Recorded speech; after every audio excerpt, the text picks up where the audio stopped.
Gentlemen, welcome to what is bound to be a very historic 24 hours. From this moment until midnight Wednesday morning, we will be broadcasting a 24-hour marathon, a preview, a pre-sponse, and then a post-sponse to what is going to take place on the Capitol Hill tomorrow night. Donald Trump will speak to a joint session and or what we also would call a State of the Union. It will be his first in this second term. But we know there's a great deal of misinformation and disinformation that's taking place, and it will be coming from him. We're going to pre-sponse and then response after. StateOfThePeople.media is live and on the air. Share this link wherever you're watching it, on whatever channel. Share it with your loved ones, family, and friends. And I have the privilege of opening us and throwing it to two dynamic warrior queens, one of whom just a week ago we rallied in support of her. We welcome to StateOfThePeople.media to kick us off our dear warrior queen, Joy Ann Reid, and alongside her, the host of Native Land podcast, who really came up with the idea that we would do this in 24 hours, and then we organized it in 48. So bless her heart for challenging us, and somehow we made it happen. That's Angela Rye. So welcome to get us started on StateOfThePeople.media, Joyanne Reed and Angela Rye. Hey, sisters. Thank you, Reverend Mark. Yeah. I Hey, don't hear Joy. Joy. Can we hear Joy? I don't hear her. She's on. I She's don't not. hear her. Well, while we wait to address Joy's audio, I just want to tell everyone how much I love Black people. It is so important for us to understand this moment and what is being required of us, and that is to lean in and work together. Yes, Joy Reid is no longer on MSNBC, but today she's here with our folks because this is where she always is. She has the heart of the people. And Joy, I hope that your audio comes in soon. You cut me off whenever it comes on, but I want to just make sure that folks know why we did this. Tomorrow, well, now, today, later on tonight, Donald Trump will address the country in what is called a joint address of Congress. Normally, we call it State of the Union, regardless of if it's his first address or not. But he will, at 9 p.m. Eastern, address the country. And we thought it was imperative to provide people an alternative space to ensure that they could hear the truth.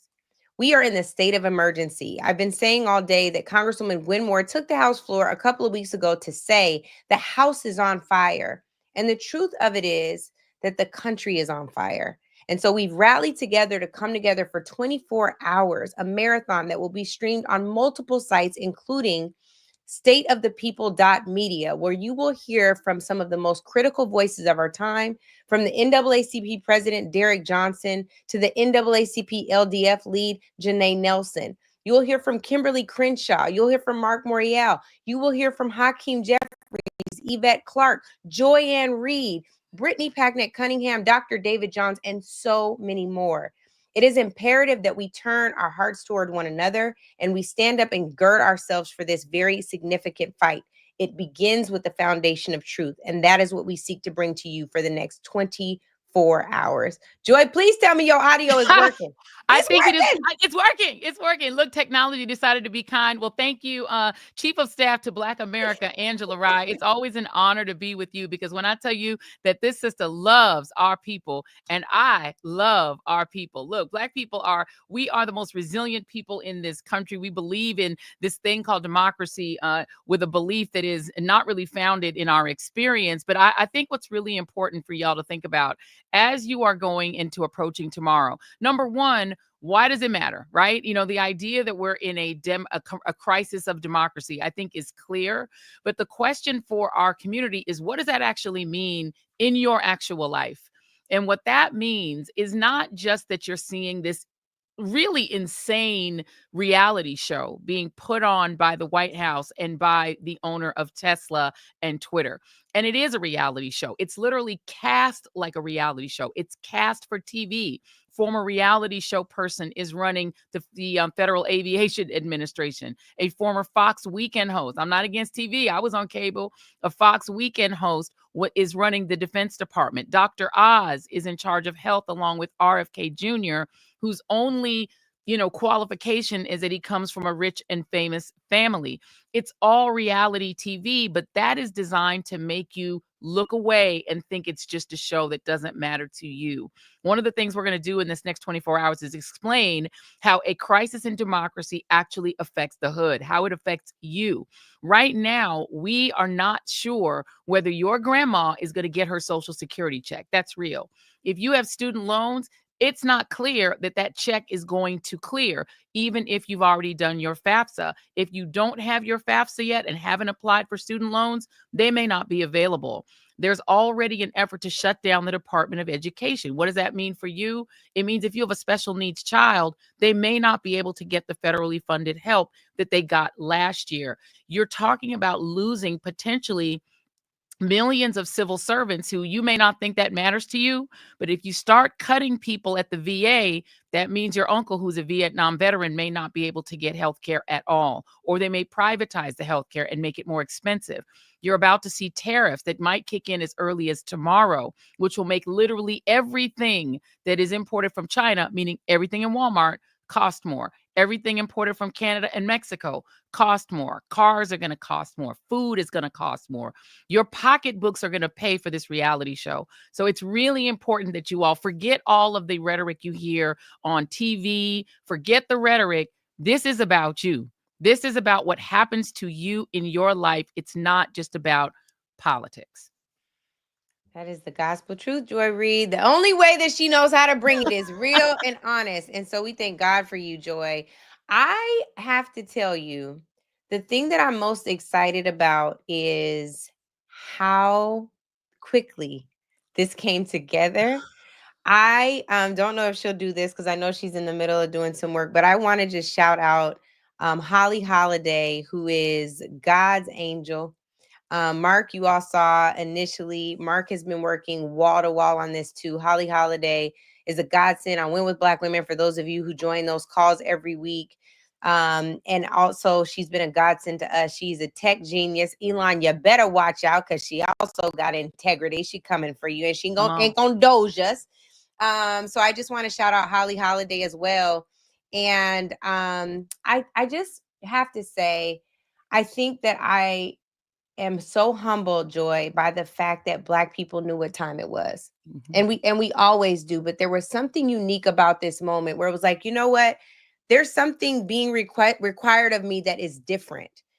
Truth needs to be told and action needs to be taken. Communities need to be protected, and we need to honor the ancestors, and we need to protect what is to come for future generations. If we don't come together right now, we don't know how we'll come together. So I'm so grateful for that. And I just wanted to shout that out too. No, absolutely. And State of the People, you all behind the scenes, if you could understand how many different disparate Black voices have come together for this, it is actually amazing. And in a short period of time, we're talking about not just people who come from cable TV backgrounds like Angie and myself. We're not just talking about people who have hit podcasts like Angela does with Native Land Pod. We're not just talking about people who come from radio like Mark Thompson. We're talking about people who are TikTok stars, people who you're watching on social media, people who are on Instagram, where people are getting a lot more of their news and information, people who've developed social media followings in the millions, but who would never normally interact with people who are doing cable. These are not your typical guests you're seeing on TV, but then again, some of them are. People like Ellie Mastal, who writes for The Nation. We're talking about people who come from every corner of Black American media and social influence, came together quick, fast, in a hurry because we care this much about what happens to you and what happens to our communities. What's really incredible about this is these are people, some of whom don't even really know each other personally, have not ever met each other, would not necessarily be in the same social circles. But look, we decided, we understood the assignment. The assignment is you. The assignment is to make sure that you truly understand what's happening in Washington and how it impacts your communities. That's what we're about. It's about community. And when I tell you this community came together fast, Angela's not kidding. People came together in like 48 hours. Literally, we have been literally, what have we been doing this, Angie, for like what, a week? Like it hasn't even been that long. We started planning this on Friday. Like it's not a lie. And everybody Making was it like, quick. okay, well, what we doing? Like, let's go. Let's And go. I think Joy too, well, I'll say that for when you're not on. But I think that it's important for us to protect, honor, and respect Black voices. And we're at a time, we're living in a time where Black federal workers really of all colors, but Black federal workers, people that were told to get that good government job because one day they would be able to retire with a good pension. We're talking about Black students who are, on utilizing grants for research that have the research grants have been frozen. We're Mhm. talking about folks in communities that don't know how they're going to make ends meet. And they were told during the election cycle that eggs were going to be more affordable. Listen. And so when we think about everything that's going on, Black people are like, enough is enough for the 18th time. And I think that's the part we got to figure that out. And so we literally have put together, I keep referencing the 1992 Dream Team from the Olympics, the Yeah. dream team of Black commentators and organizers and activists and thinkers and organizational heads and members of Congress and elected officials, attorneys general, like are coming to talk to you about what you really need to know. Yeah. So it's the state of the people. We didn't say Black people on purpose because we know we're going to be taken care of in this, but it's actually all of us. It's the whole of us because we all matter, and Yeah. we need to concentrate on how we preserve our own lives in an administration that's starting to look a lot like fascism. Well, and the thing about it is, Angela, we know the 92%. We know how we voted, right? 92% for Kamala Harris. And we know that Black men were 80-20 for the Democrats, Democratic candidate for president. But look, the results of the election still impact us. So that little graphic of Black women sitting on the wall, sipping, cocktails while the nation burns, that would be nice if we could set ourselves aside and just watch the chaos that was unleashed, not by our own doing. But unfortunately, that fire is going to burn us too. And so, all these things that are happening, despite the way that we voted and the way that we unified as a community to try to elect the first Black woman president, we're still going to suffer the consequences. And you all know that when America catches a cold, Black America catches pneumonia. And so, no matter what happens, and all of the federal workers that you see out there protesting, those protests may not be us right now, but the impact that they're protesting about will be us tomorrow. And unfortunately, it will be us worse. When home prices start to collapse, ours will collapse more. When rent prices shoot up, which they will, ours will shoot up more. If they take away Social Security, our elders and seniors have fewer resources to be able to survive economically. They're going to suffer more. If Obamacare goes away, guess what? We're going to suffer more because Obamacare actually disproportionately benefited Black people. So we're on the line, y'all, regardless of whether, listen, hopefully you've rested after the election. You're supposed to rest. We deserve to rest. But right now, it's time to stand up because this is not going to get better. It's only going to get worse. And what you're going to hear tomorrow night in that State of the Union is probably just going to be a show, because we know that the person who occupies the White House loves to put on a show. But it's not the show that's the problem. It's the actions that are being taken, particularly. And I'm glad we have members of Congress that are going to be weighing in, because right now Congress is AWOL. Congress has no power. The power of Congress that you elected is being taken by a private citizen because of his wealth and his influence. That ain't what anybody voted for. And by that, she's talking about unpresident Elon Musk. But on that, we have a brilliant scholar among us, one of our good sister friends, She's an activist and the host of Undistracted, a podcast that y'all definitely need to check out.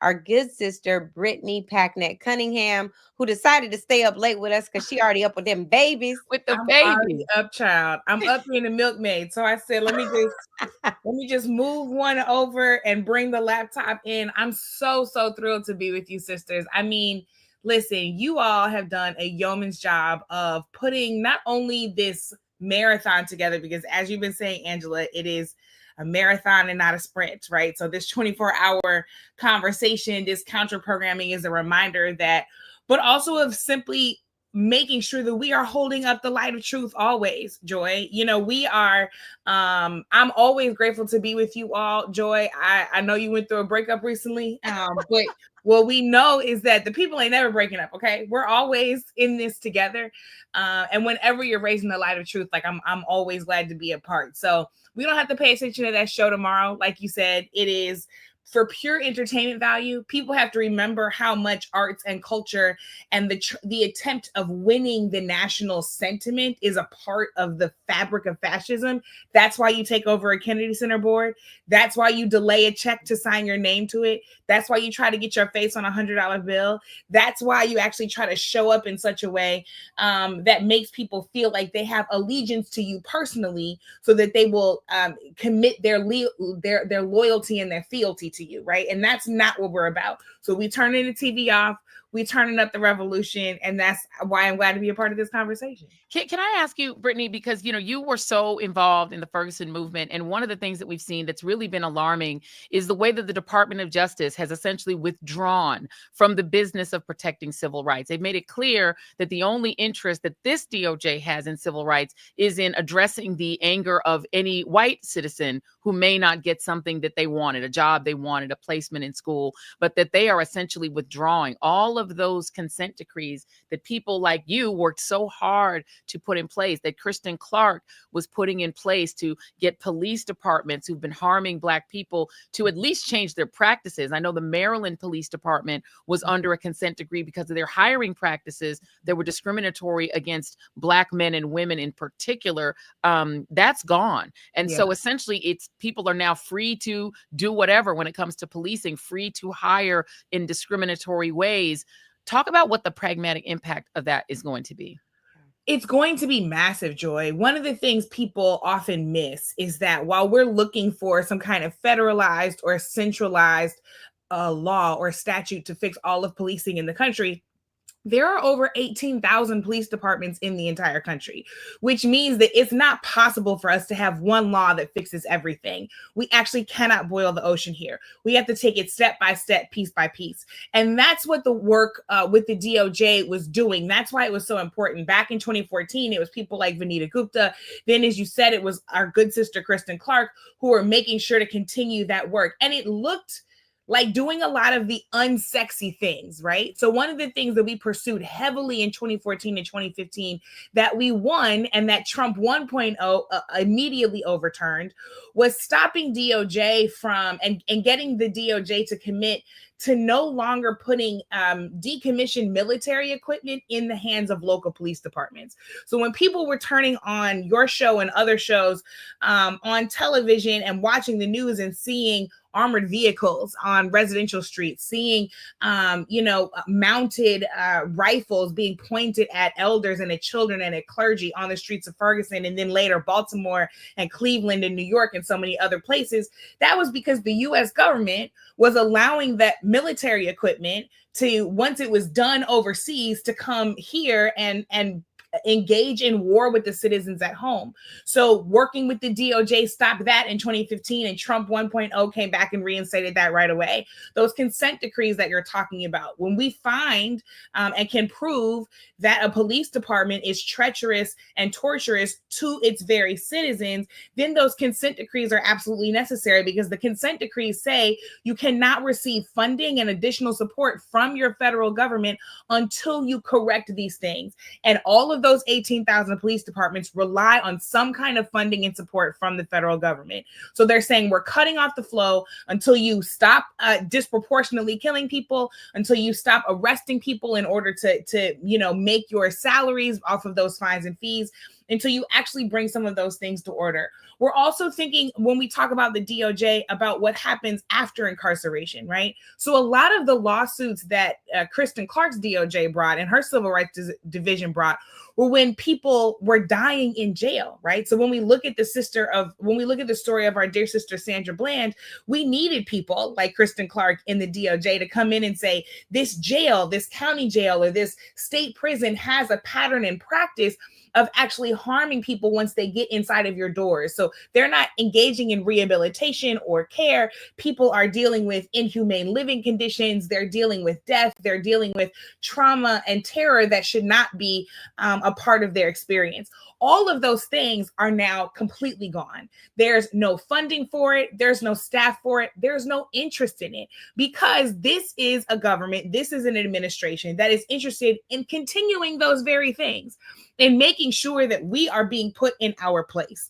And they're going to use this DOJ to make sure that that happens. So not only have we lost the good things, we're going to be dealing with a whole lot of bad things, and a DOJ that's going to be used not only to help white people achieve even more, but a DOJ that's going to be essentially vindictive, right? And is going to be the vindictive arm of a vindictive president. Wow.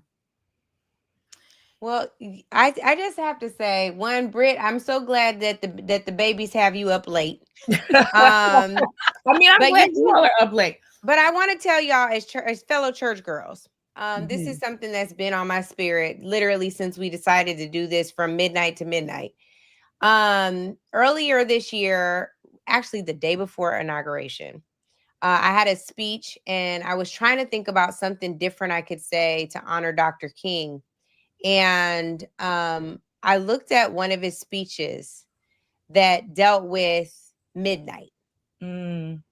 Right. And so I thought about this because biblically, when we talk about this, I don't mean to take y'all to church, but just bear with me for a minute. I got the hymnals behind me. We can go. You like we can go. So biblically speaking, they say that the darkest hour is at midnight. But the other thing that we know is in the Black church tradition, we have something right before New Year's called watch night. And so the thing that occurred to me was, even if it is at the darkest hour, it is our spiritual tradition, our practice, and our inheritance, our legacy, and our responsibility to watch over what is happening. For those who came before us, our present and the future, we have an urgent responsibility to watch what's happening. And not only to watch and pray and act. And so what I'm so grateful for about this convening is on the other side, we have 21 hours of pre-programming before we even get to State of the Union. We have 21 hours of a pre-buttal. We have 21 hours to lay out for folks what has happened in this administration, from the courtroom to the executive branch, where he is way far beyond his authority, and even encroaching into the legislative branch that ain't doing nothing because the Republicans want to give him a rubber stamp. And I will tell y'all, there will be plenty of people involved in this programming that are not partisan, but just want y'all to know facts. And so the thing that is really, really important in this moment is to understand that once we get through that 21 hours, the last 3 hours are, where do we go from here? Also, in an homage to Dr. King. So it will be a Black summit where you will hear from Black leaders from 9 p.m. Eastern tomorrow to midnight, where we talk about our next steps. Because yes, we can talk. We definitely can talk, right, girls? We can talk, but we also can act. We feel a responsibility to act. So that's the thing that it was sat with me. Like, okay, well, we could do shut-ins, we could do watch night. And we also know that it might be dark, but we know at some point the day has to break. That's right. Joy, I'm curious from you, when you bring up this idea of watch night, Angela, I'm thinking about the history of it, right? And knowing that it was New Year's Eve, 1862, when our formerly enslaved ancestors decided to watch, not only watch night, and to see, but they decided to stay up to see what was coming, right? So they're watching through the night because they know emancipation lies on the other side of dawn, right? They know liberation lies on the other side of dawn. And they were clear that this was not an emancipation or a liberation that Abraham Lincoln awarded us somehow, right? This was not some kind of gift. Our ancestors earned this, right? Their blood, their tears, their creativity, their sacrifice is on that piece of paper. And so they stayed up to watch enslavement turn to freedom, right? They stayed up to watch bondage turn into liberation. And so when you bring this watch night idea into this conversation, I'm so moved and I'm curious, Joy, as you think about making sure that we keep watch until we get free. You know, you are yet another example of how that has to exist outside of any kind of traditional or corporate bounds or bonds that people want to keep us in. So how are you thinking about making sure that we are keeping watch, right? How are you thinking about keeping that light on until the dawn comes, no matter what the challenges are? It's a great question, and I'm so glad, Brittany, that you brought up the fact that this was not a gift from Abraham Lincoln. You know, I think we teach our children poorly in our schools in some ways, and I know you're a former public school teacher. Is that we gloss over sometimes the work that the enslaved did to liberate themselves. Our school books are not written to explore that, but the reality is, you know, Decoration Day was a celebration of themselves, right? Black people, more than 100,000, fought in the Civil War and turned the tide of the war. Never forget that Lincoln's Union forces were losing the Civil War, and they couldn't have won the Civil War until they added Black troops. They added them in desperation because they had presented themselves from the beginning saying, arm us, we will go and we will fight these former slave owners. And at first, Lincoln said, yeah, no, thank you. We don't want to arm Black people who probably deeply hate the people who had enslaved them. And we don't want to put arms in their hands. But they ended up taking up arms, and that is what turned the tide of the war. So we liberated ourselves and then went on to celebrate ourselves, Memorial Day, creating that. But then in Texas had to fight for 3 more years to get liberation that had come to those who were, you know, east of the Mississippi. So the reality is that we've had to continually fight for our liberation. It's never been fixed. And so we thought there was some fixed date when we suddenly were liberated, and it's just a traveling date. You know, we've only really had anything like a multiracial democracy for maybe 60 years, because when you pass the 1877 Civil Rights Act, that has to then be firmed up by the 1965 Voting Rights Act, the 1964 Civil Rights Act. They essentially ignored the 14th and 13th Amendments and literally for another 100 years. So we know that this is a continual struggle. And so for me, I think about those enslaved people. Well, where are they getting their information? There was no MSNBC. There was no CNN. There was no internet. There was no Twitter. There was no Instagram. There was no TikTok. How were they communicating with each other in order to create this liberation force that was much more powerful than what we have to deal with now with all our technology, right? So I think about the ways that we have to get simple about how we communicate. We need to think about communicating in community. I know we used to hear a lot of our stuff right in church. We church girls, you know, we used to hear a lot. It's not partisan politics, but voting politics, why you needed to vote, what you needed to do, what you needed to know about what your government was doing. We need to think about those. We were pamphleteers. You know, Ida B. Wells was a newspaper woman. We were reading our stuff in paper. We sometimes need to think about maybe deconstructing kind of our high technology thought process about the way we communicate and just start talking to each other. We have barbershops. Those are not illegal. We have beauty shops. Those are still legal. We have sororities and fraternities and links clubs and organizations that we attend. Those are still legal. They may try to take away our access to trusted voices in mainstream spaces, but that has never stopped us before. So the way I'm thinking about it is, what are all the many ways that we can communicate? This is one of them. Look at what Angela was talking about. Look at what was put together in such a short time. And I love that you say you all as if I had anything to do with it. Angela Rye. You all, because it was a team effort. Listen, if you have 2 babies, Angela baby is this, because she created this. And I was literally, you remember, what you call it? Ponch and John, but John was the one in the side. I'm like the side friend. You know what I mean? I was riding with her. That is not true. In the big bike, and I'm in that little car. Not gonna let you get away with that. That's a lie. I've been like, hey, I'm in here with it, because this was a labor of love. So I'm just saying, let's just get simple. We can communicate what's happening in Washington in straight up simple terms, wherever the hood can get it. Put it where your auntie can get it, where your uncle can get it, where your cousin can get it, that doesn't vote, doesn't care about politics. Pull them off the couch and say, hey, this is what's happening. Explain that to people. Don't wait to hear it on TV, because you may not. Well, speaking of hearing things on TV, we have the lovely, illustrious, our sister friend, Carrie Champion, who is a journalist. She is a commentator. She is amazing. And we also are being joined by Queen Joteka Edie, who is the founder of Win with Black Women. Now, I just got to say something, y'all. I just got to say, Reverend Mark might have kicked us off, okay? But let me tell you about Black woman power holding it down since Harriet Tubman, Sojourner, and Eve. Okay, we'll call her Lucy later on. But let me Come on. tell you. Okay, so I just want to shout out this Black girl magic happening right here. And I want to tell y'all welcome and thank you. It is not lost upon us that you all decided to stay up with us and make sure that we feed truth directly to the mouths and the minds of our people. So thank God for y'all. Hello, girls. Hello.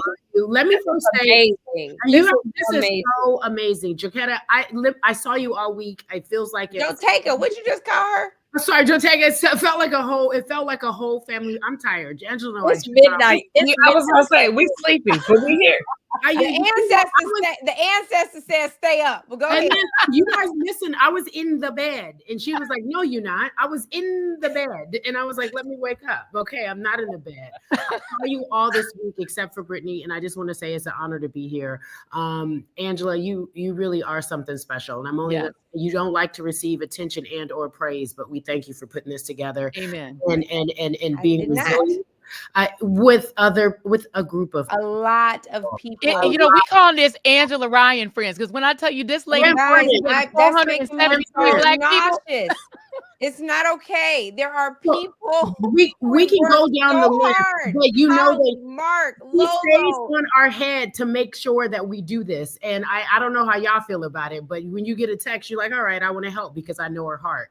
And so I'm thanking you and everybody who put this together. So just receive the compliment, okay? Amen. We're moving on. Joy, I love you.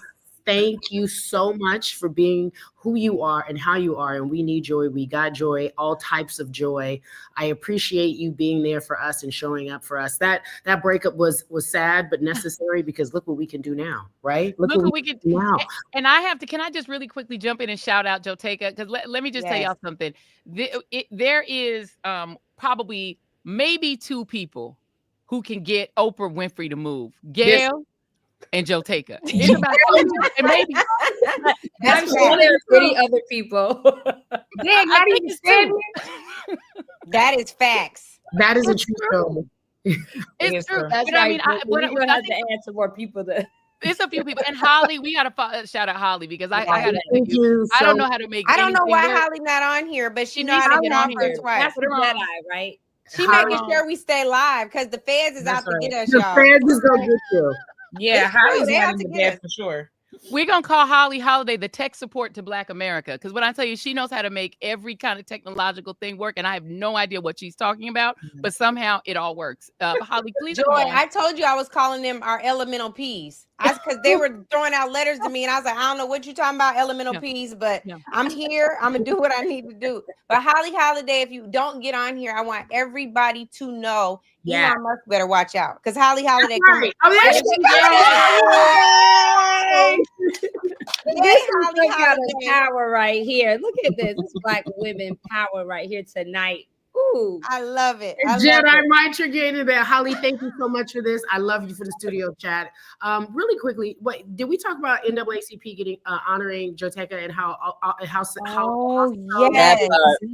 Let's do that. Yeah, let's do that. Joteka, tell everybody about the award you got. And for people who don't know, because everybody who's watching does not know about the power of Win with Black Women. Yes. Talk about how that came to be while Holly Holiday is coming out of the clouds because she is an angel on earth. Talk about this. She is that. And where did Holly go? This she working. So first of all, this is amazing. And Angela, you deserve every last one of those flowers that's behind your head. Yes. And the entire team and everybody who's come together to make this happen. And yes, I was super excited and honored to receive the NAACP's Social Impact Award. But this year it was super special because this year they renamed the honor the Mildred Bond Roxborough Social Impact Award. And so for me, it was just extra special. A lot of people, they know me from different spaces. So some people know me from Silicon Valley, so they know me from my business. Some people know me, a lot of people know me from Win with Black Women. And I think a good number know me from the NAACP, but I was 7 years a member of the staff of the NAACP. I was senior advisor to the president and CEO. I led all the voting rights work, all the international work at the United Nations. And I had an opportunity to work very closely with Dr. Mildred Bond Roxborough, who's also my soror. And so she is the oldest living employee of the NAACP. She's 98 years old and she still works at the NAACP. Wow. So if you can imagine the history that she is. So I love our senior saints and our wise elders. So I've always found myself going to sit at their feet, whether it's Dr. Janetta Besh Cole, who I always say, find your inner Dr. Janetta Besh Cole when you feel yourself kind of moving, in a different direction. It's like, find that. And the late, great Dr. Hazelyn Dukes, whom we just lost, who was very much like a godmother to me.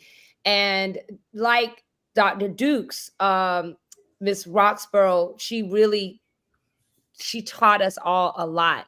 And you could sit there and you knew that she was a woman so representative of women that have been in this movement. Quiet, may never have known her name, but she was behind so much in the NAACP. And so to receive the award when it was renamed for someone who I looked up to, who I knew, who was a soror, and who was a woman who a lot of people didn't know her name. And so now that honor carries her name, it meant a lot personally to me. It was beautiful to see so many other honorees throughout the weekend, and to see Black culture and Black stories celebrated, particularly in a time when there's an intentionality around the erasure of Black culture and Black people, and the importance for us to celebrate our own selves, our own awards. And hats off to you, Angela, Native Land Pod with the Image Award, to you, Joy, and 2 Image Awards, and all of the nominations. And I'm always filled. I think I'm on like my 5th year at the Image Awards, and to go from being a staffer that was like carrying stuff around to receiving an award was just surreal, and it was an honor of a lifetime. That's awesome. You deserve it. You deserve it. You Deserved. deserve. It's been deserved. Thank you so much for that, because the speech was beautiful and it was special, and you could feel it in the room. Yeah. I mean, everyone really, truly felt as if they owed you something, or they knew you, or they felt like we wanted to be around you. And I was one of them. And I was reporting back to the girl group, my machete. Shout out to my machetes. I do want to say this, because earlier, Joy, you said something, and I want to talk about that for a minute. The idea of making sure that we make it simple and plain. And what we're doing right now is giving it to the people and making it simple and plain. That to me has been the key in terms of getting rid of all this misinformation. To me, that has been so difficult to tell people what's right or wrong. I know you guys hear the same things that I hear. I know you all hear people tell, you're like, that's just not true. And my hope with what we're doing is that we do bring facts, but how can we cut through? Like, what do we do? Do we keep doing this? What other aspects, Joy, do you think that we can provide so that people can have that information? Well, I want to turn that back to you for a minute, because Carrie, I love what you do and the way that you break things down, but you also represent one of the things that is the most at risk in this moment, right? That is women's access. When I was growing up, I was a sporty shorty, but the idea of women being able to be even in a locker room interviewing people at the NFL or the NBA. It was just unheard of when I was growing up in the 80s. It was just not a thing that was happening. And so the very few Black women, especially women, period, but Black women who are able to break through, you represent one of that small number of people. And you're starting to see that roll back. This idea that DEI is a bad thing, that there should not be Black women and women, period, in these spaces. But also to the point that you asked about, Carrie, I would love for you to expound upon this. One of the ways they catch us is they get something that might make people a little uncomfortable, but they aren't personally familiar with it, and then they milk it. And Sure. they did that with this idea of women in sports being under threat because of trans people. Yeah. There are Yes. about 13 trans people in America. Okay, they're about 0.1% of the population. It's like you could fit them all probably in my office. It's just very few of them. Yeah. But there's this idea that is even gone into our communities that you've got to put your foot down and stand up against them as a threat to women in sports. And you know the real threat to women in sports is misogynistic men who Yes. don't respect WNBA players, etc. Right? Yeah. So We can go for down the me, list. have Yes. you felt like that part of disinformation has sunk in among people you talk with? And what is the answer that's simple that can say that just isn't a thing? Well, about 2.5 years ago, maybe even 2 years ago, there was this movement that trans men were getting into sports, and they were taking, in some form or fashion, they were taking away rights and places on teams for women. And I think it started during the Olympics. There was a one, and I don't want to use her name because it's not even necessary to use her name, but in Olympics, there was this track star who had more testosterone than estrogen. And there was always these comments around her sexuality. And that was a low buzz on the dark net, and people were talking about it, and it started to build and it started to have momentum. There were a few television personalities who lived on the fringe of sports, who were trying to make a name for themselves. And they grabbed onto this one key issue because it began to outrage people, and they saw that it got more attention, it became more viral, it became a hot topic to talk about, with talking points that were easy to say, this is a threat. They are yet again, this is something they are taking away. So if I got a call from a friend who said in real time, she was talking to some moms, and she was saying, I was with these moms and they were telling me these things are real threats. How do we take care of it? This is an issue. We're going to take this to our school board. We're so upset. Now, none of these things are real issues. There are, as you pointed out, 500,000 athletes, I'll take from the collegiate level, NCAA, 500,000 athletes on the collegiate level. Of those 500,000, maybe 10 were trans or attempted to be in play in that role. 10, maybe 10 across all the universities, all the schools, all the colleges, maybe 10. And I'm approximating because I know it could be, like you said, maybe 10 or 13, but it wasn't a real issue. But for those who were conservative, it became such a talking point that for some reason, they got lumped in with a lot of people that were LGBT, right? These lesbian and these gays, not trans, but lesbian and gays, who were saying, what are we doing? Are they trying to be trans? It were all of these different conversations we were having, and no one was cutting through the nonsense. And as a result, you mentioned the WNBA, they found themselves being attacked. They found themselves being targeted when it just wasn't an issue for them. And now what we have to learn is that we have to say that that's not a real issue. I found out that no one was even speaking on behalf of trans people or saying this isn't a real issue in these schools. I felt like, and if I'm being honest with you, the WNBA in particular, because so many people started to pay attention to them, were afraid to find their voice. They didn't know. They didn't want to turn away the new attention that they had found, the money that they were receiving. So they weren't feeling very comfortable in talking about these issues. And if there was any real threat, the threat is that these women weren't allowed just to play sports as women. To your point, misogynistic. They were told that they had to be a certain way, act a certain way. And we saw it clear as day with an Angel Reese and a Caitlin Clark. Angel Reese couldn't do anything, and she was getting called these names, and there was all this cosplay talking about what she was and her sexual identity, and if she was too sexy, while Caitlin Clark remained an angel. And so if we live in this space and we start talking about what we can do, it is to tell someone in real time, this isn't even an issue. It shouldn't even be a concern. It's not even on anyone's list of issues in college. That's the thing that I'm talking about. Coaches aren't concerned about this. There is no real issue. And so the only way that we can continue to try to fight that type of idea that trans are taking over in college sports is by saying, let's talk the numbers. And I told you what the numbers were. They don't even match up.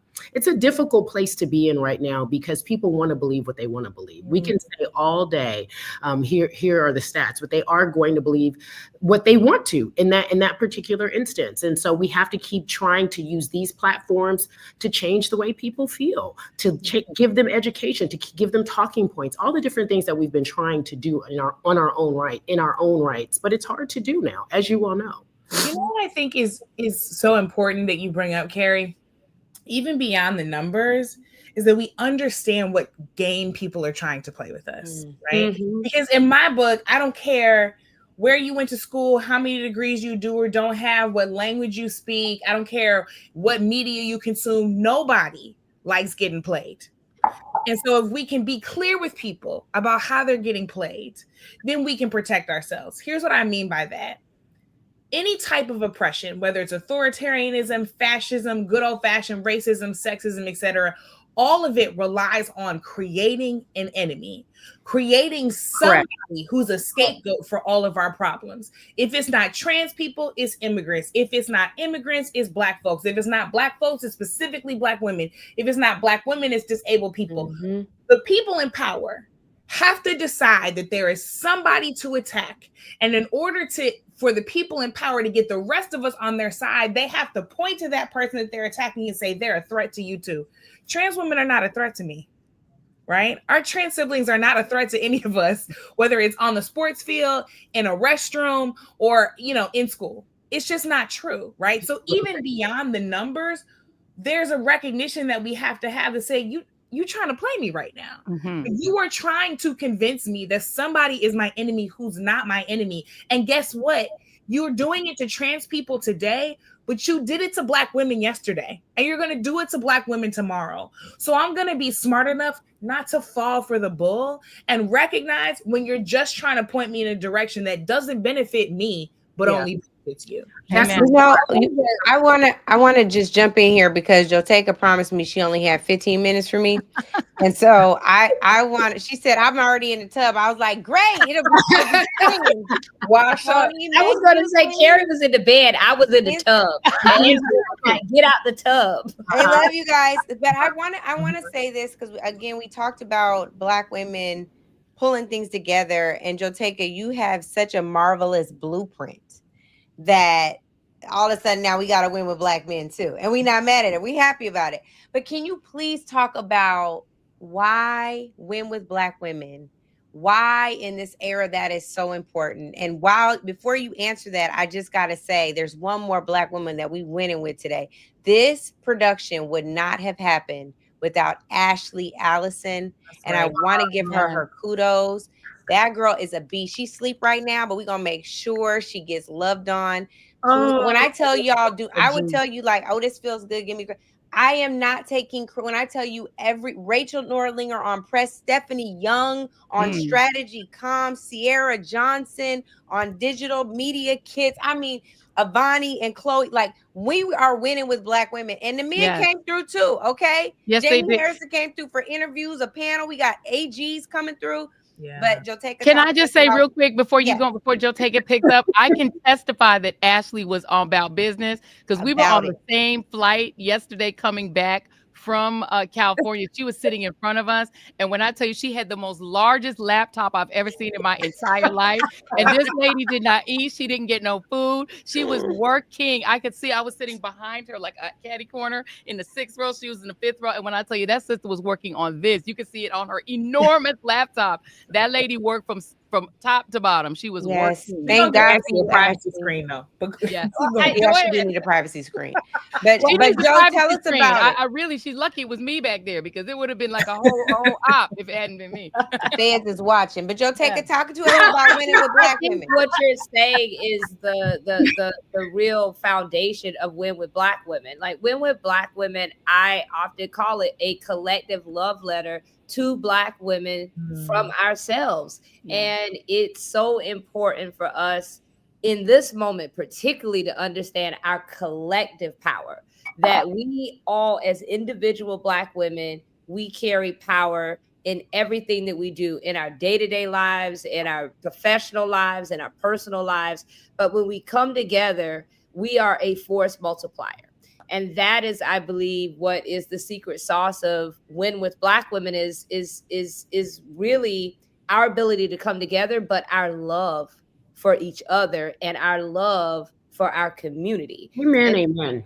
Yeah. So it's deeply, it starts there. It starts with sisterhood. It starts with love and grace, and our ability to recognize that we all have a position to play. I said this past weekend at the NAACP Image Awards. I asked the question because I think we've all at some point fantasized about what we would have done had we been born in the height of the civil rights movement. And I know, Joy, and you write about that when you talk about our beloved Medgar and Murray Evers Williams. But we all think about I would have done this, I would have done that, or I would have done this. And I think the time for us we have to stop fantasizing about what we would have done and realize, like, Coretta Scott King, Dr. Coretta Scott King reminded us that freedom is won and lost in every generation. That's right. We are facing our civil rights movement right now. And it is up for us to figure out, what role will we play? What role will you play? What will you do? Who are you? And what are you willing to do in this moment? And we cannot and should not, we should not shrink in this moment. And I think that the notion that we all, particularly Black women, historically, when you look at every single movement that we have had in this country, Black women have played a pivotal role, whether or not it was Sojourner Truth or Harriet Tubman leading us out of freedom, Sojourner Truth in the womanist movement, and really begging the question around Black women, even in our place in the women's suffrage. And then you look at just other historical figures, whether it's Ida B. Wells and the role that we played to help shape various aspects of the movement. I think now today, what we see in Win with Black Women and beyond, and other Black women-centered and Black women-led organizations, are Black women stepping to the plate, whether or not we're doing it in culture, whether or not we're in media and Black voices that are truth tellers, or whether or not we are on the movement, fighting and leading resistance, or whether or not we're in spaces redefining what it is to visualize and see what Blackness is. So when you see a Sid Marshall, who is the CEO of a NBA team, it redefines what a Black woman, our power and our essence. And that's what Win with Black Women is all about. It is about first speaking out against racism and sexism against Black women, additionally working to elect Black women up and down the ballot into office, because our representation matters, but also this third part of lifting up the collective power image of Black women in this country, and particularly that of Black women-led and centered organizations. And we've done it in a way that has centered love and sisterhood, recognizing that we all have power. And when that power comes together, it's unstoppable. Amen. Well, we're gonna I'll offer some parting words. Joy, you're gonna go last because you are the closer. So I'm gonna go to Bishop Britt first so I can keep time, because Bishop started preaching, boy. That's it. So we might catch the spirit. Look, let me go ahead and get ready. Go ahead. Let me go first. I'm gonna pass it to Britt, because I'm gonna go first, and then I'm gonna pass it to Britt. Shout out to Britt. First of all, really, thank you for letting me do this, because I was like, I'm in the bed, I can't do it now, I don't want to get off the phone. So Angela gonna have to talk to me for 4 more hours. Brittany, you said something I think that is important too. When they can find an enemy, first thing is, when they can find an enemy, it's easy to change the language and make everybody feel like they need to be them versus us. And I appreciate you for saying that, separate but equal in so many different ways. The second thing is that when Josheka, you just said, why can't we all, or what should we be doing in this fight? We all had remembered what we all fantasize about what we would have been doing in the civil rights movement. I would have been this, I would have been that. I had Britt on my podcast, and she said, the blueprint is already there, and everyone fighting and everyone being involved doesn't always have to look the same way. Right. I could be, if in theory, I could be a cook, and I could be providing food for people who are protesting. It could be that simple. For people at home who feel like they can't speak out, or they can't be in front of the camera or forward facing, there are so many ways that you can get involved to help. And Britt, I thank you for reminding me of that. And I just want to let everyone know, no role is too small. No thing is too simple. Whatever you are doing at home that's helping, whether that's $5 to $5 million, it matters. Don't make yourself feel as if you have to do what we are doing. Do not simplify your existence, because it is important. And Britt, I thank you for reminding me of that, because I keep telling people, you got to be on TV to talk about making sure we're doing it right. You ain't got to be out there on the front front lines in every single aspect. You could be cooking, you could be building websites, you could be doing so many things to help the movement. It just looks different, but the blueprint is there. And I'll give you Amen. Amen. That's so powerful. We all have a position to play. We all have a position to play. Well, since you started, Joe, you start, and then we go to Britt, and then I'll go, and Joy's I'm gonna just close gonna it. sum it up with, wise words that came from my elder grandmother, and she says, when someone shows you who you are, believe them. And I think in this moment and in time right now that we need to believe what those that are in the White House have told us over and over again. That's right. That what they're about. And let's not try to make it anything else. And I think that's why what we're doing, the state of the people, is so important, to understand that our voices matter, and that we have power. And that's the most important thing, that understand that we have real power, and we can never let anyone lead us to believe that we do not have power, because Right. I mean, 514,000 people turned their television off on a certain network, and that's power. That's power. And so within 24 hours, and so that is a signal, I believe, that people in this country are ready to act. And I think when we do have these milestones, it's important to lift them up and celebrate them. I love that, Britt. It's so right, Joe Taken, when you say that when people who show you who they are, believe them. We know who they are. Let's be very clear about it.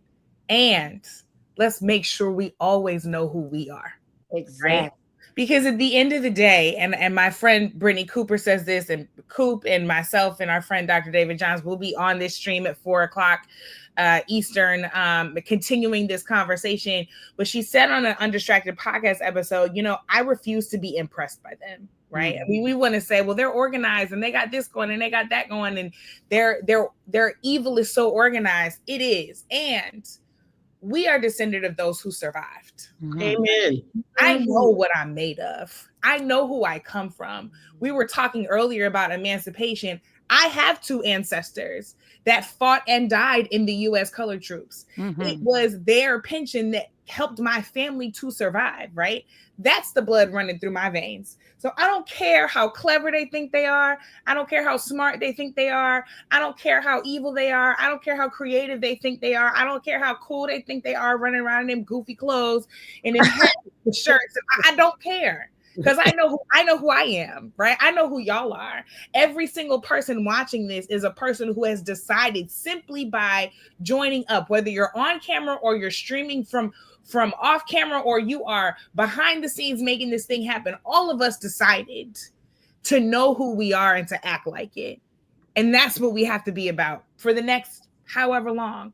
We know who they are, but I know who I am, and I know who y'all are, and we don't lose. Amen. Thank you, right. Britt. We do not lose. I'm just going to tap in here to say that this is the way the marathon needed to start. It is a marathon. It is not a sprint. We are just getting started. StateOfThePeople.media is just beginning this 24-hour stretch, but there's so much more to come. The one thing that I hope that you all will learn from us is there is something that all of us can do. I pray that you will lead. I pray that you will learn. I pray that you will love. I have been taught in this group within such a short time frame that we get so much further when we love on one another. We accept each other for where we are, for who we are, for what we are. Now we can go forward. And that is what this moment requires of each of us, to accept and to move forward. There is way too much that we agree on to let little petty dissension and division divide us. So I ask that you all will first lead by ensuring that your folks are registered to watch StateOfThePeople.media.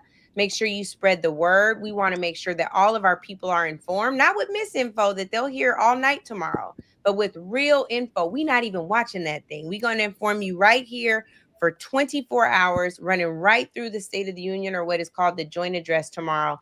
And then I also want to kick it off to my girl, Joy Reid, who is the People's Champ. When I tell y'all you cannot mess with Joy, when I tell you we need Joy, when I tell you when Black women got a t-shirt to prove it, Joy, we need you.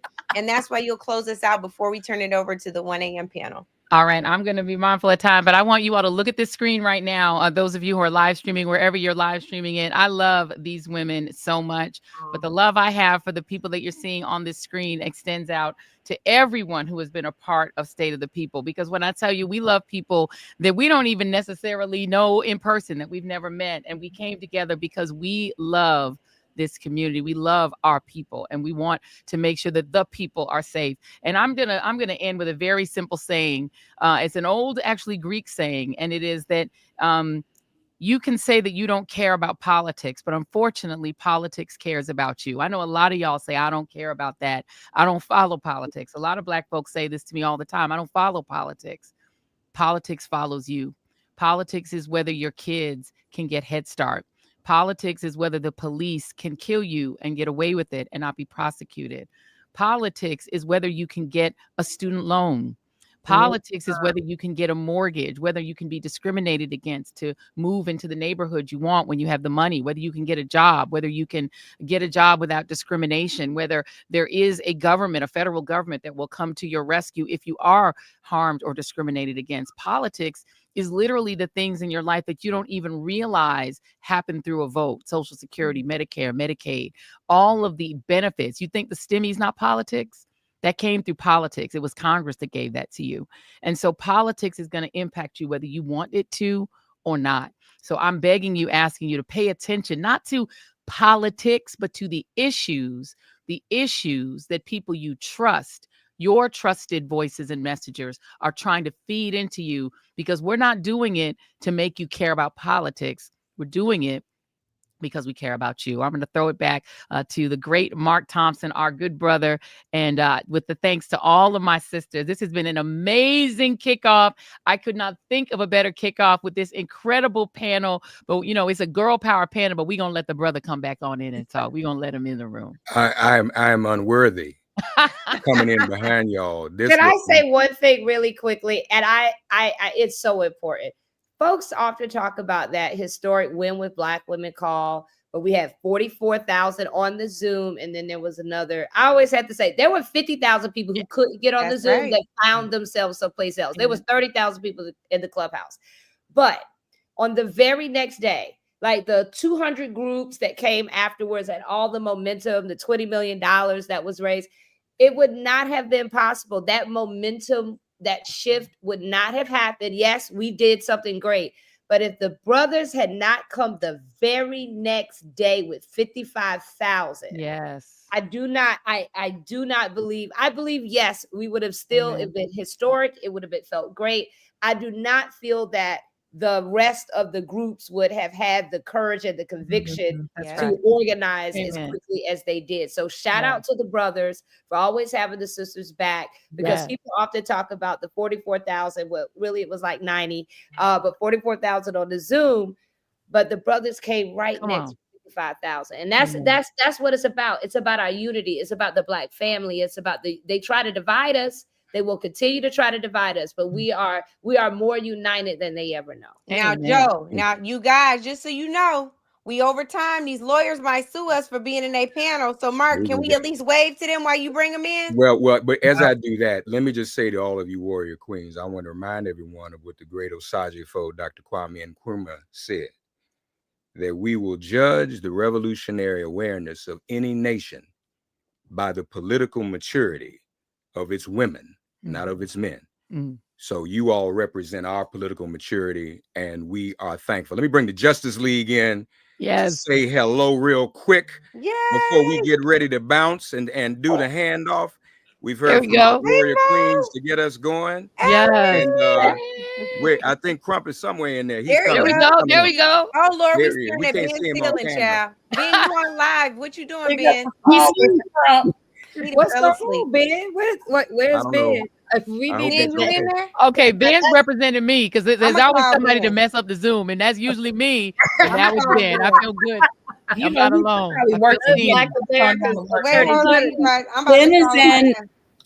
Ben just finished a town hall in Altadena Oh. So Yeah, Ben has a real job, see, and he was working.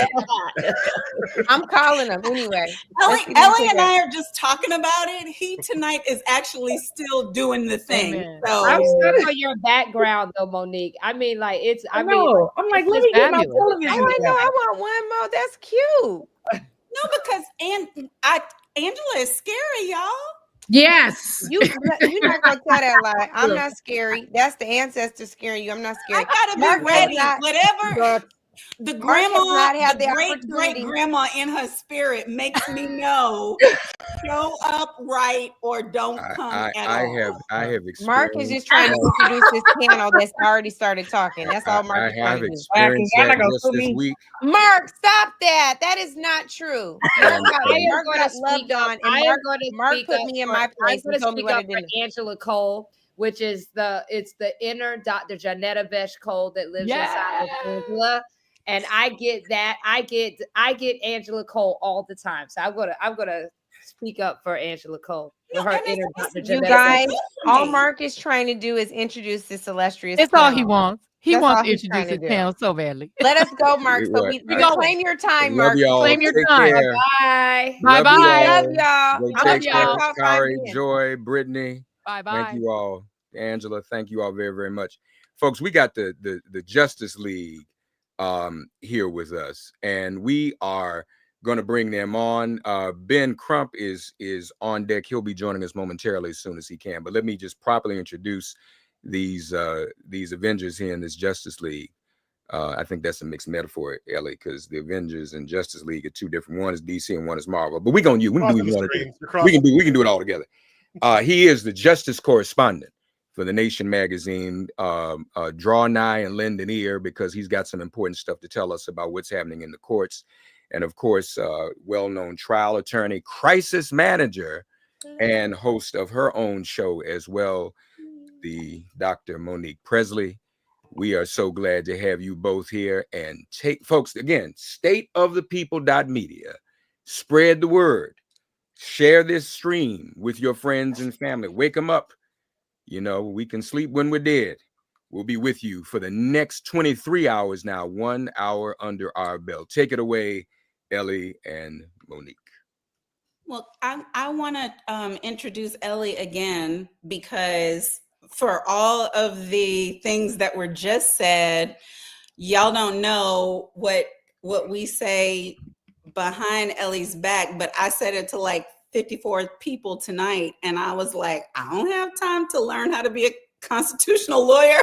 Ellie better be in my session. And it just brings me to such appreciation, is all I really want to say, for all of the various gifts and talents that we've just already seen on display tonight. And I know that I don't have to stretch you to get you to agree, Ellie, but that first panel, man, was that amazing. Thank you, Carrie. Thank you, Joteka. Thank you, Joy. Thank you, Brittany. Thank you, Angela Rye, my birthday mate. She is much younger, but we share the same date for a birthday.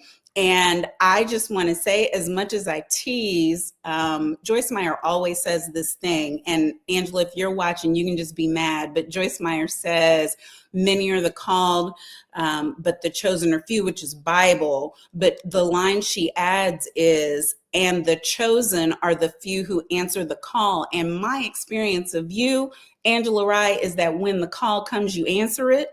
And then when you answer it, we all answer it because you answered it. And that is really what we are in tonight. So you're not on to tell me to shut up. I appreciate you as a sister and all of the sisterhood and brotherhood that have come and answered the call, because it was you calling and we trust you. What say you, Ellie?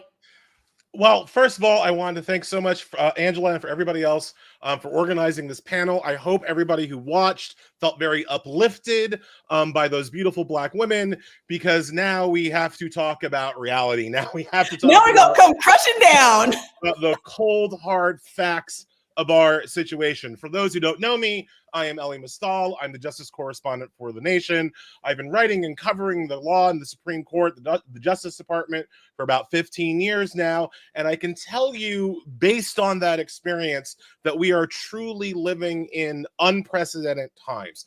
Donald Trump is currently under 95 separate federal lawsuits stemming from his illegal and unconstitutional executive orders that he has issued in just the first 6 weeks of his presidency. That, the scientists would call, is a record. All right, that goes in the Guinness Book of World Records for most criminal activity by a president in 6 weeks. All right. So from now, that, Elie, let me ask you, because you said 95, and some people are going to think that's a big number. Some people aren't going to think it's a big number. Mute Attorney Crump until we ask you a question. He started Mardi Gras already. Let me just say, happy Mardi Gras, y'all. It's Fat Tuesday. Let the good times roll. I'm letting it roll with my brothers in the law. But Elie, 95, how many of them are legitimate in your expert opinion? Oh, almost all of them. I haven't read every single stitch of every one of the 95 complaints, but I've read a lot of them, and all of them are based on legitimate grounds. Some are closer to the line than others in terms of their legality and their likelihood of success, but all of them that I have read, and all of the important ones, focus on some specific legal or illegal or questionably legal activity that Trump has done. And again, it is an unprecedented number of lawsuits against Trump because Trump has taken an unprecedented amount of illegal or unconstitutional executive actions. So okay, give us some for instances, because we're starting from ring, hello. And this is, and we're saying hello to citizens, to constituents, to voters, maybe some who thought that it was all the same and that a regime change wouldn't mean that much. And we don't have to necessarily be for one party or against, because we're going to see so much in this 24 hours that is nonpartisan. But we know when we getting stabbed in the back and kicked in the butt and slapped in the face all at the same time. Yeah, Monique, look, I want people to understand something here. I obviously have a political point of view. I believe in justice and fairness and kindness and equality. And I understand that I live in a country where not everybody agrees with me. I understand that I live in a country where potentially most people disagree with me. And potentially most people want harm to come to those they dislike and those they hate. And I cannot change your mind here in an hour about your path down that road.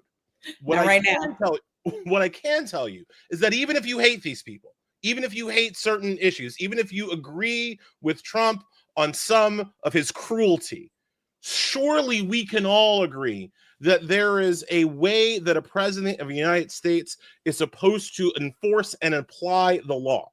And so when we think through some of these lawsuits, the thing that I want people to remember is that even if you think that the policy is right, the way that he is going about it is either illegal or unconstitutional. So let's start with the biggie, birthright citizenship, right? Now, I know that there are a lot of people who are not me, who don't like immigrants, who don't like illegal immigrants, and I can do nothing to help your soul and fix you in this hour.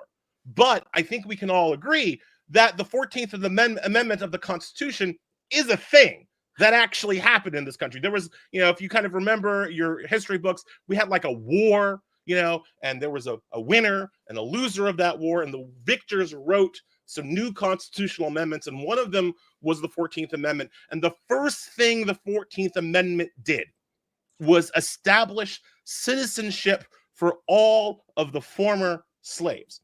And they did this by inventing an entirely new thing in American history up to that point. The concept of a federal citizen, a citizen of the United States of America. Prior to the 14th Amendment, citizenship flowed up from the states. So you weren't a citizen of the United States, you were a citizen of New York or South Carolina or Georgia. And if you can imagine the former enslaved people, you didn't get to be a citizen of Georgia or South Carolina if you were an African. right? Mhm. So the 14th Amendment said, you know what? We're not going to let Georgia decide who gets to be a citizen or not. We're not going to let South Carolina decide who gets to be a citizen or not. We're going to create a new thing called a federal American citizen, and we're going to make sure that that is protected in the Constitution. When Donald Trump says that he's taking away birthright citizenship, that is what he's taking away. So you might have an issue with so-called illegal immigrants. You might have an issue with out-of-status people. You might not like them. And again, I can't help you there. But surely you can understand that taking away the foundational basis of citizenship for all African Americans in this country might be a problem. And that is what his birthright citizenship executive order does. It tries to change the terms of the 14th Amendment via executive order without a constitutional amendment to change the 14th Amendment. And that is why he's being sued multiple times over that. And that is why I think even with this Supreme Court, he is most likely to lose those cases, because that executive order is facially and banally unconstitutional. Well, I'm glad that you said that, Ellie, because I think lots of times people think whatever it is that's happening is happening to somebody else, and it's not happening necessarily to us. But I'm going to bring Attorney Crump in because we don't want to just have dinner with you, Ben. We hungry too. We need you to come on in. And I know that you are working hard for us. I watched practically all of the town hall in Altadena today. So I think, Ben, if you could just start for us there, because is there even a civil rights division anymore in the Department of Justice? And do they intend to do anything at all to uphold our constitutional rights and privileges? And what are you seeing out there in the street? Well, it's so many things that they have taken away from us that we quite frankly thought were fundamental. We literally believe, like Ellie was just saying, that the 14th Amendment made birthright citizenship absolute. And I do agree. I think it's going to be struck down by the courts, his efforts on this latest uh, action to have an executive order. But I will say this before I answer your question directly, Monique, and that is the fact that what he is doing is going to test the elasticity of the United States Constitution. And I am not so sure, unless we fight like hell, that it will ever regain its former dimensions. And that's what's at stake here. When we talk about the Department of Justice, and historically, when we think about the civil rights era with Dr. King and John Lewis, it was President Kennedy and President Johnson turned into the Federal Department of Justice to come and make sure that the states did not trample on the constitutional rights of black citizens, brown citizens, native citizens, any citizen that was being marginalized. But now, when we think about how they've weaponized the Department of Justice, I don't know, as I sit here today on March 3rd, 2025, if we have a civil rights division in the Department of Justice. You No, cannot say that Ellie, with a straight Ben, face. Ellie knows, and I know, and we don't. And listen, I would really like for you to, because I was in so many of these meetings with you, and I just want to thank you. I want to tell everybody who's watching, I'm on the screen with some of my own kind of giants and personal heroes in different lanes. And Ben, when we were trying to get the George Floyd Justice and Policing Act passed, we were on Capitol Hill with the Floyd family, with the Garner family, we with the Brown family, and promises were made and promises were not kept. And I'm not going to go by the wayside today, but what I want to say is, even after all that happened, in the last administration, we had a real champion in Kristen Clark, and we had Amen. one of the most successful, progressive, forward-moving civil rights divisions of the Department of Justice ever. You know, and I think we all were there to wish her well at the end of December, early January, whenever it was. The depression has kicked it out of my mind. But can you talk to us about kind of the difference in what a vote does, Ben? Because we had one of the most active and successful civil rights divisions ever, and now we're seeing the pulling back and tearing down of everything that they tried to do. Absolutely. And elections have consequences. And we have to remind people of that over and over and over again. But just like you, Monique, Kristen Clark was a real champion for justice. She was a force of nature.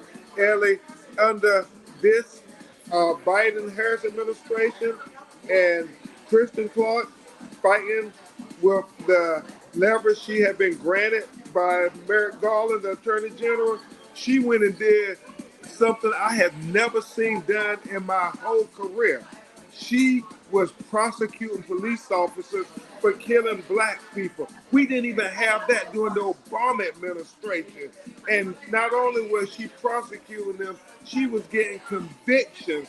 Something else, Monique, we would never get. Even if they did a prosecution, it was such a laissez-faire attempt that they just got away with it. And they say, oh, well, we tried, but not Kristen Clark, George Floyd, Ahmaud Arbery, Breonna Taylor, the plea she got out of that there, Tyree Nichols, the conviction she got out of that. I mean, she was extraordinary in making black people believe that we could get equal justice under the law.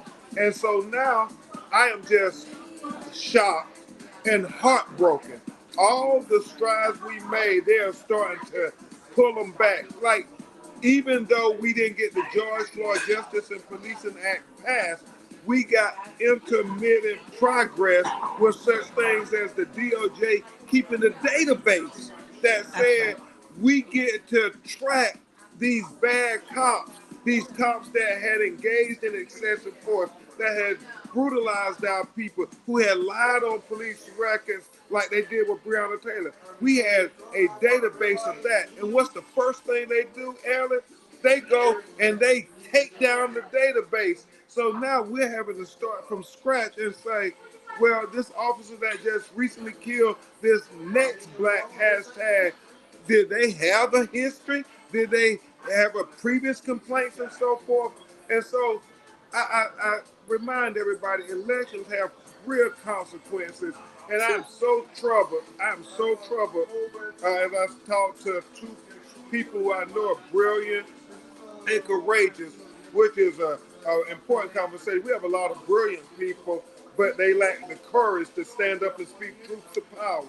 And if we're speaking truth, a lot of people who, for whatever reason in our community, did not support the Vice President Harris ticket, man, these private prisons that the stock prices going up, who do you think they have intended to fill those prisons?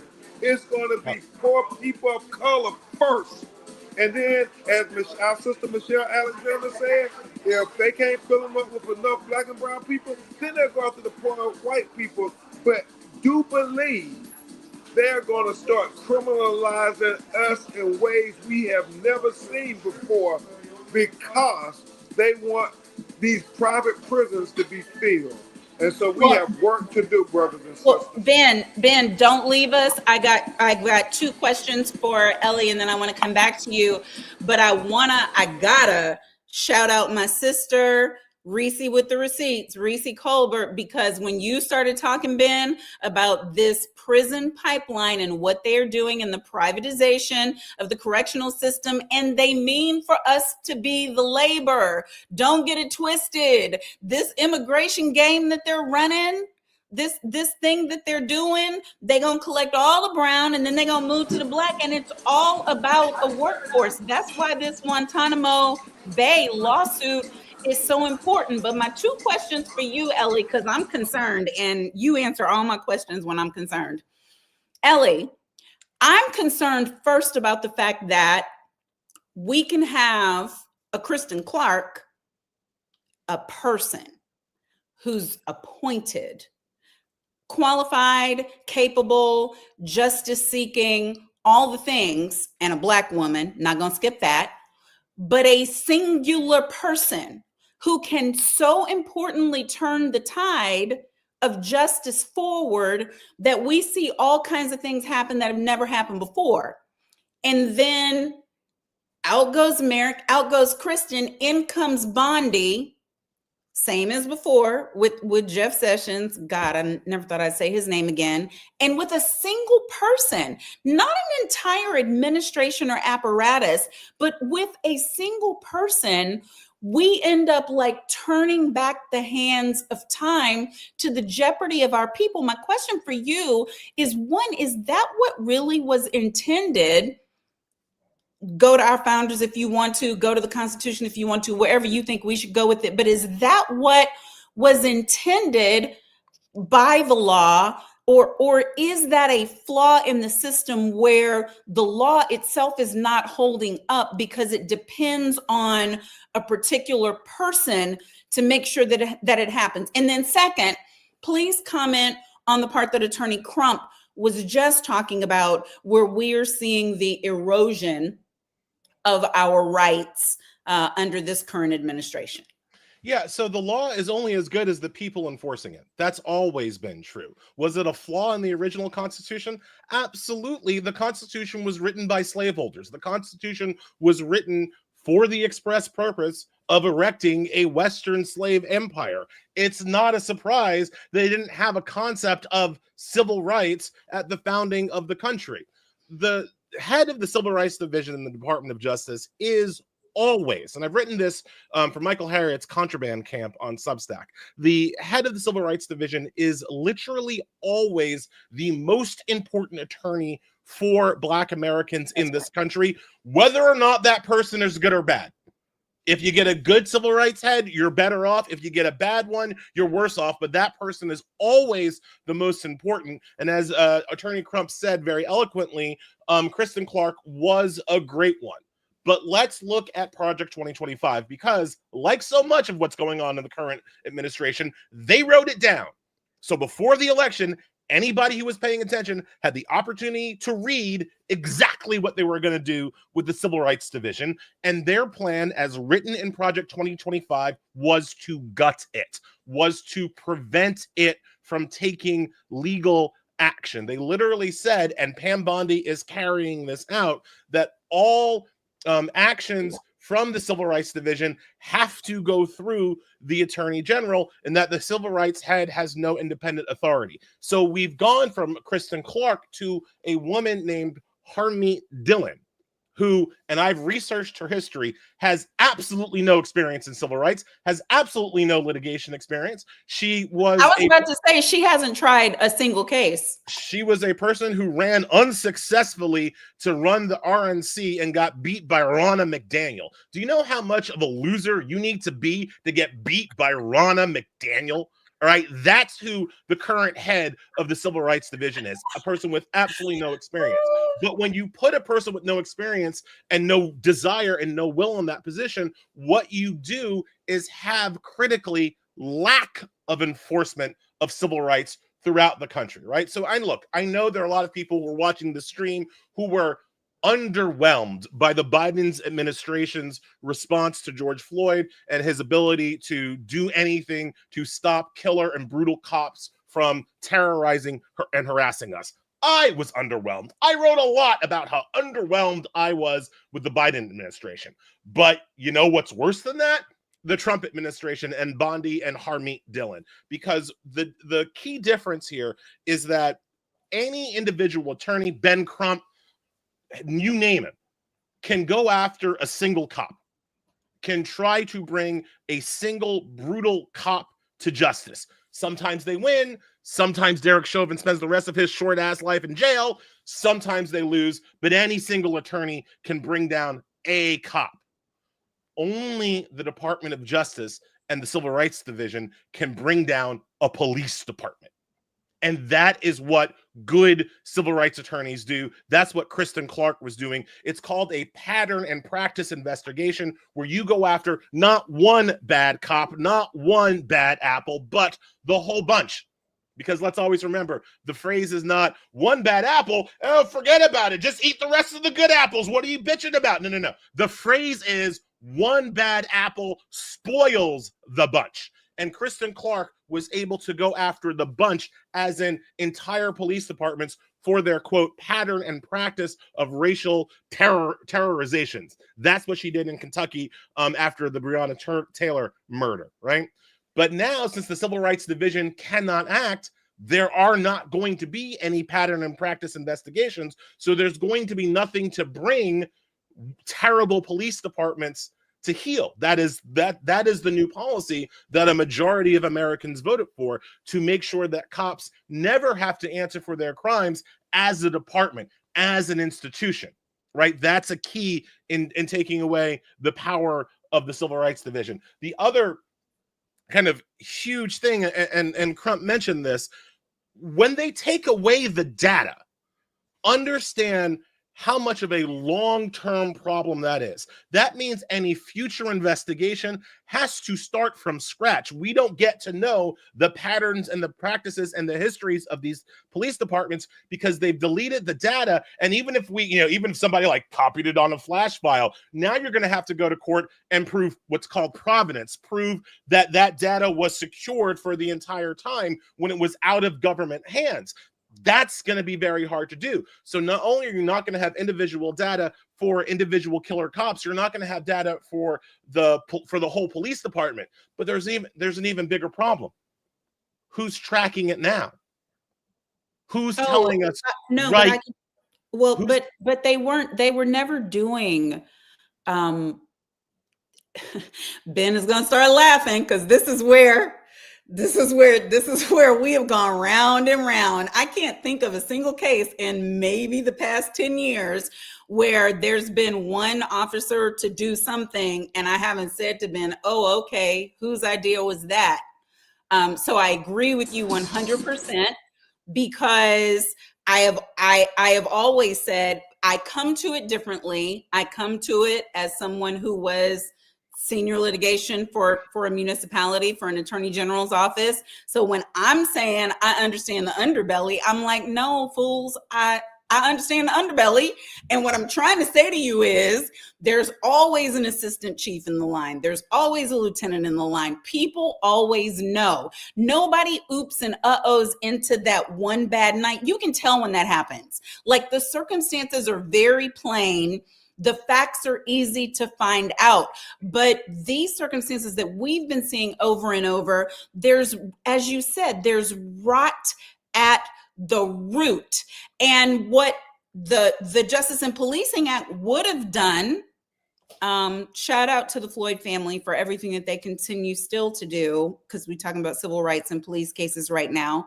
What the Justice and Policing Act would have done, hello, Queen, would have been to make sure we do not have cases where there's no data, cases where there's no collection, cases where nothing is happening. And that all hope of that is gone, and it is now up to us. So I'm hoping, Attorney Crump, you can tell us if it's up to local police departments, if it's up to local activists, what can we do in order to keep the records that the federal government is not going to? Unless, Queen, you're in here because you want to tell us something else. I am gonna tell my brother Ben, because I love him so much, and since the people are watching you, thousands of people who admire you, we can see everything you eating. They are not putting you backstage, and I want to make sure you know. I know you are starving from all your work and all the dinner, but I want to make sure I tell you they can see everything, and they have called me and texted, and they're frantic. They're like, Ben hungry. He's eating, so I just want to make sure you know that we can see you. We love you when we see you. That's all I wanted. Go back and talk about serious things. But Ben, we need you to know we can see you. I love you. You No, can stay thank and you. talk to us about Thank, the serious things thank too, you, also though. Queen.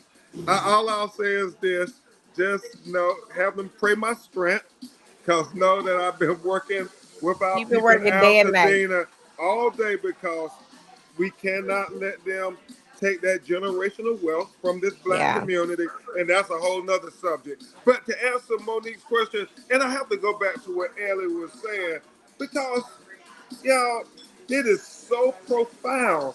This isn't; these are things that are happening in abstract when they get rid of the database. I mean, a prima facie case is Sonia Massey. Yeah. Sonia Massey, I mean, the cop who shot her in her face when she said, I rebuke you in the name of Jesus, had been to 6 police departments within 3 years. And so now, under the current administration, there wouldn't be any documentation of his pattern and practice of excessive force and brutality.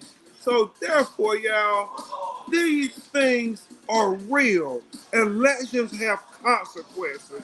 And the people who are most affected by people not voting is our community. I mean, in a extreme way, in an extreme way. So I had to say that to Amen, my brother Ellis, on that matter about the lack of those databases is going to be critically uh, hurtful to our efforts to try to bring killer cops to justice. Now, Yeah, but but I think then but though, but I I think was then we have to say though that people can do Freedom of Information Act and it's yeah, I gonna was take going there. that. Okay, go I ahead. was going there, and you know, Monique is quicker than most of us. She was already jumping ahead, uh, but we have to revert back to what we did before we had the database. Is it more daunting? Yes, it is, but not impossible. I mean, we got convictions even before they had the database, and we had to file Freedom of Information Acts, which is a part of my arsenal. I'm very strategic when we do it. You know, Monique, we've done it before because then you're fighting in the court of public opinion that will have an influence on the court of law. And the one thing I always say, Ellie, when we have to file those Freedom of Information Acts, I say 2 things. I said, well, if the police did nothing wrong, why wouldn't they want to show the world the video so everybody can quit saying, oh, that race baiting Crump, that agitator Crump, he just making up stuff. I say, shut me up. Show the video. It'll be clear. It'll exonerate the officer and the whole nine. And we say that. And then the second thing I always say about videos. Y'all, America is so hypocritical on so many levels. And I've argued in federal courts on numerous occasions on this point. Angela Rice, I ain't eating my food no more. I'm just going to fight on sheer will, even though I'm starving. Uh, the reality is this, Monique, it's a double standard because they say they don't want to show the video because there's a pending investigation and they don't want to taint the investigation and so forth. However, let them have a video of a young brother or sister doing something nefarious. That video will be all over the 6 o'clock news that day. But yet, when it's the police doing something nefarious or violating the policy, they make us wait 6 months, a year, 2 years. They try to do this delay, where nobody even remembers the dead, innocent black person who was shot in the back, saved their family.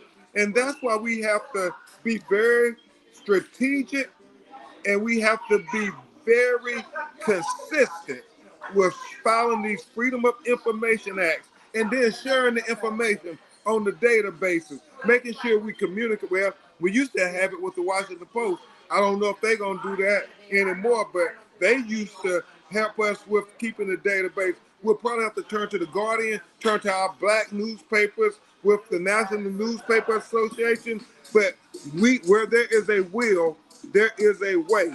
With this social media, Monique, these young, brilliant brothers and sisters, we can find a way to document every state where they have a police killing. Everything we see on social media hashtag, I implore somebody has to start keeping a list. And that list has to be updated on a daily basis because I'm so sad of this reality. My Ida law B. firm, Wells. Ida B. Wells.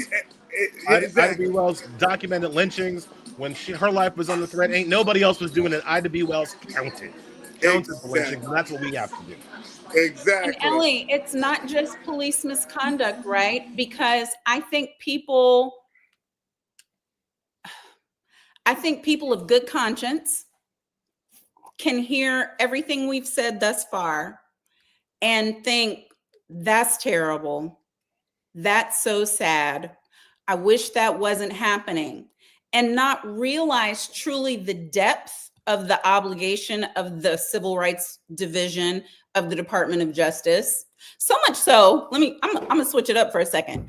I was talking to a group of women, and I was trying to express to them how important it was and how devastated I was by what was happening with the Civil Rights Division, looking at what seemed like my whole life's work just going down the toilet. And the response in the chat was, I understand that sexual harassment may be important, and I understand that fair pay may be important. And I was like, girl, I'm talking about folks getting shot in the damn street, and you think I'm talking about harassment cases? But it taught me the lesson, because people don't know that is also the Civil Rights Division's obligation to fight for fairness for women, to fight for fairness for people who have special education needs, to fight for fairness for everybody in any possible oppressed category. Can you maybe explain to us what the reaches are of that and the ramifications for where we are now? Yeah, I want to actually take that a little bit bigger, Monique, because I feel like I hear exactly have those conversations a lot from white people and black people. And it comes different, depending on their socioeconomic, situation or whatever. But you'll hear certain people, for me in my life, mainly white liberal people, be like, oh my God, that's so horrible, but what can we do? What can I do, right? And I'll hear predominantly from black folks, younger black folks especially, oh man, that's so terrible, but I ain't gonna do nothing. They ain't gonna do nothing. And so on both sides of that spectrum, there's a nihilism, right? There's a belief that nothing can change, will change, or has ever changed, right? And so one of the things that I tried a lot to do in my work, with my books or whatever, is to remind people that most of the bad things that are happening in this country are happening intentionally. And they're happening intentionally because of a law that was passed or a case that was decided that makes law as something that we as people vote for and write down. And many of the laws are terrible. And it is those terrible laws that put us in this situation, right? So, like, think about just my example here is a simple thing about police brutality. I think a lot of people have heard by this point that an officer is allowed to kill you if they are in fear of their life, right? And the legal standard is that the officer has to be in fear of their life. And how do you judge the fear? Based on what a reasonable officer would fear at the time. Folks, that is a dumb standard. And that is a dumb standard that was brought to us by one Supreme Court case, Graham v. Connor, which changed the standard into this stupid standard of feared for our life, right? Because a reasonable standard, a different standard, a fair standard, a not racist standard would be that the officer has to be objectively right. So if you shoot me because you think I have a gun and I don't, guess what? You go to jail. Do not pass go. Do not collect $200 from your Truth Social, Substack. You just go to jail because you're Yeah, I don't know. objectively I don't wrong. agree with you about that at all, Ellie. An objective No. standard would That's be not an objective standard with a subjective jury. That doesn't make any sense. And we do it all the time in tort cases. We do it all the time in tort cases. Listen, but see, that's the difference, right? It makes sense. Ben is gonna stop eating and start fussing at me about this because he knows I feel 100% strongly. I've been in the company of too many young, poorly trained, or not so poorly trained, black, brown, blue, purple, but they're all blue. They run blue. Officers cowering in a corner in my office about what was really in the pocket and how in the dark, at night, in the alley, in the rain, when the person goes and reaches what they're reaching for. And it sounds to me like what you're saying is if they were reaching for a banana instead of a gun, then objectively the officer goes to jail. And obviously there's no way that you can know when somebody reaches into their jacket objectively whether it's a gun or a banana, and frankly the odds would be on your side saying, well, I'm just going to interject for Ellie for a second, Monique. Objection to, since you holding court, Monique. This is what I don't understand, Monique. You could have at least waited, man. No, I can't wait because I don't want people to buy into that notion only because of this, Monique, and you're brilliant. But when you really think about it, why is it the police can always de-escalate situations when it's white people, and yet they shoot first and ask questions when it's black people? You can't keep justifying the outcomes. I mean, we only make up 13% of the population. We only make up 13% of the population. So that's why racism. Is it most of the police shootings are disproportionately against unarmed African Americans? Because we're black. The times they shoot white people are when they got guns. They don't shoot no white man in the back. That ain't happening. No. But Ben, that's racism, and it's obviously because we are black, and it's obviously because of the conditioning of centuries in this particular country, which is built on racism. But I'm talking, because y'all are my brothers in the law, about the fixes for it in the law.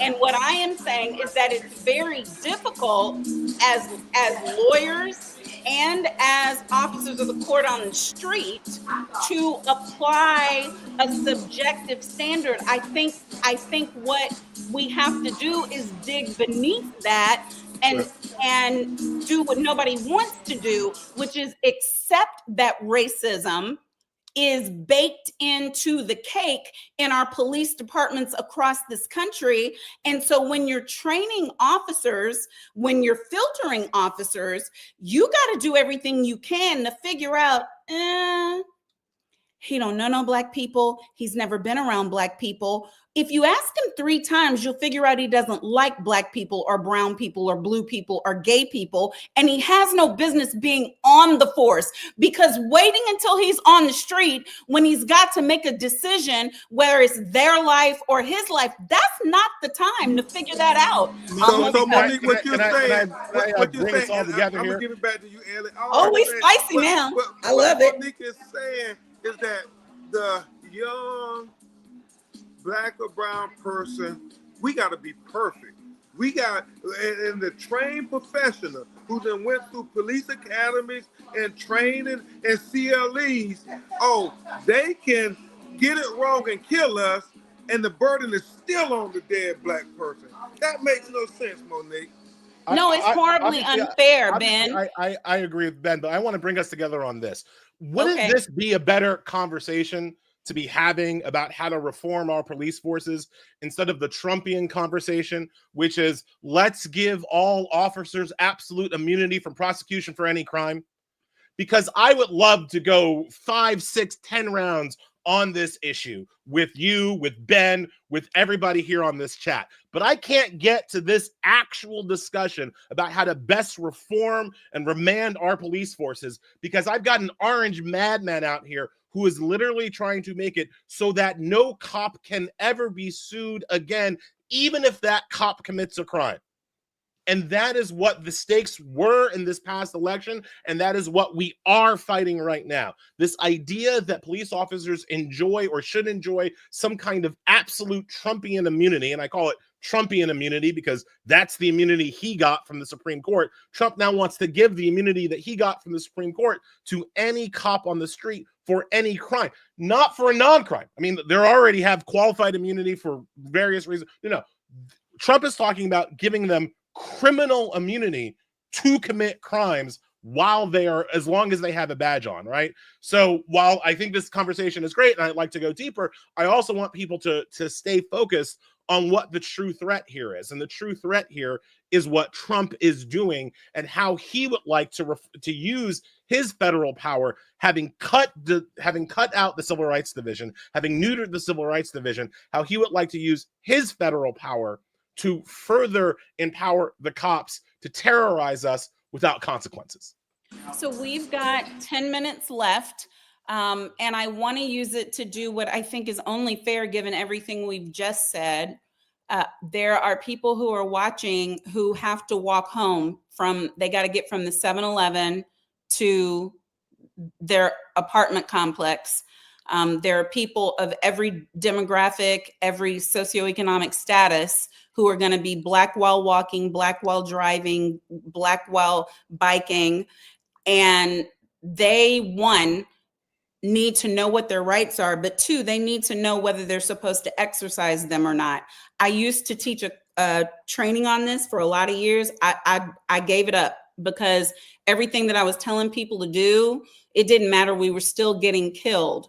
But I think now, whether it's functional or not, we need to give something to people. So if you could, Ellie, do 3 minutes of know your rights and stay alive, or whatever your parting words are to those who are watching, mamas who are gonna have to say something to their kids.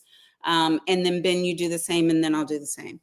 Well, I've got, thank you for that question. So I've got two young Black boys, 12 and 9. And so, the 12-year-old, the talks, because, it's never a talk. It's a series of talks because you got to tell these kids 1,000 times before they even clean up their room, much less know how to act, right? The talks have already started with the 12-year-old. The talks have already started with the 9-year-old. And on this particular issue, I always try to make sure that they understand is that we can talk about their rights. We can talk about what they should do or should not do. In the moment, the person with the gun is the person who's right. Mm-hmm. Whatever objection, situation, whatever they think, in the moment, the person with the gun is the person who is right, and you do what they say, and that's your best way to stay alive. And then you go to the police station or wherever they want to take you, and then I show up, and then I can fight for your rights, right? So that's just the overarching number one thing. Number two thing, I always tell my kids, I think any person should know this: don't say nothing to no police officer ever. Even if you're right, even if they're wrong, even if you got the video, you got the Holy Ghost power. Never say anything to a cop ever. Yeah. The only word you say to a cop is lawyer. Perhaps if you're feeling really chesty, you can say, "Am I under arrest?" And if they say yes, then you say lawyer. If they say no, you say, "Am I free to go?" And then you walk away. You never say anything to a cop. I don't care how innocent you are. I don't care how much you didn't do it. I don't care how eloquent you think you are. It's never worth it to try to talk yourself out of the situation. It's always worth it to say lawyer, lawyer, lawyer until you get one, right? And so with those two overarching standards for, again, my 12-year-old and 9-year-old, whoever has the gun makes the rules.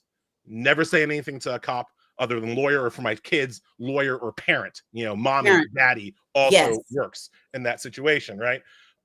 With those two overarching rules that you try to ram in every conversation, every teachable moment, all the time.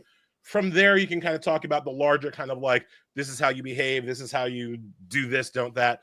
but if you have those two rules, that's as safe as you're going to be. Okay, Ben, 3 minutes. Yeah. Okay. Thank you so much for this very engaging conversation, Ellie. I always feel more intelligent after I listen to you, brother. So thank you. Monique, you know how to ask the right questions to really engage us. I guess I'll simply say this. We must remember, even though it's very challenging right now, the enemies of equality still will not win this war ultimately. They will not win as long as we remember what is in our DNA, what our ancestors had to endure. I mean, the slave codes were far worse than anything Trump and them are putting on us, and they were still able to overcome. They were able to overcome being defined as 3/5 of a human being as the founder of this country, and they overcame. They overcame Dred Scott decision that said there were no rights that a black person had that a white person were bound to respect, and they overcame that too. And in short, I think about what we overcame with doing Jim Crow and the lynchings and so forth. We overcame that too. And Monique, what that tells me is no matter what they do, we gonna be all right. They won't be able to keep us down, especially following Ellie talking about our children. The enemies of equality cannot win this war for freedom and justice as long as we make sure our children are more intelligent than those who will seek to oppress them. Thank you, Ben. So here's what I'll say as someone with two sons, just like Ellie said, and a daughter, and I understand. I had to watch what happened to Breonna, to Sandra Bland, to Sonia, and my oldest has special needs, and that is disproportionately one of the most mistreated, abused populations by law enforcement in this country. It is a war, and you don't want your child to be the casualty of the war. I do believe we'll win in the end, but that doesn't mean that there won't be losses. Try to make sure that it's not you. It's important that you know your rights. Go to aclu.org, go to NAACP LDF, and find out what those rights are, and then make decisions with your family about, as Ellie said, if a gun is facing you, just because you have a right to walk away doesn't mean you should. And have those conversations so that when those circumstances happen, you've already talked it through a lot of times, and you have a way to get back home. I understand the friction because I have these strong boys, and some of the things that I say to my son, my youngest, I'm a man, like he has that pride. I want to cry. And we're not trying to kill that. But make sure as a family that you have a place to rebuild pride in the men in your life and the women in your life, in us as people of color, as Black folks, so that when the street beats you down and you have to take the L that should have been a win, that you know you have some place to go. I'm thankful for my two brothers in the law tonight, for Counselor Extraordinaire Ellie Mistal, and for Black America's Attorney General Ben Crump. I'm Monique Presley, and I am excited to turn it over next to my sister, who's also in the law and a comedian and a whole bunch of other things. I know that Elizabeth Booker, Houston, come on, Booker Square, is going to have a way to maybe give us a lighter, but still very legal, very cogent, very right way of looking at these things. So thank you, Reverend Mark. Thank you. Let me thank Ellie and you, Monique, and Crump. Sorry, left. Where'd Crump go that quick? He Brother, eating. we love you. Love all you do. This is our resident Justice League, folks, and they're fighting for us. And as always, we appreciate the great work you do in the tradition of great Black attorneys like Charles Hamilton Houston and Thurgood Ain't Marshall you? and Constance Baker Motley. We will Ain't call the you? roll. That's right. Name one that isn't Howard. Say Thurgood. Say That's right. Thurgood. That's Ain't right. you? That's right. Thank you all. Thank you for being here. We appreciate you. Take care, both of you. Elizabeth Booker Houston joins us now. How are you, Elizabeth? I am great, Reverend Mark. How are you doing? I'm good. Welcome to StateOfThePeople.media. Folks, we invite you to spread the word, share this stream everywhere. We are heading into our second hour, 22 more to go. StateOfThePeople.media. This is the pre-response to the state of fascism speech that Trump is going to give tomorrow. And then we will have the response as well. So here with another one of our pre-sponsors, and to inform us in the unique and extraordinary way that only she can do, is Elizabeth Booker Houston. Take it away, Sister Elizabeth. Thank you so much. So yes, hello everybody. I'm Elizabeth Booker Houston, aka Booker Squared, along social media. I am a lawyer, I am a comedian, I am a social scientist, a political commentator, and I am in the Washington, D.C. area. I am actually just now coming back to my house from the Congressional Black Caucus Institute House down in downtown D.C., where we are prepared to cover State of the Union footage all day tomorrow. I'm going to be there from 12 to 12. So I'm going to be here with you until about 3 this morning. Couldn't really wrangle up any other creators because they went to bed. So I was hoping to get a nice panel for y'all, but they said we got to get some shut eye. They're going to keep us there for 12 hours. But I wanted to make sure that I was here for the state of the people. And so why it's so important for me to be here today is I want to make sure that we are focusing on what is really going on with the State of the Union and not listening to that man, 4547, and his administration with all of their lies. There's a lot of personal reasons why I wanted to be a part of this. I came to Washington, D.C. almost 8 years ago as a presidential management fellow for, you guessed it, Donald Trump. I worked under that man as one of his fellows, and I am still, as of last I checked, currently a federal employee, even though they are illegally terminating everybody left and right. And so with the way we are seeing the federal workforce being attacked and dismantled across the country, especially here in the DC metro area, I have, over the last month, decided to speak out and talk more about the work that I do in my day job, because I think it's important that we hold the line as federal workers. I used to keep my social media very, very, very separate from what I did in my day job, but it's becoming more and more necessary for us to stick up for the work that we do for the American people. So what I'm going to be doing for you for the next hour is pre-bunking the bullshit. We're just going to cut through it, all of the lies that we're hearing from Shadow President Elon Musk, from DOGE, the supposed Department of Government Efficiency, or I don't even know what to call those people, because the last thing they are is efficient. The first thing I wanted to get into is we know they're going to keep harping on DEI. They're going to keep harping on DEI. And I was on a call tonight with the 92% Club with Black Women on a Mission, where we talked about how we need to stop just going with that acronym. We need to say what it is. It's diversity, equity, inclusion, and accessibility. We need to make sure to lay it out for people, because what Trump and all of these fools have been able to do is use DEI as a slur. They said it stands for didn't earn it. They want it to be synonymous with Black people because we know how they feel about Black Americans. But the fact of the matter is that diversity, equity, and inclusion includes not only racial and ethnic diversity, it also includes disability advocacy, and disability spans many, many different groups and demographics of people. The most common disability accommodation we see, I have on my face right now, which is wearing a pair of glasses. Disability is extremely common.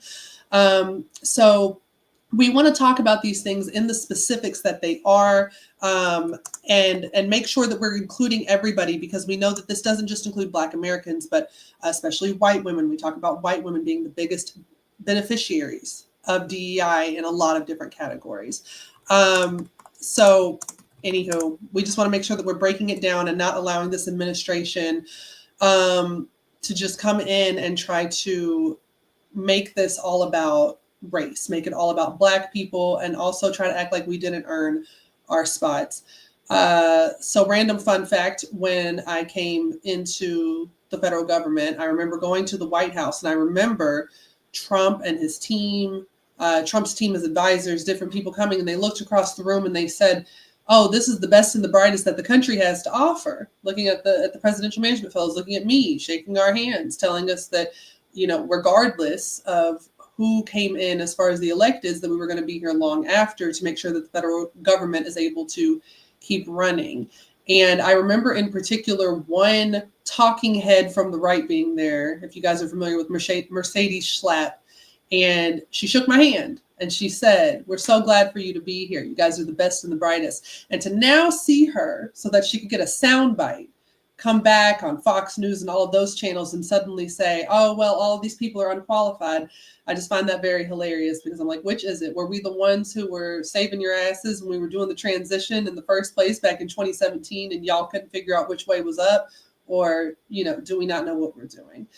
So the narrative changes based on how their racism sways. So anyway, I just want to make sure that we are pre-bunking rather than debunking everything that they're saying, because we know the lies they're going to tell and we want to be prepared. We don't just want to be responsive to everything that they're saying. We want to make sure that we are anticipating what they're saying. And we know they're going to attack DEI likely during the State of the Union tomorrow. And I just want to remind everybody that diversity, equity, inclusion, and accessibility includes people who are extremely, extremely qualified. We've seen it at every level of the federal government. And so one thing I do want to point out that I feel like went under the radar with Trump is he did pass an executive order to get rid of things like the Presidential Management Fellows Program, to get rid of the Pathways Program. Now, here's the kicker. They said that they want to get rid of all of the people in the government who are not loyal, who are no good, who didn't earn it, right? But here's the thing. Why would you get rid of these requirements for these very prestigious fellowships if you could so easily fill those positions with the people on the right, these so-called loyalists? Why would you fire everybody and then get rid of the qualifications for these individuals to come in? Why wouldn't you just fill it with the people on the right who are so much better than everybody else who's working in the federal government? And I think we know. I think we understand that what's going on is they don't have the quality when it comes to the folks in the MAGA crowd. And so I feel like we want to make sure that we point them out as the mediocre white men that they tend to be. That the way that they take up space is not in a way which is fulfilling the meritocracy that they keep putting on everybody else. It is more so trying to take down the standards and take down the standards for the federal workforce. I mean, my goodness, we have a man who's president who has 34 felony convictions. So with that being said, I'm so glad to see Angela Rye. Thank you so much for having me be a part of this live stream. So I just want to know what your thoughts are with me bringing that up. They're getting rid of qualifications. They're lowering the qualifications to bring their people in. And I find that suspicious. And I wonder what you think about that. Well, the thing that we are learning, Madam Booker Square, for those of y'all that somehow got it confused, this is the one. Now, you know, I came on here because I was like, now she all professional, prim and proper. I want to know if she's going to be on here cussing today, because there are some things to cuss about. Yes. You know, what I have learned is that for them, DEI actually does mean didn't earn it, but for them. So they're completely fine with their lack of qualifications as long as somebody's daddy made a call or somebody's daddy wrote a check. Donald Trump's daddy. You know, it like, yeah, they totally fine with that. But when it comes time for, you know, a door open for us because someone paid additional attention to us to go find us, that is totally against the rules. So it's fascinating. We know that there's it's not now I can't think of what I was going to say, but it's not lost on us that when they say just us, that's a system that has long been against us since the beginning of time, since justice was a thing, since vigilantes, which later became law enforcement officers, were chasing enslaved people and returning them back to their slave masters. So we're not lost we're very clear about these things. I think the other thing that has been astonishing, Elizabeth, you know, some of the things we were talking about last week were CQ Brown versus his replacement, Yes. somebody Kane, Don Kane. I keep wanting to call him Don King, but I think it's Don Kane. Might as well be that type of fraud. But you know, they replace They replaced a general with a lieutenant general. You look at their qualifications. The black guy, surprise, is twice as good. We've heard that before too. Yes. And then when you look at the Joint Chiefs of Staff chairman, who is CQ Brown, he was the Joint Chiefs of Staff chairman. You also note that he's more qualified than the Secretary of Defense. Pete Hegseth, Fox News host. You know, who might have did a term. That's it. Like he didn't do much. So I think that we have a lot to be angry about. We have a lot to protest. We have a lot to fight against. And I think most of these battles are going to be won in the courts. And we have to make sure that we go to courts that have some sense, because these Trump judges that were appointed are siding with him, not because it's the rule of law. They're siding with him to garner favor with him. It's very scary.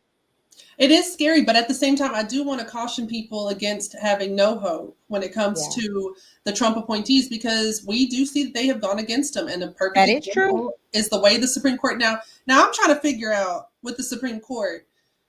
All right, I know it was a little prim and proper getting in here, but I guess let's go ahead and get messy. Come on, be yourself. Let's get into it. So I want to talk about dark white Clarence Thomas and how he somehow was part of the 7-2 decision. He voted with the 7 to say, we're not going to touch these temporary restraining orders that the lower courts are putting against Donald Trump and his administration. I thought that was very surprising. I was like, who paid you, Clarence? Who's taking you on vacation? Who did that? But I think that's a good example of how even the Supreme Court, they're not going to be 100% with Trump every step of the way. And I think an important reason is they don't want to get any of their power usurped. And he's trying to do that. The way he and that homosexual J.D. Vance, he was trying to tell folks, he was like, oh, we can just interpret the law how we want.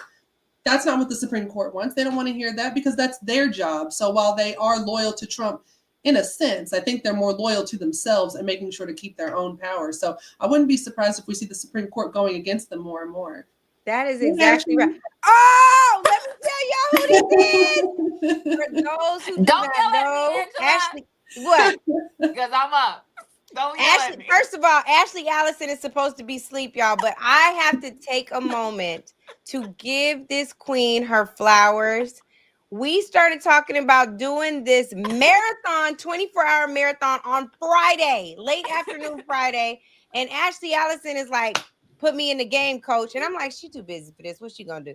All I have heard is Ashley Joy says she broke out a laptop the size of the plane on the plane. Had a map out of what was going on. She you see these big old glasses? I can't see. I need a big. Got her glasses on. I need to go get my glasses on to be with my lawyer girl. I gotta get mine on too. But I just have to give you your flowers and say thank you before this audience. Seriously, Ashley, you really have been you've done yeoman's work.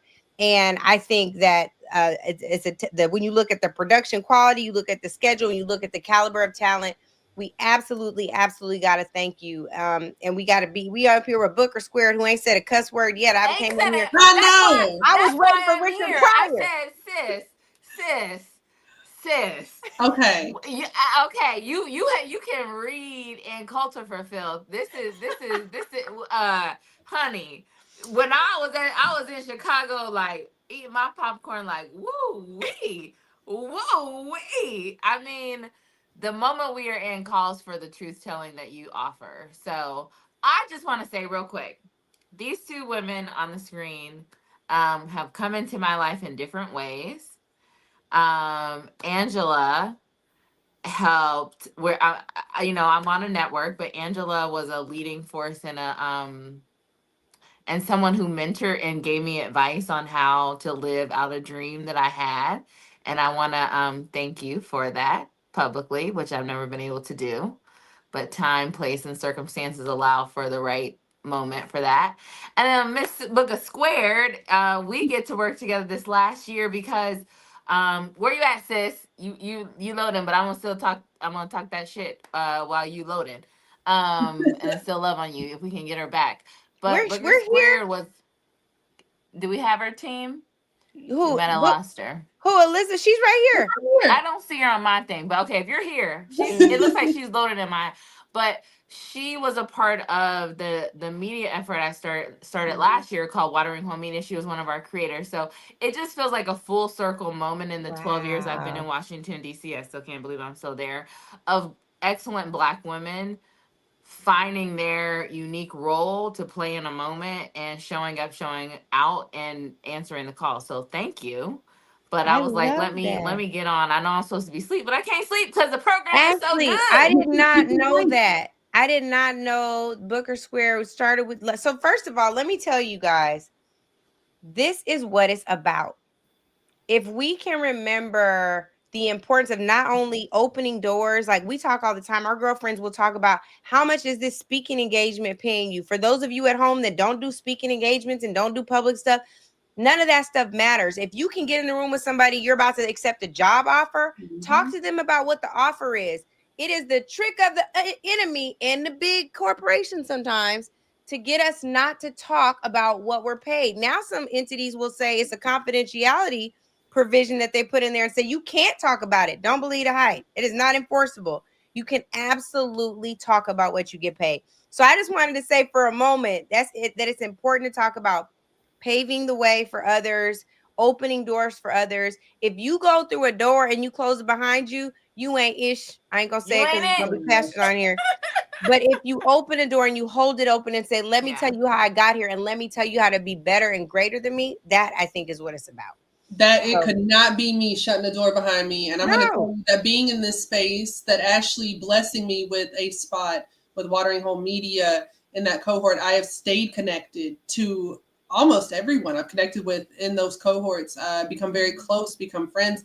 I'm working with some of them tomorrow. I'm going to be at the Capitol. I'm going to be with Zachary Kirk. If anybody's familiar with Zach and all of his work, I'm going to be there with him, and I'm going to be probably leaning on him. And I'll be there with Kenny Walden, Too Raw, Too Real. We're gonna be there, just probably just reading the girls for filth. I want to see, what bleach blonde bad built butch body. What's she wearing to the State of the Union? I kind of nosy about it. I don't know. We're gonna see, but I really appreciate seeing all of these different creators with different backgrounds in one space, learning from them, being able to connect. And that's the thing. I always say that, like, what's for you is for you. Nobody can take it. And so there's no reason to close the door in somebody else's face. There's room for everybody. And I do feel like when we're all together working together, it just makes everybody grow. So I appreciate you, Angela. I appreciate you, Ashley, for what you do, and just curating these kinds of spaces so that we can come together, because look, we need it right now. We need to come together now. You're reaching people too in ways that some of us who have been more mainstream media, we've just not been able to scratch the surface on Vince. what they do. Hold on, Biz, I'm making a point. He in here ready to cut it and wipe your camera off anyway. But I want to say that it's so important what you do, because you're going out and reaching people who say they don't care about politics, who say that this doesn't matter to them. They're like, wait, she funny, she talk fast, she's smart, I'm learning something. It's so important what you're doing. So I do want to commend you before I bring in our Capitol Hill correspondent, Vincent Evans, who is the executive director of the Congressional Black Caucus. Hello. Hello. I just had to join. Yeah, he having FOMO. He like, I'm missing out. Bring I me am in. missing out. It has been so good. What are we on? Hour 2, 3? I'm three. But Hour who's 3. counting? And I had to meet Elizabeth because I've heard about this sister. I know she will be with us at the CBC tomorrow. Yeah. So I was looking forward to meeting you tomorrow. But I just think I support and uplift what you were saying at the beginning about how in one voice you were told as a presidential management fellow how important the work that you were doing. It was important then, but all of a sudden now it has no meaning. I worked in the White House, so I know what that feeling is about. So I just wanted to jump on here to meet you, uplift you, and just support. This is powerful. Can I say one thing about the president? So, I too went to law school. I'm a lawyer by training, but not by practice. And I got denied from the Presidential Management Fellowship program. I didn't even make it to like through the first round, and I was felt so deflated because I thought that was going to be my way. I'm from Youngstown, Ohio. I didn't really know how you get to work at the White House. I didn't really know. We were always a social justice family, but I didn't know how you broke through to the big leagues, right? And when I went to law school and I didn't get the PMF, presidential fellowship, I felt really deflated and rejected.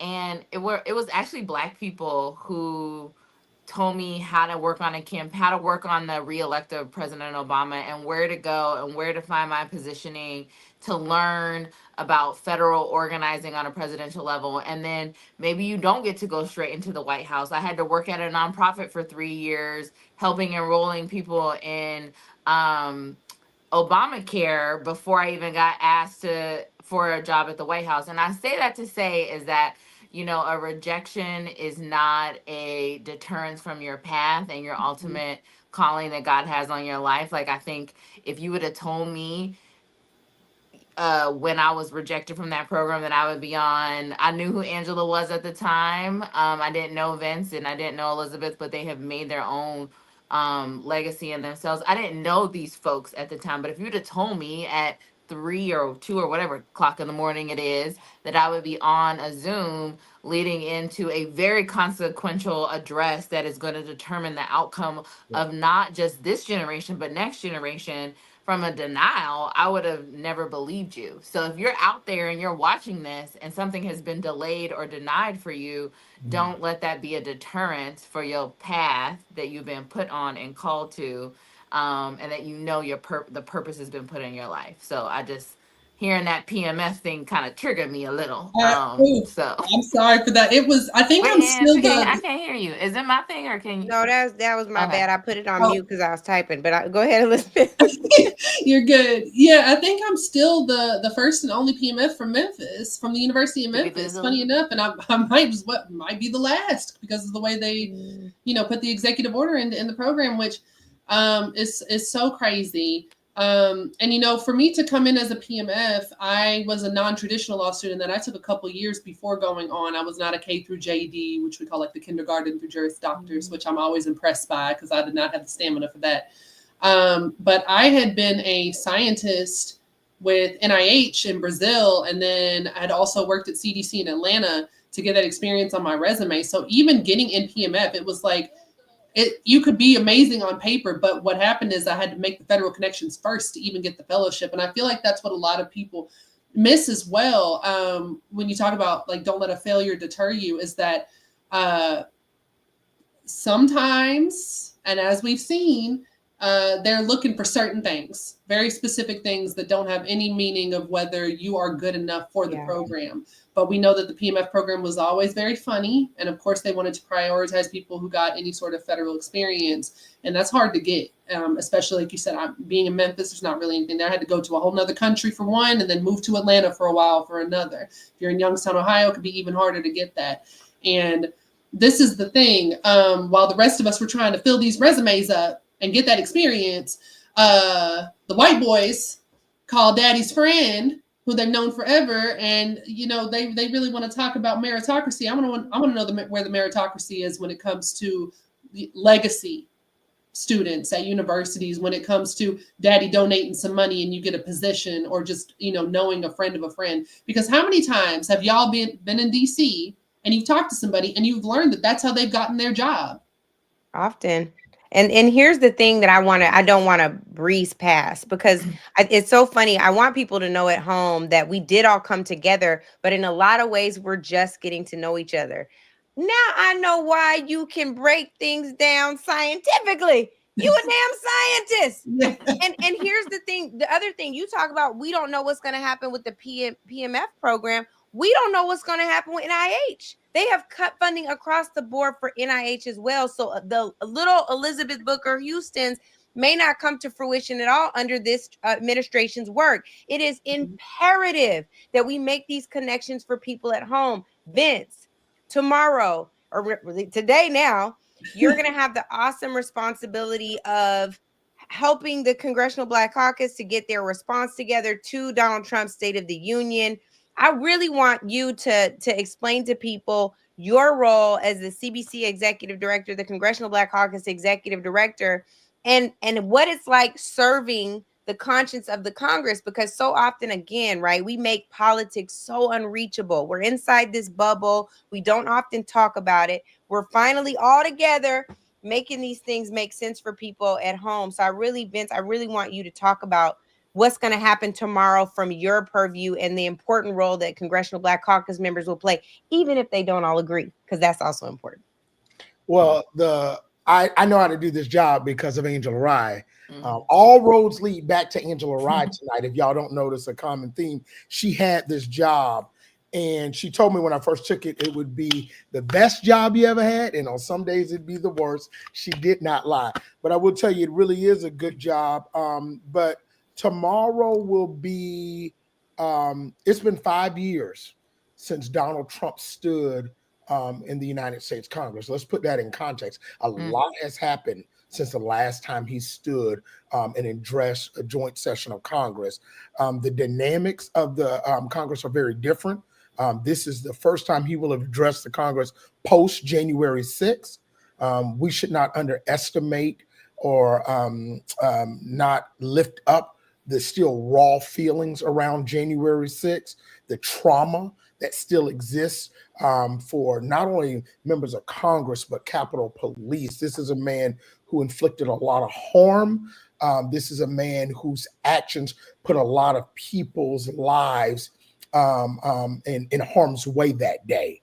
And so he will come to a Congress tomorrow where a great majority of the leaders there will be guarded, and rightfully so, about what it means to have him back in this space. For the CBC, 62 members strong, the largest in our history this year ever before. A great group and collection of members from every part of the country, right? We've got the youngest member of Congress and Maxwell Frost, the first Gen Zer elected to the Congress, to people like the Maxine Waters, who Angela Rye idolizes. We all do. And every leader in between. Some of you, I think you will hear from some of them later today. Congresswoman Crockett, I think Leader Jeffries, Congresswoman Betty, the whole plenty.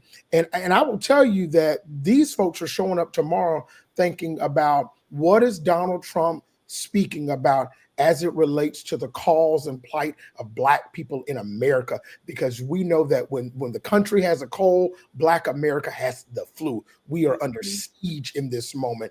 And we've got to, and I think the members will be speaking truth to power. I can tell you one of the things that a number of members are going to be doing. You're going to see people taking notes tomorrow, because Donald Trump is going to be lying in real time. And people need to understand very clearly what those lies are, because those lies have to be called out immediately. I know some of them will come straight to State of the People as soon as that address is over. And because we will be on State of the People, not listening to Donald Trump, we need some people to come tell us what the lies that he will have just told. So now, Vince, do we really need that? I want to do a focus group poll. It's 4 of us in here. So let's do a focus group poll real quick. And I want to know, this is my first question. How many of us know that this man gonna lie tomorrow? Raise your hand. Okay, lower your hands. We got some voter fraud happening in here. It's some double votes, some double counting going on. Okay, my next question is, how many of us, Vince, you might have to sit this one out. I'm about to get you in trouble. How many of us think that members of Congress should go in there and listen to the lies? Raise your hands. Wait. We got people turning red. What's happening? No, girl, there's too much melanin here to turn red. Look at Elizabeth to turn all the way. No, wait a minute. That's my light. I got it with the mix with the gold and the blue. Now look, because I'm gonna be there, as Vince said, and I will be representing CBC PAC, who I adore, and of course I want all the best for whatever Speaker Jeffries has planned. But I also want the members of the CBC to do what's on their hearts and see what they're going to do, because this is a very complicated situation of having to sit through this man's. I mean, we talk about the lies. We know some of the lies he's going to tell, and that's the most annoying part. We know what he's going to say. We know he's going to lie and say that he's gotten rid of all this fraud, waste, and abuse in the government when we know all he's done is terrorize a whole federal workforce and cut down benefits for folks. Social Security's being dismantled. I mean, all of these things. I can't blame somebody if they don't want to sit there and sit in that room and listen to this. Okay, now I'm gonna push back on you. Oh, wait, I got one more comment, and then I got some. Okay. Since I'm with lawyers and a very smarty pants, I gotta argue with every day. I got a quote for y'all to argue with. Okay, go ahead, Ashley. I'm Miss Coalitions girl. That's what I have built my career on, is building coalitions. But this is what I will just say. At some point, like, the table is not meant to be built. And but there may be pressure on one caucus to do a certain thing, but the reality is that Black folks did the thing on November 5th. I'm actually looking for the other people that want to sit at the coalition table to do the thing also. That's right. what I like. There are moments in history where if you get it wrong the first time, you got to get it right the third or the fourth or the fifth if you actually get that option. And I think that there are and there's an opportunity for other caucuses. There's a lot of caucuses in Congress to be in solidarity with us who got it right on November 5th, the 92, the 80, the 92%, the 80% of Black men and 92% of Black women. So that's all I'm saying. I'm just like, I don't want us to be the only ones having to carry this cross again. You know what I'm saying? Like, Well, baby Jesus, let me just break this down for you while we're talking about carrying a cross. So our good friend Ellie Mistal, who was in the Justice League panel earlier, wrote a very amazing piece in The Nation today entitled, "The Democrats Should Boycott Trump's Speech to Congress This Week." And then there is a quote that I would like to read for you all. Please listen. If we could pull it up on the screen, we would, but we pulled this together on Friday night, so relax. Here's the quote. "Boycotting the State of the Union would start to change all that. First, and perhaps most important, it's new. It's not something that's been done before. Not showing up to the speech is norm breaking at a time when things are decidedly abnormal. It would be the first visual indication that Democrats are putting their bodies where their mouths have been. The image of a naked emperor speaking to a half-empty chamber, applauded only by his sycophants and owners, is exactly the scene the country needs to see." I was trying to speed it up so I could sound like Booker Square, but I couldn't go fast enough. Now that y'all have heard that focus group, I just want to ask one more time.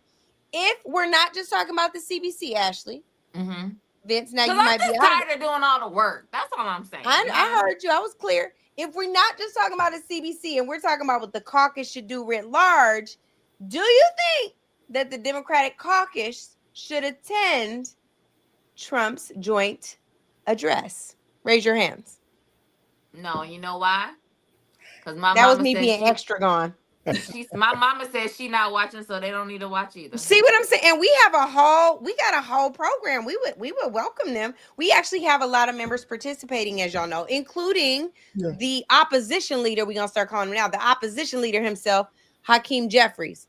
So I'm just saying, I got strong feelings about this. I've been trying to raise hell about this for a week or two. Vince knows I've been on Vince's last nerve. I don't want them to go. I feel like the conscience of the Congress should show people that this is fascism and they shouldn't sit and watch fascism take over. I don't want them to go because democracy being at stake means all of our freedom that we fought for is at stake. I don't want them to go because I don't want him to insult them. And honestly, y'all, I don't know how safe it's going to be. I really don't. I'm worried about their safety now because I have a Homeland Security background. This is not coming from classified intelligence. It's my inner Holy Ghost. I just am not feeling it, but I just want to make sure I say that so that they don't try to arrest me for sharing classified information I don't have. Okay. Well, the thing is, I mean, if they don't want to go, there's going to be a whole lot of Black creators with Black Media Row. If they want to get a message out and come talk to us, we'll be right there. We'll be in some rooms off to the side. I mean, look.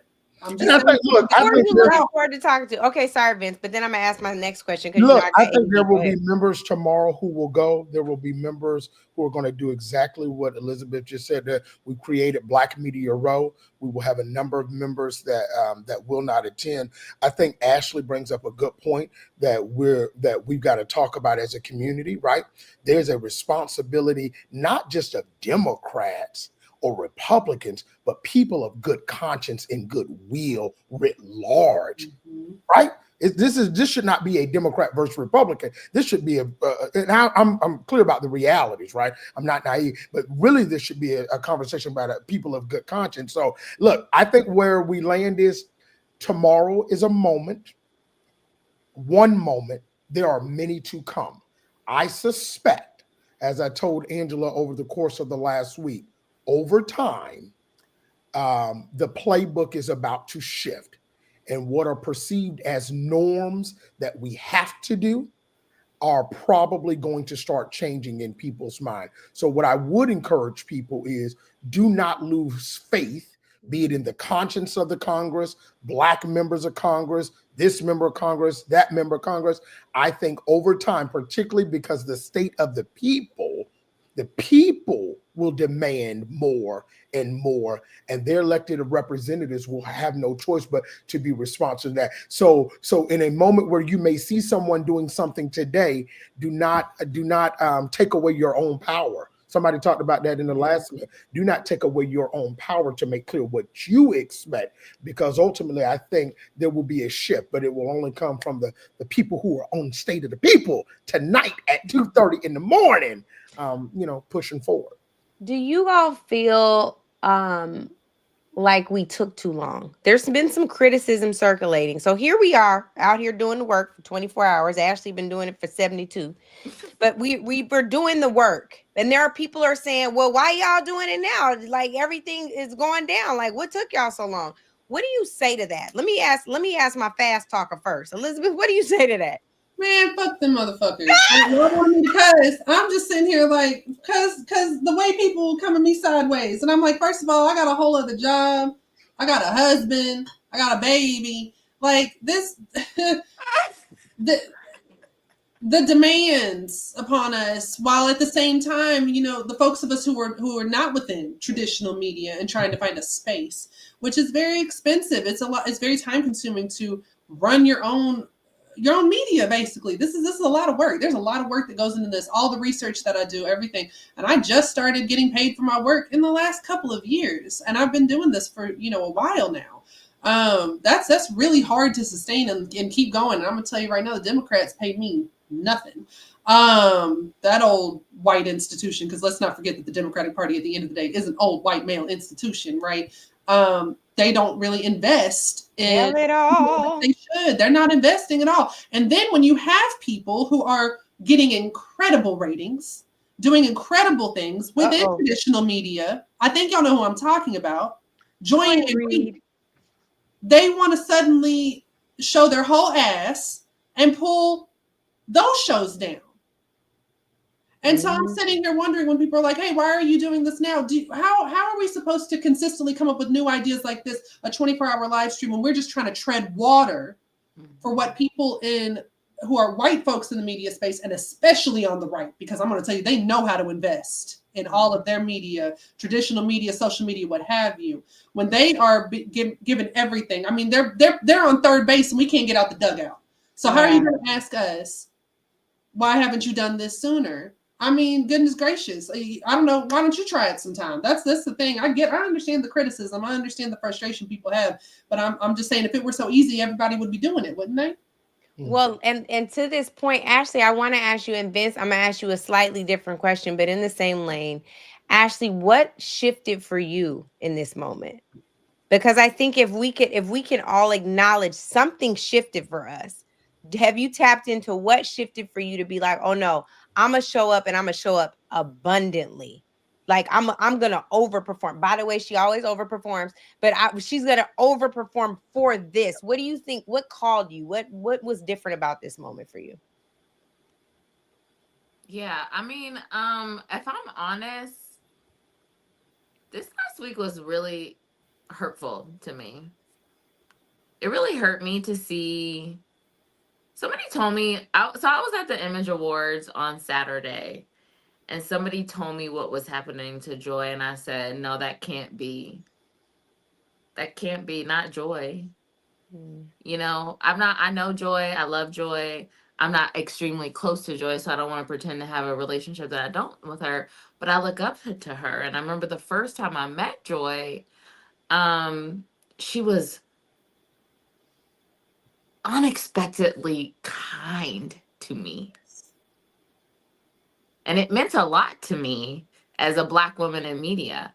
And so I cried a lot. Like every night I've been doing these little dance parties by myself for 30 minutes just to find some of my own joy. Because this week really hurt me. It really hurt me. I've been feeling very alone. And so in a moment when the one thing that I told myself, I said this on the Breakfast Club with your brother Leonard. And I said, I will never let them break me the way they broke me 8 years ago when Donald Trump won the first time. And the one of the lessons that I learned is to not allow yourself to be alone. So when an opportunity came, I've always wanted to find my lane, right? I've always wanted to be like, when can I jump in? But when an opportunity came and it felt like a space that was uniquely positioned for me because of what I had been doing the last 3 years to lean in and help this thing happen, that's divine. That's divine to me. And Yeah. so I did it. And that was what shifted for me. It was a hurt, but it was an opportunity. And it was growth over 8 years to be able to hear the moment was now. Mm. And Ashley, I just want to give you your flowers just for a moment, because when I talk about the lack of investment and support and the foresight of what the future holds and how to make space in media, you saw the gap. You are already a Black woman affected by this gap. And you took it upon yourself to create Watering Hole Media, to create a cohort of creators, to compensate us for our time, which I greatly appreciate, to support us, to create a support network for us to come together. You did that. You did that.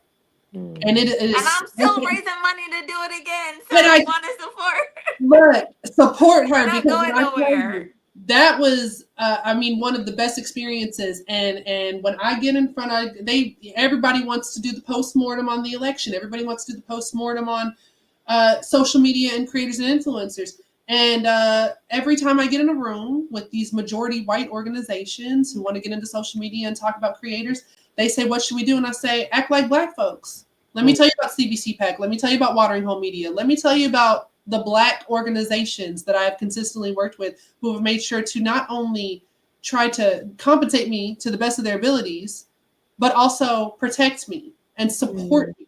I think about the fact that you were sitting with me at the DNC, in that room to give me support and guidance and comfort while I was dealing with the overwhelm, even as an extrovert for my first time covering that kind of event, while I was sitting there stressed. Like, just the fact that we see each other in a different way, that these other organizations are not going to see us. And as we've said, everything is put on us. We're given the burden over and over again.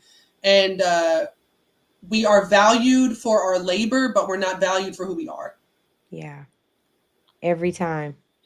Vince, I wanted to ask you, given your responsibility, one of the other things he didn't say is, I used to say, it's not like herding cats, it's herding feathers. As soon as you grab 3, 5, go.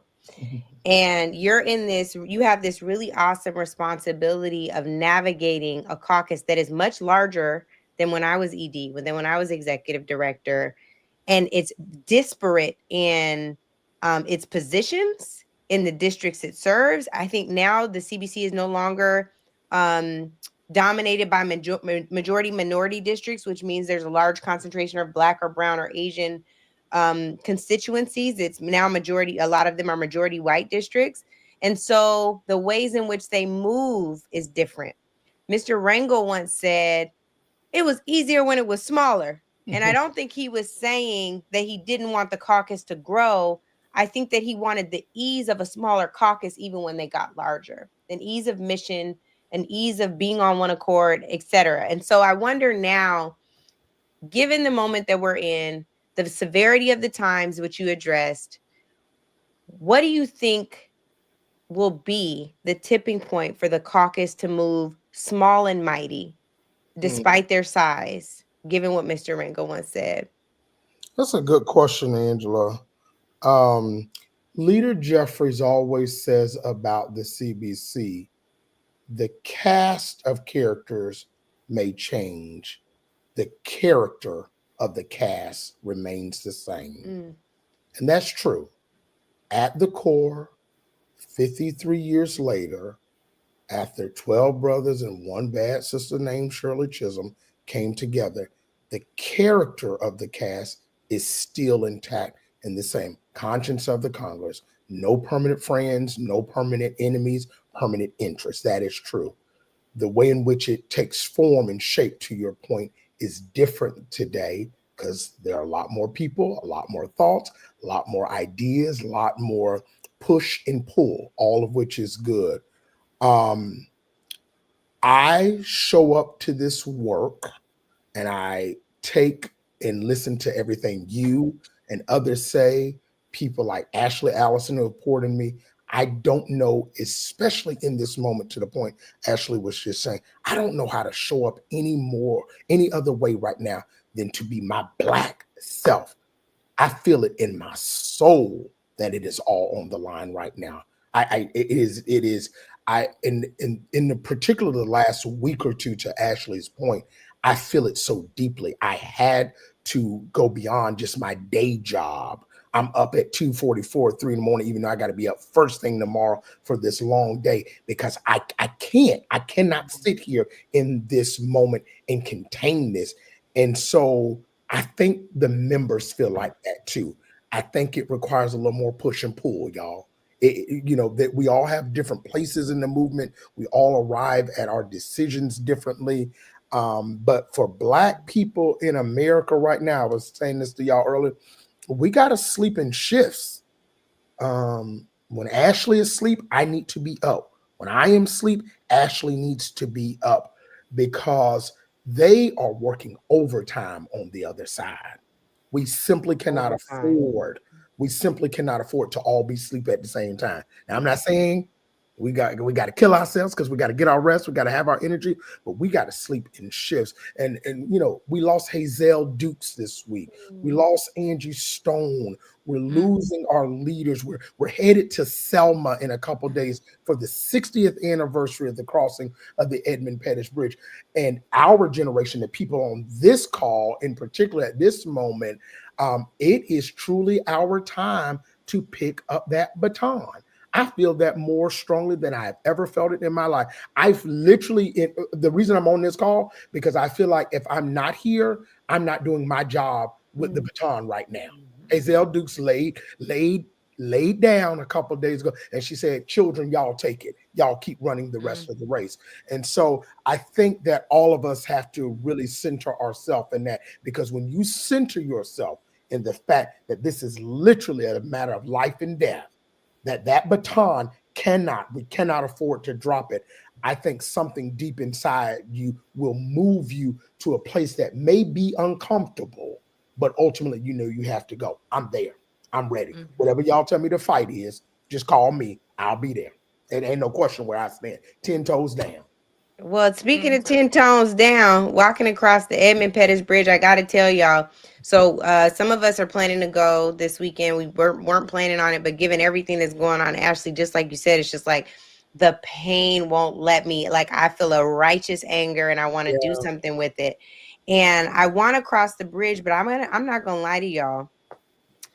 I feel a little nervous because I'm praying that this time, crossing the bridge, we don't end up crossing backwards. Like, I feel like they are trying to pull us back into Jim Crow and the segregated South. I feel like they're trying to, like, we know they're not just dismantling newly appointed, selected, named DEI policies. They are trying to roll back the 14th Amendment.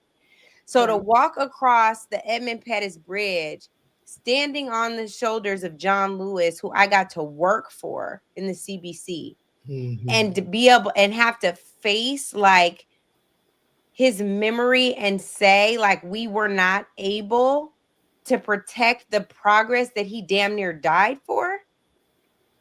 like that is so remarkably heavy for me. And I mean, I pray Mr. Lewis is looking down on us like, y'all getting in halfway good trouble right now. Yeah. But it ain't quite good trouble enough. And I also believe he'd be like, but I didn't want y'all to have to get in the same type of good trouble that I got in. Yeah. Right? Like we should be past police batons. We should be past the dismantling of DEI. We should be past officers who were under investigation getting thrown out just because they're white boys. Like we should be past that. And yet we're being dragged right back into that. And So I Go ahead, Oh, I'm Elizabeth. sorry, But Angela. I want to remind us of something. yeah, for a no, second. please, because I was filibustering my doom and gloom. I'm scared. I want to hear. Well, go ahead, Elizabeth, please. Oh, I was just, y'all know, I rep it all the time. Elizabeth, you always say you're from Memphis. Yes, I do, all the time. Yes, I will always claim Memphis, Tennessee till the day I die. And I always tell people that with this election, what we were seeing, those of us from Memphis, is we have already been living what the rest of the country is pushing forward to. What the Tennessee Republicans, those white supremacists who are running the state of Tennessee, have done to completely disenfranchise and dismantle a black city, a majority black city, is the largest majority black city in the country. That is exactly what the plan is for the rest of America. And we had been seeing it, I mean, since the day that I was born. And I know that it's not Selma, but Memphis is also one of the cities that's at the heart of the civil rights movement, sadly, where Dr. King was assassinated. Dr. King was assassinated April 4th, 1968. I happened to be born on April 4th. Every one of my birthdays was spent sitting vigil with candles in memory of Dr. King out in front of the Civil Rights Museum at the Lorraine Motel where he was assassinated. And there is a different kind of experience that you have growing up in that kind of place because it is like it's frozen in time. You are very much frozen in time, and it is very intentional. They have been dismantling DEI. I mean, they didn't even let DEI try to take a step into Memphis, Tennessee, when the rest of the country was, getting it. They want to make sure to take away as much as they can, intentionally punishing Black people just for being Black in Memphis. And so I hate to pile onto the doom and gloom, Angela, because it sounds very much doom and gloom what I'm giving right now. But I more so want people to pay attention and see. And if you want to see what the plan is and what's happening, look at Memphis. But also look at the fact that Memphis is still there. Yes. That the Black folks in Memphis are still there. That people like me are still being born and bred and raised and coming outside of Memphis and are going to be sitting in the Capitol tomorrow criticizing the President of the United States with his nonsense. So there is a resiliency that comes to the other side of it. There's a very sad story, but I always want people to see that we have a real life example. We have real life examples in this country. And really we got to get the South back into it. I complained about this with the DNC chair vote. I said, what y'all going to do for the South? Because y'all keep acting like you're going to get on Stacey Abrams' internet and tell me that the Southern states are just lost to the Republicans. We got to start flipping this stuff and paying attention. So I think looking at those cities, looking at Selma, looking at Memphis, looking at St. Louis, Atlanta, New Orleans, looking at these cities and kind of seeing what's been going on there for the past few decades is going to really help people understand what we have to go through in the future. Yeah. I just wanted to, okay, so I have been to Selma a couple of times. I was working for Barack Obama during the 50th anniversary of Bloody Sunday, and it was spent weeks in Selma organizing that, and it was a monumental event. But I also got to work on something that actually is constantly in my spirit of our journey to progress. And time is a flat circle at this point, so don't get me wrong if I get the year wrong, but when the Blacksonian opened, the Black Museum on African American History, one of the Smithsonian's, and everybody and their mama came, like, John Roberts was there and Oprah was there. I said, okay, I've done seen it all, right? The day that opened, there was a woman who also was there, and her father was a slave. And she rang a bell that hung at her church. So I met someone who knew a slave. It is not that far away. And so I know that Mr. Lewis did not want us to be where we are today. but we are not that far removed. That is the fallacy of what this story is being told about why we do not need a DEI, or why we do not need a civil rights division at the Department of Justice, or why it is a fallacy that is being painted, why they want to erase the history being taught in our school. I met someone who did not have their freedom because of the laws of this country. And it sits with me every single day, because we go about our lives as though it is too far removed. Not just white people, but Black people too. Black people who are like, I don't need to vote. I am not going to lecture you that the system is perfect.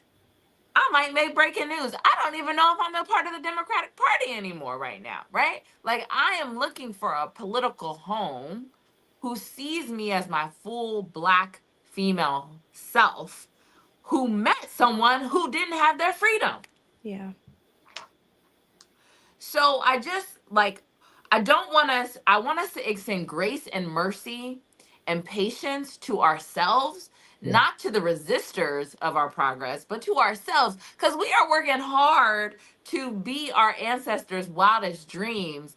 But it is not going to be easy to get. It was not easy. We don't know what they were feeling, but I have a sense from the ancestral downloads that I'm sure we all get at times, that we are doing the purpose and we are on the right path. And the reason why we go back to a place like Selma, it's not to go backwards, it's to remember and to get fuel. When you go across that bridge, you get something that no one else can pour into you. It is spiritual, it is biblical, it is righteous, it is ancestral, and you get it in a way that you can't get it anywhere else. So I'm glad I can't make it this year. I'm actually gonna be asleep this weekend. No lie. You actually have earned your sleep, sis, because you have pulled all nighters. I know Ashley is gonna go to sleep soon as we get off this here I'm gonna panel. try. You need to go to bed. And I know. I want to offer Vince closing remarks and Elizabeth closing remarks. And Holly is in the chat talking about she going to bed too. She has if you guys should not have to earn your rest, but y'all have earned your rest. So And we Vince and love then Elizabeth, you. Well, love you. most powerful words of thank you. Thank you, Angela Rye. I know you are tired of people thanking you, but we have to say thank you. We have to say thank you because you helped us, organized us over the last week or two to create this space. I feel like, as I said to y'all earlier, this is our movement now, our new civil rights movement. It looks different. It feels different. It's requiring us to be up at 3 a.m. doing the work. And I'm overjoyed. It's going to be hard for me to go to sleep. I'm thankful for this space. I grew up in North Florida in the deep South. When Elizabeth was talking, I felt very closely what she's saying, because in far too many parts of this country, Elizabeth, the vestiges of the old of a far gone, what we thought was a far gone world, are still very much alive in this country.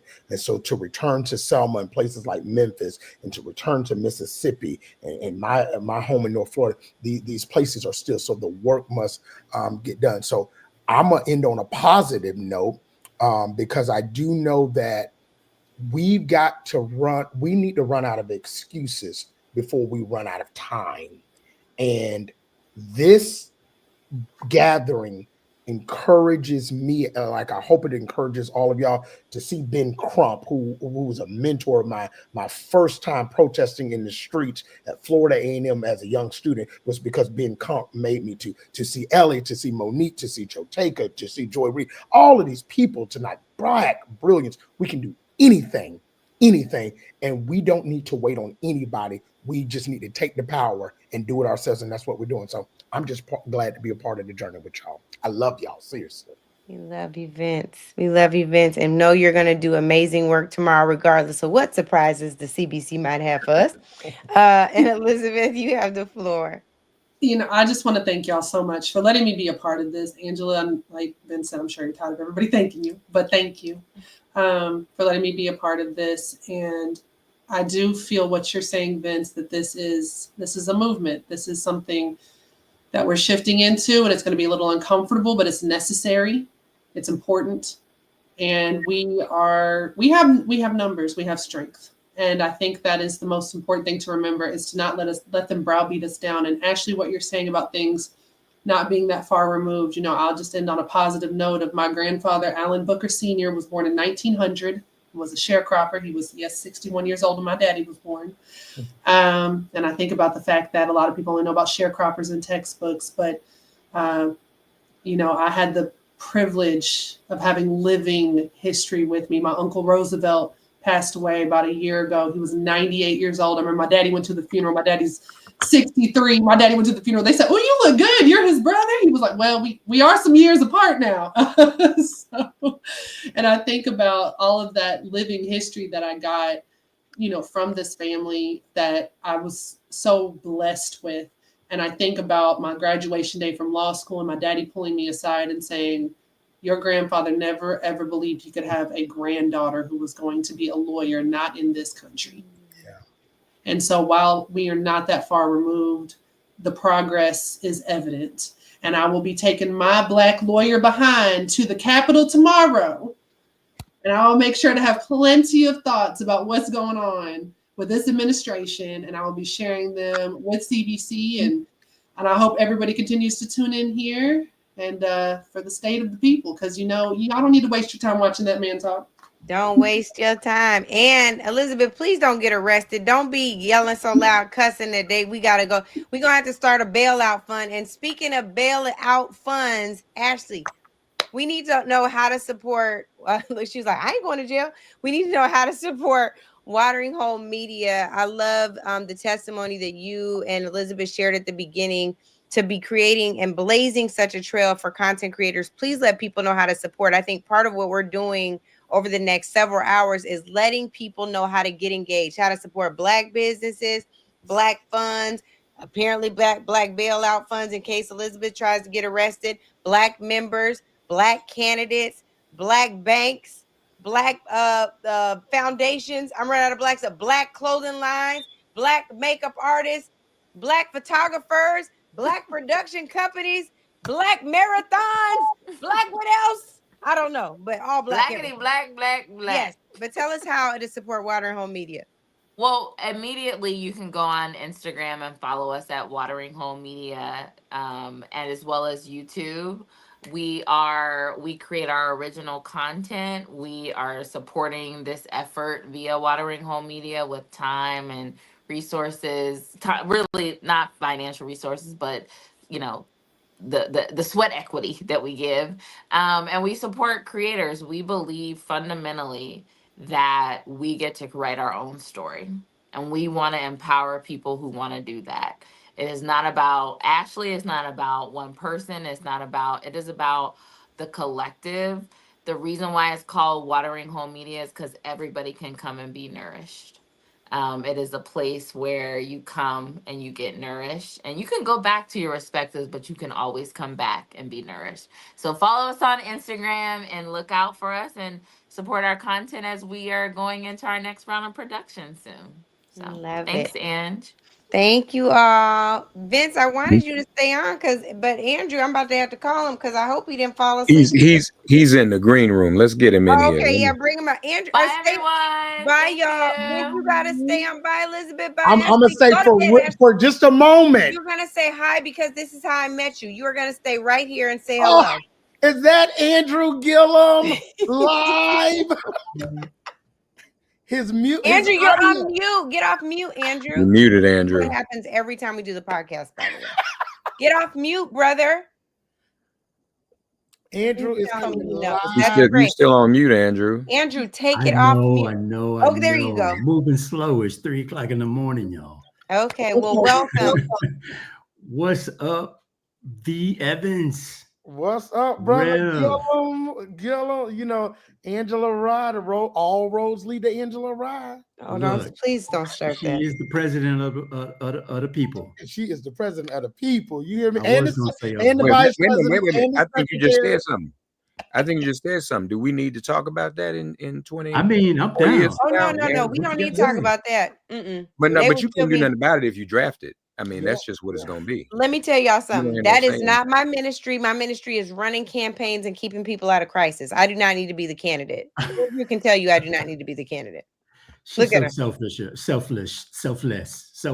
y'all. Selfless. Andrew's like, this bitch will be done before she starts. Okay, like Andrew knows this. That's No, not my ministry. I'm on the side. I agree with them. I think you Andrew, that. absolutely are the And president of as the soon as black. we get off this live, Andrew gonna be like, "Girl, no." Nope. So, No, not true. so brethren, let's the three of us meet without her and plan her future, and we'll Yes, then yes. we'll fill I'm her with in it. on. I We'll let will. her know what we came up I'm with. calling the meeting. She calls me the line leader. The meeting is set. So That's I right. love get it. y'all. And The then meeting Angela, is we'll set let for the you know Black what we've gathering. The decided for meeting is you. not set for me running for office. You guys better call Wes Moore. I'm not doing this. Okay. We love you. Well, I'm gonna let we the can cool have kids more than stay one on. of us. That's possible. Yes, but I don't want to. That's not my ministry. Okay, we'll see. We'll see. Okay. We'll see, y'all. We'll pray about it. Love y'all. Stay Love good. Love you, you, Night, Vince. Vince, I love you. Be safe tomorrow. Okay. Or Vince. You got a today. long day, brother. You got a long day ahead of love you. y'all. Thank y'all. I'm texting you. Thank you. Oh, he's gone. Okay. Wow. Thank Bye. you, brother. We're gonna do a quick reset, y'all. We are into Yes. we're beginning our third hour of State of the People Media, and spread the word. A lot of folks are watching on all these streams where you I see them. know. But the headquarters is StateOfThePeople.media. You can go there and share it with your loved ones. We're in hour 3. And Angela, who you've heard, who's been here, started us out with Joanne Reed. We're going to welcome our brother. And we met on the battlefield in Florida and found out the history, the mutual history we both have together. We love this brother and what he stood for, what he's about, and foresaw at one time himself this foolishness we're facing. This is the pre-response to the state of fascism speech that Trump's going to give tomorrow. And after that, we'll have the response. But Angela, we welcome now our brother, Andrew Gillum. Take it away, y'all. What's up? Thank you, Mark. Good to always see you, even though we're doing it virtually now. Brother, you're giving, again, as you always have, of your time and of your talent and of your love for our people. We appreciate you. Absolutely. Love you, man. Love you as well, Mark. brother. And then a ride. Andrew, what do we normally say for the podcast for Native Land Pod? Welcome home, everybody. Welcome home, y'all. It's 3:00 in the morning over here and midnight for you. Yes. But your day gonna be longer than mine. I mean, because I already passed midnight. So I'm gonna go to bed a little bit. When these people release me and they tell me that we're good, I'm gonna go to bed. And then I am gonna be up.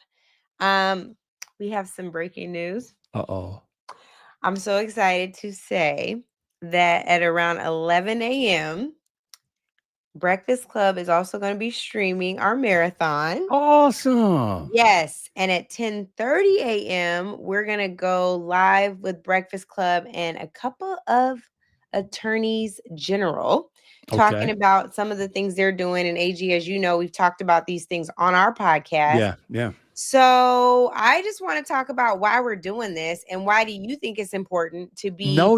I actually around the clock? I actually wanted to have the honor of interviewing you on some of this. I know you started this all off with Joy some hours ago, but as the organizer of the people, all our people, Angela, whether you embrace this role or not, I just I think it's important that our viewing and listening audience know that when an idea hits this child's heart, her mind, sits on her spirit, she has been gifted by God with the ability to enlist really anybody she wants along that mission. The fact that we are spending 24 hours up, many of the people, the guests you'll hear from, frankly, are pulling these hours right along with us because they're invested, they're interested, so on and so forth. But Angela, give us the moment of urgency that hit you that said, we have got to do this for ourselves, and that we got to do it around the clock, thereby sleeping in shifts so that we don't ever fall asleep at the switch when the real deal is being done. Give us the premise behind why we're doing this. Well, Andrew, I do want to say that I know the people want to hear from you. So I'm just saying we're going to share. We're just going to ping pong. But I do want to say this. Do you remember a couple weeks ago when we played that clip? And I talked about this earlier today too. The clip of Congresswoman Gwenmore saying, "Mr. Speaker, the House is on fire." Yeah. I have not been able to shake it. Yeah. It was this chilling moment where it felt like there was finally a member of Congress in the place where they're sworn in to serve saying the thing that we all feel. Yeah. Like, this ain't normal. We said it wasn't gonna be normal during the election. When are our actions gonna catch up? Like Ellie says in his piece, that the words are gonna match your bodies. Like your That's it. body does the thing that your words are saying.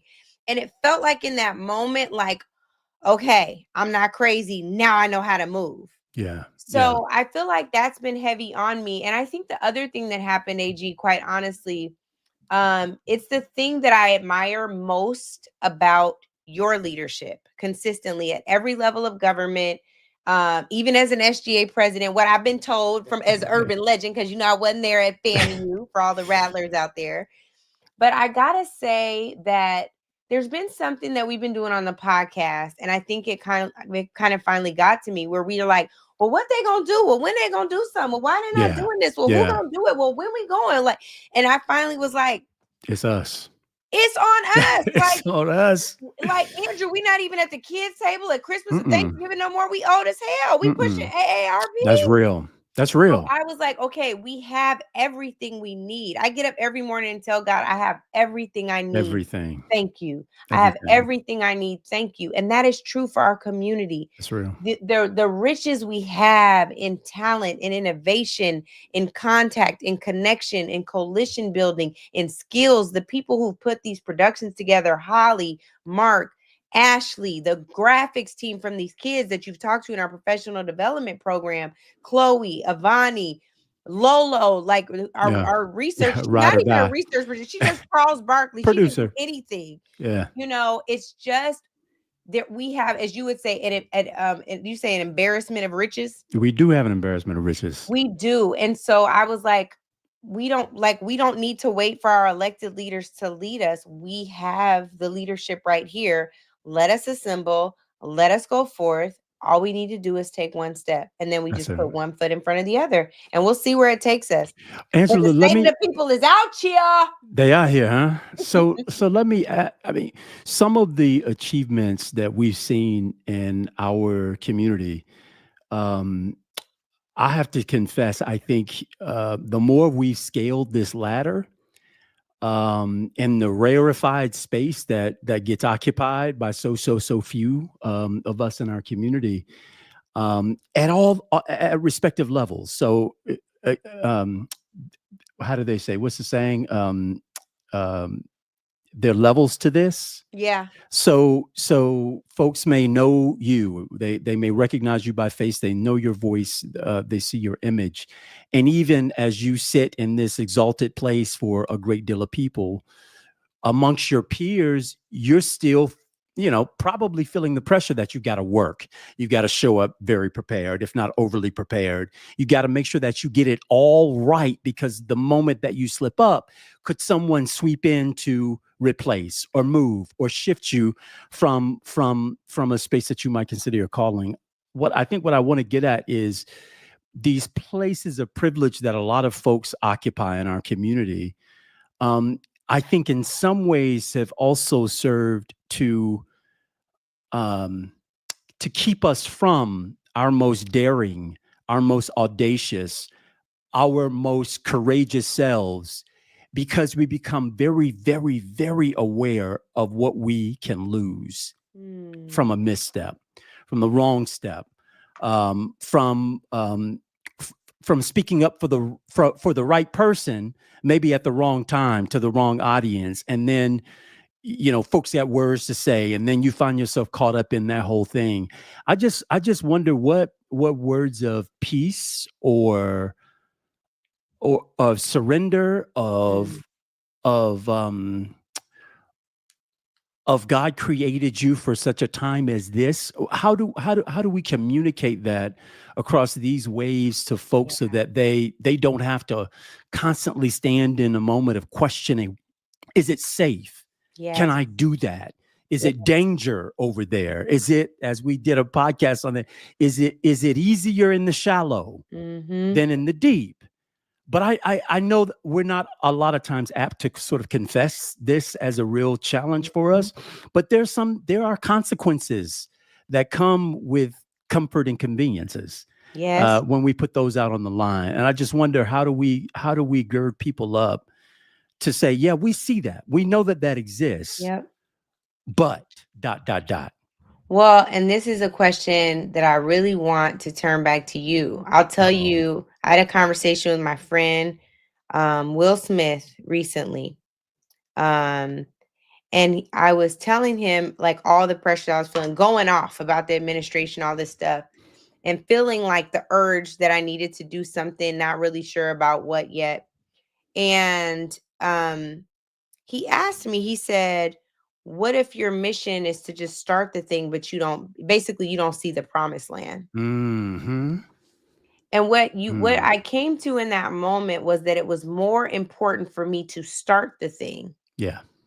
that I feel called to do. I don't know if God's going to let me finish or not. What I know is that I'm called to start the thing. There it is.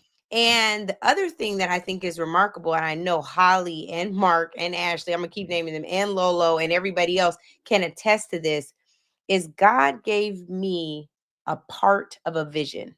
He gave me an idea. That was it, an idea. And it was, I had so much anxiety presenting it to the group that I presented it to, because I knew it was incomplete. I knew the time was short. I knew that it was going to feel impossible. I didn't know how it was going to get done or if it was going to get done. I just knew, I felt in my spirit that we needed to do something, that our people had great expectations of us, right? And yet we're too big to fail.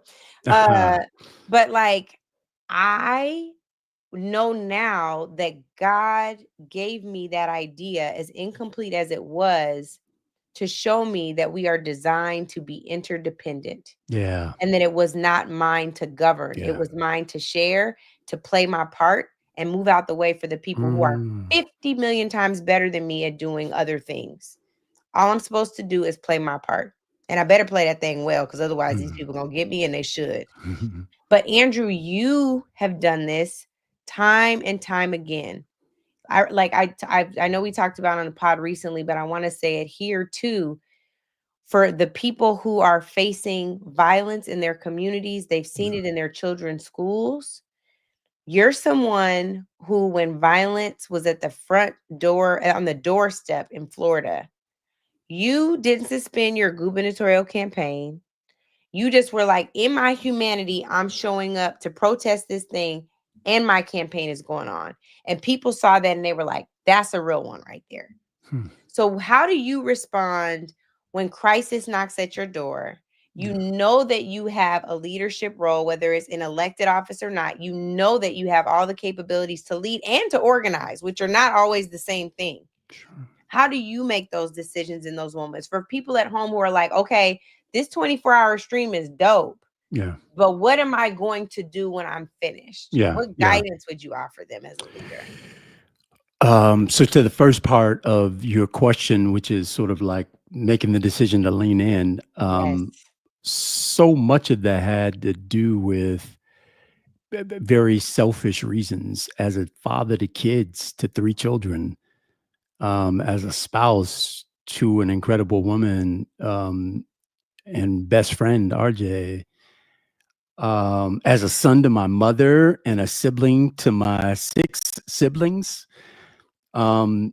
My heart leaps out for their toward their protection. Almost any of us will put ourselves in harm's way if it meant protecting the people who we love and we care about. Yeah. It just so happens that I think God gifted me with a sense of the familiar, family ties, to be more than just my actual blood family. There are folks who I see and I can't call their names, but I recognize their circumstance. It looks familiar. There are folks who get talked about, right, by their quote friends or associates in the corner. And my heart immediately goes to the person who's being quote talked about. And I just want to soothe them and comfort them and just let them know that this moment's going to pass. And guess what? One day these folks are going to be answering to you. I don't know if that's true, but maybe in that moment it's a salve. I'm not real sure. So it is like any of us might respond to taking care of our own. It's just that I think God blessed me with a sense of defining our own as being broader, bigger, more audacious than just those that we are in blood relationship to. And I think if that's true, then not one of us can then see the other being, trampled on, stepped over, passed over, ignored, not seen, and like think it's okay. It's not going to be okay. That's not going to be okay with me. It won't ever sit right. And that means even if I am in the place of privilege and enjoyment, you can't even enjoy the thing. It doesn't feel like a privilege anymore. It feels like a burden because everybody can't be there with you.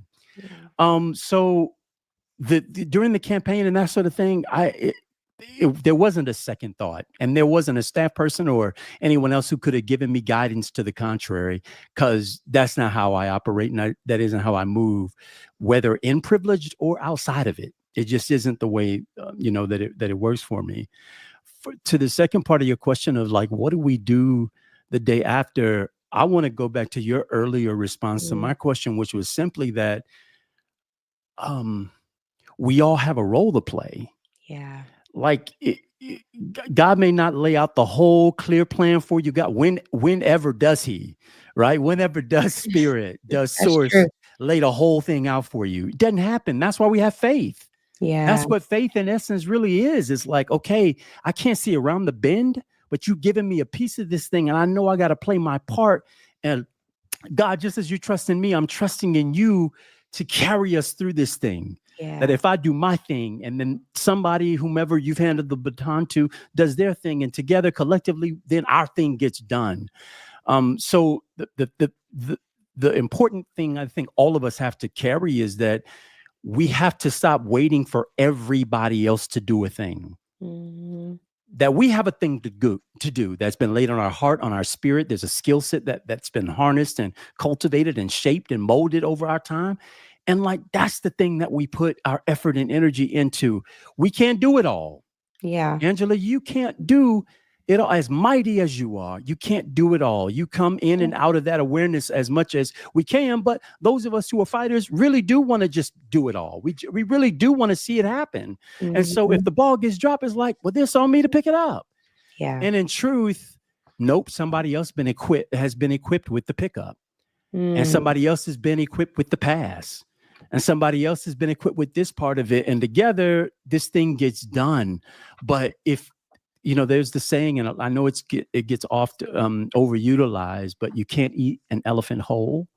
Like those things that are just too big, you can't eat in one bite. There are sandwiches that you cannot eat. I have only heard this saying on our podcast from you. Is that right? When I said you can't. Only time, twice. Mm-hmm. Okay. All right. Well, then maybe I need a new metaphor other than it ain't mine, by the way. No, it's a okay, narrative. okay. But the idea is that whatever that thing is, that burger that you would love to, take down in one bite, because that's how hungry you feel. Too big. You cannot do it in one bite. That there has to be several added. And guess what? It might not even be your bite that finishes this thing off. And so I completely respect that we all have a role to play.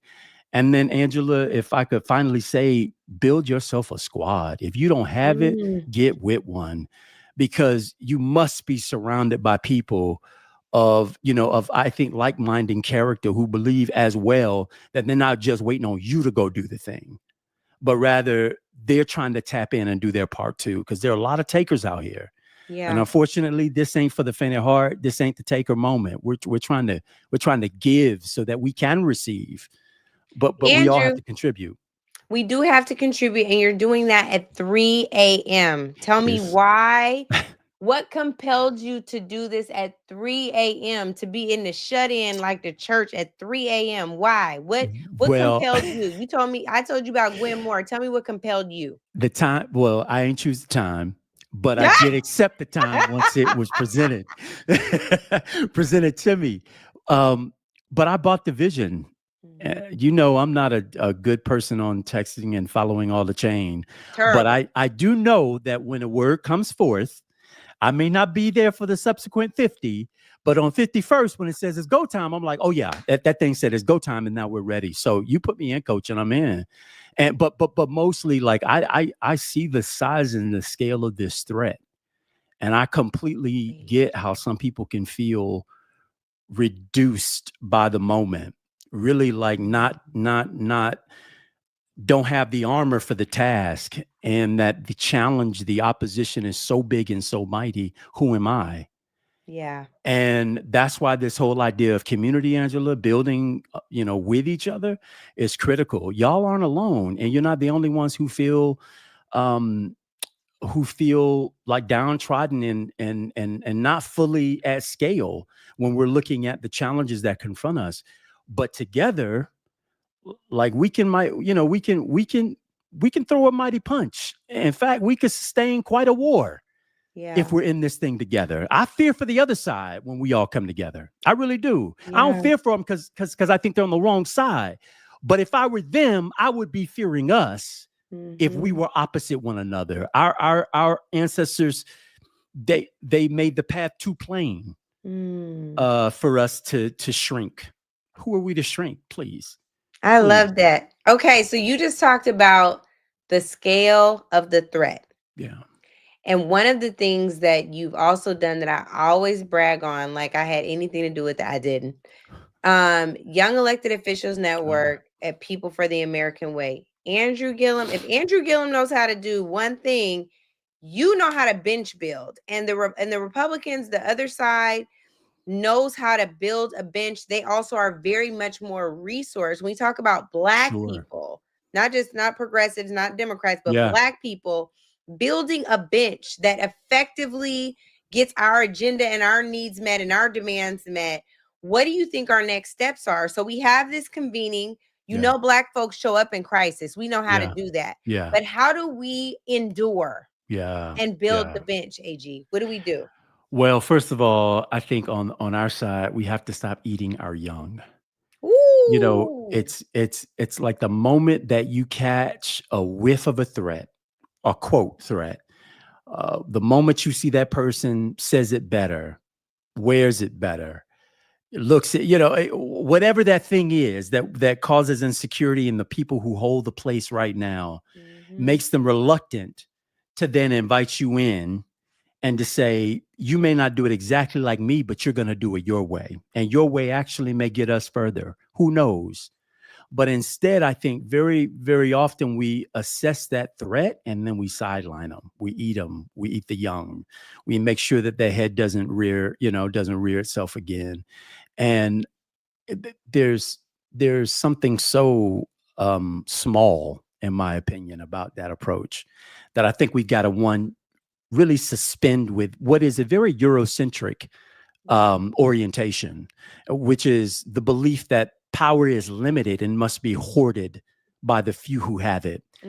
When in our community, I think our most true and earnest vision is that power is unlimited.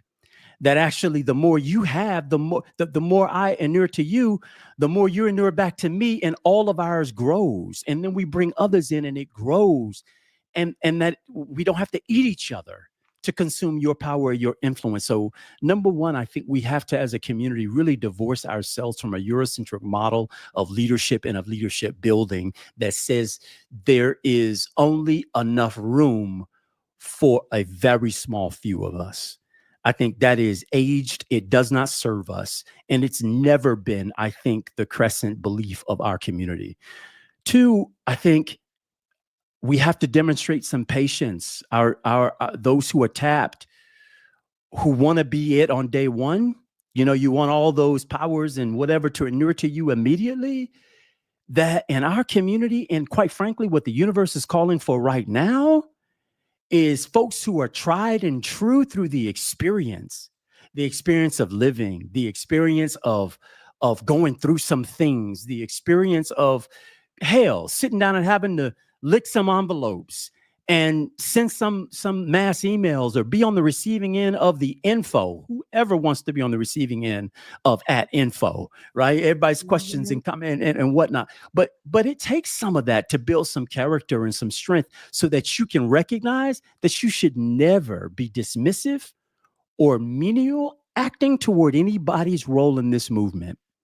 The people may have roles that you would not prefer to do anymore because you've passed that, but that doesn't mean they're meaningless. Yeah. They still have purpose. They still get us toward the greater goal. And with that discipline, Angela, of recognizing that on day one, I'm not about to be, the triple hitter, but that I can gradually get there if I listen and I observe. And it doesn't require you to agree with everything, but it does require you to be, curious about how people approach things different than you. To be curious enough to say, you know what, I wouldn't have done it that way, but I'm curious what made you do it that way. There's learning in curiosity rather than judgment. Right. So I think there's that. And then I think finally, this is a much larger sort of meta piece of this, which is we have to start building our own institutions and being honest with the people, both the ones who fund it as well as those who experience it, that this is not an overnight success. Right. I remember seeing this commercial with Alicia Keys. It was on MTV or something like that. But she's basically, had been the recipient of this award. And she said, my overnight success has been decades in the making. That's discipline. There's that's understanding that this thing ain't gonna pop off for everybody all at once. No. In fact, there isn't a story we can point to where it popped off for that person all at once in the moment in which they chose. No, there was likely a lot of work, a lot of steps, a lot of discipline that led to whatever that moment is. But I think we've got to build the kind of infrastructure that says, if you invest in this work of candidate building or organizer building work, that we're going to have some missteps along the way. And those missteps are going to strengthen this program and to help us be better in the end. That I'm not going to promise you're going to get 100% of what the 100% you put in, but it will pay dividends. I promise you it will pay dividends. But be patient with us to learn these lessons and to cure that ill so that what comes out on the other side is exactly what is necessary for this moment. You've asked me all the questions and now you run all on my little 30 minutes out. No, but like hold I can't on. ask you anymore, huh? But guess what happened? Guess what happened? Lolo texted and said, can y'all please stay on for 10 more minutes? Yes, So and it's my question. We're bringing in some extraordinary people, some that we follow. Sorry, I just put my bun on the side down. We're bringing in some extraordinary people to join us. One is a content creator that we saw him, and Lolo was like, oh my God, he's coming to the DNC. We need him. I was like, oh my God, I love him. Garrison Hayes is joining us. All right. There's also a legend. Hey, Garrison. What's up, bro? What's up? It's good to see y'all. Oh, you see, he got that old pretty filter on. I've got this basic old camera. We have another good sister among us. Her name is Lauren Victoria Burke. Lauren is someone who I don't know how our CBC tenure would have happened without Lauren. Lauren was like, we always talk about shadow staff. Lauren was like shadow staff, okay? The CBC jobs tour, the CBC. Oh, yeah. Every movement needs the mix. So I just want y'all to know we go way back like crack, okay? Absolutely. Anyway, welcome y'all. We are in the midst of our 24-hour marathon. StateOfThePeople.media is where you can find us. If you're watching on YouTube, make sure you tell your friends, family members, and loved ones, even your frenemies, to tune right on in. We have work to do. It's a state of emergency. You ain't got to love each other. You just got to agree 75% of the time. That's a majority. We will take a super majority at that. But I want to hear from Garrison and Lauren. What made y'all say yes to this? And then I got a focus group poll. Oh, Lord. Garrison, go ahead. Okay. You know what? Well, first of all, good morning, y'all. Good morning. We're doing it. We're here. I mean, what made me say it is that we really are living in an extraordinary moment where this is so important. This is important enough to be up in the middle of the night to do it and to make sure that the truth is out there, that they can hear that people can hear voices that are telling the truth, that are mobilizing, that give us a little bit of hope, to be honest with you. So much of what I encounter in my reporting, when I'm talking to folks, when I'm talking to my family, is despair. And folks are starting to feel lethargic. And so to have this kind of infusion of energy and focus, which I know we'll talk about later, that's what motivates me. It's why I don't feel tired right now, despite it being kind of the middle of the night. It's because this is important, and it's giving people a little bit of hope, a little bit of direction, and a lot of information that's necessary right now. That's right. Right. That's right. Yeah. Hi, everybody. Hey, Andrew. Lauren. Uh, She's like 3 a.m., like y'all. that's right. I'm actually a night owl. I actually like late night stuff. I'm up late at night anyway. I'm typically not. That's when she used to send most of us her messages. Don't let this fool you. Okay. Yeah. He would be like, "Sound the alarm, y'all. You paying attention?" Be like, "Girl, we was asleep." Lauren, tell us. We want to hear. Yeah, it's like, so also too, with the culture that we're in, you're not free from the phone until about maybe 10 o'clock or 11 o'clock. I got people that call at 6 or 7 in the morning sometimes. It's amazing. So I actually like the late at night hours. It's quiet, you can think and all that, but I can't deny it. Like Andrew said, it wasn't really my choice time. I don't know that I would have picked this time, but it's cool. I'm glad to be here. And like Garrison said, there definitely needs to be a convening, and definitely needs to be a team feeling. And this is a historic time. I mean, I was a history major, not at Virginia Tech, but American University. And this is some history that we're seeing that is unprecedented, as everybody knows. Lauren, to that point, and I want to hear if you guys have talked to your parents or your elders or loved ones in your family who are older. I called my dad a couple weeks ago, and I was like, "Dad, I was young when Reagan was in office, Jimmy Carter. I was October 79, so it was very tail end of this. Like, what do you like? Tell me if this George H.W. is something I don't remember. Like, which president is this? Like, Papa Rye, y'all look or said to me on the other side of the phone, man, hell no, I ain't never seen no like this before. That's So your daddy. I want to know if your elders are saying something similar. Are they saying no, like this is scarier than the 60s and then the 50s? Is this scarier than the 40s? Is there something about this that's familiar? What are y'all hearing from your elders? Yeah, it's a good question. I asked a couple of the older people in my life this exact same question, Angela, and I'm hearing a little bit of two things. One, I'm hearing from my grandmother, my Nana, who is amazing. She was born in 1942, just as beautiful as she has ever been. Okay. And she feels like she's never seen anything like this before, just to be totally honest. But I talked to another journalist who told me, she kind of relayed to me that she felt like in 1968, 1967, in 1969, and then through the 70s, she, as a young lady, felt like she would not make it through that time. She expressed that like it kind of felt like despair. It felt like the world was over. She actually shared that she told her dad that she didn't plan on getting married or having kids because there wasn't going to be a world for her for her to have a family. And one of the kind of things that she shared with me was that you kind of just got to keep living. You got to just keep fighting. Even when it feels that way, you have to keep going. And I think we are the beneficiaries of that resilience. I think about my grandmother who grew up in Georgia, in the segregated South, and the things that she endured, and she just kept going. And so I would be almost an embarrassment to my family if I were to give up now, right? If in this moment I decided that it was too hard and too bad, and so I couldn't keep going. And so that's part of what motivates me, to be honest with you, is that, man, my ancestors went through so much worse, and they went through things that felt unprecedented in their own way. And they still found a way to put language to the moment and to find resilience and to organize and to keep going. And so I feel like I don't have the space to just kind of wallow, right? Like we just got to kind of get it together. And I really do appreciate that. That's what Angela and Joy and Andrew and Lauren and all these other people who are a part of this. I'm so thankful that this is what y'all are doing. Yeah, my older relatives are unfazed.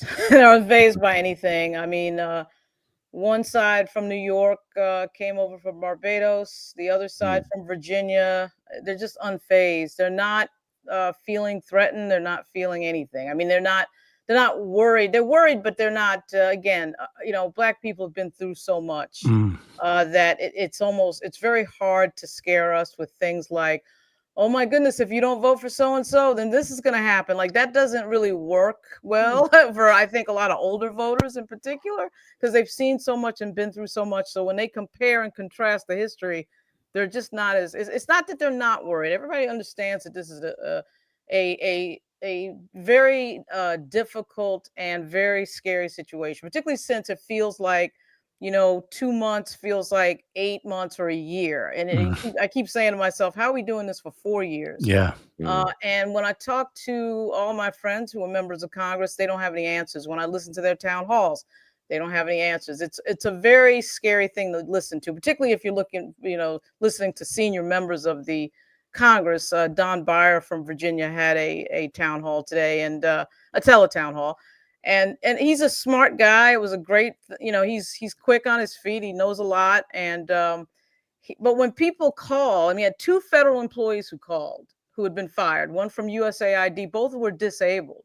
And they were asking, the basic question is come up on everybody's teletown hall, which is, what are we going to do? What is the plan? And there's really no specific answer there. We're hearing from members at the Department of Education, this is going to be the week where Trump is going to declare that he's going to shut the Department of Education. And I said to a senior staffer friend of mine, I said, well, what's the plan for that? I mean, what are y'all going to do? And there's no specific answer. So that's scary. But my relatives are not, they're not easily scared. But I'm not, I'm not as confident as they are. I wish I was, but are they war veterans? Like, why are they so gangster, Lauren? I do have a lot of Navy. I've got a Navy, I've got an Army, and I've just got my mom who's never served in the military, but is my mom.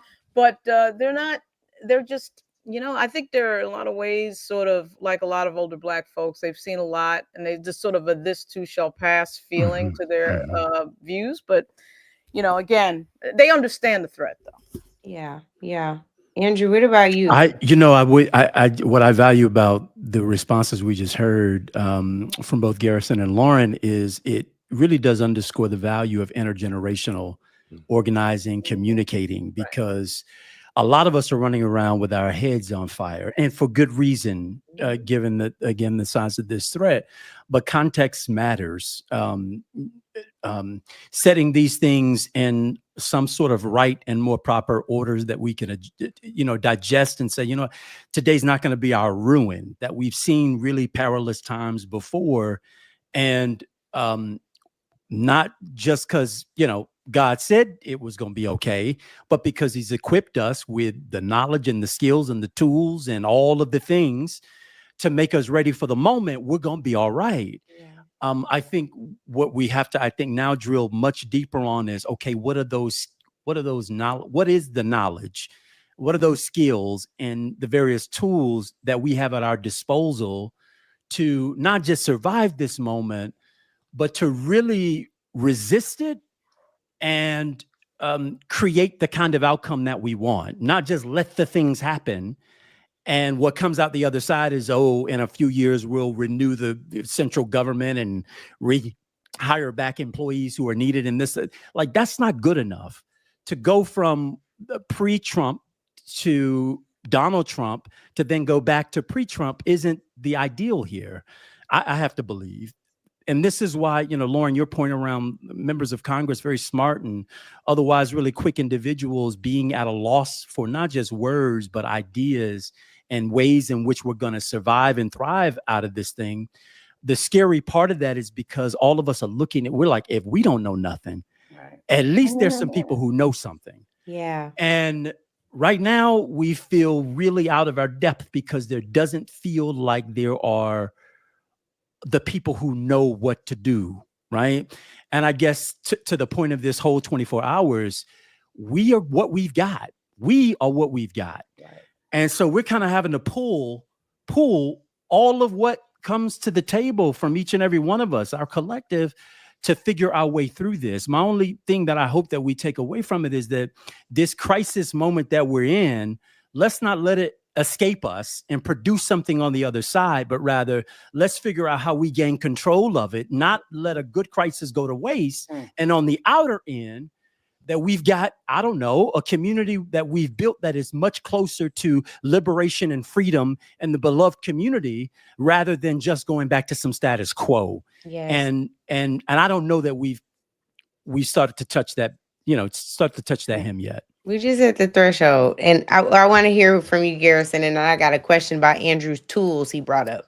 Yeah, I want to say, I was a pastor for a number of years, and so it's easy for me to come up with a biblical example. I'm not gonna lie to you, okay? And so the thing, come on, Pastor. I'm gonna go into that for just a moment, okay? And then we'll come back Good. to it. No, we like The it. time's always right for it. The time's always it's right. Bible study day somewhere. Let's go. Somewhere. I will say, I think about the story of the children of Israel, this term Ebenezer, right? It's something that I think Black people have held on to for a very long time. It's a part of that old hymn, "Come Thou Fount, Here I Raise My Ebenezer," right? If you go back to that story, Ebenezer means stone of help. It's this reminder of where God helped the Israelites push back their enemies. And at that very place, they left a stone so that whenever they come back to that place, they are reminded of what God did for them in that moment. And I think this is part of the reason why there has been such a concerted effort to diminish Black history. It's because it is a way to stop us. It's a way to keep us from remembering how God helped us push back that enemy at different times throughout our history. And so I think what this moment is, both this live stream and all of the organizing that I'm seeing happening in this moment, I think it is in a way, it is an erecting of an Ebenezer. It is an erecting of a stone of help, a kind of a moment for us to be able to remember what we've done with God's help, with community, with each other in the past, to be able to push back the enemy of regression, the enemy of racism, the enemy of segregation in times past. I think about the legal battles that were fought throughout our history. Folks like Constance Baker Motley and Charles Hamilton Houston and Thurgood Marshall and Z. Alexander Luby, and the list goes on and on and on, of all of the ways that we have organized, gotten together, and outsmarted bigotry time and time again. And I think it's important in this moment that we call those people's names and that we remember the organizing power of Black people. We're seeing a little bit of that tonight and tomorrow and in this time. But it's so important, I think, for folks to really remember what we've done. We didn't get here by convincing white folks to like us. Come on. We got here by fighting the battle. We fought the battle. And we did it together. And so I think it's important. I think we got to raise some Ebenezers and remind ourselves and remind each other of what we've done and how we've done it, not just the platitudes, not just the niceties, but the actual work that went into getting to where we are today and the work that it will take to keep going. One of the things that I'm thinking about right now is that I think there's so many of our leaders, those who are maybe in the opposition, who feel like, the tides will turn, the times will change, that it's just a cycle in the midterms or in the 2028, things will just be. But there was real work. let's be clear. There's real work to get that it isn't an inevitability. And so I think that's what we need right now. And I'm hopeful that we're doing that, and that folks are being reminded and being woken up and seeing those kinds of stones of help, those memorials of where we've come from and what we need to do again. All right, preacher. I gotta ask you. Yeah, I mean, the doors of the church are now open. Then it was a word, and we definitely gonna come back to the stones. But I want to go for a moment to tools, because it is. I don't want to give us too much comfort, and I hate to be that person. We still in crisis, y'all. You know what they say, America, you in danger, girl. Like we really got to deal with where we are before we get to where we ought to be. And so I want to focus for a moment on tools. So here we are on StateOfThePeople.media. Let me tell y'all why real quick. So your girl deals with anxiety. I am panicking about when we lose access to all these platforms we rely on. We have built social media followings. There's algorithms that favor our posts, that, we have all these impressions. We got likes. I don't know how long we're going to be able to access these platforms. And at first I was like, well, Twitter, and it's kind of already, it went to hell in a handbasket. We got Instagram, and Zuck and them were at the inauguration writing checks, cashing them out. And then they're even saying YouTube. In a lot of ways, YouTube suppresses content. So we were like, well, we might as well build this thing over here just in case we can't get access to these institutions, these things that we've built so much of our lives on now. So I'm coming to y'all about tools because in a moment, you know, Black people are creative. We can make $1 out of 15 cents. So I want to know what other tools we will need to have at our disposal, or what other tools we will need to go back to, because we may not be able to rely on these other tools much longer. I think that's an important conversation for our people to have. Yeah, I mean, I don't know that we can control. We do have to control the game and do what Isaac Hayes does and own platforms. Ownership is a big key in what you're saying. I know it's difficult, but that type of thing is what we have to really funnel our attention on. We do, of course, recognize, as you're saying, Angela, that we got a bunch of tech bros that are owning these platforms, and they're controlling the algorithms of the platforms.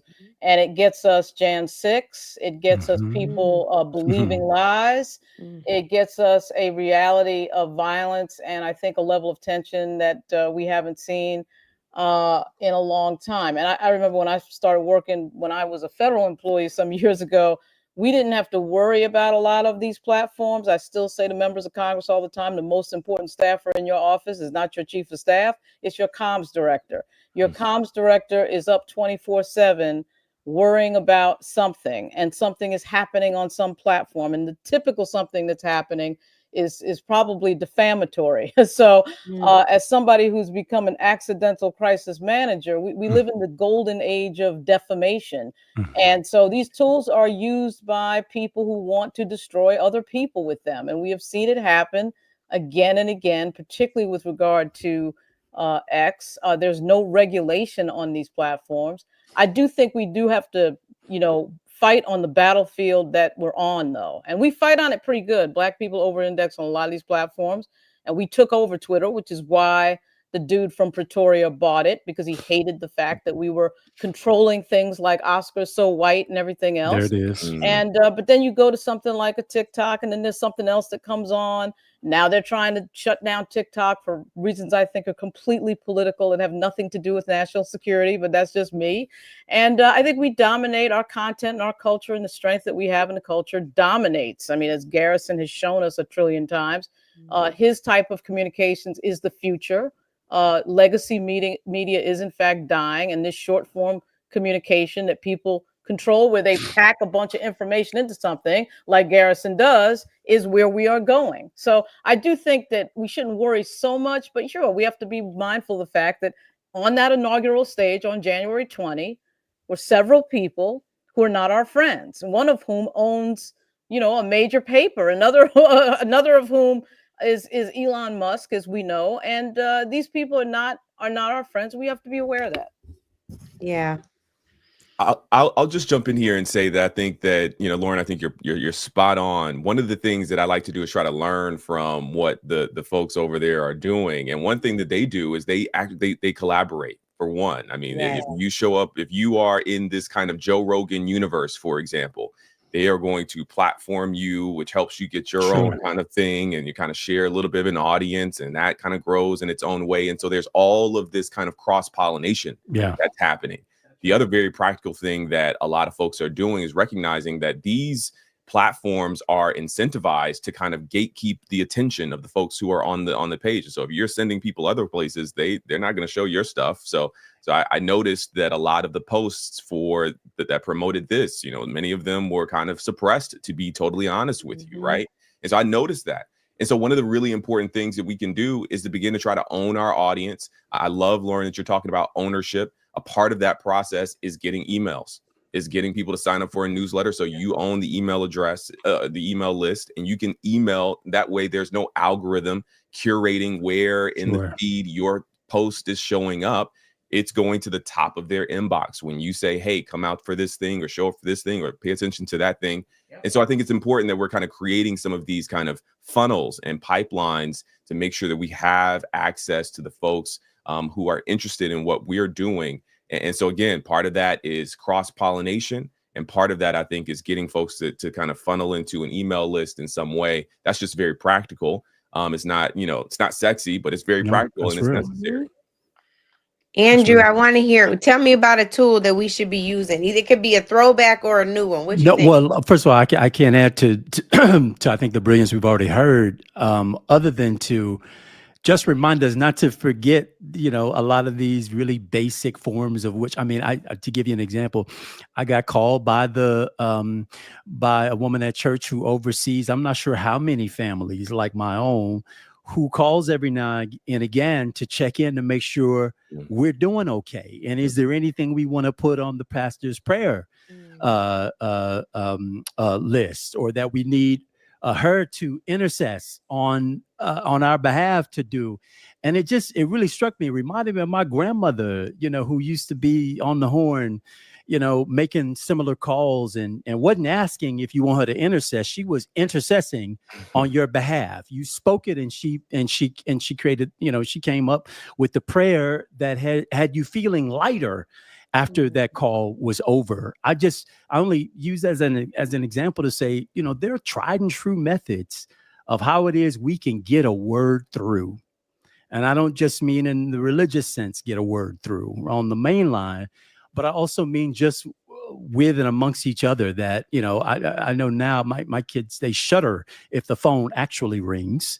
The text is one thing, but for a phone to ring is a whole nother level. It's like, what did I do? And what an intrusion this is, that the phone would be ringing. And I guess there's a value to some of those old tricks that a lot of us sort of have grown out of, but frankly, maybe coming back around as we think about the kind of hegemonic, opponents that exist on the other side that control so much. I would just hate for us to look up and look around and see that, the skills that were so basic no longer exist.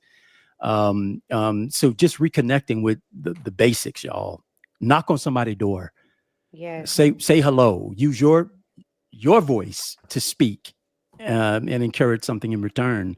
It doesn't have to be a frightening affair if we start to do it just a little bit more. But right now, it psychs a lot of people out.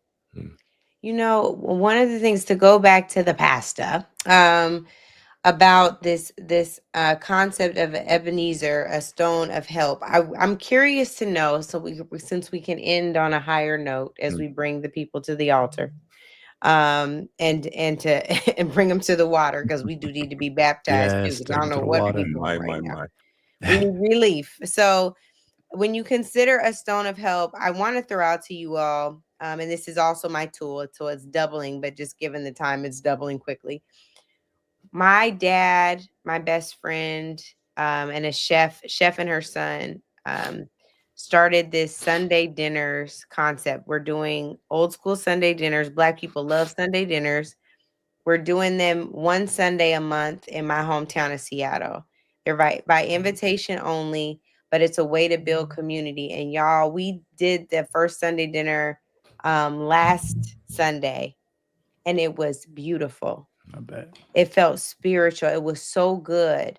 And so I think my challenge to the people, my stone of help, and my offering to the people as well, is to gather beyond these devices, to reconnect the way that our people did. There's a reason why they gathered around a meal.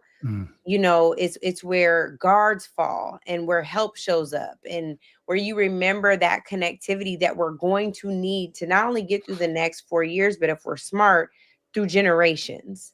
And so I want us to not lean on the easy organizing tool, but on the tactical, smarter, sturdier ones, which are rooted in human connection, because we are spiritual beings too. So that's my offering of a stone of help. And I hope y'all will offer one too with the 4 minutes we have left. So that's 4 minutes for y'all. What you got, Lauren? You know what? It's funny. I have a friend that does a salon like that. Lauren, your mic went out. Um, You just sound far away a little bit. Oh yeah. You know what? Right. There you go. There you go. It's three Sorry. something. We back. We back. Yeah, so I'm so sorry. It's all good. It's the You know, hour. I have a friend that does a salon like that, exactly as you said. Like it's Mhm. once a month, and you have a topic, and everybody talks, and everybody eats, and he's got a big house, and it's fantastic. So much of organizing is built on how many people you can reach, and so people are thinking in that way because, again, because of social media, everything is judged by the metrics of the like and the how much followers and this and that. But I get what you're saying, Angela. It's like so much more intimate to know people on that level because you do end up finding things out and end up, with some friends that you didn't know you would have through that experience. So yeah, sure.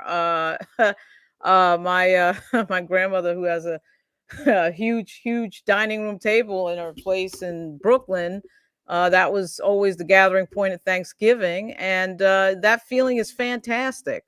I just think that we need to understand, though, in the moment that we're in, that the enemy is building on a big scale, and that scale is sort of they're trying to control things in a way that is extremely scary. Like as somebody who has a bunch of law enforcement in my family, I was particularly shaken to see the FBI get dismantled, for example, every point of accountability getting dismantled, the IGs getting fired within 48 hours. These are the things that when you're doing that type of thing on that type of scale, we got to be aware of that. I mean, I do think you do a lot of times in organizing, you start small and you get big, but we got a situation here. We got to get big real fast. There's an Mhm. urgency here that is unmistakable, and it's scary. But I do like your point, Angela, because I have the same thing in my life as well. It's a monthly dinner, and it's fantastic. So I know I hear where you're coming from. I appreciate that. Garrison and then Andrew gonna close us out. I'll just say quickly, I grew up in Atlanta, Georgia, and I think as I look back, having moved away and all this stuff over the years, one thing that I remember is that it felt like there were no strangers when it was Black. We always say hello to each other. Maybe that's a Southern thing. We say hello to each other. You're standing in line at the grocery store, you strike up a conversation, and so much of that is lost. And I think the task at hand is to convince not the country to be Democrats, but to see themselves as a collective again, to see themselves as a part of something that deserves to be held together, deserves to be interconnected. And I do think it starts. Rory Wood Jr. has a great joke about this in his most recent special. And I think it starts with having conversations with strangers, talking to people in the grocery store line, talking to people on the streets, and being willing to look folks in the eye and have those real life conversations. So it's building on what you said, Angela, that point of connection. And so I'm kind of recommitting myself to do the same thing, but I think it's so important. And so I think that's one of the tools that we have to implement as well. I love that. When I was mayor of Tallahassee, I started something called the Longest Table, which was, yes, a very, very long table, dining table, but we broke it up into little households, little congregations, little groups of people. All you had to do was to say, I wanted to join a Longest Table, and you would be assigned a place to go, break bread with the neighbor, and it made politics more accessible. It made talking about your neighborhood, your community, your desires more accessible. And we would host these, every several months. And you were talking about thousands of people coming to their respective table. So I get what it means to lower the threshold and lower the barriers so that people can do what's basic and human in connection.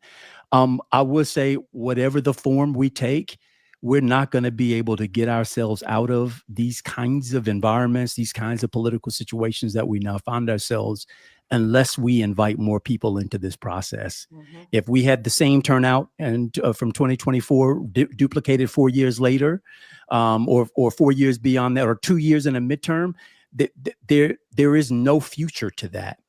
The table has to be enlarged. When more than half this country is choosing not to participate in the democratic process, small d democracy, democratic. Right. We can't build back. We can't expand democracy. We can't help people see the value of what this system can be to and for us if we're only dealing with the marbles that are on the table. So whatever the strategies we pursue, they've got to be toward the end of bringing more of us into the pie, because there's certain defeat here if we don't. So this table's got to grow for sure. Yep. It sure does. Hello, look at the consciously is in the building. Yes, good morning, good morning. Good Good morning morning Good morning. and good night. and good night. We're echoing somewhere and I'm not sure why. But hopefully we can get that resolved, Lolo. Are y'all hearing echo too, or is it just me? I'm hearing it as well. Here. Okay. Oh, it's the conscious Lee. You're gonna have to do something about that. I don't know, buddy. But well, we're gonna sign off. Lolo, this is our Native Land Pod research producer, everything producer, our Charles Barkley. Lolo been knocking it out. So Lolo, we thank you. Y'all have had me on the shut-in list. I've been here active about 4 hours myself. So I think that, at this time, I just want to honor Garrison, Lauren, and Andrew for your commitment. I know we are cutting into the time of the illustrious attorney Areva Martin's session. The Conscious Lee is killing it. Y'all need to follow him on social. Yeah. Please know that these are amazing folks. Y'all were just getting started with this family conversation. 24-hour marathon. It is because we are in a state of emergency. And so we want to ensure that you hear from the state of the people. Don't watch that State of the Union. That's going to be nonsense. This is where we're going to keep it real, keep it truthful, and keep you activated. That's right. Sleeping shifts, y'all. Love you and good night. Or All right, y'all go ahead and get off. What'd you say, Lolo? I said, y'all go ahead and get off. Good night. Real quick, before Garrison and Lauren leaves, I know that we are getting into another show or segment, I will say. But we had Consciously in the back, and we did not get to have him on. And I just want to take 5 minutes because as many of you all know, and you've heard Angela say this, it has taken a huge team to put this together in 48 hours, less than that. And so we are here at 3 o'clock in the morning, 4 o'clock in the morning. And so I just want to be able to honor the time commitment of you all being able to get on. I know that I hit y'all up like less than 6 hours ago. I'm like, hey, hop on here. Let's have this conversation. And so really quick, I just want to take just a couple minutes to have the floor. I do want to ask some questions to Consciously. So if you all could stay with me for a little bit. Yeah, absolutely. Perfect.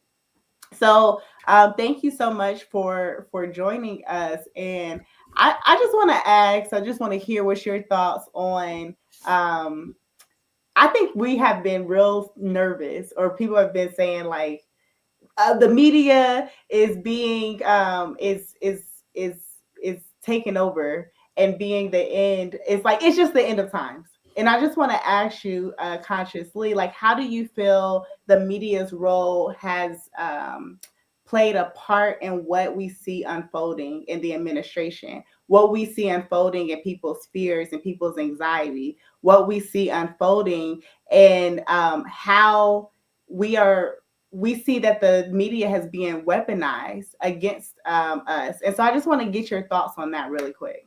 Yeah, I think that we can't hear you. Can you hear me now? Can you hear me now? No. Can hear you. It's just a little low. It's a little low. Okay. Yeah, it's like your something's turned down. Better now? It's not, but we're gonna roll with this. Scoot up and talk closer to us. Can you hear me better now? Yes. Yes, I hear you. Yes. I think that a lot of our fear and our uncertainty and our paranoia is structured by our social media consumption.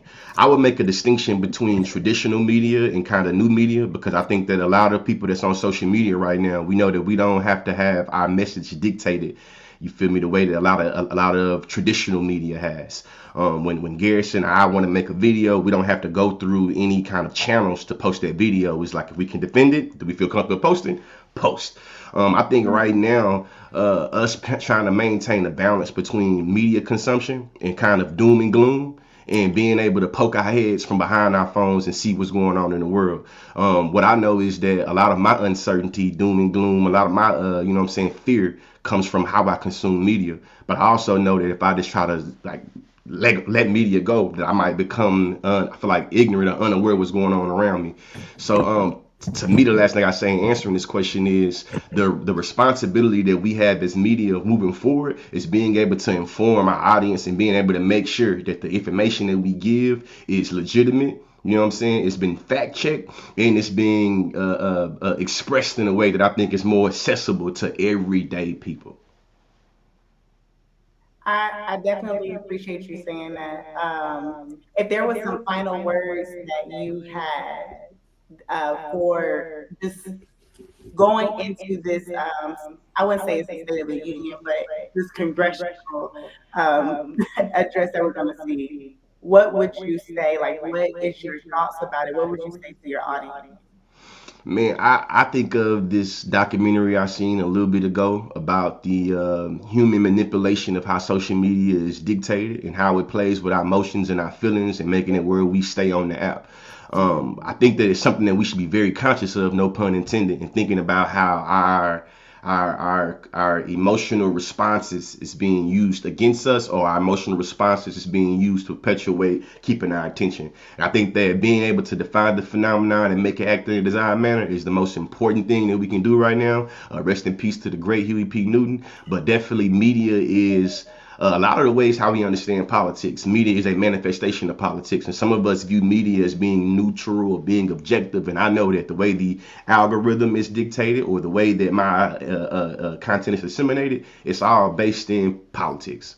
Yeah. So, okay, we're getting off of here so we can get to the next segment. But I want to ask you all as a takeaway, where can people see you? We're talking a lot about mainstream media, and now we're talking about, how Elizabeth, actually earlier, Elizabeth Booker, she was having this conversation of it is so important to support. And it's because it's hard, content creators, because you get in there, people see it's glamorous, but really trying to make the money on the end to support what it is that you're doing, sometimes it's very difficult. So I just want you all to plug yourself. Where can people find you all?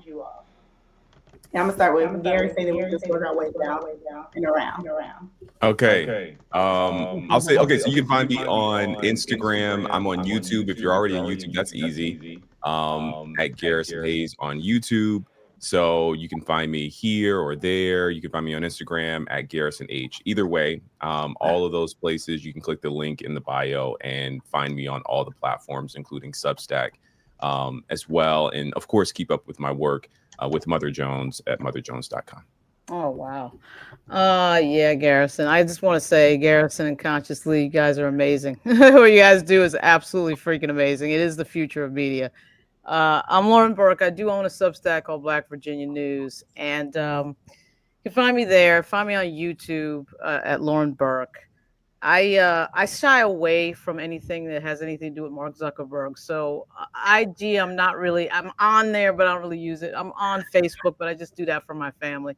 So I don't really do anything. And also I tend to, be on platforms that you can actually make money on. So I am on TikTok at Burkefile.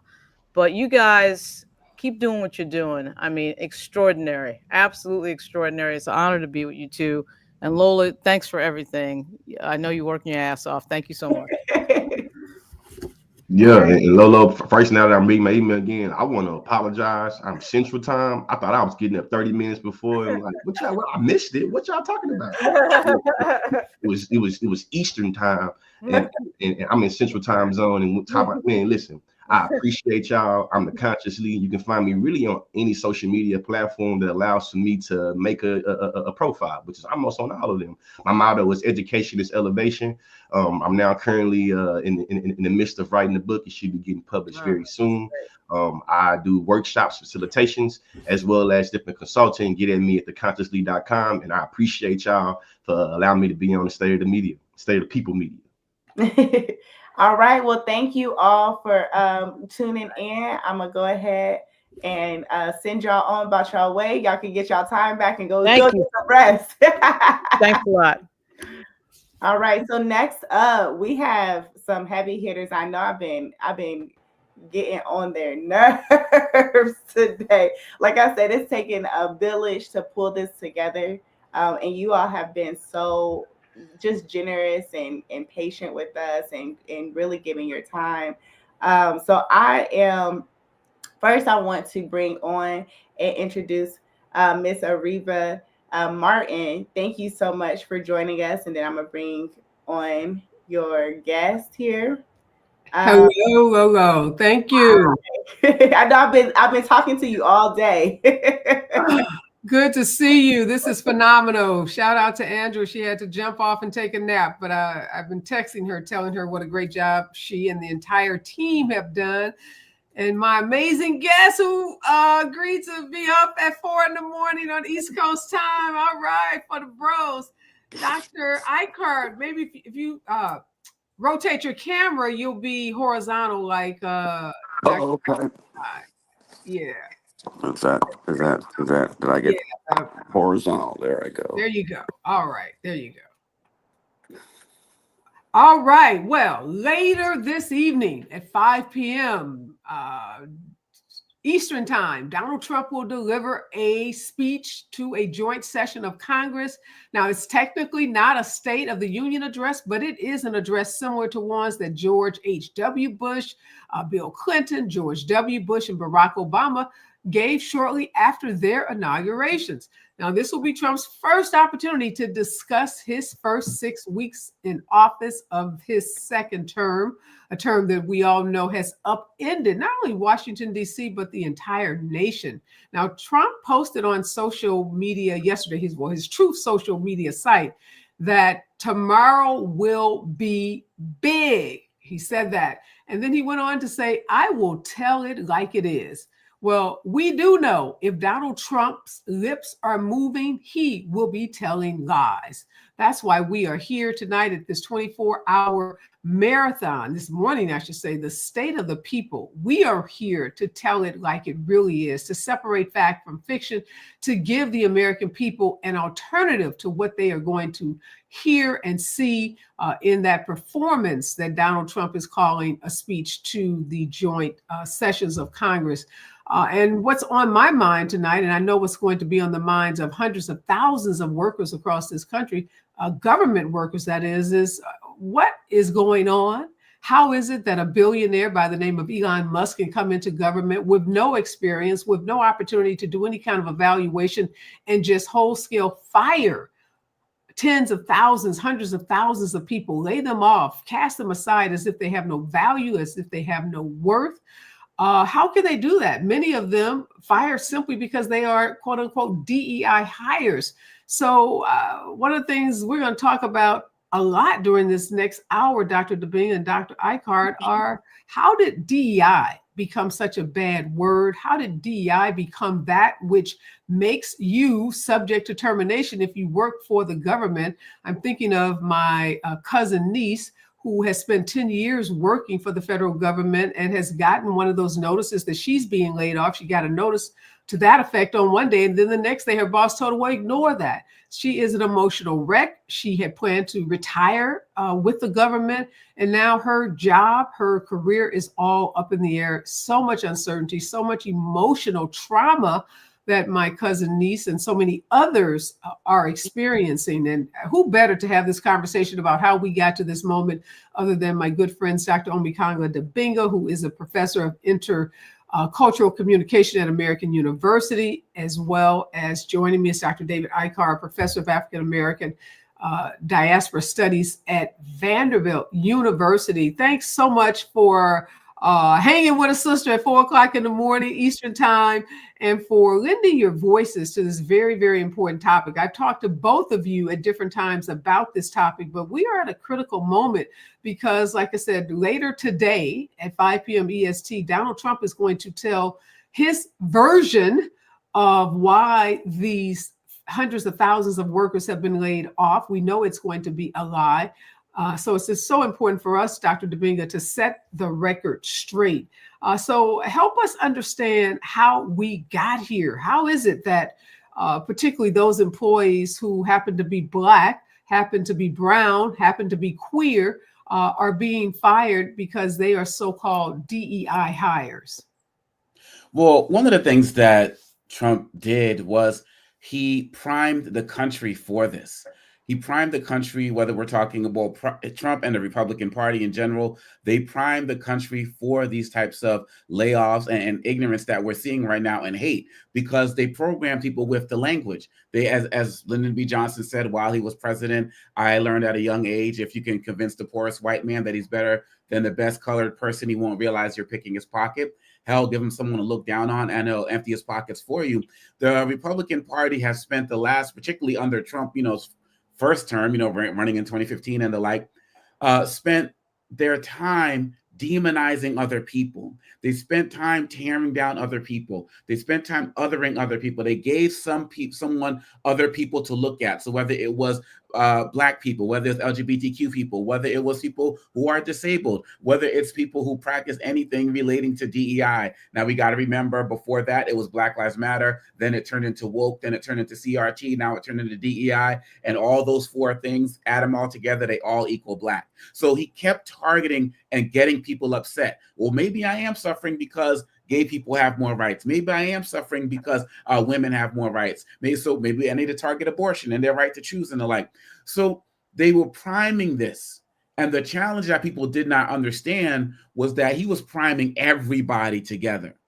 But if you just gave someone else to look at, they weren't realize that their own pocket was being picked. And so now what he's doing is he had a divide and conquer mentality that has played out perfectly for him in the administration. That's why when all of these cuts and things started happening, we weren't unified as a people. We weren't together as a people. Him and Steve Bannon's mindset was flood the zone, flood the zone, flood the zone. And how many stories are we seeing in these FAFO moments, right, where people are saying, I didn't vote for this. I didn't vote for this. Yeah, you did vote for this. You just didn't think it was going to happen to you because you were so caught up in you and this society, this me culture where everybody's caught up in looking at themselves and vanity online. Nobody was thinking about, not enough people, I should say, because not enough people were thinking about the other person. And his divide and conquer strategy, which is what he used in his corporate world, he just applied to America. And here we are. It's interesting, Dr. Eichart, 61% of government workers happen to be white. Only 18% of government workers are African American. So when Donald Trump was running, when he announced that he was going to give this position of, the efficiency position to Elon Musk, and they were going to go through the government and cut what they call, waste, fraud, and abuse, it didn't seem to bother a lot of Trump voters because, as Dr. Debinga just said, many people thought that meant someone other than them. And as long as it was someone other than them, they were okay with it. Now you have white workers, government workers, 61% of the government, as I said, are white employees. They are on television. They are on social media. They are telling their horror stories of being laid off. I think that would give those workers and the so-called DEI workers, the Black workers, as Dr. Debinga just told us, an opportunity to come together. How come we're not seeing the kind of coalition and unity to push back on this, since it is not just Black folks being impacted by these cuts? Well, I mean, one of the things is it's been a grand total of like 2 days. I mean, it feels like even though it feels like 23 years, I mean, it really is a stunningly short period of time. None of us have even had a chance to catch our breaths. I mean, I don't think we've ever seen anything remotely like this in terms of what has been done in the last like 32, 33 days. It's almost as if like we've been thrust into a dystopian reality, and things are just falling apart as we speak. And it's hard to even watch sports or the Emmys or the Grammys or the Oscars or whatever, because it seems like, why are we even talking about this over here? The world is literally falling apart. So I think part of what we just got this ridiculous news about this 25% tariffs against Mexico and Canada, and then they doubled the tariffs to 20% with China, and of course China has struck back with an additional 20%, and then Canada has already announced that they're going to start with 25% on like 30 billion and ratchet that up to like 120 billion of of goods and energy. And it's about to be a trade war, which we will not win. Nobody wins in a trade war. That's why we have these agreements to begin with. But I just don't think that we've had anything to prepare us for this. There have been, Ronald Reagan had a similar kind of Doge like model for a kind of, his own little government accountability, crew as well. But because Congress made very clear that they controlled the purse, and that never went anywhere. And if you read all the commentary about Elon Musk and Doge prior to him doing what he did, people were using that as a model. Oh, yes, these kind of extra governmental things have been tried before and they don't have any teeth because Congress controls the purse. But what we're seeing now is that Congress is sitting on its hands and, essentially giving over their authority to the president.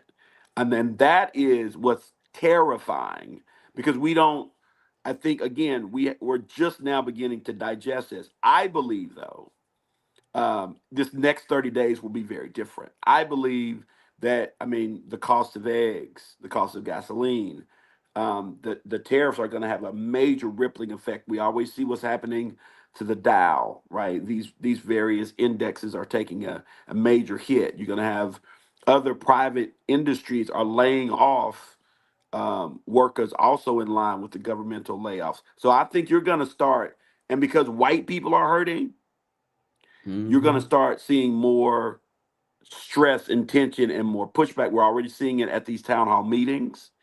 So Republicans are already starting to feel heat. You're seeing more people be outspoken, specifically when it comes to these tariffs. So I think you're going to begin to see the pressure be put on these various entities because it's starting to affect the larger constituencies.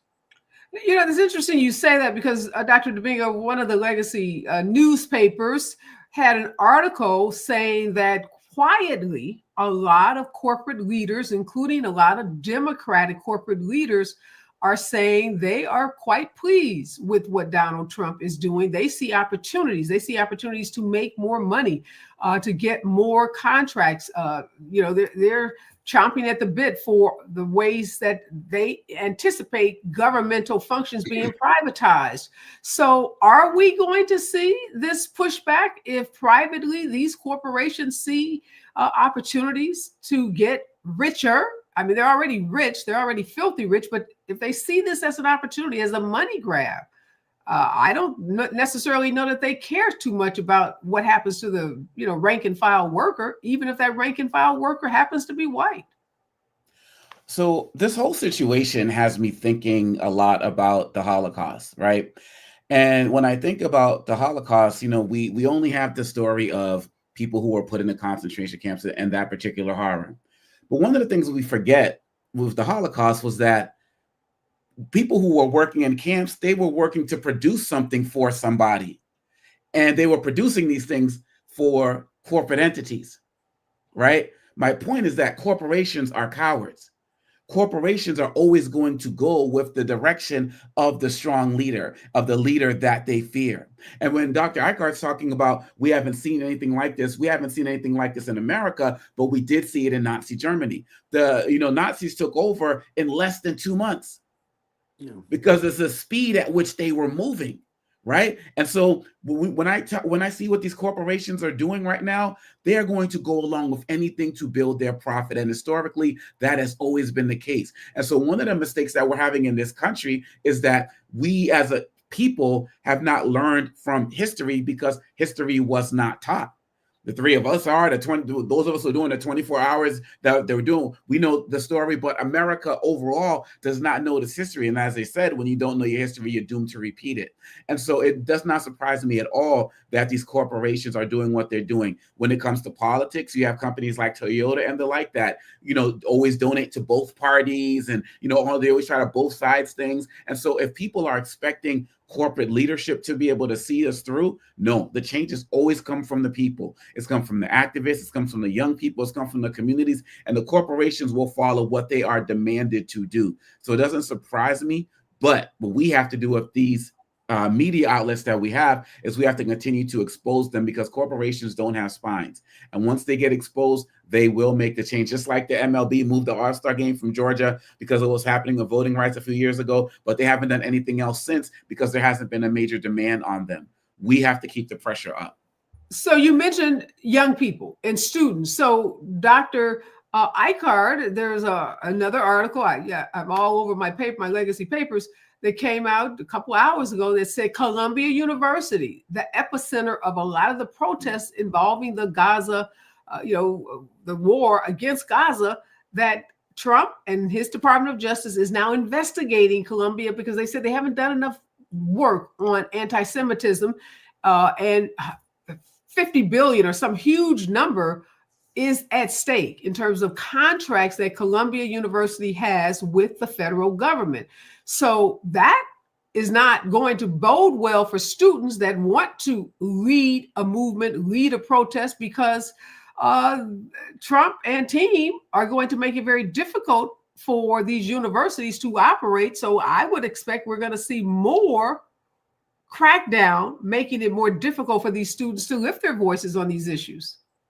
I think you're exactly right. And I think many of us, I came on this show, we're talking about that Project 2025, where they were outlining like all the things that they were going to do to be able to put the squeeze on institutions that had traditionally been excluded from the political platform. And one of the reasons that universities are a target, and this is very important to take note of, is that first and foremost, the numbers of white men who are going to universities is dropping. That number is dropping. They're down to like 39%. Black women are up to like 62, 63%, right? And so you're seeing a major, the growing gap in terms of men and women in any group, the fastest growing gap is between white women and white men. So first and foremost, one of the reasons they're targeting universities is because universities are also the intellectual incubators of these critiques of white supremacy. And these critiques of white supremacy and these dynamics where we're talking about gender, race, sexuality, things like intersectionality, which Black feminists kind of brought into the critical fore, are making these kind of white men on these campuses feel intimidated. They're not at the center anymore. So universities now are targets of this for that primary reason. And I think what we also need to keep in mind is that like 63 million white people are living below the poverty line. And what we know historically, as the young brother said, earlier, is that when Black people seem to have any type of like advancement, there's a backlash, right? Carol Anderson talks about this in White Rage. I'm blanking on the title of the white scholar who talks about aggrieved entitlement. You have these white men, particularly, who feel they are aggrieved in terms of certain kind of advancements because they are entitled to have jobs, go to college, be able to do these things over Black and brown people in particular. And because of that mentality, any kind of movement towards equality is experienced as somehow anti-white, as somehow taking away from their authority and their power. So there's a reason why they're targeting universities. There's a reason why this is happening. But I don't think that this is the time to then shirk and run away. I think what various movements, including the civil rights movement, has demonstrated time and time again. Because again, it's exactly right when he says that corporations are cowards. Universities are equally cowards. They are equally cowards. You will see. I've got a sister that's one of my dear friends at Emory University is with you just posted something on Instagram where there was a discussion amongst some upper administration to department chairs about just caving to Donald Trump's kind of DI demand that things like Black cultural centers, LGBTQ plus organizations, we're not even talking about like in the curriculum, we're talking about just having a club Yes. Right. You got to eliminate these things in order to receive federal monies, which is, of course, illegal. Is blatantly racist, So wait a blatantly minute, Dr. sexist. Iker, she posted that Emory instructed the team that they were going to capitulate That and was a part eliminate of these clubs? that it was a part of a conversation. It was a circulated email. It was a meeting, and then it was circulated email that ended up in her inbox, in which the one of the, I think it was a vice provost, basically was telling chairs, there was a meeting, that it seemed like the move, almost the inevitable move, was to cave to these DEI pressures, because it was potentially going to cost the university millions, if not billions of dollars, right? And then she posted in kind of protest her course, and she had blacked out any mention of race and gender. So like she had this whole course with all these redacted words I thought that was brilliant move on her part, and basically saying like, so you just want to cave to a dictator who's saying you should just erase the existence of this whole field of inquiry just because it may offend white men. Well, what do we just want to teach? White supremacy? Is that the new goal of the university? Is that, what are we doing? Right. And the fact that that's even like, money is a capitalist society. So when you start talking about dollars, we're beginning to see the needle move, and I think the capitalists and the oligarchs understand that, and understood it in a way that I don't think a lot of folks, maybe even activists on the ground, understood it. And so they're going full court, full frontal, full steam ahead, and trying to ram this down our throats, because I do believe that the fear is that by the time you get to the midterm elections, and if you have a backlash, which results in a Democrat sweep in the Congress, then a lot of this stuff will be at least challenged, and they're trying to get as much done as possible. I mean, and I don't think it's terribly nefarious, because I just saw, I'm forgetting the brother, the commentator, who just said that the goal may in fact be for there not to be any more elections, right? Yeah, we know that they've been floating that trial balloon.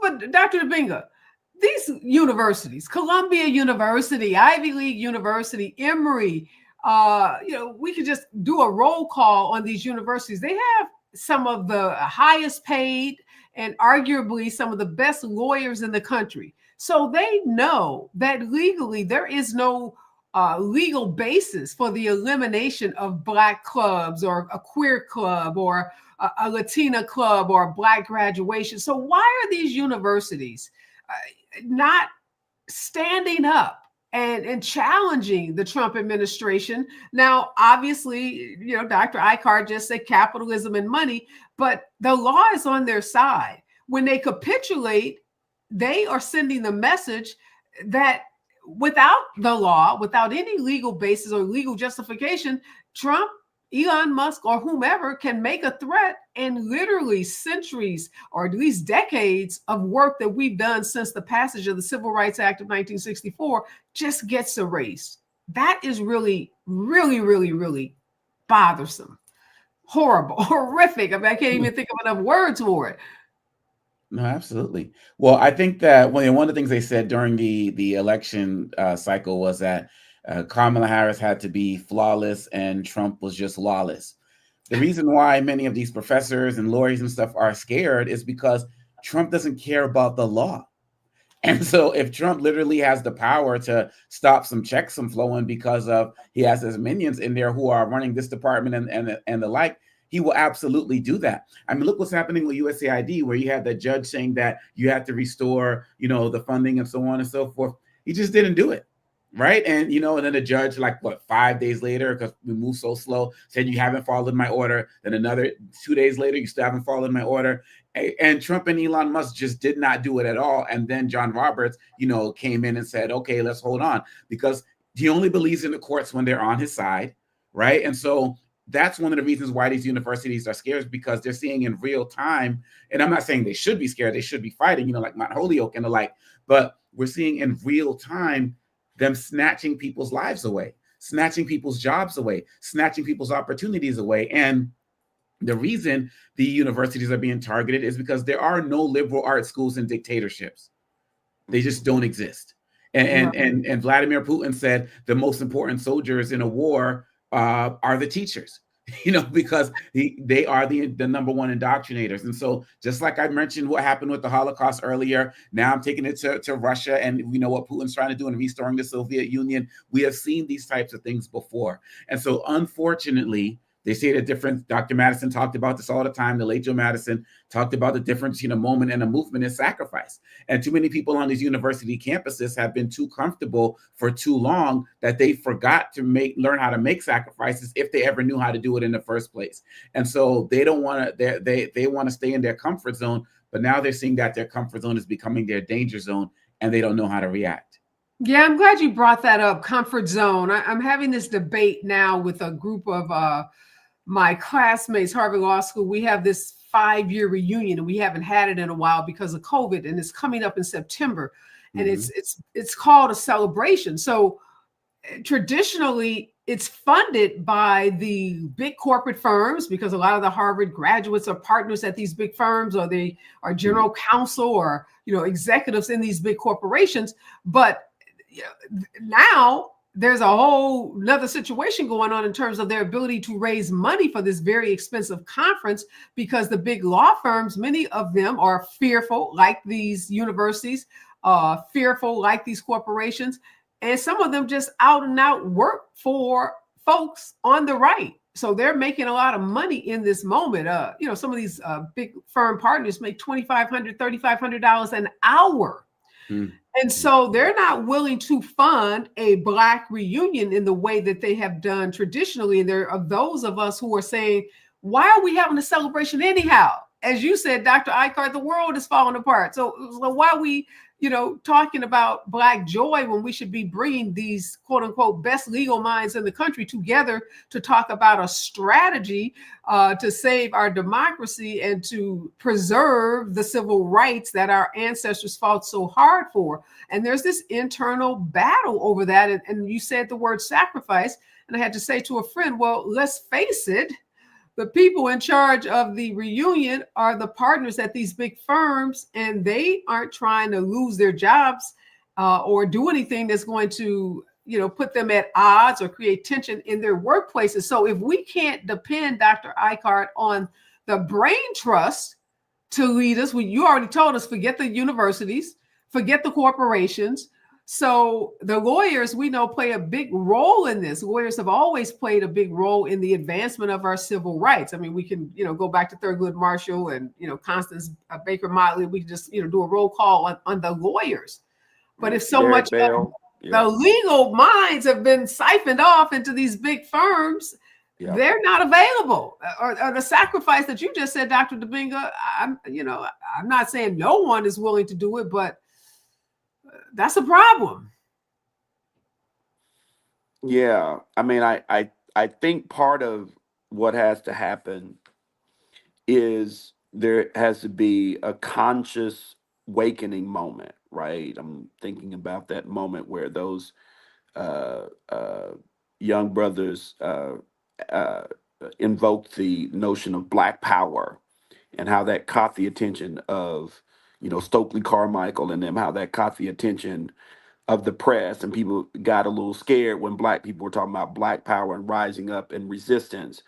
And I think you got to be prepared. I mean, if you look at the civil rights, people have to be prepared to be surveilled. They have to be prepared to be arrested. Like this is where we are. And I think when people are like, well, what if I get arrested? What if I lose my job? What if this is where we at? I mean, I think that's part of the shock of this, is that folks who haven't gone through those eras. And remember, Angela Davis is still very much alive, right? Ruby Bridges, all these people who broke all these barriers and had to go through fire in order to like give us some of the freedoms that we take for granted. They were facing down bomb squads and police squads that have a license to shoot, right, without repercussions. And so we didn't get here by playing nice, by following rules, by being scared to. I mean, you think about when they were bombing churches and when people were going on marches and they could not only lose their job but get shot down in the streets. And now it's difficult for us to get people not to shop at Target for a day. Right? Our mentality about what sacrifice and social transformation means. We're talking about like what we got to give up in terms of our flat screen TVs or whatever. And people are not. It's almost like people don't. And I'm talking about Black people. That's who I'm talking about. Yeah, Right? Are absolutely. not like they're not aware of the magnitude of the moment, right? Because they're not coming. Wait They a are minute. Are here. they not aware, or have we become so comfortable? And I'm gonna say all of us, because we would be in that 1%, 2%, 5%. Have we all become so comfortable that the thought of losing anything, whether it's the flat screen television, it's the house in the suburbs, it's the Range Rover, it's the $2,500 an hour that you bill at a big law firm or your corporate job. Are we built for that in this moment? Grandma and grandpa may be, they may have had a different constitution, Dr. Domingo, than what us modern folk have today.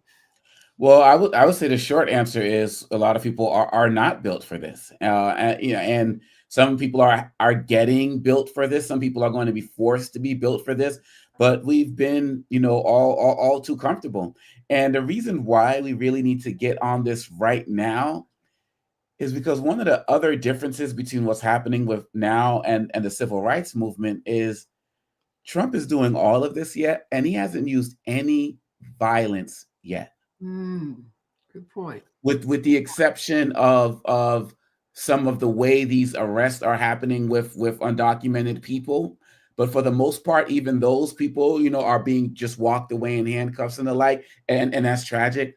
But there have been no bullets, there have been no bombs, there's been no blowing up of anything. And Trump has access to all of that too. He, in addition to, control of the armed forces in many different ways, and people are in the army are not supposed to obey unlawful orders. But we know for years, many of these racists have been infiltrating these organizations.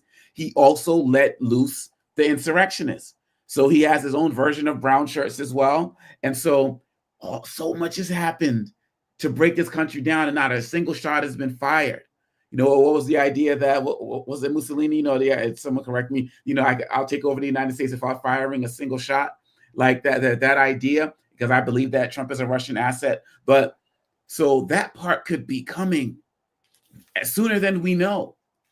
If people don't start to continue to organize and stop this now, not this wait for the midterms, not wait for 2028 or whatever. Continue to work that's happening now to stop this now, because we all know that Trump is a violent man to his core. All of the talk, well, can't you shoot them in the leg? Can't you do this? And so on and so forth. He has no problems with any of it. And he's just waiting for that proper moment to possibly unleash it if we don't stop it now. But how do we, Dr. Icard, get that message? Because some would say we've lost the narrative. That, every phrase that you mentioned, Dr. Domingo, from CRT to, wokeism, now DEI, gets weaponized against us. And when you use the word oligarch, I wrote that down, Dr. Eicher, that's a real big word. And trying to talk to the folks we need to be out on the streets with us, whether they're Black, brown, white, because this is going to take a whole lot of folks. We got to expand. Yeah. I mean, this is everybody in the country that's being impacted by this. But the narrative doesn't seem to be breaking through. The urgency, the efforts to take us back to the 1950s when this country was segregated, the weaponizing of the Civil Rights Act to use it to protect the powerful, rather than to prevent discrimination against people of color. The narrative ain't breaking through in the way it ain't breaking through. But one of the things we do have to pay attention to, right? Well, two two main things. One is the economy, right? America is also unique in terms of this violence in the fact that jokers got guns everywhere. Like this ain't a situation where like an army or whatever can roll into your neighborhood and then not expect to get lit. Like, I mean, I had a guy come to my house to fix my replace my double ovens a couple of years ago, and the man told me he had 200 guns. Wow. Right. So you're talking about an armed citizenry, right? That's a whole different type of piece when you start talking about using violence to move in that direction, because that's a bigger, much more complicated piece in the way that America and guns are set up. So I want to make that clear. But I think we're already seeing with the way that the polls are moving that there is a lot of unhappiness around what is going on. There's not some kind of widespread support of Donald Trump. In fact, the support is dwindling day by day, right? The numbers are showing dramatic decline in support of these moves. And I don't think that's something to ignore, because those numbers are reflecting not just black people, they're reflecting white people. I don't know, Dr. Eichert. I got to stop. I don't know if I trust those numbers. I'm jaded. I feel betrayed by the numbers from the 2 elections where we had 2 of the most qualified females ever running, and we were told the numbers were there. We were told that we were going to win certain demographics, that we were going to have a certain amount of voter turnout, and it didn't happen. So I'm being so discerning in this moment, because I was just in the Midwest for the last 3 or 4 days, out of my California bubble, out of my 2% or 5% bubble. And I can tell you, I didn't feel that level of unhappiness. There are a lot of Black people that I was around in the Midwest who liked what Trump was doing, who was applauding him, people applauding him for the way he handled, in their minds, the Ukrainian president, that was the toughness that they wanted to see. This notion that he will make Spanish the official language of the U.S., that he's pushing immigrants out of this country, because in their minds, these are the immigrants taking the jobs of Black folks, that he's making it clear that you are born a girl, you're born a boy, and that's it. So there are a lot of conservative African Americans and other people when you get outside of the DC, Northeast, and the West Coast. So are people really that unhappy? I mean, they may be a little disgruntled, but are they so unhappy that they will be willing to send this man, and not just this man, but every person that's a part of that administration, J.D. Vance included, packing in 2028? I'm not sure about that, Dr. Domingo. The people have to, unfortunately, this is the society we're in. The people have to feel the pain before they're going to be willing to act. And if people just don't feel it, they're not going to do anything. But when that diabetes medication that got down to $35 starts to skyrocket again, when they stop getting that Social Security check, when certain other benefits there, people are going to look for somebody. You know, like joke when people look at their check and they'd be like, "Who the hell is FICA?" Like, like that whole idea. I'm trying to tell you. Wait a minute, Doctor. I got to correct myself. I think I said make Spanish the official language. I meant to say make English the official language. Oh, yeah, but Dr. Eichert, you are a Black history studies professor, guru. We got to talk about race. Poor people vote against their own interests all the time, their own economic interests. If they didn't, we wouldn't be in this position. There were folks on my 7-state battleground tour who thought by voting for Donald Trump, somehow in their minds, that would give them proximity to wealth, and that it would somehow rub off on them.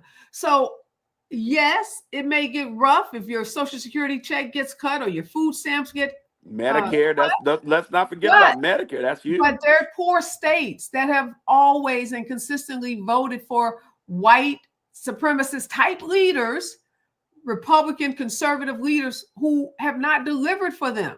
So is it the case that just because somebody gets a little less money in their pocket, they're going to say this guy is horrible. We need to get rid of him.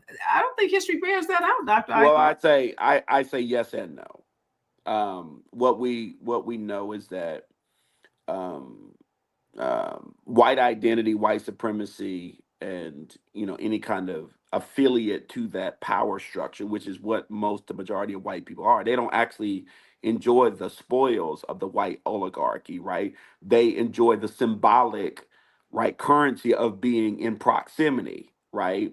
And that's been true since the Civil War, right? Where 92% of those who were fighting on behalf of the Confederacy neither owned slaves or would have statistically would have owned slaves, right? So we know it's that proximity to power that becomes a central part of that identity, and that's that thing, right? That whole kind of, if give a white man the sense that some colored man is getting something from him, he's willing to allow the oligarchs to empty their pockets. That has always been true. But I also think that there is a pressure point to that algorithm. I think that there is a moment where, at a particular kind of tension, where that starts to feel less like identity politics and more like real oppression for white people. And I am of the firm belief, in terms of what history has shown, is that white people will do ultimately what is in the best interest of white people. If you follow, for example, professional sports, and you see how black folks got integrated into football and baseball and whatever, there was a long time blockade at various levels to keep black folks from entering these arenas, because a lot of the white supremacists feared that if they were able to integrate into these arenas, then it would accelerate equality. But a lot of these entities recognized that there was money to be made by getting these players into these leagues. And once that started to become clear as an economic model, the floodgates open.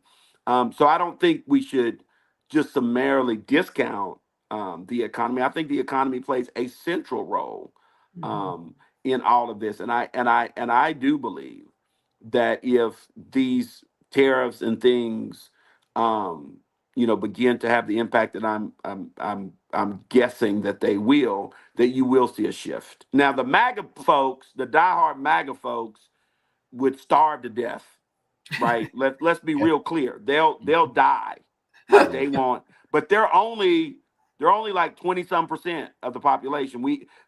Sometimes we get confused. We let the people who are yelling the loudest.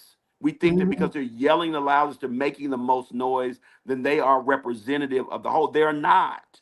I think what has happened is that's why it's important to get organized. That's why it's important to get movements going, because you begin to see that you're not alone. There are a lot of people that think like you. And again, as Brother Dominguez said, corporations, universities, these are cowards. I mean, it was just, not too long ago, we were talking about George Floyd and the big embarrassment on a global scale that made. It got rid of the Washington Redskins name.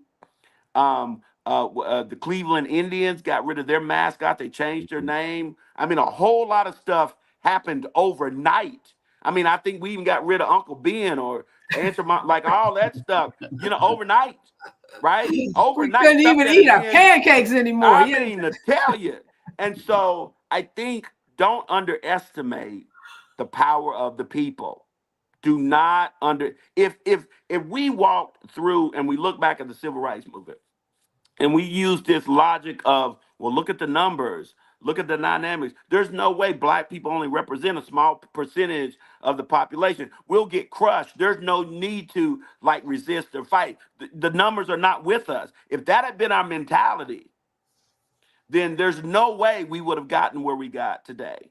People had to believe that their vote mattered, their resistance mattered, their agitation mattered, their intellect mattered, and they were going to push through and they were going to make their voices heard, even if it was going to cost their livelihood or their actual lives. And I think that has to be the mentality, that we can't accept that we can't change this. We cannot ever allow ourselves to be comfortable with, oh, there's nothing that we can do.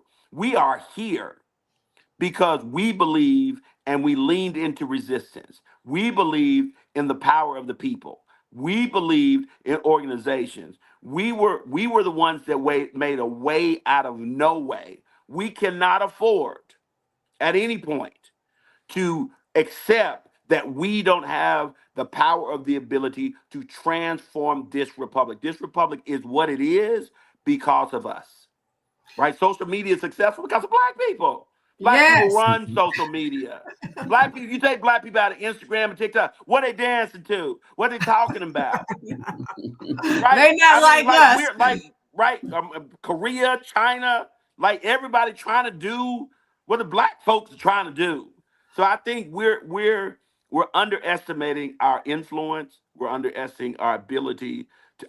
If I was thinking about this the other day, if all of the major Black sports stars, your LeBrons, your Stephon Curry's, your Jalen Hurts, if all of them got together and said, "Yo, we need to form a coalition and stop this because this is affecting our people," do you know how much power that would have? Do you know Oh, how absolutely. you're talking about things that would transform immediately, right? We're not even tapping into what we could tap into. So I'm waiting for that piece, No, because I you're so absolutely right. believe we could change. Sports, entertainment. I'm going to give a shout out for the organizers of this 24-hour marathon. This is exhibit A of exactly what you're talking about, the power of Black people. This was a small group of folks coming together and literally in less than 48 hours saying we need to speak the truth, we need to speak to the people, and we need to create alternative programming from what is going to be displayed starting 6 o'clock a couple hours from now on mainstream networks and on cable. You're going to have nonstop pundits and experts, and then you're going to hear from Donald Trump. And as I opened by saying, when he moves his mouth, he will be lying. Oh, it's all going to be lies. It's all going to be lies. It's going to be performative. It's going to be theater. But Black folks came together and put this 24-hour marathon together so that experts like yourselves, Dr. Icart, Dr. Debinga, some of the most celebrated journalists and some of the most brilliant scholars in this country could come on and for 24 hours have conversations about real issues, separate fact from fiction, and empower people. I love what you said, Dr. Icart. We have the power. We have to just keep believing that. Oh, we got it. Organizing. We have to keep coming together in forums like this. And then we've got to reach out and bring more people into the fold, because I, as a civil rights lawyer, I know, and I've been contacted by some of these government employees who have been fired, not just African-American ones, but white employees as well. And people want to work. They want to take care of their families. They want to feed their families. They want to send their kids to college. They want to buy a house. They want a piece of this American dream. And I do think that there are pain points, and there will be a time, and hopefully that time is sooner rather than later, where we're going to see a lot of folks come together and say enough is enough. Enough is enough. We're going to reclaim the narrative. We're going to figure this out. A lot of folks are mad too. Let me just end by saying this. A lot of folks are mad at Hakeem Jeffries. I've heard attacks on him. I've heard attacks on, our Black congressional leaders, our state leaders, our county leaders. People are just mad. And when people get mad, they just lash out at everyone. But I think we've got to give each other grace. This is not the time to be divided. This is not the time to point arrows and fingers at each other. This is the time for us to come together and use our collective power and our collective strength and lift each other up, recognizing that the jobs that all of us do are made more difficult in this moment. Being a professor on a predominantly white campus is difficult. So we got to lift up you, Dr. Icart, and you, Dr. Debinga. We got to lift up Hakeem Jeffries. Being a minority leader in Congress in this moment is incredibly difficult. So we need Hakeem, and we need the Congressional Black Caucus. We're not going to always agree on everything. We don't have to, but we can all stay focused on the common goal. And that common goal is saving our democracy and continuing to uplift Black folks. So thank you, Dr. Icart. Thank you, Dr. Debinga, for hanging with a sister. morning. Stay on this channel, 24-hour marathon. We are all over social media. We are on Instagram. We are on Facebook. We are everywhere you get social media content, you're going to find this content. We are on the StateOfThePeople.media, the website. I'm streaming this on my Facebook. I'm streaming it on my website. Share the link. Tell people about this. Let's make this the biggest day ever for Black independent media. Thanks, y'all. Thank you. Thank you. Thanks All for right, having me. Lolo, turning it back over to you. Y'all killed it. Thank you for 4 a.m. and y'all killed it. Thank you. Y'all go get some rest now. I know I'm done bugging y'all for the rest of the day. Thank you, thank you, thank you. All right, everyone. Peace. All right. Bye. Good night. Okay, y'all. So up next, we've had such an incredible time. If you all remember, a while ago there was this movement, and we kind of talked about this earlier. And I'm gonna actually bring them up on the screen now. But we talked about this. Hey, Khalil, we talked about this earlier, where Joy Reid was doing a call. And she was remembering when Joteka did that amazing, legendary call to action after we found out that that the VP was going to be the nominee, was going to step into that position. And it was a record-breaking amount of women who got onto that call. And so I remember that. But one of the things that they said earlier, if you all have been like rocking with us now for the last 5 hours, one of the things that that she said earlier that really stuck with me was, if it wasn't for the men, if it wasn't for the men who came on the back end, then would we really have a movement? And I think that in that moment, being able to see the women do that day, it was so legendary. But then to turn around and see how the men came together and put that together, that was legendary. So thank you so much, Khalil. I want to give the floor. I just want to offer the floor to you. Thank you for coming on at 5 o'clock in the morning. One thing I will say before I hand over the floor to you, and then we got some additional guests on here. We got some additional guests that we're going to bring on. But one thing I will say is, when I asked you to come on at 5 o'clock in the morning, y'all listen. Now we know this is a 24-hour stream. And there are some of us who got to do the graveyard shift. It just happens. It just happens. No, like Lola, I am excited to be here. Thank you again. The sisters who stepped up on July, I think 21st, held that call. I mean, they had been meeting for 4 years previously from Reverend Bishop Leah Daughtry and Holly Holiday and Joteka Edie and Christina Q and a host of phalanx of others had been meeting.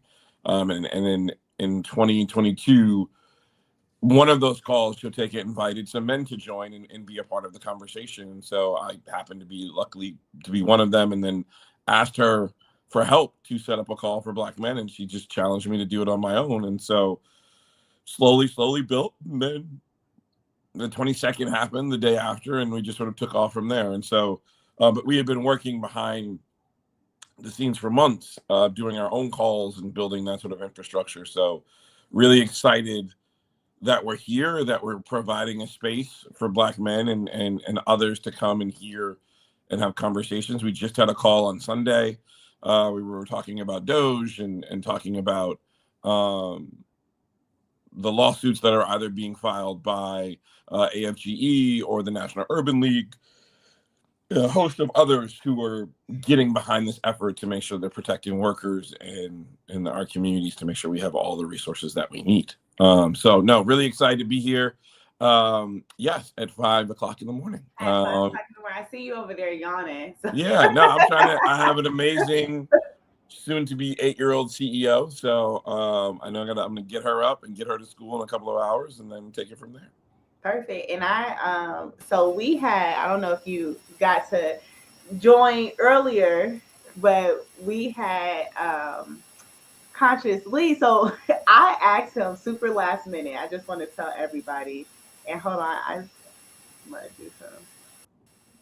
Is that okay?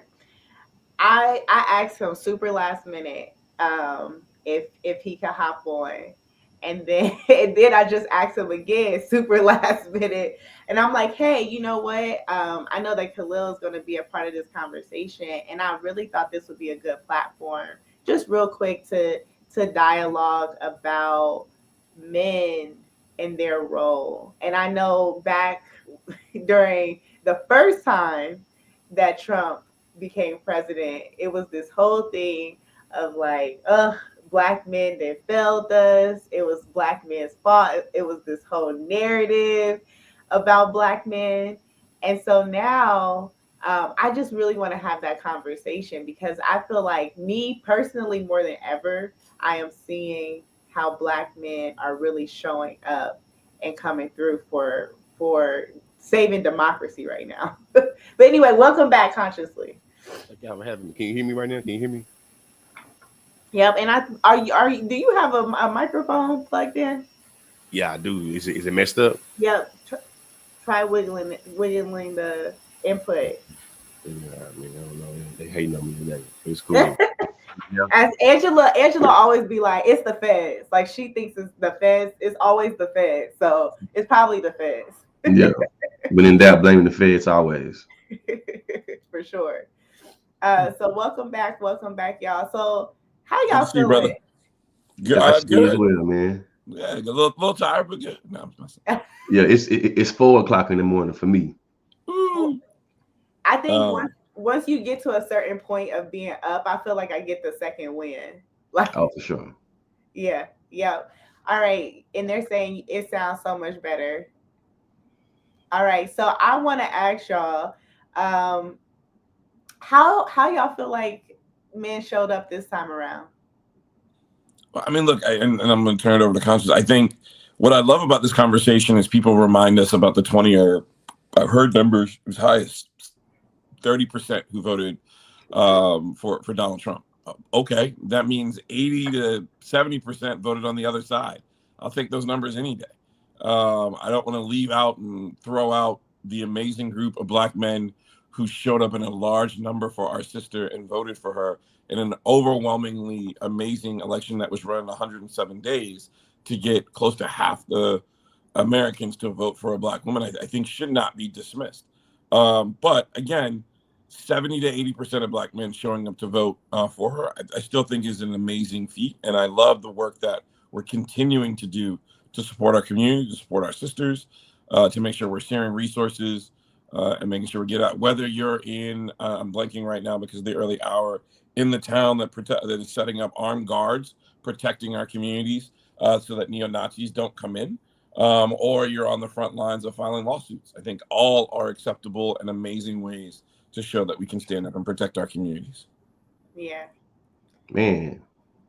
And be honest with you, my first response is there's a lot of people in our community and throughout the country that believe that black folks is always already divided and we always already can't agree and we always already at each other's throats. I think that when we see people respond to 20% or a larger minority in our minority group kind of voting and aligning themselves with white supremacists, we see that the reason why it is because of how much unity and camaraderie we have usually when it comes to our political interests. That's the first thing. The second thing I say is that us as black men, I think that in this new day and age are starting to get past some of those archaic views about leadership that kind of gets in the way of seeing black women as being legitimate forms of leadership. So that's, to me, those are the two things that come to mind to answer your question. Yeah, it's crazy because, well, let me ask you all. Me again, I work a lot with Angela, and we always claim that Native Land Pod, we have this polling company because we're always polling, we're always asking like some random question. And so I want to ask y'all, do y'all think that the VP lost because she was a woman? I hear this narrative a lot. And so I want to get your honest opinion. Man, people gonna be mad at me, but I think it's like I'm willing, not saying I'm willing. There's definitely notions of misogyny and patriarchy that dictated how people seen her and seen how qualified she was. There is a part of me as well that thinks that it's a little bit of a cop out of being able to be critical with how the Democrats and with how Kamala Harris Walls, campaign was, how it took place throughout the campaign. And I think being able to just write it off as racism and misogyny to me takes away some of the autonomy as us as voters and makes me feel like if that's what you felt at the end, if you set us up for failure, all people that feel like she only lost because of X, Y, and Z. For me, I think about being very critical of how there are certain things that was said throughout the campaign that made some people feel, distance. Whether we're talking about, saying drill, baby, drill, after we got done, championing some of the environmental policies that was passed by the Biden-Harris administration, or whether it comes to talking about, Israel, Palestine, whether it comes to talking about, not only drilling, but talking about the military. I think there are different ways that, different demographics of our community. And now when I say black community, I ain't talking about black, I'm talking about like within the progressive community that allow for them to be disavowed from this process of politics. I think that just talking about the identity politics portion, about black women part, I don't think it gets to the criticisms of like imperialism, international relations, militarism, environmentalism. It's like there were a lot of people that they're not like that, Yeah. Khalil, what you think? I think it's yes. I think sexism and misogyny played a huge part in this. We've never had a woman leader. What I find interesting is 2 women that have run to be president of the United States. Their resumes were impeccable. And I ask, and I put the challenge to many men who have this opinion for not voting for a woman.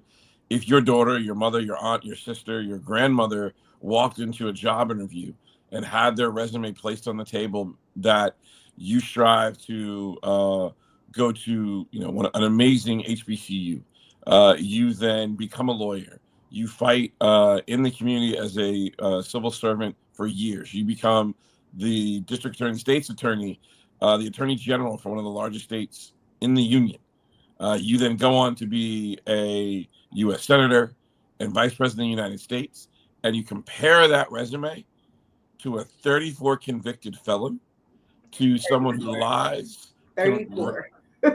34. So you put felons away, and now you're running for president, and you have your daughter or you have your mother sitting down, walking into a job interview with someone who has 34 convictions. And that's not saying that returning citizens should not have the right to get a job, but it is saying that if you have somebody, and we're talking about DEI, who is the most qualified in the room to get a job, and then you don't choose them, what other factor is there that didn't allow them to get that job? And to me, there's only one that's glaring, and then it was the fact that she was a woman. And so to me, that is how my mind rationalizes, how I explain it to folks. And then, well, we get into policies. Okay, we can disagree about policy, but do you really believe that on paper that this is the best choice that we had as a country? No, there's nothing else that makes this determination outside of the gender of the candidate who ran. And I'm really disappointed that we didn't choose the best candidate.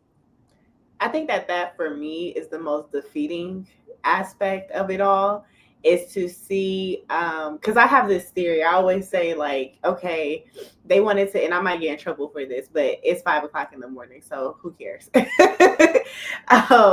But they always say, like, they're trying to get rid of DEI, and I'm like, okay, well, let's by theory let DEI die, and we go with what you want to do. We go with merit based, but then what we're seeing is that even when we are the ones who are overqualified, when it does actually come to the merit base, we are blatantly having doors shut in our face. So then it's like, okay, if I don't advocate, if I bend over here because I'm bending to the DEI dying. And I'm going with this merit base. It feels like the rules are rigged. Like we're never going to win, no matter what.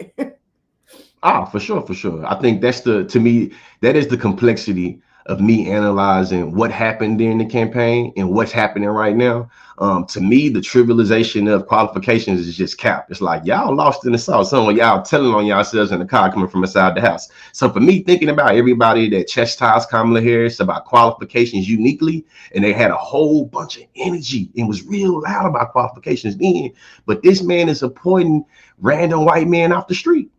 You know what I'm saying? You appointed Linda McMahon. I know her from WWF. She didn't raise Stephanie McMahon and Shane McMahon too good. You know what I'm saying? So she doesn't have any experience in education, but nobody's upset about her qualifications. So to me, it becomes obvious that y'all always already think that black people are unqualified and y'all believe whatever credentials we got, it was handed to us. We didn't earn them through blood, sweat, and tears. And I feel like to me, that's the distinctions and criticisms, right? I think there are institutional criticisms that we can make, and there are individual criticisms that we can make. And I think that both of those go like bilateral, you know what I'm saying, or bidirectional. As in, we can critique the way that the institution relates to individuals and how individuals relate to the institution, both during the election and after the election, and also the way the institution relates to people and how people relate to the institution. And I think that those are the distinctions that I would make, especially when it comes to qualifications. Because the last thing I'll say is that Ketanji Brown Jackson and Kamala Harris, two black women, I think definitely got positioned within misogynoir. You know what I'm saying? How black women are positioned and discriminated against uniquely in media. I feel like that's definitely what got projected onto their bodies. And that's the reason why you have a whole bunch of mediocre white men. You know what I'm saying? Trying to talk about it. 5 a.m. Hey, constant spitting truth, so I can't disagree with them. Yeah. No, seriously. Hilo, you got anything to add to that? I mean, look, Childish Gambino said it best. This is America. Like, this is what we know that we wake up to. And I feel like we were hoodwinked and bamboozled for a little while. And after that, and I love him to death, that 2008 election where I think many saw, oh, okay, you got a president. You good. That erases 400 or 500 years. We've given you one. Be grateful.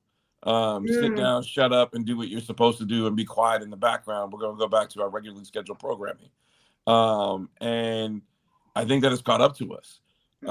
We now, as a people, need to remember some of the history. And this is not euphemistic. This is not trying to sound old. I know there's a few gray hairs, but it's to really think through what we're trying to accomplish and what our parents, our younger grandparents just went through. We're not talking about 100 and some years ago. We're talking about 50. We're talking about it like one generation removed. Yeah. Was literally in segregation. One generation removed had fire hoses and dogs, and that's not to conjure up negative images. That is just fact. Yes. And it's we know it is. We know that media plays a trick on us by showing us those images in black and white to presume that this happened in some far gone era. We know that when we talk about the civil rights movement, we're made to believe that, oh, it was this nostalgic thing that happened so many years ago. I mean, like literally 1968, like when we lost some of our leaders. 1964, that's not that many years ago. And so when you look at a lot of Americans that show up and they're like, well, I don't know, this wasn't about me. My parents didn't do this. I didn't own slaves. I didn't act this. I didn't do that. Well, we're not talking about a whole lot of years here. And I think Jamie Harrison said it best in an interview. When we wake up in the morning, it's not like we can, rub our hand across our face and just magically walk out the door and wipe off this melanin and just walk into the world differently. We are black every day. And so we have to, but I don't get up, nor do I raise my daughter to get up and say like, oh, woe is me. But that is not, we have to recognize that there are inherent things that this country has done not only to us, but that we have to continue to work through. And the way that we're trying to level that playing field is not just by providing equal access, but providing equity so that we can get on the same box in that race to catch up to some of our counterparts. And by closing those programs that we're doing that, and I'm gonna shut up because I'm a brother conscious to get in here. is to make sure that there are others that come behind us that continue to have that access. And so by ending them so that we can just quote unquote now have a fair playing field, I'll leave with this.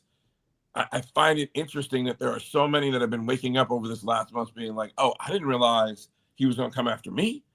I didn't realize when he was talking about deportations, that meant I was one of the nice immigrants that I wanted to stay. I didn't realize when he talked about changing the Department of Agriculture, farmers in Iowa are going to get touched, or tariffs that happened to Western Pennsylvania, and some of those voters didn't get their bonuses. So I think many did not take him at his word. Many did not believe for whatever reason. I think he did a great job selling them that it wasn't going to happen. But people still don't believe. Well, I mean, look, Malcolm said it best. The chickens have come home to roost. I think I saw the speaker saying at some of these town halls, these are paid Democratic operatives. No, these are Republican constituents who are going into your town halls, or not even Republican. These are your constituents. Yeah. Who are taxpayers who are showing up and expressing their frustration and your lack of leadership and your feckless, spineless way of trying to make sense of a man who truly doesn't want to do anything for the greater good for this country, in my opinion. Yeah.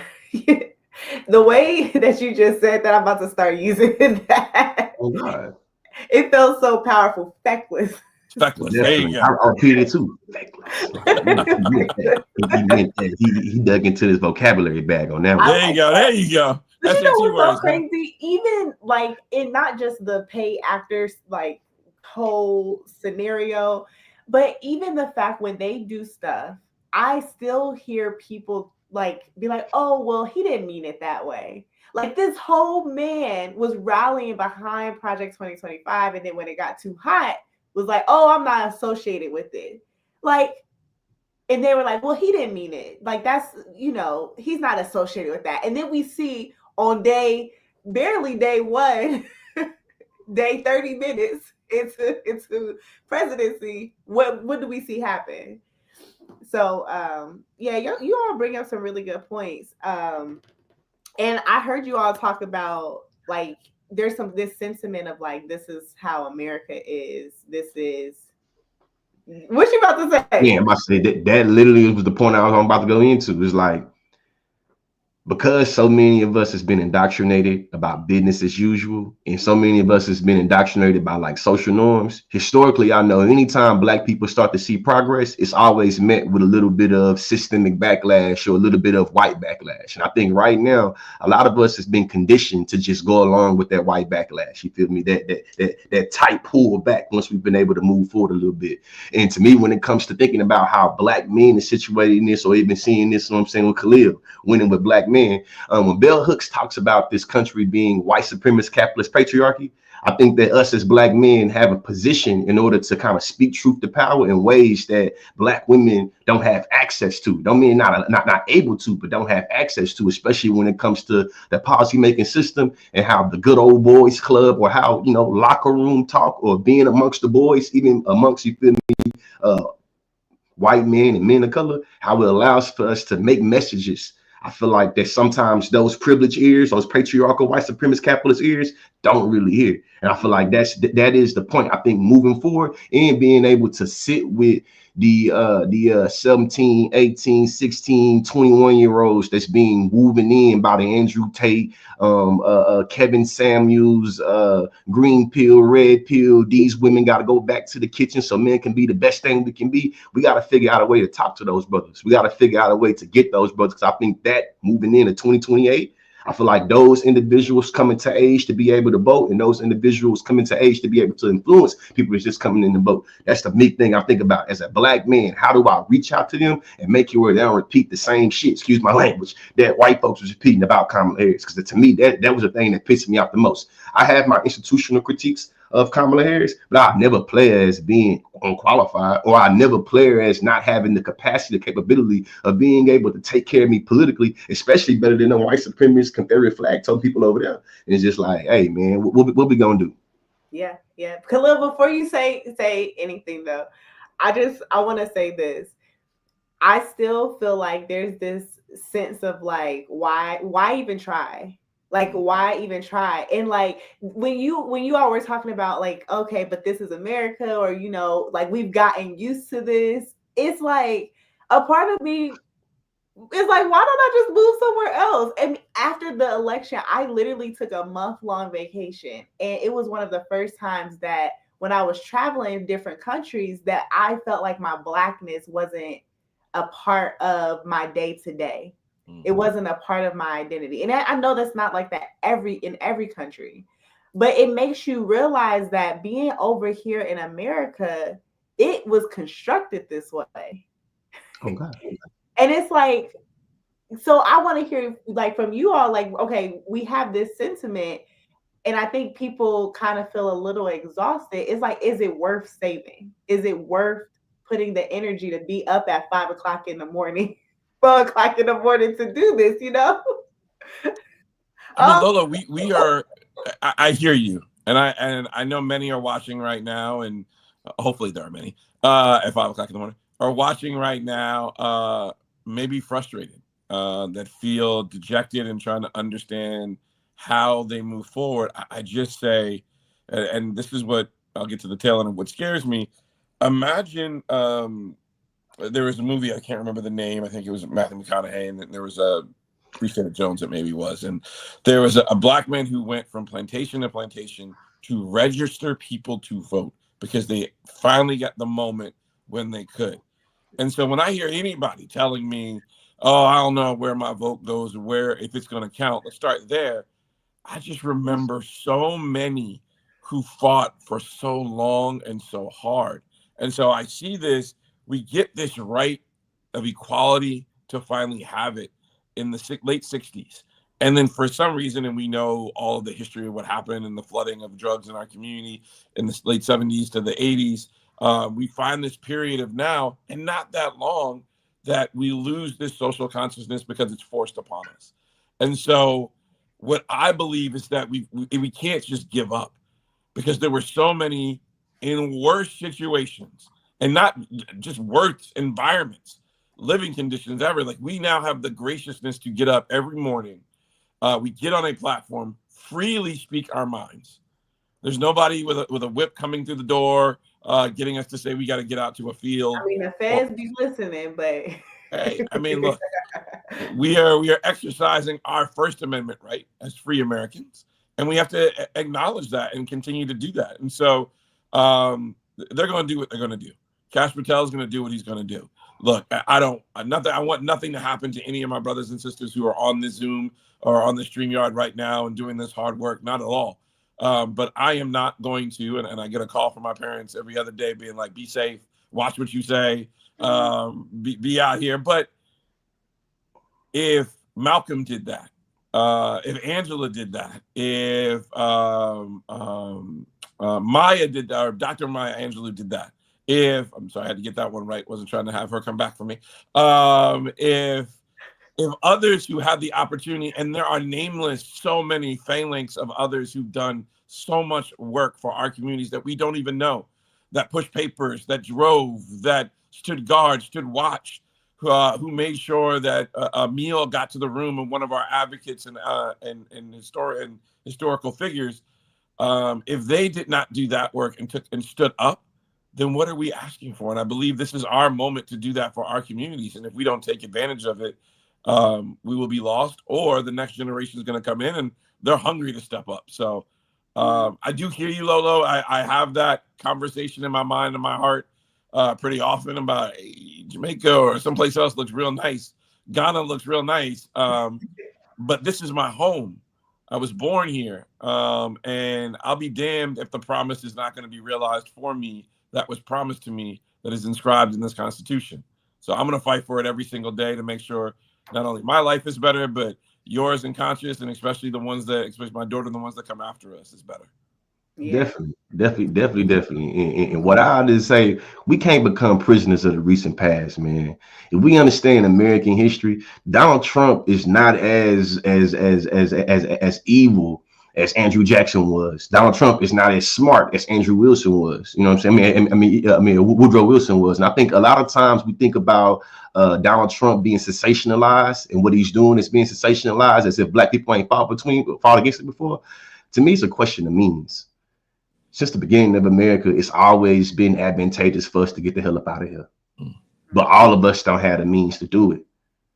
We always been fighting since we've been here. You know what I'm saying? Right now, I'm looking at pictures in my room of Huey P. Newton and Malcolm X and Angela Davis, and you know what I'm saying? It's like, hey, these people had to fight against some barbaric regiments. You feel me? For us to be able to, regimes, for us to be able to even enjoy the privileges that we have right now. So I just think of how much we got to fight, and like, why now? It's like we got to survive. You feel me? Like, why now? We got bills to pay. Why now? We got family members and people in our community that don't have the means to, you know what I'm saying, don't have the means to skip, you know what I'm saying, and leave the country. So for me, it's like the same reason why the people that's on my wall fought, the same reason why Fannie Lou Hamer fought. You know what I mean? Everybody in Mississippi couldn't leave the plantation where she was at. She couldn't stop Chicago when she was at. Even if she had the means to be able to leave, if the work we doing matters, we know that a lot of us that's on this live stream, we have the socioeconomic means, or we have a certain amount of positionality that will allow for us to be insulated in different ways, or make it where we be delayed in how we respond to it. But we know it, we care about this work, and we know the people that's impacted by this work, you feel me, they like it matters. So being able to hop, jump, and leave, it don't really resolve, you know what I'm saying, the concerns. And the last thing I say is the imperial nature of America. Let me know my black ass do not have to be in the confines of this East Coast versus West Coast. You feel me? The FBI, the CIA, American interests will go to any country and literally get a stronghold in and make it where you thought you was going to Ghana or Jamaica or Nigeria to get these folks away. They got some natural resources over there. So now you left and you got to deal with them anyway. And it's just like recognizing that, hey, a lot of the global power come through America. Yeah. Okay, I know that I said I was only gonna have you for 30 minutes. Conscious. I'm up now. I'm up now. You up? Okay, you up? Okay, you rolling. So I'm like, I know it's been like real doom and gloom, like us. I wouldn't say super doom and gloom, but just kind of talking through some of the things that we think, like speaking to the fears. And I want to shift gears a little bit because I want to celebrate, you know, the things that you are doing over with Black men. I want to celebrate you all using your platform, like, and I just want to take a moment also to celebrate everybody who came together to do this live. Like it started off as an idea literally 2 days ago, a couple days ago, and now we are here 5 hours into this, almost 6 hours into this 24-hour stream. But it's small moments like that where people are courageous enough to utilize their platforms. And so I want to ask you all, like, with everything that, like, the chaos that has been going on, what do you feel like is the thing that is helping you feel motivated and courageous and empowered to continue to do what you're doing? Brother Lee, go for it, man. Man, I'll say seeing my two beautiful kids every morning and realizing that it's gonna be a time I'm not here, that they're gonna be by themselves, or they're gonna be, you know what I'm saying, proverbially, and just making sure as a parent, as a human, I try to set up a climate in the world for them to thrive in. And then really recognizing everybody I looked up to, everybody that empowered me, inspired me to be the consciously I am today. Seeing that what I'm experiencing right now is not unique to me, but also wanting to live up to the ancestors I look up to, you feel me, and make it where I don't cower and move around. But that's what keeps you going? Like that? Okay, what's the end goal though? Like, what you have to be working or doing all of this for to see it be something, or no? Yeah, Lolo, I'm a fighter, Lolo. Like, I came to fight. You feel me? Like, I think that the world, my understanding of the world is I'm a fighter. You know what I'm saying? That is to me the driving force. Sometimes it's like, do I have the will to fight? That's enough for me to wake up in the morning and give these folks hell.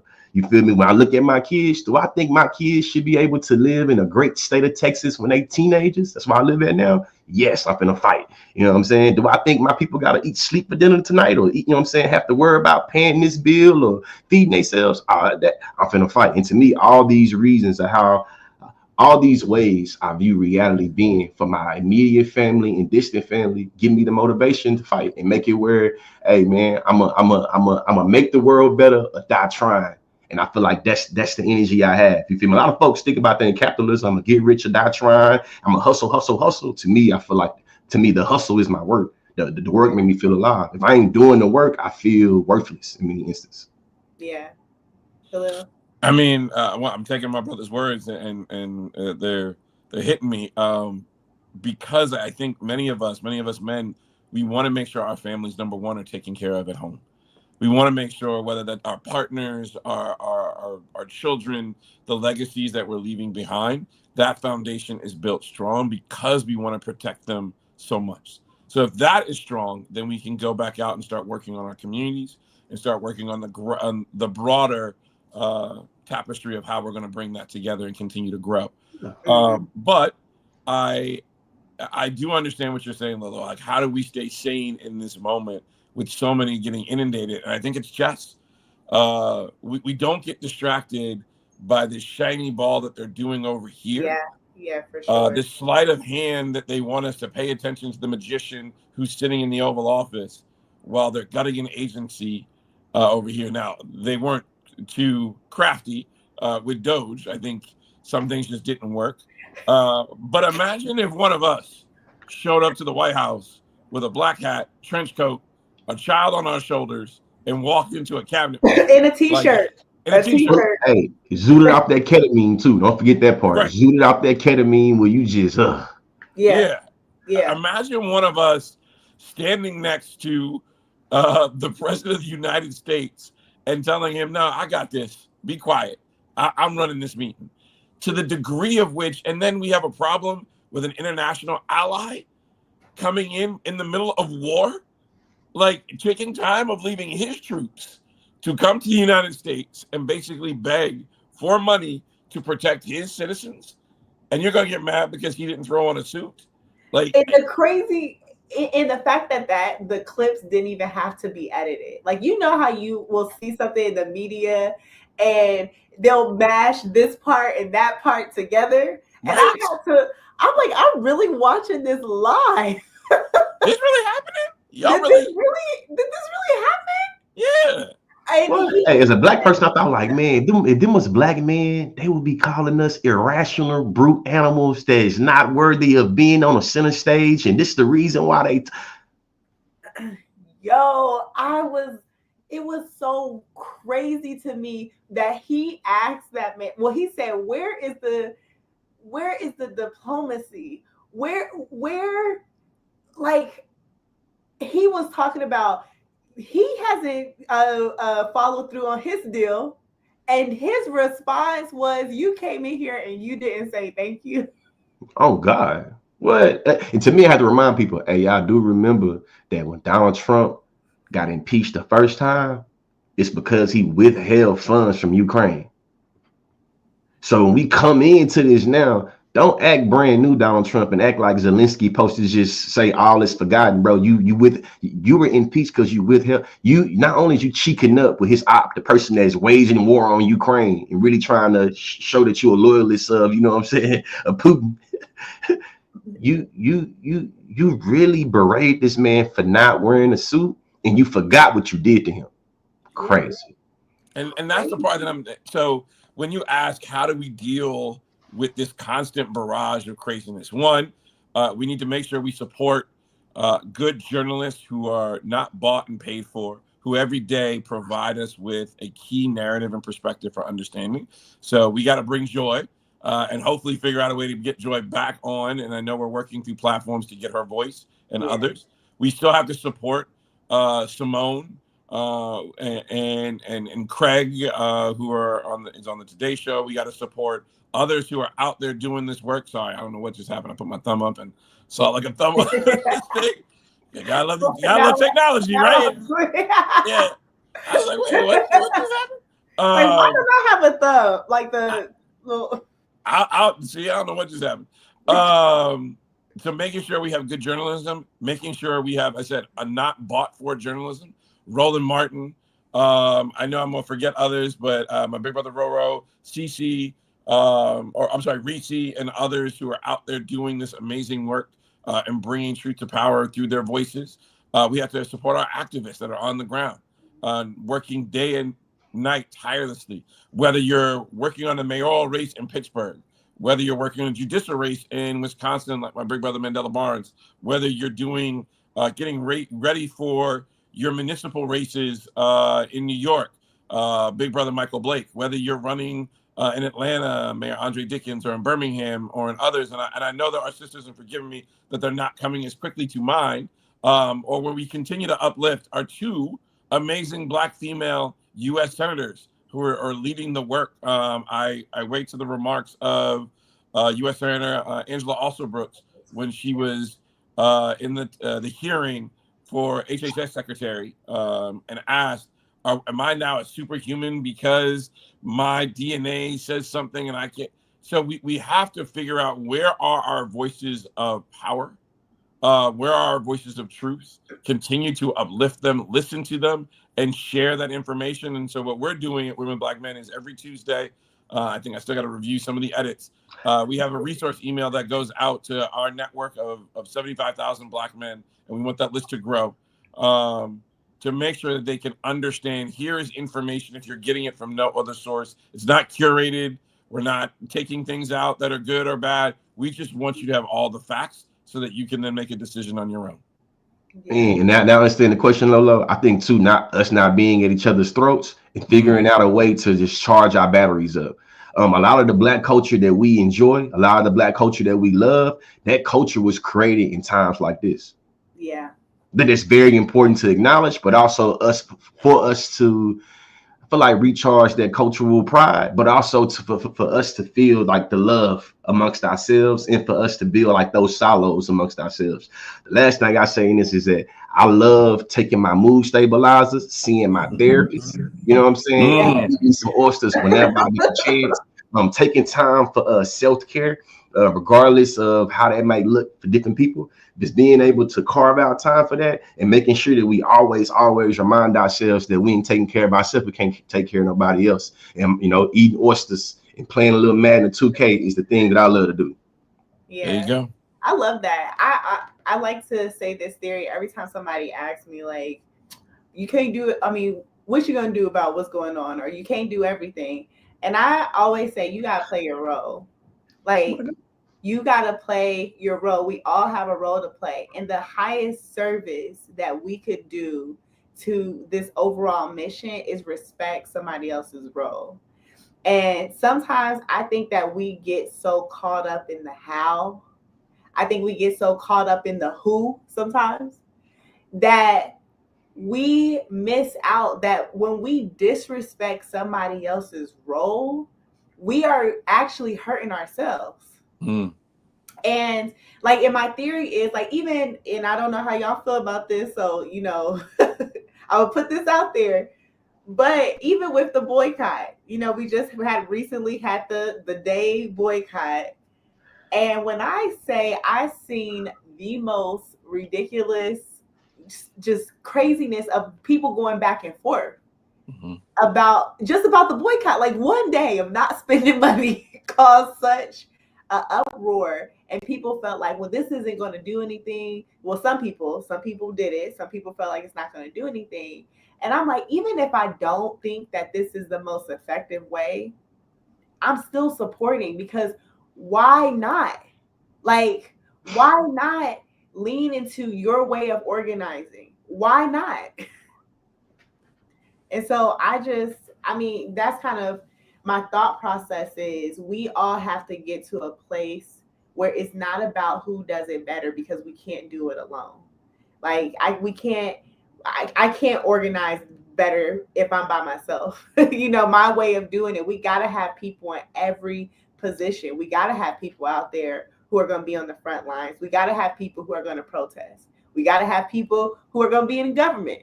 You know, we got to have people who are at the table and who are building a table. So I just, you know, sometimes it And does. Lola, we have to have people who maybe don't always agree on every particular issue. I know there was a conversation Yes. that we had about some of our conservative brothers. I'm not talking about brothers and sisters. I'm not talking about those that showed up at the White House and disrespected, you know, a good pastor, Reverend Jamal Bryant. But I'm talking about those conservatives who believe in the Republican movement for their own ideals. I'm not asking you to always agree with what I have to say in the aisle that I sit on. That's not reasonable. That's not rational. We're not always going to agree. But what I want you to do is come to me and say, like, hey, I disagree with you on this policy, and let's have a rational, non-heated conversation that we can listen to each other's points of view and then find some common ground, because we might not agree on everything. And that's okay. We can agree to disagree agreeably and move forward in the conversation. And so I know there are some conservative and Republican black brothers and sisters out there that don't agree with the current direction of this country, that don't agree where their party is headed, and they're looking for. We'll talk about this like my pastor does. They're looking for a church home. They're looking for some place that they can come and they can be a part of a community. And so what we do is we're like, man, it's no longer about party. We are here to uplift our community and do the work that is for the betterment of all Black people. And that means whether you ride the train in Harlem, to whether you pull the tractor in Texas, to whether you're surfing in California or you're farming in Iowa, and you are a Black man, we want you to be a part of this conversation because you have value, you have worth, you have identity, and you have agency. You need to be heard, you need to be listened to. But I want to make sure we open up that tent, that if you're willing to meet us at a starting point of what is in the best interest of our community and you want to work with us, we welcome you to be a part of this conversation. Yeah, into my leftist brothers, sisters, and gender non-conforming people, we also gotta ask ourselves: do you love the people more than you hate the system? Are you willing to help the people more than you are willing to oppose the system? I think about how when we say staying in our lane or respecting the ministry that's in your calling, like I'm an amplifier. You know, my ADHD and bipolar don't allow for me to be the most organized person. So I know being a quote unquote organizer is not necessarily my ministry. My issue and beef a lot of folks be is that like you ain't putting no work in organizing, but you be the first person with the microphone to criticize how the organizing going on. You should shut up, sit down. You can either A, you feel me, contribute to what is going on in the organizing, or B, you can sit down and shut up over there. But the idea that you gotta always be a loud critiquer, philosopher, to tell you what's going on, that I'm with you, Lolo. I'd be like, what is the productivity? What is the outcome for you? Like, what's the point? What are you talking about? What are you doing? You know what I'm saying? I know that for people on the left side, that's further on the left side, it's like, hey man, the white supremacists, the gun right enthusiasts, the religious, you know what I'm saying, person, they all can become in solidarity and can create intersectional ties and compromises with each other, but they're able to still be like, though we have differences, we're cool with saying, forget those Negroes over there, forget those gays over there, forget those immigrants over there. If we can't come to grips with how they're able to come together, us having our ideological powers and ideological debates about anti-blackness and capitalism, and it's like, hey, that's cool. That's cute. But I learned in academia, that is important, but it is not necessary for the time. I'm pretty again. That is important. I'm not saying it's not important, but that is not necessary for this time. And I think that's my to add on to what Khalil was saying. It's like, hey, we talk to our people on the right, to our people on the left side. Yeah. You know what? So this actually brings us to a really good point. I know we got just 10 minutes left in this.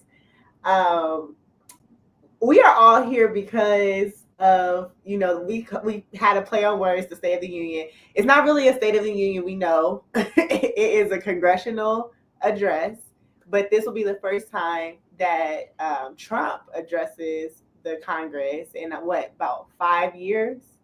And in 5 years. And so, well, both Congresses, both chambers. Like it's 5 o'clock and it's almost 6. Hey, we got you. We got you. Thank you for holding me. But so this will be the first time, and I want to ask y'all. There's been this debate. So I got another poll question out there. do y'all feel like the Democrats should go to this address? What? You automatically shook your head no. No. Why do we show up? We are playing the same person's game. When when we saw those that disrespected my forever president 44 and said you lie, when we find that they don't play by the rules, why do we feel like the game that we already know is rigged, and if we continue to play within the system in this particular moment, we're going to find a way to hold them accountable? And I think I heard that a member said, well, we want him to look us in the eye and know that we're here. I think he would know that we were there by seeing a bunch of empty seats. The country would know that on national television, when the CNN and they all or whatever network pans to see that other side of the chamber, would see, oh, half of the representatives did not show up to be a part of this joint address or State of the Union. That would show that the state of this union is not strong. Okay. That there are Americans who disagree with the direction that this is going in. Again, that is okay. Based on the foundational documents of America, it is okay to disagree. But we will then have a resounding clarion call to others to say it is okay to stand up to this fascist government that we are seeing being formed. And if you want to get on this train to advocate and fight, there are members who are fighting in Congress every day. That to me would send a clear message to many who do not know what the congressional members do. Let's just be honest, on a daily basis. They can now then see, okay, you did this. This is now a rational point I can relate back to for me. Man, I had a great conversation with the Congresswoman Ayanna Pressley last week. You feel me? It's on live stream. It's available on YouTube. Check it out right now. But something she said in there was that Democrats have to match the energy.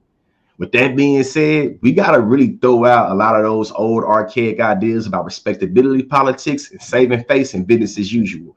It used to be like we want to play the game fair because we don't want to give them a reason to do what they're doing now. We don't want to give them a reason to not like us. They already don't like us and they already going to do what they're going to do. So for me, I agree with Khalil off jump, like, probably not. But I like giving people options. So if you're going to go, you feel me, Democrats, don't go and be there present as business as usual. Figure out a way to disrupt, you feel me, the thing that's going on. If not, it's like, what are you doing? You know what I'm saying? To me, it's like a lot of times we hold people in the media to higher thresholds when it comes to accountability, responsibility, than we do actual politicians, and that pissed me off.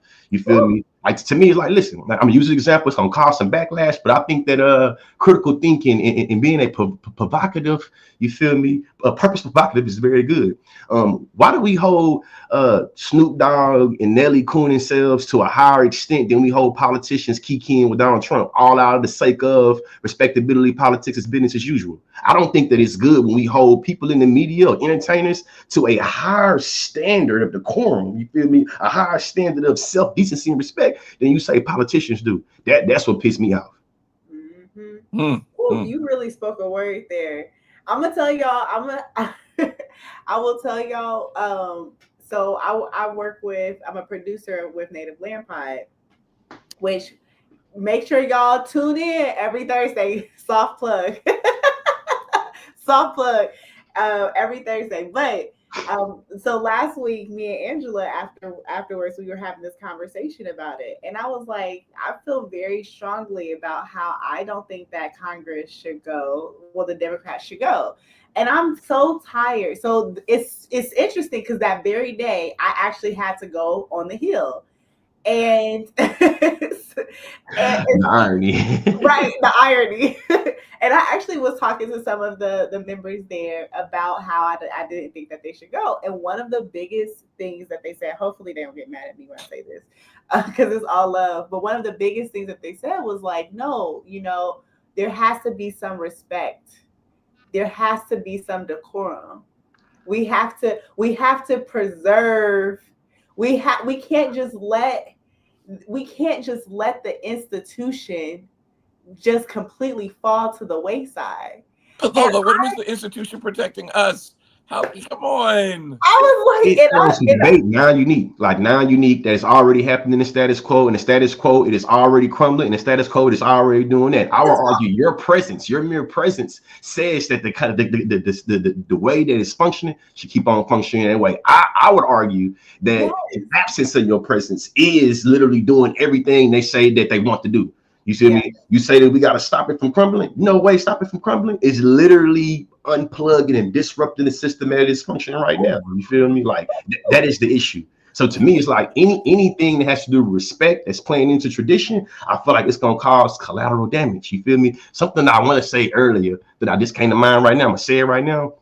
Kamala Harris, Vice President Kamala Harris, became collateral damage, literal collateral between the ideological battle of traditional liberalism and current progressive thoughts. Oof. This idea about decorum and respectability, it is still caught up in between. What you gonna play, Democrats? You're gonna be codified in the old traditional liberalism that keeps the status quo intact, or are you going to disrupt that system and really, you know what I'm saying, put forth some progressive policy, progressive thought, progressive orientation? If you want to stick with tradition, take your ass over there then. But if you want to disrupt it, match the energy, like Congresswoman Ayanna Pressley said.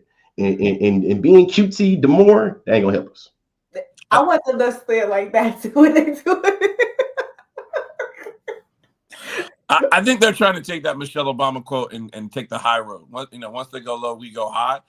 I mean, look, when the road is so low, when it's in the gutter, you got to figure something else out, man. We got, and I'm not saying you got to go for the knees, but I'm with Conscious right now. We got to figure out something else, man. We are new Michelle Obama energy because she was talking about taking the high road, but when I was at the DNC, that was my favorite speech of the entire DNC. I felt it and I was like, you know what? I ain't showing up to nothing else that I don't want to be at. Agreed. Well, you can't piss on my leg and tell me it's raining. And that's what I think they're trying to do. Right now, you're insulting my intelligence and trying to convince me that the democracy that I feel like everybody wants to save is right now we're being forced to look at democracy in the mirror, and the myth of everything they taught us in terms of values, morals, and ethics is staring us in the face. So hey, it's time, like the old folks say where I'm from. Is you gonna barbecue or is you gonna mildew? There you go. Okay. That was such a good way to end this. So I really appreciate y'all. And I do want to say this for everybody who is watching.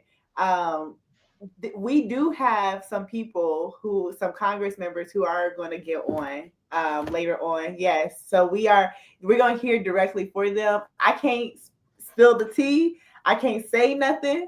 But there's some people who really felt moved, like this is the moment, this is the time that we got to do something different. So I'm really looking forward to seeing what happens later during this address. But before I let y'all go to sleep, I'm not going to sleep, unfortunately, but before I let y'all go to sleep, let everybody know where they can plug what you guys are doing. Let's hear it. Khalil, I'm gonna start with you. Well, no, thank you, Lolo, thank you, Angie, thank you, Holly, thank you, so many others who are behind the scenes who made this a reality this morning. I am sorry that I think I was like 3 minutes late to get on when I was supposed to get on, but I am glad that I am here. I just want to say thank you to all of you who had this idea and brought it together.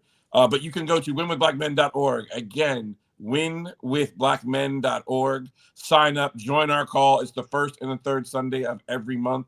We are convening virtually to bring Black men together. We will be on the road hosting our barbershop conversations starting on the 18th of this month, I believe in Maryland, the 20th in DC, and then the 29th in Philadelphia. Again, go to winwithblackmen.org or Instagram at winwithblack, BLK men, and join us on the conversation. Yeah, and my motto, education is elevation. You can find me at theconsciously.com or on any social media platform at this right here, The Consciously. I do workshop facilitations. I do consulting. I have a book on the way out. If you want to, get some upper division type course content without doing the admissions, without doing the SAT, without doing the ACT, tap in with me. Education is elevation. And really, to all the people on behind the scenes on this, y'all making history. Right now in the academic books, so when they go through the archive, when we talk about our response to this old Donald Trump, or I call him Donisha Trump, what y'all doing though is gonna be in the archive. Y'all organizing, the energy y'all putting in, y'all names, you feel me, the blood, the suffering, the pain, the motivation, it's all gonna be in the archive. And I'm happy that y'all, I'm honored actually that y'all invited me to be a part of this. Yeah, I thank you so much, both of you, for accepting. And thank you for all that you all do for community building. Thank you for everybody who is tuning in. And yeah, like y'all just tap in with them. And let's continue to build. So, all right, y'all, go get some sleep. Get out of here. I'll see y'all. And I'm going to remove y'all from the state. Cool. Okay, so look, I am. Some of us get the graveyard shift. Hey, y'all, welcome, Hey. welcome on. Good Listen, morning. I'm right now. I'm doing. Y'all have to give me grace because I'm doing 2 jobs at one. I know it. I'm hosting and I'm producing. That's what we do. That's what we do, though. But I want to say thank you both for getting on the call this I was going to say this evening because it's still dark outside, but this morning. This is such a wonderful way to get the day started. And I know that you all have so much to talk about, so I'm going to hurry up and get off. But I just want it. Are we having anybody else come on? We are. Okay. Yep, we are. We're excited to bring a couple other folks on. We were going to kick things off, myself and Abram, and invite them to the stage. So. Okay, perfect. Well, again, thank you both for coming on, Amber, Ibram. I'm so excited about what you all are going to be talking about today. And then you just all signal. I'm still here, so signal when you are ready to have your guests come on, and I got you. Okay. All right. Well, thanks so much, Lolo. Thank you for kicking it off. Good morning, Ibram. You are muted still. Do you have your coffee? I have a little bit of espresso left. Okay, I have my tea because you've done a double. Yeah, shout out to everybody who has their coffee or their tea, who woke up this morning with us or has been watching the whole marathon. It's been a powerful evening into the morning, and I'm so glad to be a part of this. And Amber, I'm so glad to do this with you. Yeah, absolutely. And of course, you need no real introduction, Ibram, but I'm pleased to be here with you. You know, you're the author of 16 books for adults and children, Stamped from the Beginning, which won the National Book Award, How to Be Anti-Racist. Your next book coming out is Malcolm Lives. I'm excited about that, the first major biography of Malcolm for young readers in more than 30 years, coming out this May. And you're also the co-founder of The Emancipator, the publication that I lead. And for anyone who is getting to know The Emancipator for the first time or not for the first time, we are the go-to publication for anybody who wants to understand how racism impacts us all and what can be done about it. And, we wanted to be part of this really important, critical mass today to talk about how Trump is resegregating America.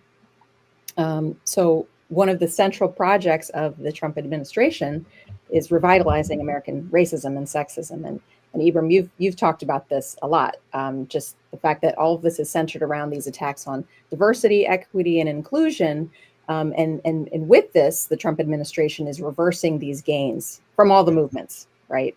Civil rights, Black Power, women's rights, the Me Too, BLM movements, all in these recent years. And this is actually considered a great resegregation, right?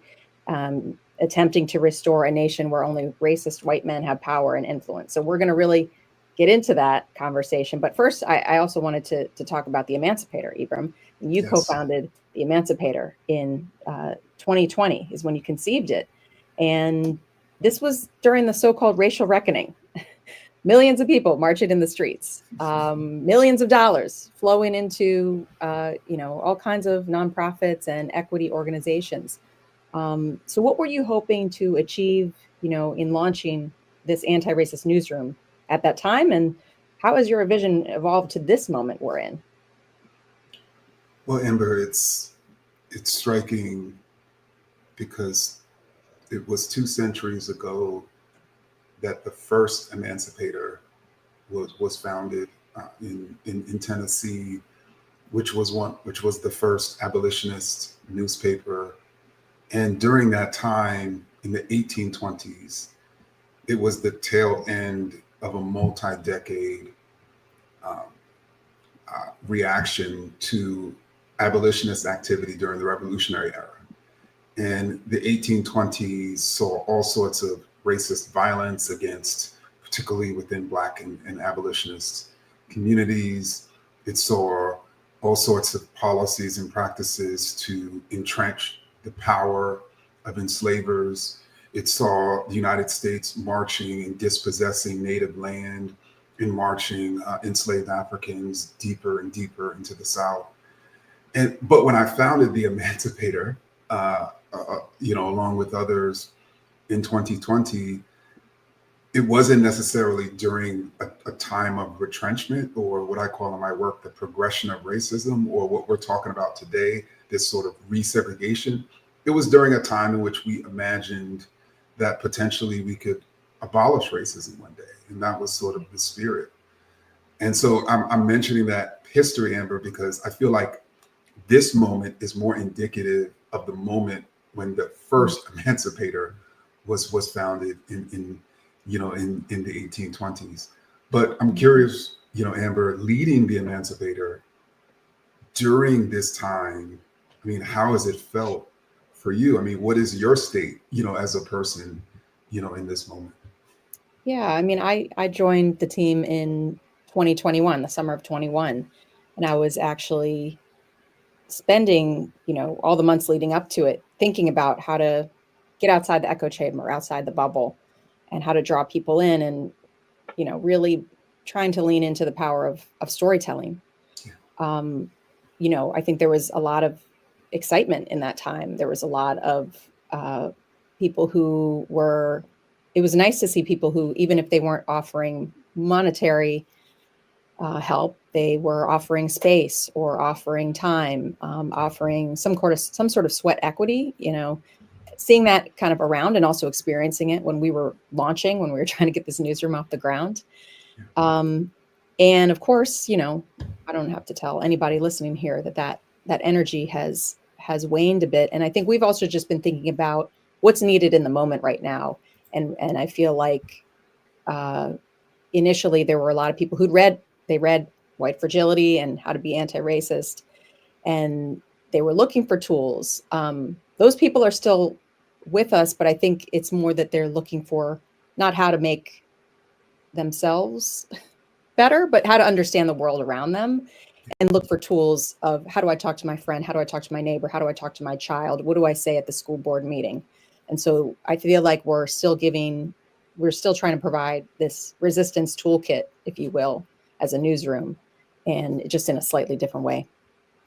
And I would also add that, again, thinking about those abolitionist newspapers and those editors and contributors in the 1820s and even 1830s, which is similar to today, they dared to think that one day chattel slavery could be no more, which was considered an extreme, a radical idea. Those of us who were engaged in this work of really getting at the root of racism, really trying to revolutionize this society, we're imagined today to be extremists, to be radical, even by some Democrats. And but I don't understand how we could envision, a different type of society in which a figure like a Trump could never climb to a position of power because of his racism. I don't know how we can even envision that type of. I don't know how we could bring about that type of society, unless we envision it first. And so that, to me, also just the symbolic presence of the emancipator, drawing back from our ancestors who believed that the impossible is possible. I think now in this moment, and everyone who's participating in the state of the people, who envisions and is really fueled by, I suspect, this belief that another world, another country is possible. I mean, this is what's absolutely essential. Yeah, absolutely. Well, let's bring on our incredible panelists. I'm going to start to introduce them. We have Nicole Carr coming up. Yep, here she is. Nicole, hey, good morning, Nicole. Good morning. Good Good morning. morning, Nicole. So Nicole Carr is a journalist, journalism professor at Morehouse College. She authors the Substack letter Fortify, and her television reporting has earned 4 regional Emmy Awards. Carr also worked for ProPublica, where her investigations largely focused on narratives at the intersection of race, democracy, and public education. Welcome, Nicole. Thank you. Also a contributor to The Emancipator. We'll get to that. And Victor Ray. Good morning, Victor. And Victor, good morning. Good morning. Morning. Victor is an associate professor in the departments of sociology and criminology and African American studies at the University of Iowa. And he is the author of On Critical Race Theory, Why It Matters and Why You Should Care. So thank you both for being with us in this conversation this morning. I think there's a lot we want to get to, and we want to be able to leave people with something, with some kind of hope, because this is a difficult time. And just this idea of how Trump is resegregating America. I know that you have talked about it in your work and reported on it and done deep work on this. But first, we need to do a check-in. How are you doing? We can't speak to what it was like for our ancestors to free themselves and then have to face Jim Crow. But so many gains from the movements over the last decade even have been eroded and are being erased. So I want to hear from all of y'all on how does it feel to be living in this moment? Who wants to Nicole, I guess we can start with you.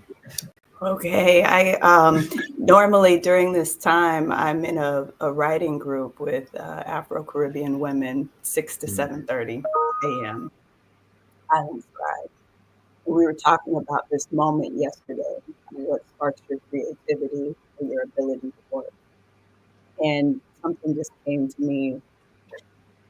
I said, I don't mean to be morbid, I talk to the dead so I can live.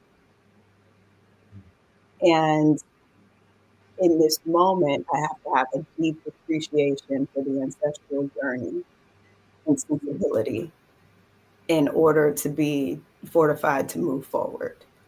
And not just for the 3 people I brought into this world, but for us to understand that at some point, when given the facts as they are, neutrality is not an option. And once we come to that understanding, that neutrality when it comes to one's humanity is not an option, it seems a little easier. It's hard, but it seems easier. It's not confusing. We don't have to wonder where we stand or how we get at the truth and move forward. And so that's kind of where I am, in a place where there are no options and that I must call on the dead in order to live. And we'll talk more about just journalism and neutrality and the role of journalists in a bit. Victor, how about you? Sure.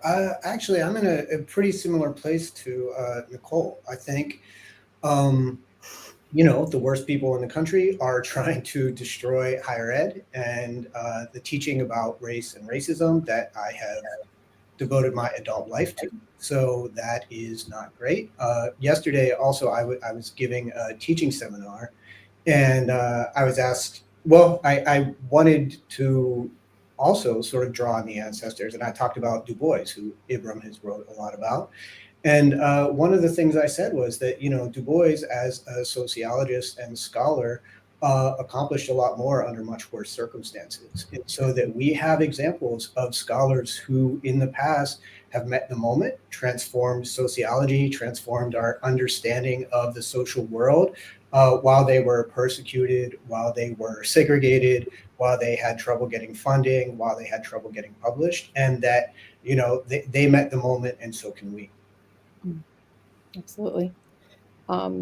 Victor, you know, you wrote a piece for The Emancipator, and it was entitled "Eliminating DEI Isn't Just Racist, It's Segregationist." And you wrote, I quote, "Historically, Jim Crow segregation was not a system of total separation. It was a system of managed social interactions that reinforced ideas of white superiority." So let's start there. Right. Talk about what you meant by that, and how this ethos has manifested, you know, decades later. Okay, so one thing I'll say is that when you say that Trump and the administration or the broader conservative movement is trying to reinstitute segregation, you sound like a little bit unhinged. So I do want to say that you don't have to necessarily take my word for it. You can look at the words of leading conservative writers and thinkers and activists who have, such as Christopher Caldwell, Christopher Rufo, who have increasingly been saying the problems that they see with America and sort of integration stem from the Civil Rights Act, right? And the Civil Rights Act and the Civil Rights Movement that desegregated America. And if you look at Trump's moves so far with the executive orders or the Dear Colleague letter that he sent, that the Department of Education sent last week, it is removing the mechanisms that led to integration. And if you remove the mechanisms that led to integration, you will get segregation, right? So I also think in the piece I wrote for The Emancipator, one of the things that I was trying to do was demystify sort of what people think about segregation. Oftentimes, and I had folks, I was writing about this on social media, and folks would say, "You're wrong. Segregation was a system of total separation." And I'm like, it was not. I'm like, it was a set of social practices and rituals that reinforced the false notion that whites were superior and black folks were supposed to be subordinate and inferior. And the separate water fountains or making folks walk to the back door were all sort of daily rituals to remind people of that hierarchical social order. And I also, want to point out that total separation in the South would have been impossible. The South relied on Black folks for labor. It relied on Black folks for food. It relied on Black folks for childcare. It was dependent upon that. And when Black folks tried to flee to the North to be more free, oftentimes, folks who were saying, we're segregationists, we hate Black folks, tried to stop that movement north, because they knew that it would cripple the Southern social system if folks left, right? So although the South was dependent upon Black labor, they wanted to make sure that that labor was subordinate, right? And so the notion here was Black folks could work in the fields, they could work in the home, they could even, shop in certain stores as long as they went to the back door. And each of these, again, reinforce that notion of inferiority and the notion that the people should be in charge were white men. And let me actually sort of underline that last point, that people should be in charge, should be white men, particularly racist, wealthy white men. Because I think if we take a step back and think about those who are seeking to inscribe segregation, we see that being the net effect, right, of their policies in 2025. We see that being the net effect of Trump's policies. And so what that means is not just people of color no longer having the ability to sit in positions of power and influence. It also means women, specifically women of color, not having that ability. It even means low and middle income white men. It even means anti-racist white men. So it is, I think that for some reason, even when we think of segregation, people think that, well, that's not going to necessarily impact me. And I think people of all races and genders and classes right now are realizing that this resegregationist project is indeed impacting them. Nicole, I mean, is that what you're seeing too?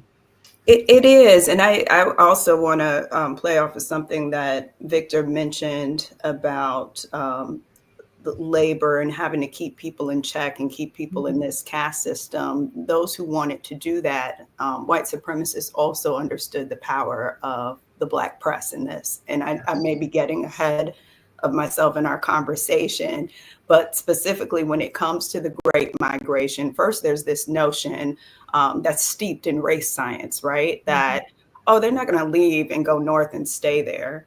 They can't stand the cold. People aren't meant for that kind of environment, so they'll come back. This is not a real thing. But then it's a real thing. And people like Ida B. Wells, after they burned down the free speech, as she's completed her investigation on lynchings, the next thing Ida B. Wells does is instruct everybody to leave all their stuff behind. Whatever you have on layaway with this merchant or that merchant, leave everything behind and leave Memphis. And they listened to her, right? And they listened to the Chicago Defender. And Black folks had a guide within the Black press to, again, resist, to be fortified, to move to a better life, for the jobs, for housing, to escape racial terror. And so what happens? Censorship. And I want us to connect the dots between what we see today and what we saw then. They started attacking the press, and to the point where southern states were then banning the Black press. And they say the only newspaper you're going to read is the one that I create. There's an alternate ecosystem, media ecosystem right now that offers an alternate reality. And a lot of people buy into that. And so they say, you're not reading all of this. You can only do this. So then the Black press understands audience engagement before that's what we call it, right? They understand how to get on the ground and to get around all of that. And so who do they call in? The Pullman porters, the only Black folks who are going from one coast to the other and can travel freely that way. So what are the Pullman porters doing? They're throwing out the Black press along the route, the newspaper. And so if it's banned in your state and you can't get it at the supermarket, when you enter that back door Victor talks about, we're going to find a way to get it to you. And so we understand that. We understand the power of the press, what we're called to do in this moment. And if you want to call that activism, so be it. Activate for the truth. And so, I just went around the world. Amber, I do not know that's okay. Well, I mean, you're talking about the press. I mean, I know, Victor, we talked about this. You had your own questions for us as journalists in this moment. Right. So my question for journalists, and as someone who is probably spends too much time reading the news, is I wondered, particularly for mainstream journalists, sort of the tepid response to Trump's attack on journalism. And the thing that's been kind of strange to me about the response is I've often wondered if journalists recognize that, like, while they're attempting to be objective, that like Trump is trying to destroy their livelihood and their ability to do their jobs. And so I've often wondered about this sort of disconnect between the, both sides objective journalism and then the reality of not just what I think Trump is doing to the country and increasingly the world, but what he's doing to reporters and the free press. Yeah. Well, I mean, I want to hear from Nicole, but I will say, I was in a newsroom in 2015, and once that decision went down about who the next president was, it seemed like everybody around us was shock and awe. And I think for Black and brown journalists and Latino journalists covering this time, there were stories we were trying to get on the front pages and on the top of the fold. I remember a top executive saying, I don't think we're in the business of calling people racists. And of course, literally, no, that's not our business, but we need to call out racism and explain it and explain the context around it, and these at the time dog whistles, now it's, you know, a foghorn, and we fast forward. I've been glad to see more talk from a lot of more prominent, if you will, journalists about, you know, this fallacy of objectivity, and how we can still do our jobs, and bring our lived experience and our experiences to this job and report in a nuanced way. This is what we saw during the COVID and the uprisings, where, you know, the mainstream outlets were kind of going with these typical narratives, and not a more nuanced narrative as to why is this happening? Why are Black and brown people dying at higher rates? You needed us to be part of that moment to really explain that. Nicole, what was your experience? You know, I was on the ground here in Georgia at the epicenter of the big lie, on the ground covering the 2020 election and then the runoff between David Perdue, Kelly Loeffler, Ossoff, Warnock. And I will never forget, in August of 2020, the first time, I would say, during the pandemic I got in trouble for a tweet was watching a video clip of Kayleigh McEnany in the briefing room. And someone in the press corps asked, will the president commit to stepping aside if he loses the election? And her answer was, the president, as he's always said, will decide when the time comes. And I quote tweeted that. And I said, that's not how democracy works, period. And my phone rang. And there was a whole conversation from an executive, my station, about how, you know, I don't disagree with you, but, you know, we don't want to seem partisan. I'm like, partisan?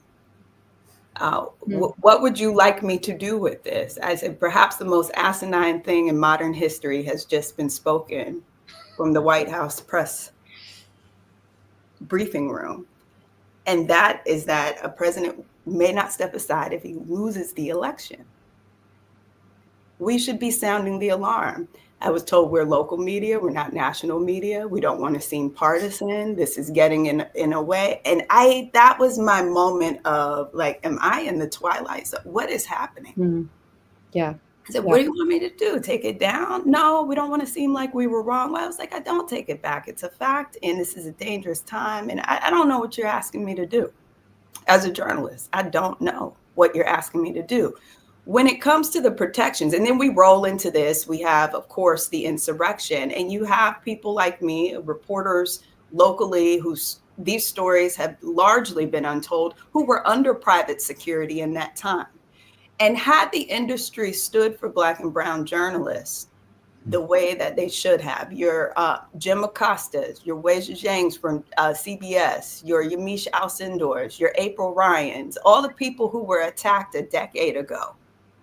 And we just kind of let that pass. We didn't come out strongly as a united front and talk all this stuff about press freedom and access and respectability politics and all of that and the abnormal. Had we spoken up at that time, we wouldn't be fighting for the AP like we are now when they get kicked out of the press briefing room. Yeah. So we always come first. The attack always comes to us first, and we always let that slide, and then the abnormal becomes normal. There's a slide. Ibram, go ahead. No, I was going to say, and it's amazing that those executives are not witnessing what's happening to journalists around the world, in countries like Hungary, El Salvador, and others, where those presidents admire Trump and Trump admires them. And it's interesting because for an executive, Amber, to say then 10 years ago, we are not in the business of calling people racist, maybe that's why they're not in the business anymore, right? Because if you're a journalist, you're in the business of using your words. I have a 2-year-old daughter. I'm teaching her to use her words, right? And one word in the dictionary is racist. And what's striking is, I suspect neither of you have ever heard an executive say, we're not in the business calling somebody a criminal. Right. There are all these other terms that have a particular connotation that typically has a connotation connected to Black folks that people have no problem using regularly. But when we want to use a term that has a very clear definition in history, like racist, suddenly they're not in that business. But again, that's why many of these journalists and many of these publications are not in the business now. And in the years following, if journalism organizations refuse to use their words, they're going to continue to be pushed out. Absolutely. I want to make a quick connection here between the attacks on journalism and the attacks on higher ed and education. Starting with Black folks in both cases, we can think about the anti-CRT movement, right, and how they are sort of canaries in the coal mine for the broader attacks on democracy, right? So they sort of test this out. They get this sort of information infrastructure of folks who will check what they're saying that's incorrectly, and then it spreads, as Ibram was saying earlier, to folks who don't think they're going to be affected, like the mainstream press who thinks they're just doing objective work, or in the last few weeks, scientists who are doing work on the environment, or work on global warming, or work on vaccines, who are health inequity, health inequity, who are health inequity, who are getting defunded because, as Nicole was saying, we didn't stop these attacks when they were on folks who were considered marginalized, or considered politicized, or considered doing less quote unquote important or serious work. Yeah, and Victor, I mean, just to continue to talk about higher education, it seems like we are in the age of this nouveau McCarthyism. Can you walk us through some of these tactics and their origins? I mean, you mentioned the Dear Colleague letter. There's an NDEI portal. Can you talk about what's really going on and how educators are pushing back? And Victor, if you can also just add that if you can connect McCarthyism to massive resistance, because I think people oftentimes forget that McCarthyism was during the Jim Crow era, during a time in which they were resisting, the civil rights movement. So this is interesting, because I was thinking about pitching a piece about like massive resistance 2.0, because when I was looking at some of the strategies of the Trump administration right now, particularly pulling funding, that was one of the things that massive resistance did in order to stop segregation in schools. So maybe I should back up and explain what massive resistance was, right? So following the desegregation orders in Brown v. Board, there were some folks in Virginia, and then it spread nationally through a document called the Southern Manifesto that said, look, we're not going to necessarily, be violent, although violence definitely occurred, but we are planning to massively resist desegregation with all legal means. And so they did things like, local school boards would stop funding Black public schools, or they would fire all the Black teachers and make it impossible. They also did things like took public funding and sent it to private schools, which were called segregation academies, and had a litmus test for folks to get in that was sometimes apparently race neutral, but ended up only allowing white students to attend these schools, right? And so it was a massive resistance to segregation that used mechanisms that were technically legal, or mostly legal, right? And so when I look at what the Trump administration is doing, particularly the pressures on higher ed, they're threatening funding and threatening, the firing of teachers in order to get folks to comply with their new massive resistance to desegregation, or to folks teaching about race and ethnicity and gender and LGBTQ issues in the classroom, right? So they're using whatever mechanisms of power they have. And I think what's I would also say what's important here is, under the first massive resistance, they knew they weren't going to get the Supreme Court to overturn Brown v. Board, which they had just done, right? They knew that sort of going through the courts was a long-term strategy, but it wasn't going to stop desegregation. And I think Trump and the administration is betting that, anti-discrimination policies are still pretty popular, right? The Civil Rights Act is still pretty popular. And so rather than doing a full-out assault on those in the legal domain, which they're also attempting, right? They're also attempting to undermine them legally. They're just figuring out how they can erode those protections without necessarily overturning them. Right. Yeah. Right. Ibram, I mean, what do you think how to connect this to the administration's end game even further?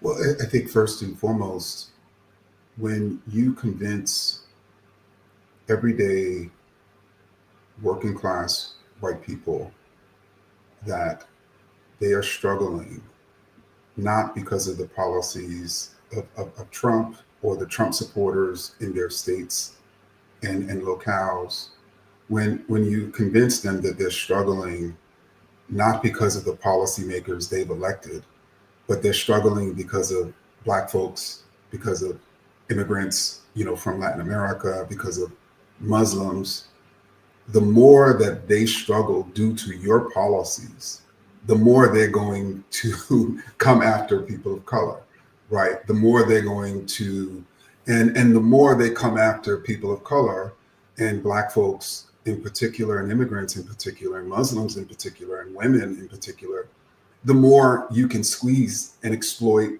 and rob them. And so I think I just want to sort of make that connection between the policies that are literally hyper exploiting us, Black folks, other folks of color, but then also, the majority of white people, and how you have many Black folks who are resisting those policies, those practices. And the end game of the Trump administration is to have enough people of color, a small slice of them, and enough white folks, so that they can be covered, in exploiting people. And I'm mentioning this because it directly connects to the enslavement era. It directly connects to the segregationist era. The people who are supporting Trump are the richest and most powerful people in the world. And they would rather a white male, in rural Tennessee who makes $30,000 a year believe that they could become Elon Musk and then not want to undermine the structure that's allowed Elon Musk to come to be, rather than join with one of us, right? And that then allows Elon Musk to ensure that person who's only making $30,000 a year continues to only make $30,000 a year if they're able to keep their job. Right. And actually I wanted to turn it to Nicole because I'm curious. Victor sort of outlined this period of massive resistance to desegregation, and I should also add, Victor, of course, those segregationists were also banning books, right? Which of course connects to this era. But I'm curious, how did the Black press, during that period respond? So, you had this rising civil rights movement. Then, of course, you had this rising resistance to the civil rights movement, which in certain ways is indicative to this moment, because I don't want to deny that there is a rising number of people who are recognizing, racism and certainly challenging it. Sure. I mean, one thing that I always emphasize for my students is that one of your most important functions is drafting the most accurate first draft of history, right? So I emphasize that without the Black press, we don't have a full American history. We have quite literally an alternate reality, which I think a lot about that with, again, this far right information ecosystem. I'm not going to call it a news system. It's not news, because news would be steeped in a fact and not in propaganda, not in the emotion that makes you twist parts of information to believe that something is true when it's not. It makes you feel a certain way. It's meant to activate you. It's meant to move you in a way that Murdoch and News Corp understood on scale a long time ago. And so the Black press responds by simply standing in truth. When we integrate newsrooms, remember, we haven't been integrated that long. So let's also think about industry when we think about desegregation. The news industry hasn't been desegregated long. And the only reason that we're brought into the fold, right, is two reasons. One, either white journalists don't want to go into the fire. They have no interest in covering civil rights movement. Or two, they can't because they're not sourced. Mm-hmm. If we think about some of the biggest stories and who was, standing by King when the home is bombed in Alabama, who is around, who understands where the meetings are happening, who understands how to connect the dots between the people who are moving the movement. It's the Black press. And again, I get down to like community engagement, audience engagement. We know our community. And so the response is really telling stories that don't make it into mainstream. In that emancipator piece, when I was talking about the Black press democratizing America, because when we get to, I have my trusty Freedom's Journal mug here. This came from the Democracy Summit and Nicole Hannah-Jones in the Center for Journalism and Democracy at Howard. We got these little gifts. But we have to remember that this is a response to mass editorials claiming that the Negro deserves no full citizenship and should be enslaved in perpetuity.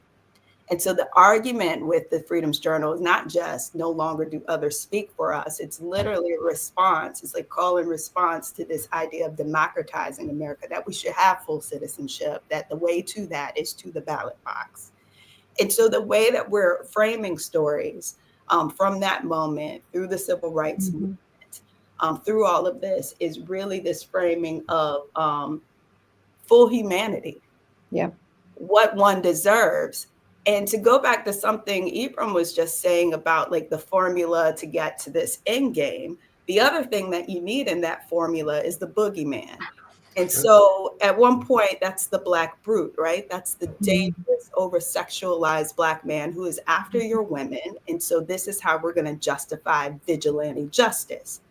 I want people to think about that when we're looking at all of the anti-trans legislation around here, because I've heard people say, well, what are we, and rightfully so, like we banned transgender athletes in the state of Georgia. We don't know one.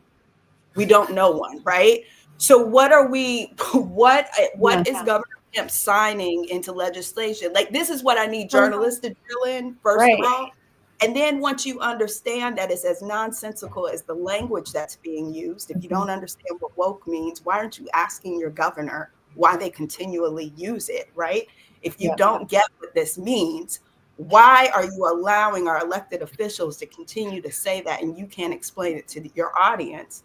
Well, if you have a piece of legislation, you can't explain to your audience how that impacts the citizens in the state of Georgia, and you get down to that figure and you realize it's a non-issue, then how does that change your reporting? Then you begin to frame this differently. Why are they passing this legislation? Well, you got to make somebody scary.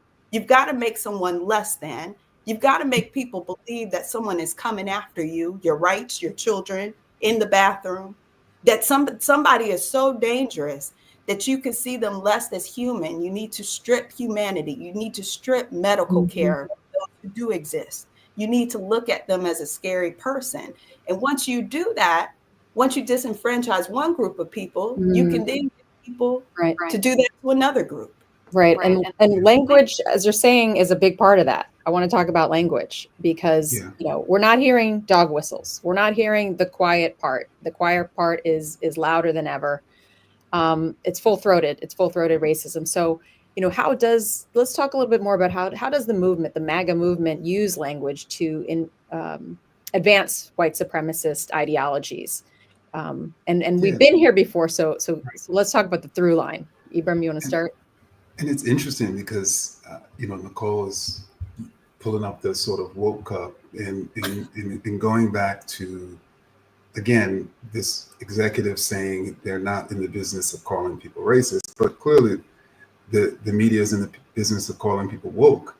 You know, how many headlines have we seen with the term woke? How many stories have we seen with the term woke? How many stories have we seen with the term DEI? How many stories have we seen, you know, with the term CRT? And the irony is that it went from, you know, it went from BLM to CRT to woke to DEI, and journalists, you know, particularly mainstream journalists who don't want to use the term racist, have no problem using those terms defined in the way the MAGA movement sort of defines them, or not defining them at all, you know, in stories. But, you know, Victor, it seemed that this recent use of sort of particularly, you know, acronyms, and, you know, started with CRT. And I'm just curious, of course, you've written a book, you know, on the topic, for your thoughts on that. Right. So this is, again, you know, we can go to the conservative source. And when Christopher Rufo, who's the conservative activist who's responsible, I think, more than anyone for the moral panic around critical race theory, started it, he put up a series of tweets. And in these tweets, he said, you know, I'm paraphrasing, and so it's not going to be perfect, but he says something like, I'm taking all the ideas that Americans think of as bad, I'm calling them CRT, even though if they're related to CRT or not, they're mostly not. And I'm telling people that this is what CRT is to delegitimate it. So he posts these tweets. He says, literally, like, I am lying about this in the tweet, right? And then the media is just like, man, CRT is a danger to your kids. CRT is for your grandma. Like, it was amazing to me to watch him spell out this strategy. And then the media, you know, there were reports on the strategy, but they largely followed his playbook for that strategy, right? So then he moves from CRT to DEI, right? He does the exact same thing. They conflate, you know, the kind of workplace trainings that are sometimes irritating, but, you know, we do in order to be able to get along with one another in the workplace, with anti-discrimination policy. And the idea here is that those workplace trainings are unpopular, anti-discrimination policy is popular. If I conflate the two, I can get at the anti-discrimination policy and say I'm really dealing with the DEI stuff that irritates folks in the workplace, right? The other thing that he did here was he at a certain point said, you know, I started with all this race stuff, but then I moved to gender. And I moved to trans issues, and those activate people even more than the race, the racist sort of movement that I started here. And so he did the same sort of strategy and playbook for each of these. You're talking, yeah. I mean, it's like what we're talking about, this testing, Right, this testing. that's going around. And I mean, we're talking about education again. I really wanted to, Nicole, ask you about your investigation, you know, because to talk about countering this is to talk about how it came to be, right? And so you did this investigation for ProPublica in 2023, Chaos at the School Board, Unraveling America's School Board Unrest. And you witnessed this firsthand. We've all seen these videos. You lived it in this reporting, watching these school board meetings become cultural battlegrounds. So I want to talk about how does that fit into this playbook to resegregate America? So it is the ultimate testing ground, the school board and the public school system. And it makes the perfect sense because it is the single institution that most of us will come through in our lives. Most of us will come through public schools. If you're going to shape an electorate, if you're going to shape society, you start with young minds. So take this to the schools. And that's been done before. And this is another story, but in so many ways, and not just banned books, Moms for Liberty really took page by page out of the playbook of Daughters of the Confederacy. That's a whole different story that I could match language and all kinds of things from archives to the current moment. to show how they pulled this off. Sounds like you're going to pitch that one to me. Yeah, I have it. I have the pitch deck. I've long had it. Very interesting. But the first and I thing want that to read it. the But first continue. thing that I noticed, and a lot of people were like, well, how did you get on? Because what preceded Chaos at the School Board was a story about a Black educator who had been chased out of 2 school districts here in Georgia by white people here in the community who had been trained, had been to a secret meeting on a Sunday afternoon in a golf course community, and had listened to not only the likes of Rufo, but Prager University before it was a mainstream thing. And they were taught that their children in that meeting, they were listening to actual propaganda that their children were being demonized in the school and being made to feel guilty for being white. And so before we had heard the anti-DEI talk, this was an anti-CRT movement, but this woman had been hired for the first diversity, equity, and inclusion officer job here. And they stalked her. They harassed her. They sent mail to her school district in Maryland and said, you don't want to know what will happen if you come here. There were mass mailings. There were form letters. All of this was led by folks who were extensions of new conservative nonprofits that had formed in 2021 who had opened up anonymous portals for you to report DEI, CRT, masking, vaccine mandates, SEL, social emotional learning. It didn't stop with that. They tried to see what would stick, a book or whatever. And you could report a teacher and they would say, send us these reports and we'll take care of this. We'll investigate this. Mm-hmm. And so what the Department of Ed is doing right now is an extension of something that was done in our backyard years ago. But I want to talk about the face of the movement. What I did with Chaos at the School Board was track. I said, okay, what happened to all these people who got so turned up in the school board meetings that they were arrested, right? Because I know if we had shown up at the school board meeting and we're flipping furniture and saying we're going to hunt a school board member, I would never hear from you again. I'm in the Cobb County Jail right now in Georgia. Y'all have to come bail me out.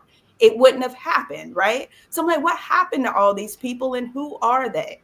So in an 18-month period, we open sourced all of the arrests that we could find in the US at school board meetings. And the entire database was made of white people, except for one man who got turned up because they were against CRT. And he said he was going to bring his boys to the school board meeting somewhere in the Midwest. And so everybody in the database was white. So we could definitively say this is the movement. And white women particularly were the affront to this. And what I think media needs to realize is that when we witness very radical behavior, when we witness people threatening others' lives, when school board members need private security paid for with your tax dollars outside of their homes, because people are threatening to bring an end to their lives, to show them why, you better do what I say because I pay for you. When we hear that kind of stuff and it doesn't translate into our coverage, we need to understand what the problem is. And the problem is we're blinded by the whiteness of it all. Meaning a white woman who's the soccer mom, who is concerned about, we never ask why concerned parents don't look like.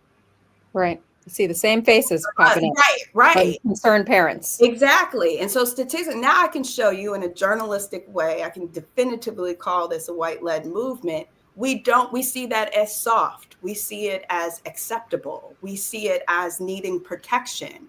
And so we don't call radical behavior what it is because we see something else in the image of a white woman. And it's largely led by white women at the podiums.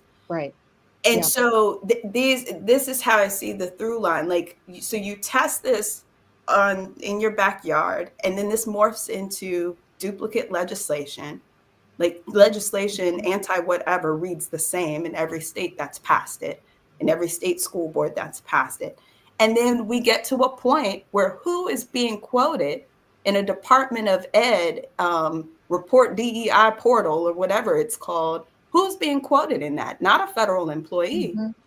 The woman who said they were nonpartisan, had no affiliation with the party, and we were just concerned parents leading a grassroots movement, Tiffany Justice. It's shocking. With Moms for Liberty, who I have interviewed before. Yeah.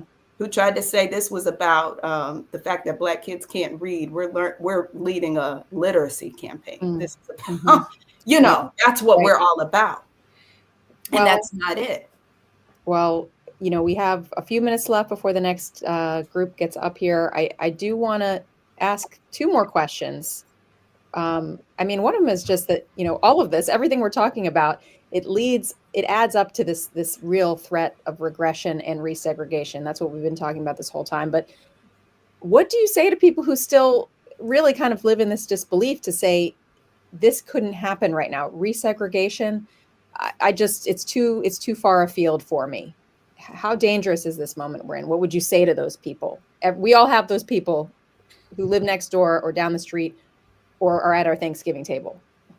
I mean, I would say, what do you mean it can't happen? It's happening, right? I would say, look around. The other thing that I would say was, and I'll try and make this as brief as possible, is that, you know, at the end of Reconstruction and during the rise of Jim Crow, there were also people who thought it couldn't happen, right? That Jim Crow didn't, you know, come fully formed. It was one law here, one custom there, that slowly over time solidified into what became 80 years of racist terror visited on Black people in the South and a legal regime that enforced second-class citizenship. And it was a slow chipping away at the protections of, you know, the 13th, 14th, and 15th Amendments, the Reconstruction Amendments, and then you know, once the troops left the South is able to sort of institute this more broadly. But I think it's important to pay attention to these small moves because left unchecked, they can lead to bigger moves. Yeah. Ibram, do you want to add anything? The only thing I would add is that in that moment, there were people who were in their homes and there was a natural disaster, which was sort of the rise of Jim Crow coming for their community, and they didn't do anything. And I think it's similar to what's happening now, like, you know, a natural disaster, literally, a human-made disaster that is Trumpism, you know, is coming for our communities. And you know, we know what happens to people when they do nothing, when they just sit there in the midst of a natural disaster. We know what happens to their loved ones. And then when it happens, the rest of us are like, Dad, why didn't they do anything? Right? And frankly, that's what we're asking about people during that period of the reemergence of Jim Crow. Why didn't they do anything? Right? So we don't want our children and grandchildren, you know, asking why did we do anything? Why did we assume, right, that natural disaster of Trumpism wasn't necessarily coming for us? Yes. Well, in the time we have, what can we do now? What are the things that you want to share with people that they can do? I will say that, you know, in February, the Emancipators' theme was resistance. And we talked a lot about everyday smaller things that people can do to resist. And I was also inspired by a story of these twin sisters who they bought plantations to reclaim their heritage and to prevent big industry from coming in to this Louisiana area, Cancer Alley as it's known, and putting up more factories. So, you know, there are a range of things. I love that that was part of their reason. Like, we are trying to save our community and this is how we can do it. Who wants to start? 20 seconds, 30 seconds. Nicole. Be the narrator. Don't stop writing. Don't stop recording what is happening. We talk about our grandchildren. The only way they're going to know what we're doing is if we leave the record behind. So as a journalist, as a writer, keep writing and keep writing the truth. And I would state that there's a number of authors who are going to be a part of the State of the People, and I would encourage people to read them, right? So they could fortify themselves against the disinformation. And I would also encourage people to join anti-racist organizations. Victor? So I would, you know, there was a post going around from Cheryl Eiffel a few days ago that reminded us that, like, we don't know what will work. but do something, right? Yeah. Join with people around you. During the civil rights movement and during prior eras, people also didn't know what would work, but they tried things. They were creative in community and came together to find ways to resist. And I think that that's what people should do. Pick your lane and keep moving.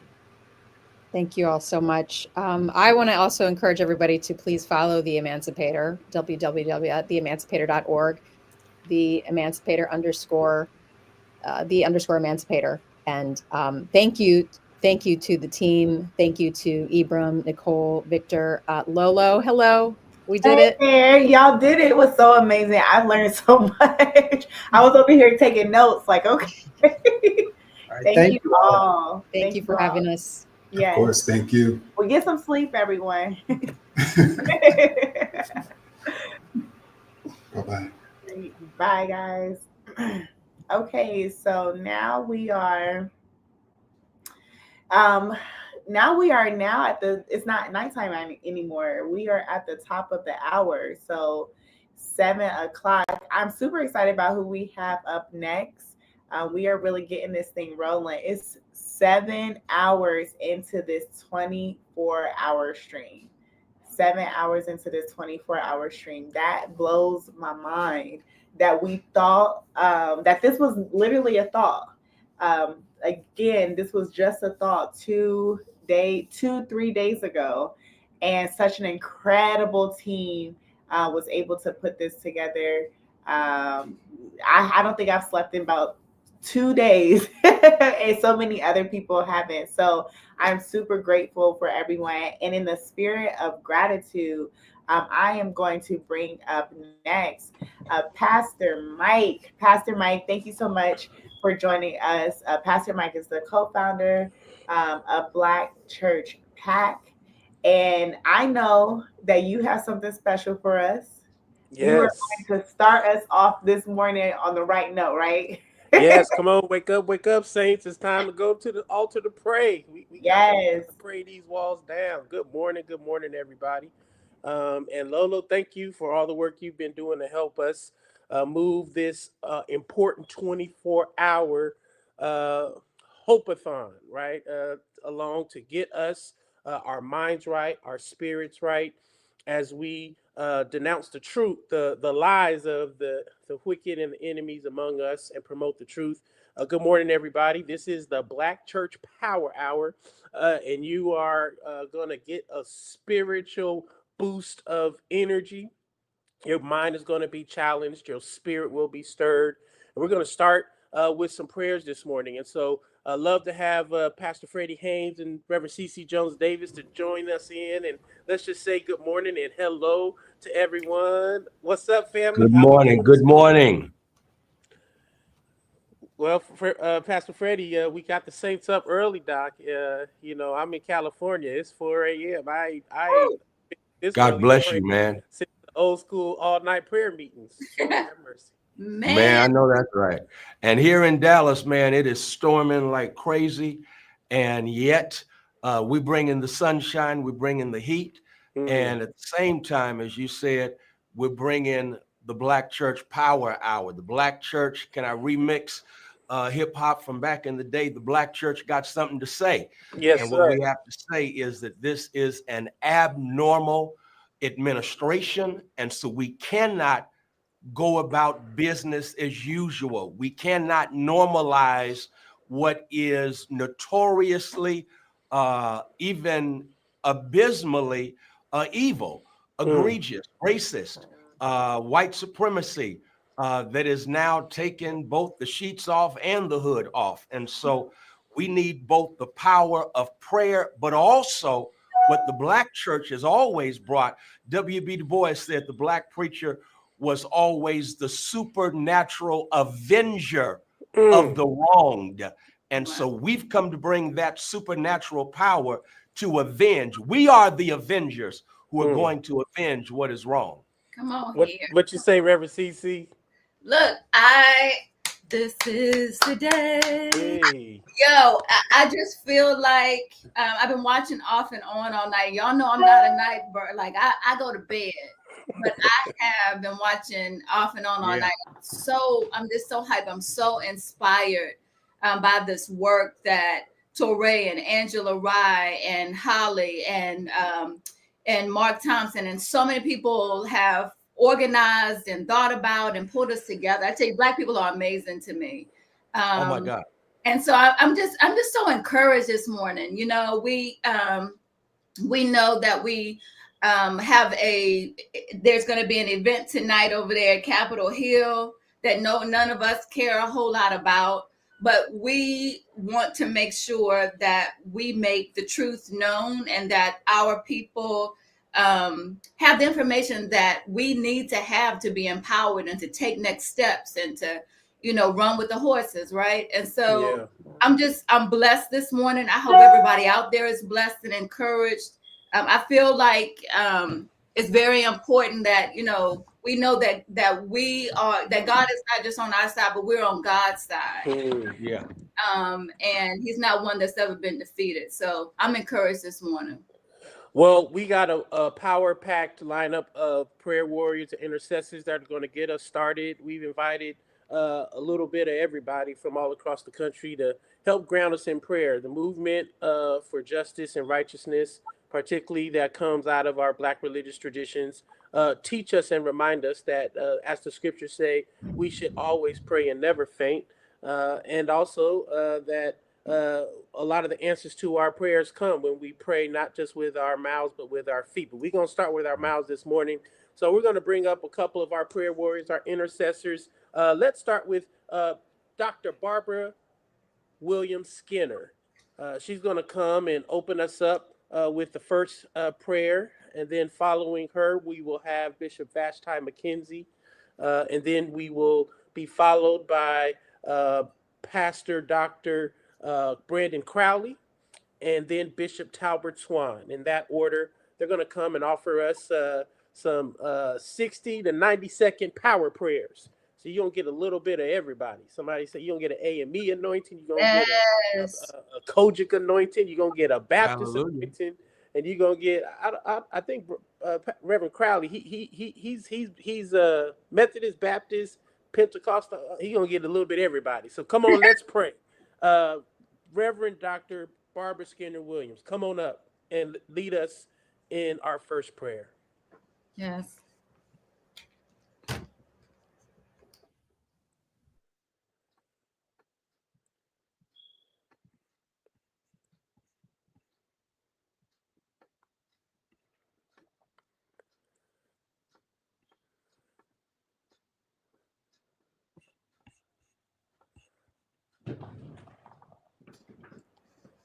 All right. I don't see her joining yet. So, Reverend Cece, why don't you lead us in the first prayer? And then as our beloveds come on up, no, that's the great The Bishop. bishop just showed up just in time. Who you want to pray, Mike? Bishop Leah, you want to open us up in the first prayer? Go ahead and pray. Pray us on. Just give us a prayer real quick. Loving and gracious God, you created this day for us, and so we rejoice and we are glad in it. We pray that you will be with us in this time when we need you most. We pray that you will give us supernatural strength, supernatural power, give us clarity of vision, clarity of purpose as we avenge your people. And Lord, we pray that you will continue to rise up in us. Give us the creativity, give us the forethought, give us the power that we need for this moment. We've not seen this before, but we know that you have all power. All power belongs to you. And we pray that you will give us just a portion as we seek to protect, defend, and advance your people in this age. We thank you, we praise you, we give you the glory in the strong and mighty name of Jesus, we pray. Amen. Amen. Amen. Do we have Dr. Barbara Williams Skinner? I think she is having some issue. Okay, there she is. There okay. she is. Bless you, Mother. Yeah. Go ahead and bless us with a prayer. Go ahead and unmute yourself so we can hear this anointed prayer. Yes, let us pray. Let us pray. Oh, holy and righteous God, on the eve of Lenten season, we reflect on Jesus's 40 days in the wilderness, resisting Satan's temptation to turn away from God and toward human desires for worldly wealth, power, and dominion. Lord, our hearts break right now as we witness the growing crisis of Americans' obsession with accumulating power, wealth, and control, and the abandonment of the people Jesus called us to serve and to protect. In this season, oh God, may your perfect love cast out all fear, we ask you to give us moral courage to defend the sick, the hungry, the ill-housed, the immigrants, and those in prison, just like Jesus did. Give us the moral courage to oppose those willing to ignore the constitutional guardrails of our fragile democracy while advancing racial division and in a resegregating America. God, we repent of ways that we have not kept your commands and ask you to make us more perfect instruments in your hand for the many battles ahead. We know the battle is not ours, oh God, but it is yours, and you don't lose battles. We praise you. We give you the glory in Jesus' mighty and matchless name. Amen, amen, amen. Amen. Thank you, Dr. Barbara Williams Skinner. She is with the Skinner Leadership Institute, and so grateful for the leadership that she provides to all of us daily, organizing African American faith leaders in a regular way. Thank you, thank you, thank you so much. Bishop Vashti McKenzie is coming up next to offer prayer. She is with the World Council of Churches and a former bishop in the African Methodist Episcopal Church. Come on up, Bishop Vashti McKenzie, and lead us to the throne of grace. Institute, and so grateful for the leadership that she provides. Bishop, God bless you. God bless you. Praise God. Good morning. Good morning. Good morning. Thank you for joining us this morning. We waiting for that good old AME revolutionary anointing that you helped to cultivate and steward through the years. Thank you for joining us for the Black Church Power Hour. Please lead us to the throne of grace. Let us pray. Let us pray this morning. Oh God, who has called us from the depths of our own selves to speak the truth of your love and justice in a world that often seeks to distort and diminish your voice and ours with it. Hear our prayer, O Lord. We lift before you those who stand at the intersection of prophetic and the pastoral, those who have dared to speak the hard truths of the gospel in times when such words are unwelcomed. Hear our prayer, O Lord. Protect those preachers and leaders who represent you and serve your people, who find themselves the object of scorn, the targets of disdain, and the victims of unjust mockery. Hear our prayer, O Lord. Empower your people to speak truth even when their voices are often drowned in the cacophony of political noise. Their words are twisted, used as weapons against them. This has the power to weary the strongest among us and paralyze others into silence. Hear our prayer, oh Lord.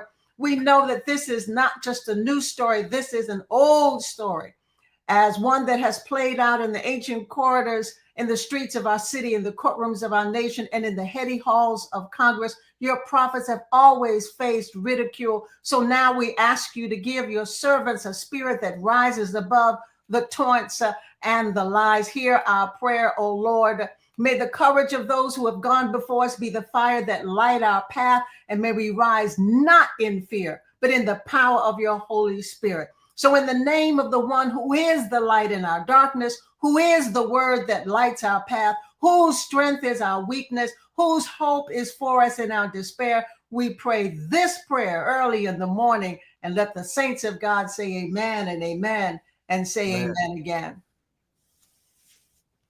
Whew, amen, amen. Thank you, thank you, thank you, Bishop Vashti McKenzie. Thank you so much. And you all had a prayer meeting last night, I believe, didn't you? Yes, we did. Hundreds joined us when voices from a variety of faith traditions came together to show a witness that even though we may have difference of opinion and different traditions, people of faith, people who are called by God's name, people who are Christians can gather together and pray together. And we did. And people were not only online from all across the United States, but from Liberia, from Peru, from India, joining us in prayer. This moment is not just our concern. This moment is a global concern. We are standing at the crossroads of history, And God is counting on us to rise to the occasion. Come on, the state of the people is a praying people. My Hey. God, my God. Thank you, thank you, thank you, Bishop. Thank you, thank you, thank you. We are now going to bring up Doctor. Here we go, Brandon Crowley, and he let us know that he's coming praying from the Baptist tradition. Come on to the stage, wonderful brother from, I believe you're in Boston. You're in Boston, Massachusetts, at the Myrtle Baptist Church, Reverend Pastor Brandon Thomas Crowley. Please lead us to the Lord. Thank you. Thank you. Good morning. Let us pray. O God of justice, mercy, and boundless love, we come before you with heavy hearts, grieving the injustices unfolding before our eyes. For the weary and wounded, for the oppressed, for those whose dignity is being stripped away by laws that are inhumane, God, we lift them up to you. O God of truth, righteousness, and liberation and freedom, we stand before you in prayer this morning in a nation drowning in deceit, where lies are wielded as weapons and power is hoarded through manipulation. We name and denounce the falsehoods that corrupt justice, the deceit that divides, the rhetoric that incites violence while masquerading as leadership and patriotism. God of the oppressed, we call out the trauma that is confusing us, the lies that deny the dignity of immigrants and asylum seekers, the lies that fuel white supremacy and embolden hatred, the lies that undermine democracy and twist faith into an idol of power, the lies that calls false prophets to wrap injustice in patriotic language and colors and to call it the gospel of Jesus Christ. God, we stand against misinformation and we pray for those who are dealing with these injustices, and for those who are on the front lines, we pray for endurance and strength. This we pray in the name of the one who stood with the oppressed, who healed the wounded and overturned tables of injustice. In Jesus' name we pray. Amen. Amen. Amen. Bless you, Reverend Dr. Brandon Crowley. Thank you for joining us, good brother. Thank you for lending your voice. Bishop Talbert Swan from the Church of God in Christ is going to come and offer our final prayer before we jump into the rest of our Black Church Power Hour, coming to us all the way from Springfield, Massachusetts. Bishop Swan. Bless you. Let us pray. Father, we come before you in this defining hour, standing in the lineage of those who have called on your name in times of trouble. Come in the spirit of our ancestors who whispered prayers in the cotton fields, our grandmothers who rocked and moaned in the midnight hour, and our freedom fighters who marched with blistered feet but unbroken spirit. And so we come to you who led Moses to confront Pharaoh, who strengthened Harriet as she led your people to freedom, who gave Malcolm wisdom, that gave wisdom to Martin to stand with us now in the face of yet another Pharaoh, yet another empire that seeks to erase our history and silence our voices and strip away our God-given dignity. So we lift our voices in holy defiance against the forces of white supremacy that dare to roll back progress and seek to dismantle diversity, equity, and inclusion, that attempt to write us out of the story that we built with our blood, sweat, and sacred resistance. So we declare today that we are a free people and we shall not bow to the idols of racism, greed, and power. And so we pray that you would empower your preachers, God, to proclaim the truth without compromise. Anoint your prophets to speak with boldness, to be unshackled by fear and undistracted by the trappings of the empire. We pray for our children that they may grow up knowing the truth of their history, unchained by lies, unafraid to walk in their full brilliance. We pray for our elders that they, in their wisdom, may be heard and honored. We pray for those in power that they will be convicted by justice or removed by your mighty hand. And so, Lord, we ask that you would stir up your people, shake us from complacency, strengthen our hands for the work ahead, and let this be a spark that ignites a movement that will not rest until your will is done on earth as it is in heaven. We ask this in the name of the liberator, Jesus Christ, the one who overturned tables, the one who declared good news to the poor and set the captive free. Amen, Ashe, and so it is. Yes, yes, yes. What a prayer. Thank you, Bishop, so much. Thank you for that powerful, powerful prayer. We are about to embark on a very powerful and important series of both one-on-one conversations and a powerful panel. I heard the Congresswoman has just joined us, and so we're going to invite Reverend Dr. Freddie Haynes, who is her pastor, I'm told. So I say, man, they going to have a pastor parishioner revolutionary conversation to help us understand the state of the people and what we must do in this time. So let us welcome Congresswoman Jasmine Crockett, my God, today the revolutionary firebrand herself in the tradition of every freedom fighter we have representing us all in the Congress. Pastor Haynes, I'll let you take it from here. Hey, thank you so much, Pastor Mike. And thank you to all of our prayer warriors for blessing us. I mean, I feel the heat, I feel the fire, and we're going to see the light. I also want to say a special thank you to the visionaries who have made this happen. Angela Rye, Mark Thompson, call the roll. They have come together. And so I thank all of them for their work and for those who are working behind the scenes to make this happen. I'm too excited. I can't even hide it because Congresswoman Jasmine Crockett has exploded in the national consciousness, really as as the conscience of the country. She has also fearlessly been a truth teller in the tradition of Shirley Chisholm, not to mention Barbara Jordan, our late Congresswoman here in Dallas, Eddie Bernice Johnson.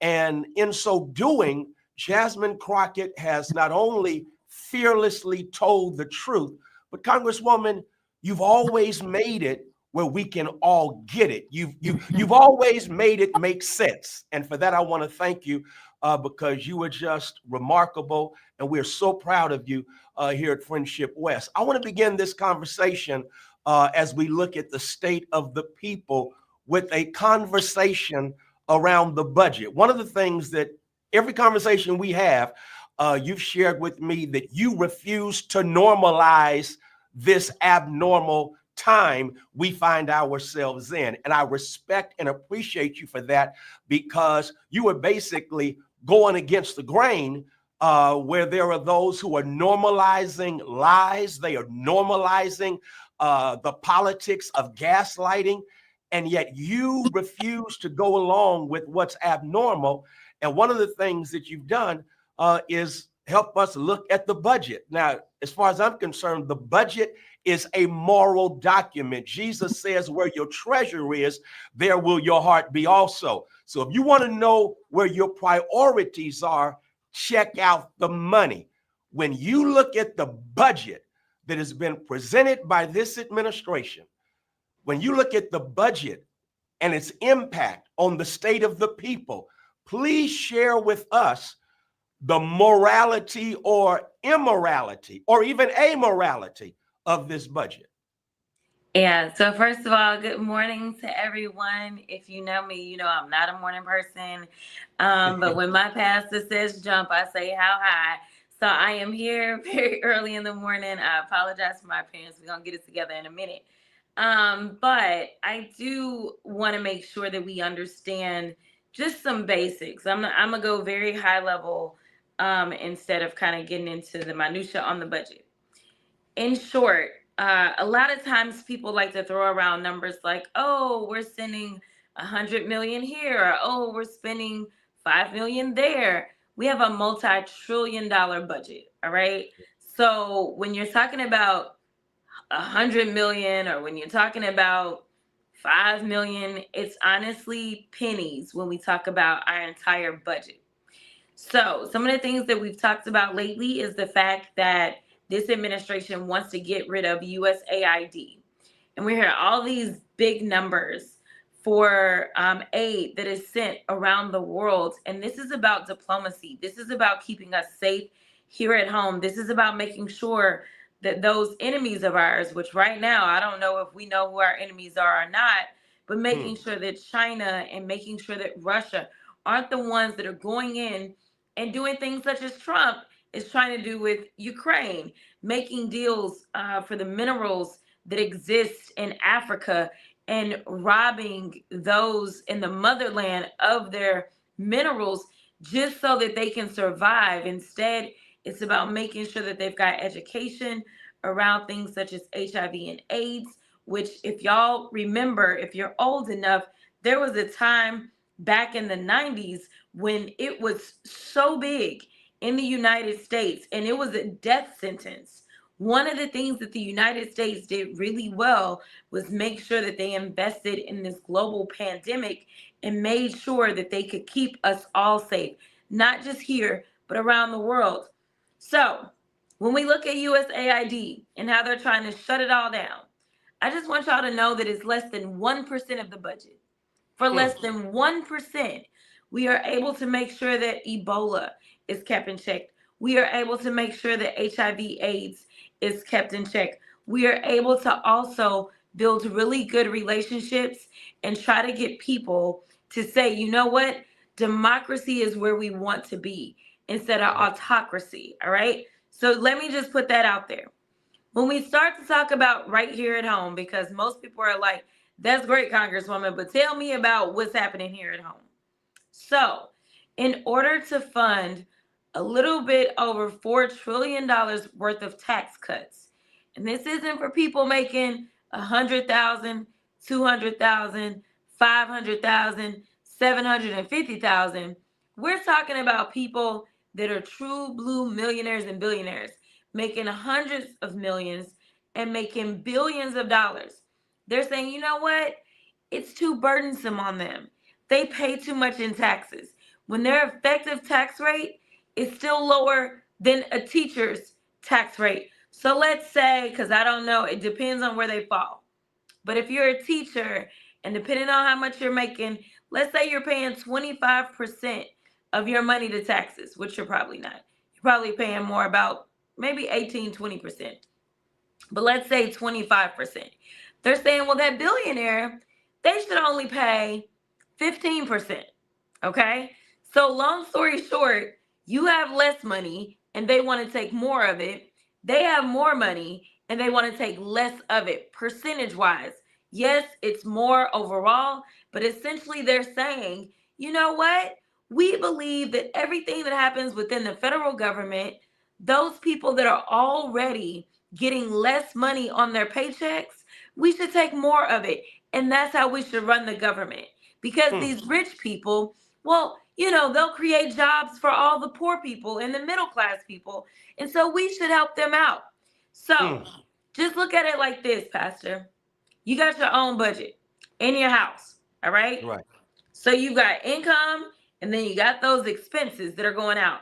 They're basically saying, let's drop the income. All right. So now they're trying to drop it by about $4.5 trillion. Well, if you got less money coming in, your mama used to always say you got to tighten up your budget. If you got less money coming in, let's say one parent lost a job. Basically, we got one really big, important parent losing a job. Okay. Right. The big money maker is going to lose the job.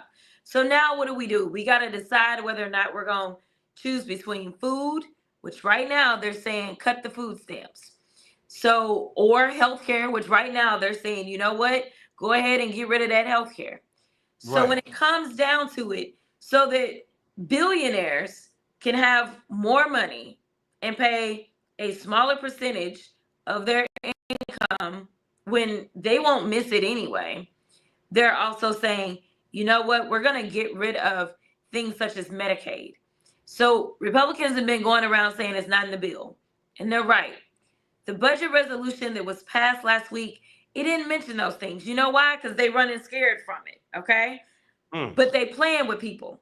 It's not mentioned in the bill. Instead, what the budget resolution said was you need to find $880 billion worth of cuts, Energy and Commerce Committee, you need to find, I think it's a little over $200 billion worth of cuts, agriculture. Well, the only places that those committees have that much money is SNAP benefits and Medicaid.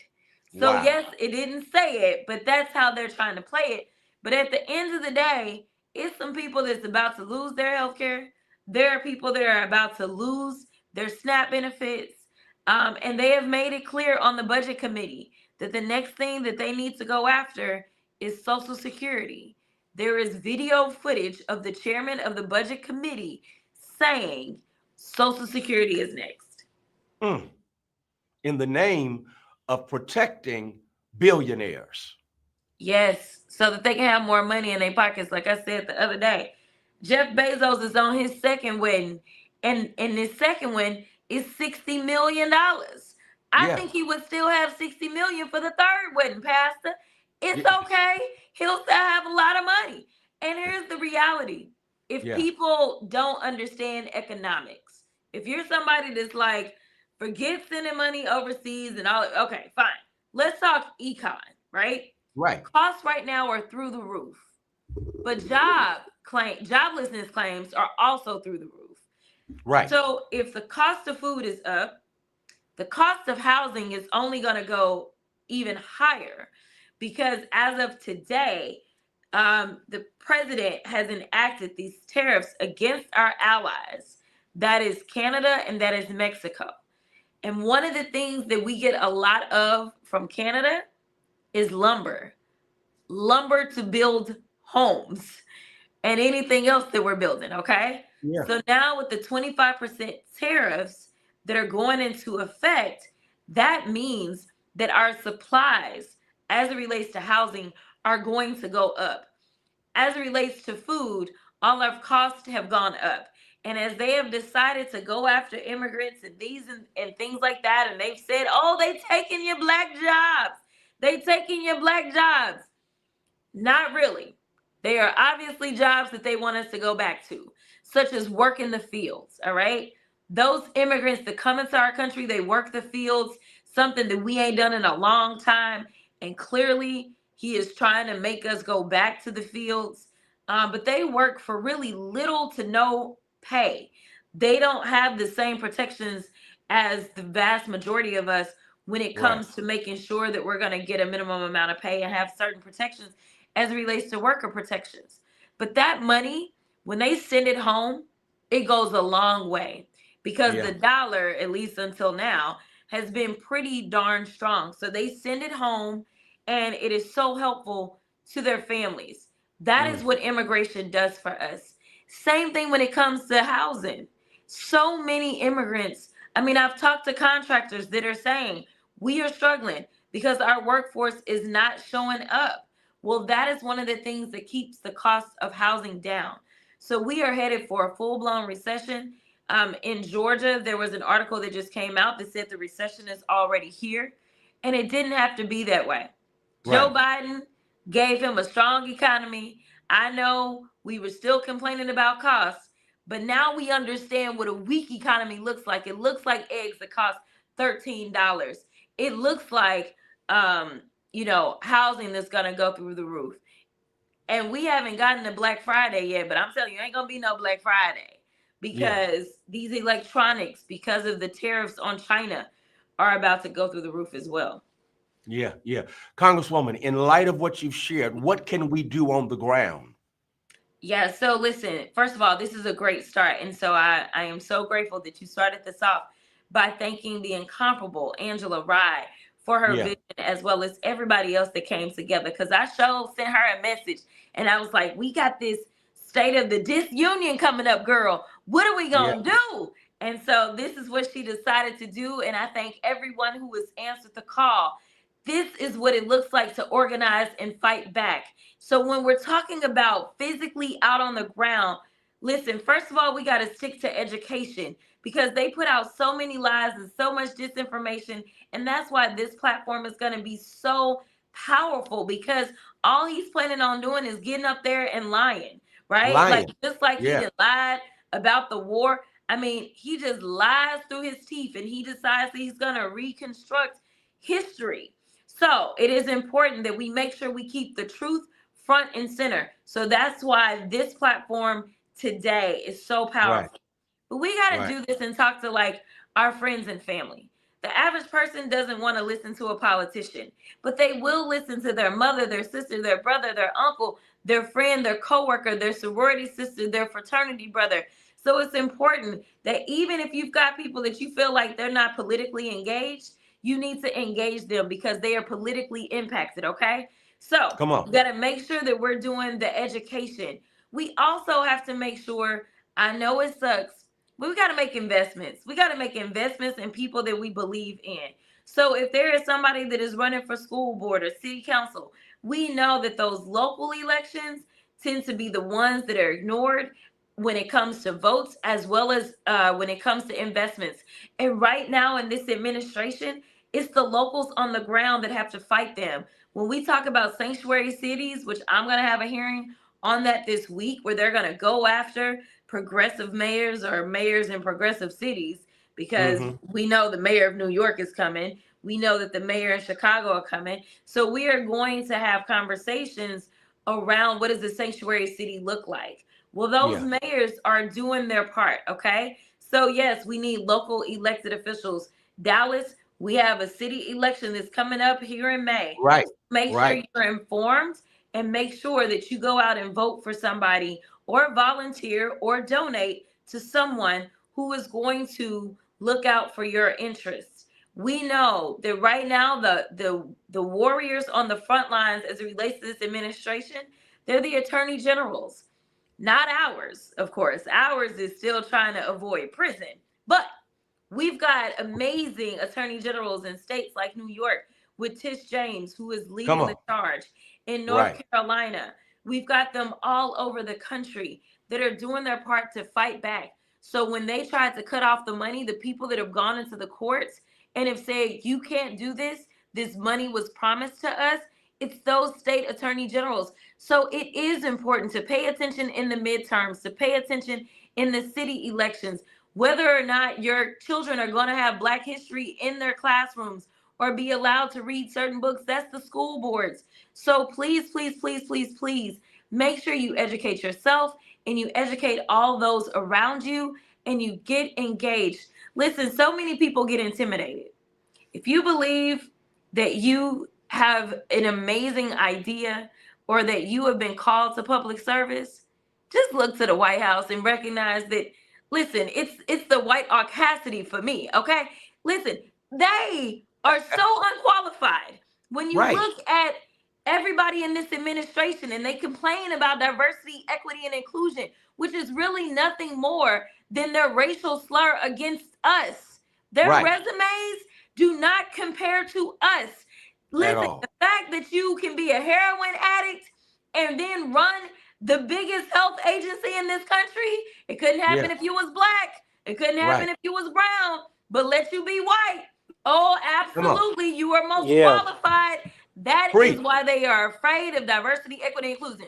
But if you can sit there and run the biggest health agency in the world, arguably, if you can sit there and have nothing but DUIs and sexual assault claims waged against you, and you can run our military, listen, it ain't nothing y'all can't do. It Nothing. ain't Come on. nothing. And let's not, and I 100%. will, the last thing that I will add, if we can have a 34 count convicted felon in the White Preach. House, don't Preach. tell me what you can't do. You can do anything. So I know that we tend to be very hard on ourselves and we tend to believe that we got to be perfect. And gosh darn it, they really went after our vice president in that way. But I am trying to tell you that if you believe that that is the calling on your life, it is time to move. This is not Time to easy move. work whatsoever. I'm not going Yeah. to pretend. And I'm sure you have heard from your own pastor or some other pastor at some point where they talked about God calling them to the ministry and they Yeah. talked about their resistance. Let me Yeah. tell you, I was resistant, but here I stand. It is Thank you. usually those that are resistant that God is really pushing to walk in their purpose. And so I never anticipated that my political life would be what it is. I thank God for the Right. blessings And No, I listen, know. I thank God for the testimony, because there are so many tests that are thrown my way from people trying to kill me or saying they're going to kill me and all kinds of things. But as I said, just I guess last week, God has not given me a spirit of fear. Come Tap on. into the ancestors' blood that runs through you, and just know that while this incompetence reigns supreme now, we know that there's nothing but greatness that runs through your veins. So if you feel like this is where you were supposed to be, not necessarily the federal level, but whatever it is, whether it's out front or whether it's behind the scenes, supporting people, because they need strong people to do social media. They need strong people to do communications, because y'all know these politicians are struggling with comms, y'all. They need people that can organize and plan events. These are the things that we need. The support system is great. Just find your space. If you feel like it belongs in politics, please engage. I am Thank begging you you. to go Thank kicking and you. screaming Thank into you your so calling. much, Congresswoman Jasmine She can preach, Crockett. Mike. That's all I can say. She can preach. Listen, the dog, she taking over the Black Power Church, the Black Church Power Hour, giving us everything we Thank need you, against our Congresswoman. marching orders. Thanks, y'all. Thank you for joining us.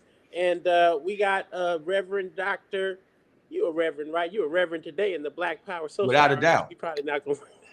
No, Doctor I'm ordained in the AME church, man. There Yes, it is. yeah. Dr. Aubrey Hendricks from Columbia Yes. University. Welcome, sir. We want to have a fireside convo with you about the dangers of Christian nationalism and allow you to start educating us a little bit about what this moment actually is representing. Say hello to Right. the people and let's jump right in. All right. So good to be with you all today with my good friend Freddie Haynes, who didn't call me back yesterday, but I'll hear from you again, sure. And Pastor Still Mike, working. looking forward to we've been trying to get together, brother. So we had to get together crack of dawn. That works.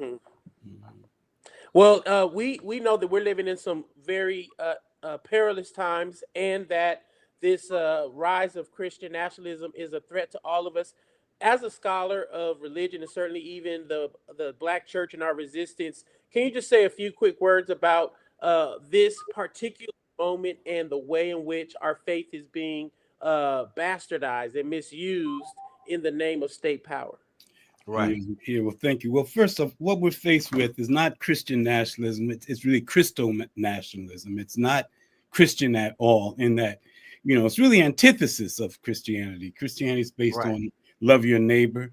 Their approach is, love just us. Justice is the most pervasive ethical concept in the Bible. They don't believe in justice. They don't believe in justice. They don't believe in love.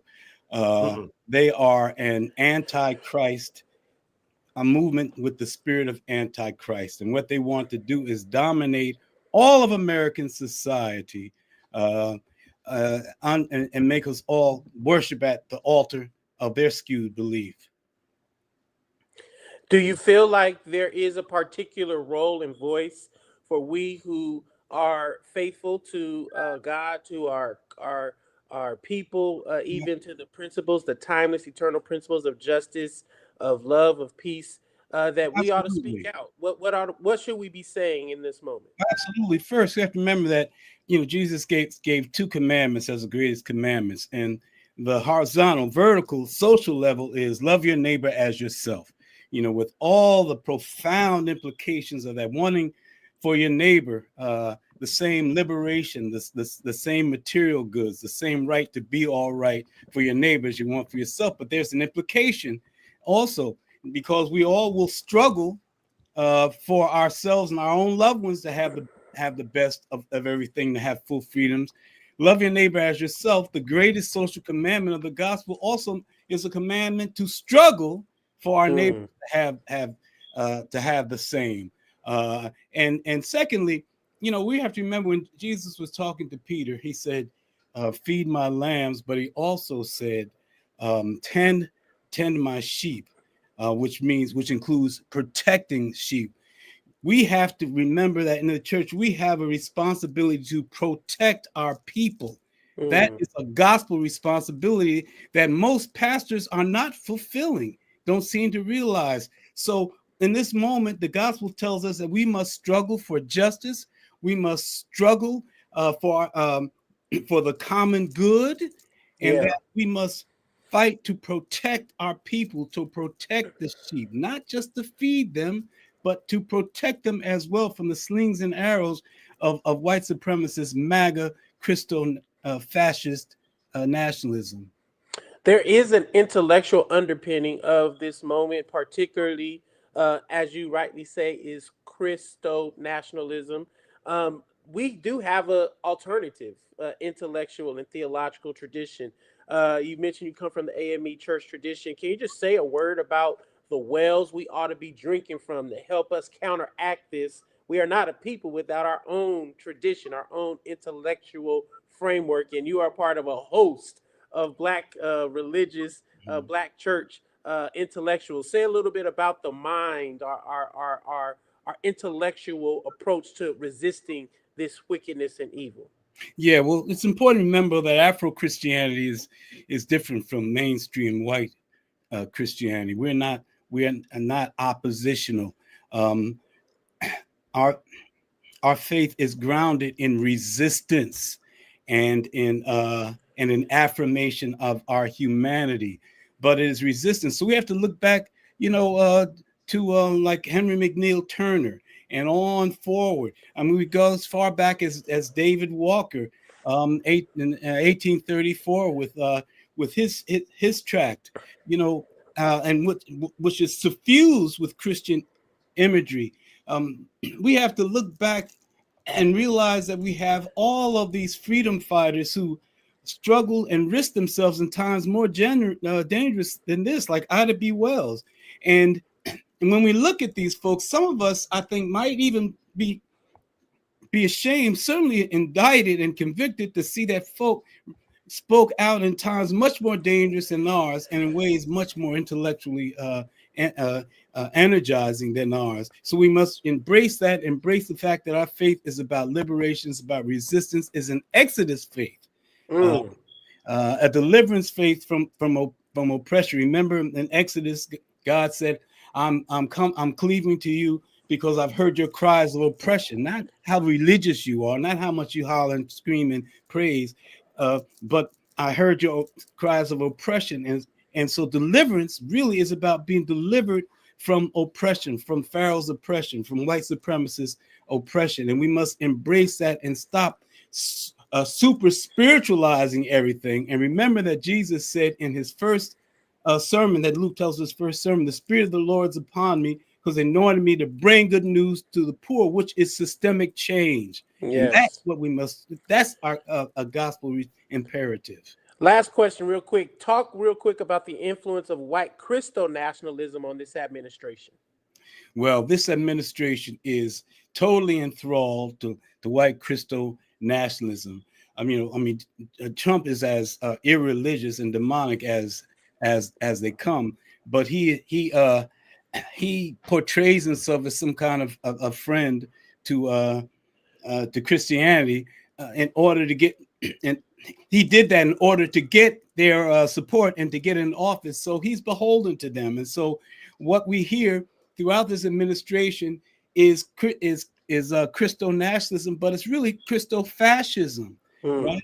And that's what it's about. It is about oppressing people, destroying people in the name of Christ that Christ would not even recognize. And we Yeah. have to remember that it's fascism. It's nothing more than that. They want to crush everybody who does not bow at the altar of their distorted view of Christianity, their lying, false view of what Christianity is.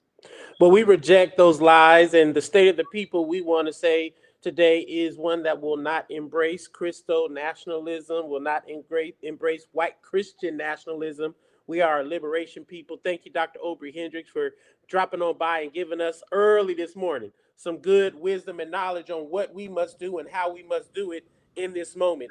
For our final conversation, super excited to bring some of the most powerful freedom fighting revolutionary preachers and proclaimers, pastors of the gospel. We have Reverend Tracy Blackman, Reverend Dr. Otis Moss, Pastor Dr. Jamal Bryant, and Bishop Leah Daughtry, all coming to the stage. Good morning, everybody. We got about 11 minutes. The clock is ticking before the Black Church Power Hour gets moved on out the way. But we certainly want to get y'all's voices in here to help set the stage for what we must do. We'll come first to you, Dr. Otis Moss. Say hello to the people, and what must we know in this moment?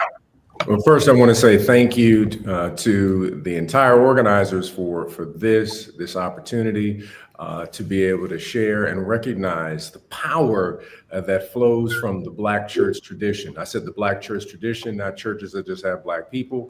That is a major difference, and we are operating out of the prophetic, powerful, courageous, transformative, liberating tradition that comes out of our ancestral framing of our theological work. And so I'm just grateful for this. I think there are several things I want to say very quickly that we need to know, that we are in a post-Reconstruction moment, a post-Reconstruction moment. During Reconstruction, we saw the fastest move of a people in Western society. We went from to considered to be 3/5 of a human being to all of a sudden we were free. 4 million people from 1865 to 1877. There has never been in the history of Western society of people who were considered to be non-human beings to all of a sudden become landowners, to build 106 historically Black colleges, to become senators and congresspersons, business owners and leaders. But something happened in 1877. There was a compromise. There was a secret compromise that allowed Confederates to take control of the South once again. People who were part of the insurrection in the South, I said that purposely, people who were part of the insurrection, who were traitors in the South, were pardoned. And as a result, they wanted to receive that power. They wanted to control again. The call was, we want to take our country back. Hear this. We want to make the South great again. It was in 1875 that you had what was known as the Civil Rights Act. The most comprehensive Civil Rights Act was in 1875. Our ancestors fought from 1875 after that Civil Rights Act was obliterated to 1964 and 65. My point is, we're not in a battle. We have been in a continual war, a war for our dignity. And our ancestors have been passing down the baton every generation. So I say this, I had a conversation in my imagination with Harriet Tubman and Sojourner Truth, along with Frederick Douglass. And they both looked at me and said, you do not have the right to operate with despair in this moment. Do you know what we dealt with? We passed on some work to you.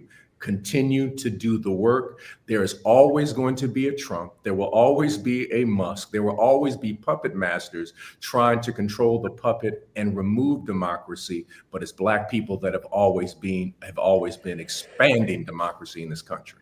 Bishop Leah Daughtry, jump on in here. The intergenerational struggle is real, and you come from a lineage of Black church prophetic leaders. Your father, Bishop Herbert Daughtry, is a legend among all of us. You've taken up the mantle in so many ways. What would you say the church's response has to be in this moment? Well, thank you. And I'm glad to be here with my other brothers of the lineage, Otis and Jamal. Both, all of our fathers have been on the front lines for many years. And so we share space, and I'm glad to do that. Here's what I think we have to do in this moment. Number one, reject. And that is reject what we're hearing, reject this attempt to tell us what the truth is, and refuse to comply in advance. We don't need to be engaged in an anticipatory compliance. So we can reject what we're hearing. Number two, resist. We need to take a posture of resistance actively every single day, deciding what we are going to do to push back against the lies, against the authoritarianism that is coming at us every day. And number three, reclaim our mantle as the Black church, as people of faith, reclaim the authority that we have to come against the Pharaoh of our time. Those are the three things I think that we can do: reject, resist, and reclaim. Pastor Jamal, you are leading a national movement. You got 100,000 of us all taking a pledge to fast starting tomorrow. I love this spirit of resistance that you are helping to crystallize. What say you in this moment? What must we do? What must we say? How can we respond? Good morning to all of you. I'm grateful to be a part. Let me just first say to this new wave of freedom fighters, Bishop Leah and Soul Sister Tracy, I'm just amazed at 7:30 in the morning, these sisters got on red lipstick. So I just want to start by saying that. But from an unlikely source, Mike Tyson said, everybody is courageous until they get punched in the face. What it is that we have gone through in the last 3 weeks has just been a punch to the face. Target, McDonald's, Walmart, Ford, Amazon are really not the larger picture. There's so much more afoot. I cannot allow this Black church hour to pass without reminding us that the weapons of our warfare are not carnal. This is a spiritual journey. And while everybody will be in this 24-hour cycle, I want to remind you that our faith has got to be at the source. During the Montgomery bus boycott, every night for over a year, after they protested, after they walked, after they marched, they went back to the church. So the strategies are important, the data is important, the demographics are necessary, the quotes are great, but our firm foundation as a people is our faith. And so I want to charge and champion us to make sure that in this 40-day fast, that we as a people get reconnected to God and the God of our salvation. Prayer is our secret weapon. And this is the time where we got to take the silence off and really operate in spiritual vigilance for what is ahead. Tomorrow begins the season of fasting, and every major faith organization from Buddhism to Jewish community, the Muslim community is in the midst of a fast. The Christian community has got to go back to praying and fasting. So Target fast is intentional and selective, that we would in fact use spiritual properties as it is that we move. Man, amazing opportunities for all of us to lean into our traditions. Pastor Tracy, we know there is a prophetic voice that comes from the Black church, and that voice is being threatened. What do you think is important for us to do to reclaim and amplify the prophetic voice of our church, our tradition in this moment? Well, thank you for including me here. And I want to echo my gratitude for the amazing visionaries and operators for this moment. I think I just want to add in the few minutes left, I want to add one more R to my soror and friend Bishop Leah, and that is to remember. I've been sitting with the work of Dr. Prathia Hall, especially her freedom faith, her reminder to us that we are intended by God to be free. And that is going to be who we are. And so we have to live into that as the Black church in this moment. We have muscle memory. We've been here before. We know what we need to do. And some of the things we need to do is to divorce ourselves from the new techniques that are out now and go back to the church being the message house, the hush harbor, the place where people can come, whether they're members or not, to get the information. There's an attack on the truth. And we have the truth. And so we have to amplify that truth in every way that we can, open the doors of the church, not just the door. We know the door is Jesus, but we need to open the physical doors of the church and let our houses of worship be houses of refuge again, be community centers again, be connectors again. And I don't have to say that to the people on this screen right now, because all of your houses are being used that way. But even for the small churches on the corner, we have to connect with one another and make sure that we are getting out the truth to our people, mobilizing our people and reminding them of who they are. We are God's sun-kissed people, and we will not fail because we are on God's side. We got one more minute. I'm going to do a quick lightning round, 10, 15 seconds. Your favorite scripture or quote to leave us and the people encouraged on our way out the door. Pastor Moss. I have to quote Anita Scott Coleman, Afro-Mexican poet, 1935. She was a person connected with Langston Hughes. Black people are the tall trees that remain standing in a forest after a fire. My goodness, Bishop Leah. God has not given us the spirit of fear, but the spirit of love, power, and a sound mind. Yes, Pastor Jamal Bryant. In the time of trouble, he will hide you. Mm. Reverend Tracy. I'm going to quote Dr. Prathia Hall. This ministry that we're called to is between the wilderness and the cliff. My goodness. Come on here. Bring up Freddie. Bring up TC. We about to Listen, sign off, coming everybody. live to New Birth on Sunday. Come on, thank you. Black Church Power Hour. We have enjoyed this precious time together. On behalf of Pastor Freddie Haynes, Reverend Dr. Freddie Haynes, Reverend CC Jones Davis, all of us on this screen, and many others who are founding members of the Black Church PAC, we are grateful to Angela, to Mark Thompson, to Sister Holly, all of those that have helped curate this time. We will continue. The Black Church got something to say. I think you'll see Pastor Jamal and others throughout the day. So stay tapped in. But more than anything, the state of the people is holy, righteous resistance. God bless everybody.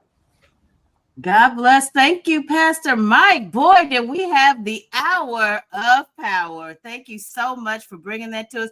And let me tell you, I think you're going to get the record, Pastor Mike, for bringing through the most people, spirit-filled, getting us up and ready to go this morning. We have seen it all from coast to coast. Thank you so much. And more to come. Hopefully you are staying tuned with us. We are still going strong. We are at the top of our second block of 4 hours. My name is Holly Holiday, and I will be anchoring you through this process. Next up, we have the Legal Defense Fund. Thank you so much, Pastor Mike, Reverend Tracy. So good to see you, Bishop. See, you have already gone. Thank you so much. And we are ready to go with starting at the top of our hour. Let's get our legal extraordinaire up here. Hello, Janae. How are you? Good morning. Good morning, Holly. How are you? I mean, we are just up and doing it this morning. You are doing it. What else can we do? Well, I know you have an action-packed segment. So we're going to go ahead and start bringing your folks right on up to the stage. Please let us know if you need anything. Other than that, we can't wait to hear what you got to say.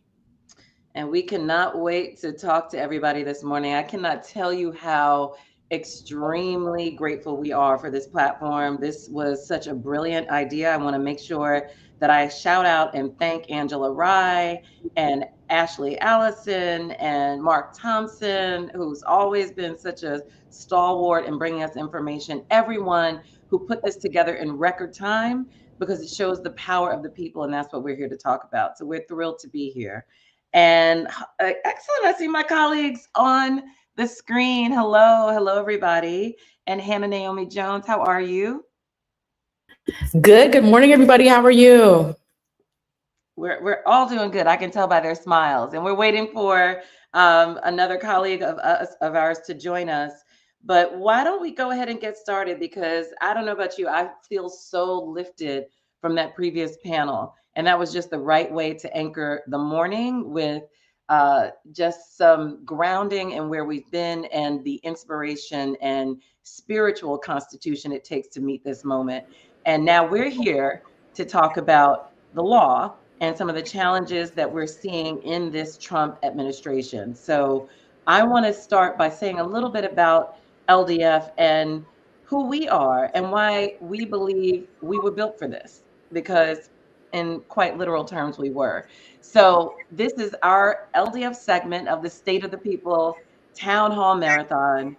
And we, as I said, are just so excited to participate in this historic digital event.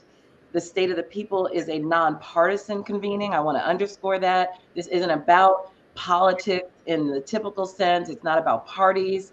It is about the people. It's about centering critical issues facing the American people, and especially the communities that are experiencing the very, very worst of our government at a time when we should be rallying together. Because we already know the state of our union, right? We know that it is in turmoil. We know it's being tested. We know it's under threat. And the only way to counter that is by focusing on the state of the people. How are we, the people, the people of this daring experiment that we call the United States of America, how are we doing under this administration? And we don't want to hear the spin and the lies and the mis and disinformation that we know is coming later on tonight. We want to answer the question of how we're doing with facts and data and sober reflection.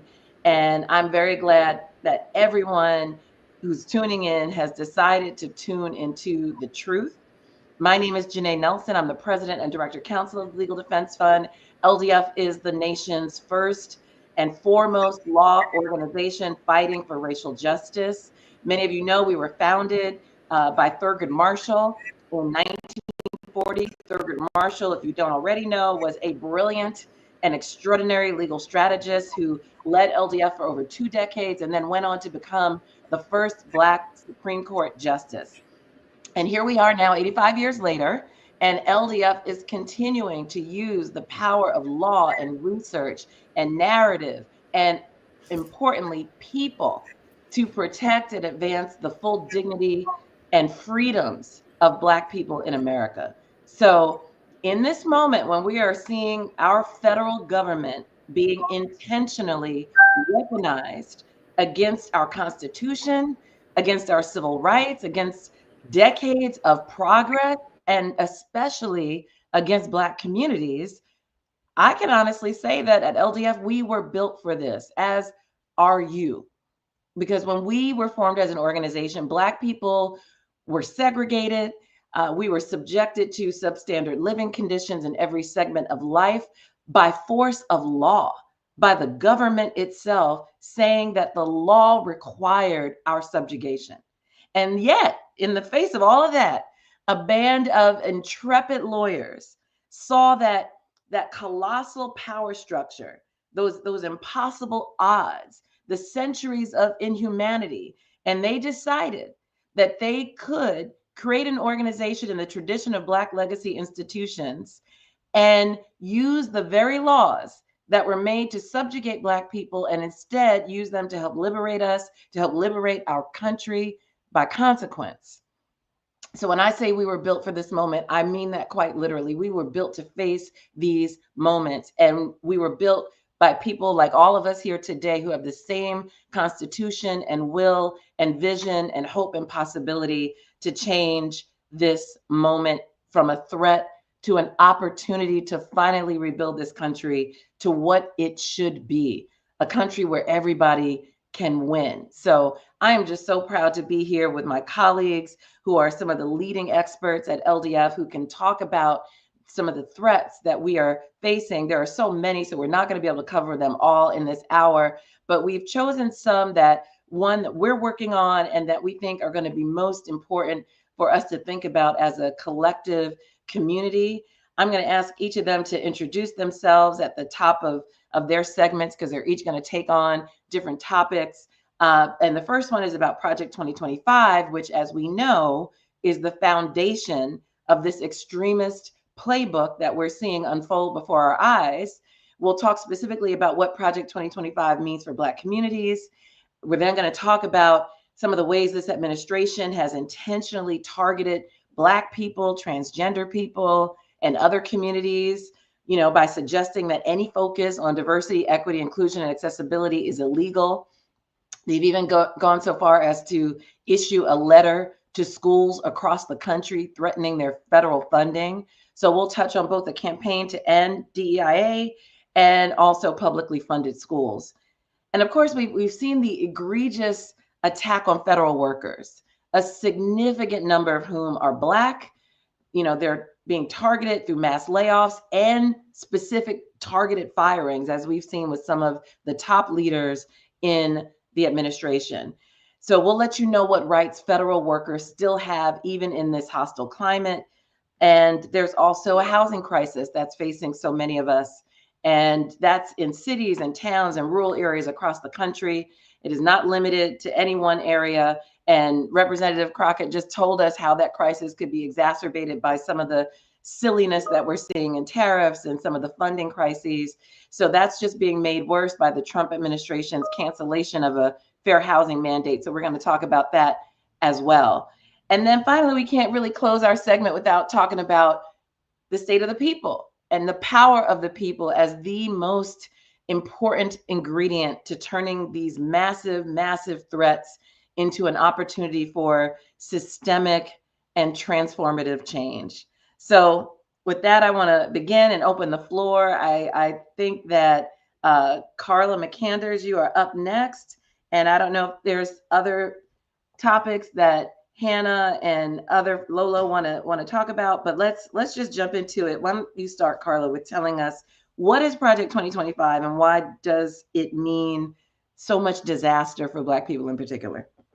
Thanks, Danae. Good morning, everyone. I am Carla McCanders, and I direct the Thurgood Marshall Institute. I think everyone is familiar with Project 2025. Now, it is a 900-page policy document, and it's essentially the blueprint for what this administration is doing. All of the executive orders that have been issued since January 20th are looking to Project 2025. So what we did at the Thurgood Marshall Institute was we drafted a report, Attack on Our Power and Dignity, what Project 2025 means for Black communities. And what's important about this report is that it just simplifies what Project 2025 is doing right now through the executive orders. And it takes an abstract concept and make it, digestible. You can pick this document up and you can sit around your kitchen table and read it with your children, and it provides information on how this executive branch is weakening anti-discrimination laws, cutting essential worker protections, undermining Black political power, and most importantly, what the Legal Defense Fund has done and has been central to our mission is ensuring that there's education, quality education for Black students. And Project 2025 is targeting those who are enrolled in school districts without adequate funding, and it's cutting back on funding for individuals who are in colleges. So I want to start out by my colleague Jen Healy, who is the Director of Strategic Initiatives. Can you talk to us specifically about the Project 2025 and how it's being implemented by executive orders? And when you use executive orders, will it go into effect immediately?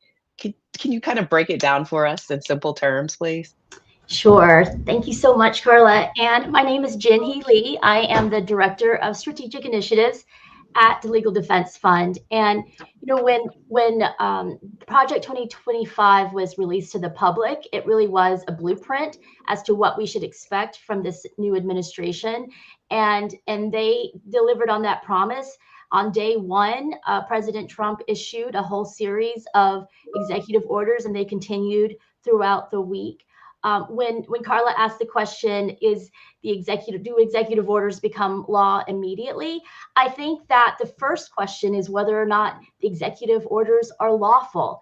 And that is what is a major problem with the executive orders that this president has been issuing, because the executive orders is a power that a president has as the chief executive of the United States, but it's limited, right? We have limited government. There is the legislature, which has powers. There's the judicial branch, which the court system, which interprets the laws. But our current president takes on the mantle of being both president and the legislature and the judiciary by trying to rewrite the law, trying to rewrite statutes, and trying to reshape the United States and the federal government beyond the powers of what he is allowed to have. So that's why we've seen a flurry of lawsuits challenging many of the executive orders that President Trump has issued, including a lawsuit that we at LDF filed along with our partners at Lambda Legal on behalf of the National Urban League, the National Fair Housing Alliance, and the AIDS Foundation of Chicago, challenging the so-called anti-DEIA orders and the anti-gender order that President Trump issued in the early days of his administration. These are just a few examples of the grossly illegal actions that this administration has taken through the vehicle of executive orders. And in terms of, does it immediately go into effect? It really depends on the language of the orders themselves. Some say that they go into effect right away and explain exactly what's going to happen. Others ask for reports or some sort of recommendation from agencies. So we have to wait and see to see what agencies do. But in the meantime, there are lawsuits that are seeking injunctions, preliminary injunctions, which are immediate actions by the court to stop the executive orders from going to effect. And that is certainly what we are trying to do with the executive orders that we are challenging. Thanks, Jen. I want to kick it over to Trey. Can you talk to us, Trey? We know that these executive orders are consolidating executive power.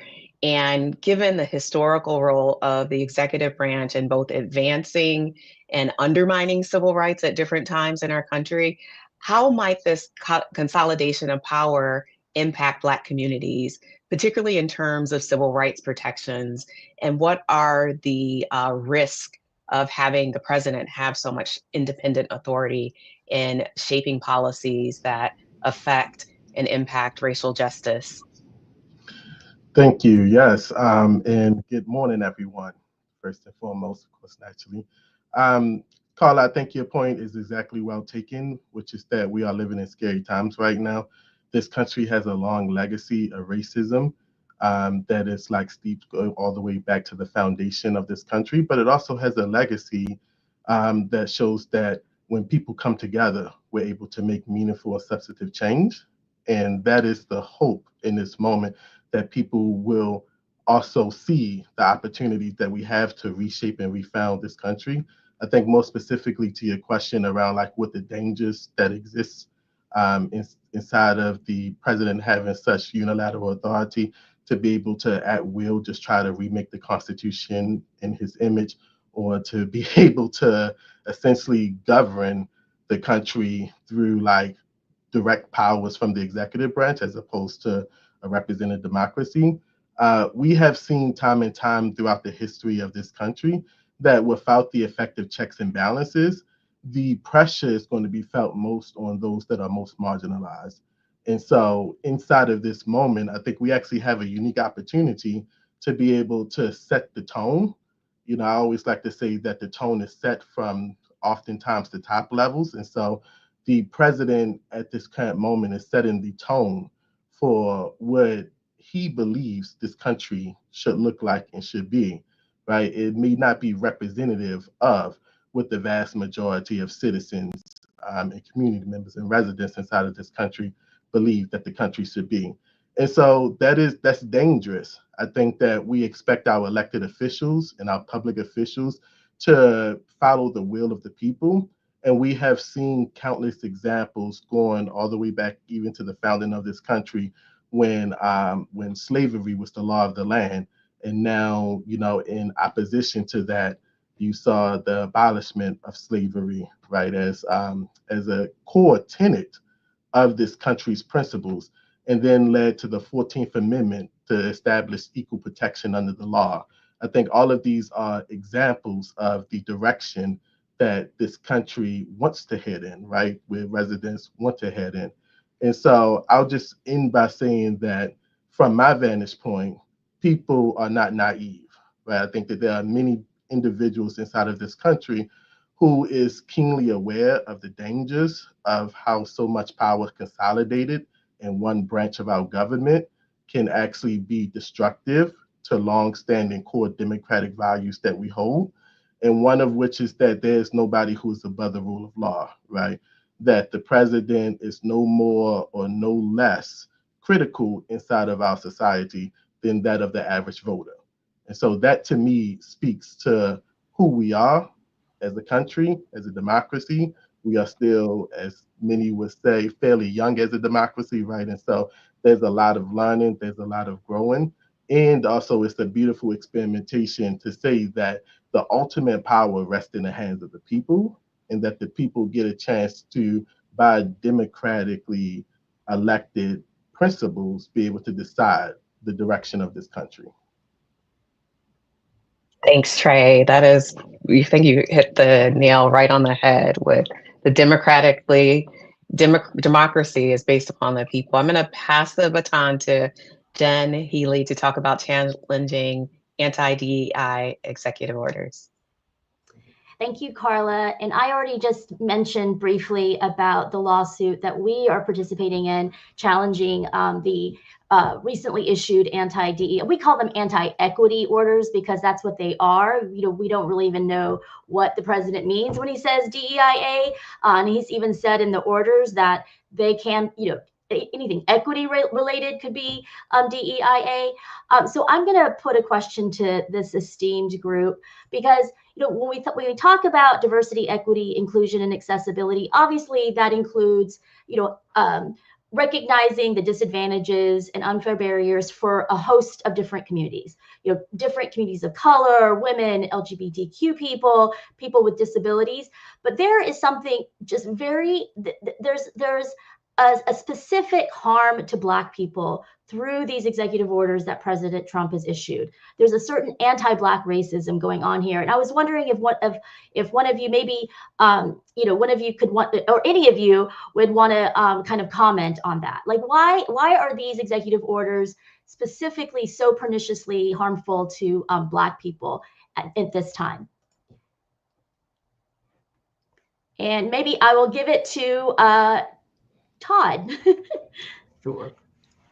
Sure. Good morning, everyone. I think there are a couple of things that come to mind. First of all, these attacks being launched via the attack on diversity, equity, inclusion, and accessibility are really an attempt to throw us back in time and to lock in the racial injustices that we've been suffering for centuries in this country, particularly as it relates to Black people. Obviously, these orders cut across a wide swath of communities, but if there's a particular attack on Black people because they're attempting, whether it's through education and through other Department of Education and other kinds of means, to really entrench the racial stereotypes and race discrimination that we thought we had moved beyond.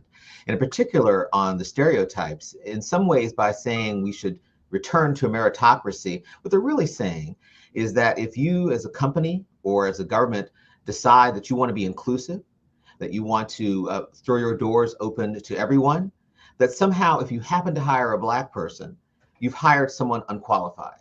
That's a racist stereotype, period. And I think what we are seeing is the attempt to normalize that by simply calling it meritocracy. As an employer, as someone who engages in trying to be inclusive, the only way to ensure you have the most qualified people is to make sure your pool is as diverse and as open as possible. Otherwise, you're going to be relying on hearsay, friendships, all kinds of other relationships that really don't make sure you are tapping the very best of our society. Thank you so much, Todd. And, one of the things that we've seen is, the opponents to civil rights really taking our words and redefining them and then trying to use them against us. We saw that happening with affirmative action. We saw that happening with critical race theory a few years ago. Now we're seeing this happen with, so-called diversity, equity, inclusion, and accessibility. Demetria, can you talk a bit about what's going on here and what we need to do to reclaim our own language and the truth of racial inequalities in this country? Because it does seem like what's happening is the president and his supporters are trying to put forward this false narrative that inequalities don't exist and that any effort to address inequalities is somehow a form of discrimination. And so what should we be doing in order to kind of to really put forth the truthful narrative of what's going on in this country? Well, first of all, let's just talk about the existence of Black excellence. Black excellence is a thing, right? Black excellence is based on people who deserve and are qualified and are hardworking. So let's continue to push, like this platform today is all about Black excellence, okay? And we've got to know our truth, first of all. That's the first thing. And we've got to be out there and let people see it, let people know it, and not be afraid of it. But at the same time, we've got to hold entities accountable, okay? So there are entities out there who were all about this quote unquote diversity, equity, inclusion not too long ago, right? And all of a sudden they're cowering right? After there's some election results came out, right? So we've got to hold those folks accountable. It's like, okay, so you were about this at one time, but now suddenly the tide has turned. Nothing's changed, right? People were hired.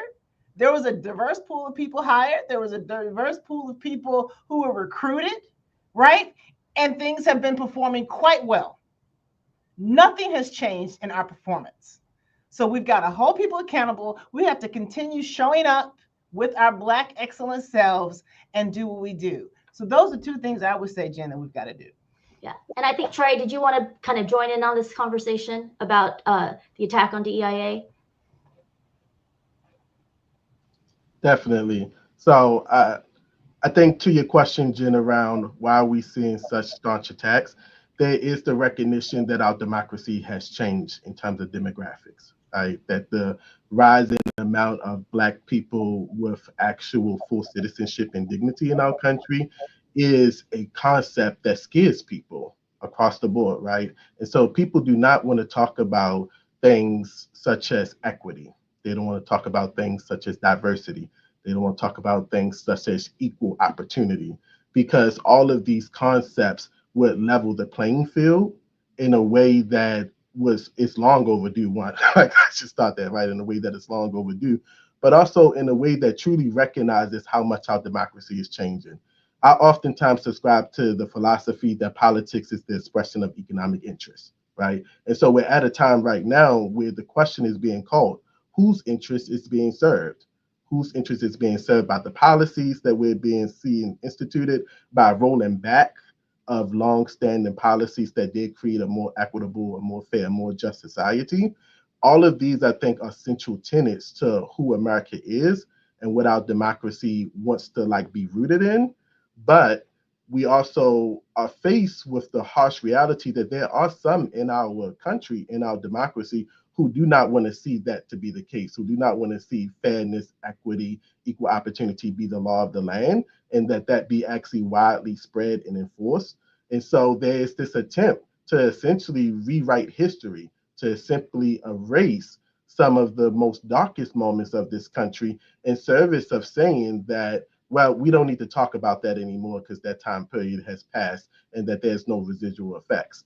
But the reality of the fact is that it is really a cover to be able to say we're actually afraid of Black people being able to exercise their political power in real meaningful ways, to have candidates of their choice, to be able to fully engage inside of a work economy, such as the one that our country is based off of, to be able to be inside of positions of decision making and be able to actually lead and have qualified candidates who do not represent the typical, status quo, which oftentimes is not Black people, right, in positions of power or in positions of leadership.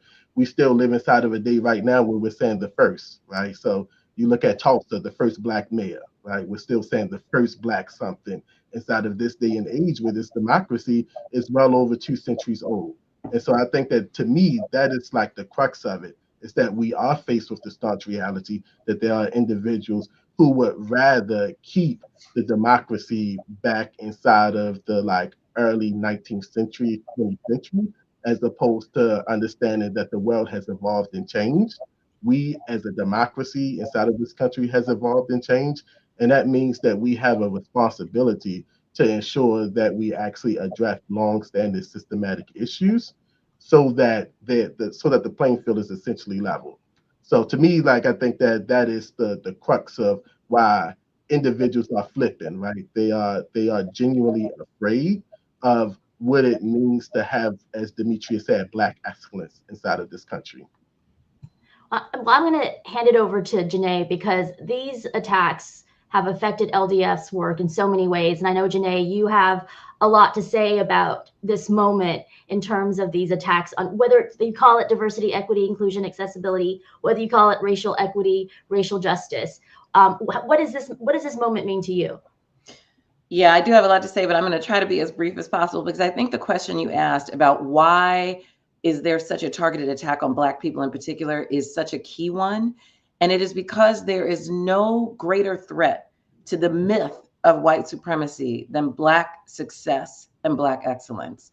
And white supremacy, this idea of it, is just a shortcut, because there's not the will and effort to do the work to make this a society that could succeed for everyone. It's much easier to have a powerful minority hoard power, hoard wealth, and try to manipulate the entire system, which is Black people, poor white people, and other marginalized communities, in order to sustain their growth and their control of power. I mean, we've seen that throughout the history of this country, and that is why there is a constant exploitation of Black people. But what we've done is we've resisted this over time. We have turned the laws on their heads. We have evolved this country against its will, and that is something that we need to know is within us, and to know that we already have so many tools that can help do this. So when we talk about what's happening to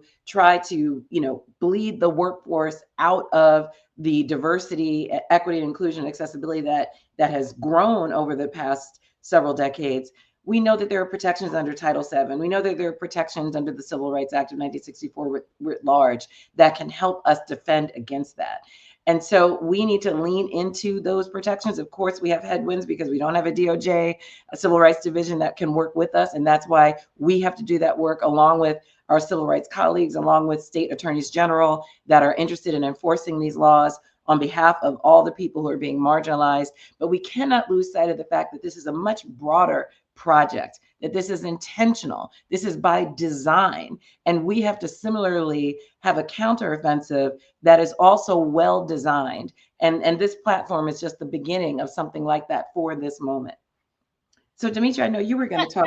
I just want to hop in here because I'm so glad you mentioned resource hoarding, because what people now are realizing, and particularly in some rural areas outside of urban areas, is the collateral damage. And so white people who are not rich, who are not powerful, are now the collateral damage of some of the choices that they made against their own interests. So I'm just so glad you mentioned that. Amen. What about this Dear Colleague letter, though? Let's talk about that. Get to brass tacks. I mean, we talk about like hoarding, like a small minority hoarding resources. There's no resource more important than educational resources and the pathway to success, to leadership positions, to moving up the ladder when it comes to creating generational wealth. And so, I mean, Demetria, like what maybe get some background about the Dear Colleague letter so that people understand what that is and what this current Department of Education is trying to do. It's Department of Diseducation, you might want to say. So I was just on a panel Friday, and I was telling people, usually commercially speaking, February 14th is known as Valentine's Day, about love. But actually, what did our Office of Civil Rights and Department of Education do? They sent out a Dear Colleague letter, right? Which is, first of all, let me just say this for the record, is not law. All right. A letter to the public, to educators from the Department of Education's Office of Civil Rights is not law. Okay. So they sent out this letter threatening people, frightening people, saying that if you're doing anything remotely related to diversity, equity, inclusion, if you're doing things to try to promote diversity, equity, inclusion without overtly stating it, then we're coming after you. We're going to yank your funding. We're going to yank your programs. And that went out all over the country, right? And so that's where we began February 14th, this Valentine's Day hate letter, I would say. And what they did, in the letter, which is very notable because this is also the strategy that that opponents to civil rights used in challenging affirmative action, was trying to use Asian Americans as a wedge among communities of color. First of all, the idea that you're going to lump Asian Americans with white people, as if Asian Americans themselves don't experience some form of discrimination. It may not be the same as other people of color because people are different, but Asian Americans themselves, it's not a monolith. There's like a whole range of diversity when it comes to, I mean, not the model minority, right? Exactly. And and it is deeply offensive to think that Asian Americans do not themselves want racial equity, not only just for Asian Americans, but for other people of color as well. And it's a real threat when and it's such an obvious attempt, right, to create these wedges among people of color, to try to divide us, because they know that, you know, all of us united are a threat to them and are a threat in terms of trying to dismantle the white supremacy that we all are talking about. But it's, you know, it's a tactic they've used in the past. It's a tactic that, you know, that they will probably go back to. And it's really kind of perpetuating this, like you said, this model minority myth, as if, you know, that Asian Americans do not themselves experience discrimination, but also it plays on a stereotype of Asian Americans, right? We're talking about like the stereotype of Black people, like not being qualified. And then there's also the stereotype of Asian Americans being like hard workers who, you know, make good grades, but are never the leaders in their organizations. Right? That's exactly. And all of these are racial stereotypes, because none of these attributes, you know, are something that's inherent to anyone because of their race, right? There's just, it's really, I mean, it's incredibly how offensive this letter is in so many ways. Yeah, Jen, if I could just jump in for a minute, I think it really points out to why multiracial coalitions, genuine multiracial coalitions, are so important, right? It's from your litigation where you have multiple diverse plaintiffs, but it's also how we, as Trey was referring to, build power among people who are targeted. And as you say, they're trying to divide and conquer us, but we're a multiracial democracy. And if we're going to actually have solutions that are truly reflective of that, we need to all come together and share in the collective dreaming of what that looks like. And that's incredibly frightening to this administration and to their acolytes. And I think they are very, very intentionally, as you point out, trying to draw a wedge between the different groups who they are also oppressing at the same time.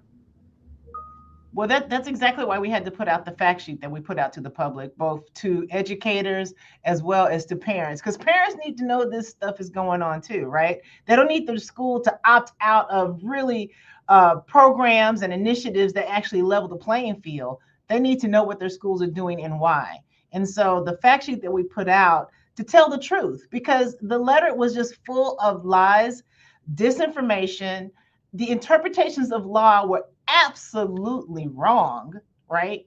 And so that's why the fact sheet went out to parents, to educators, as well as the letter that we sent actually to the Office of Civil Rights Department of Education, telling them, hey, you need to rescind this, and you need to rescind it now. And so whether they rescind it or not, that is a story to be told, but people need to know the truth.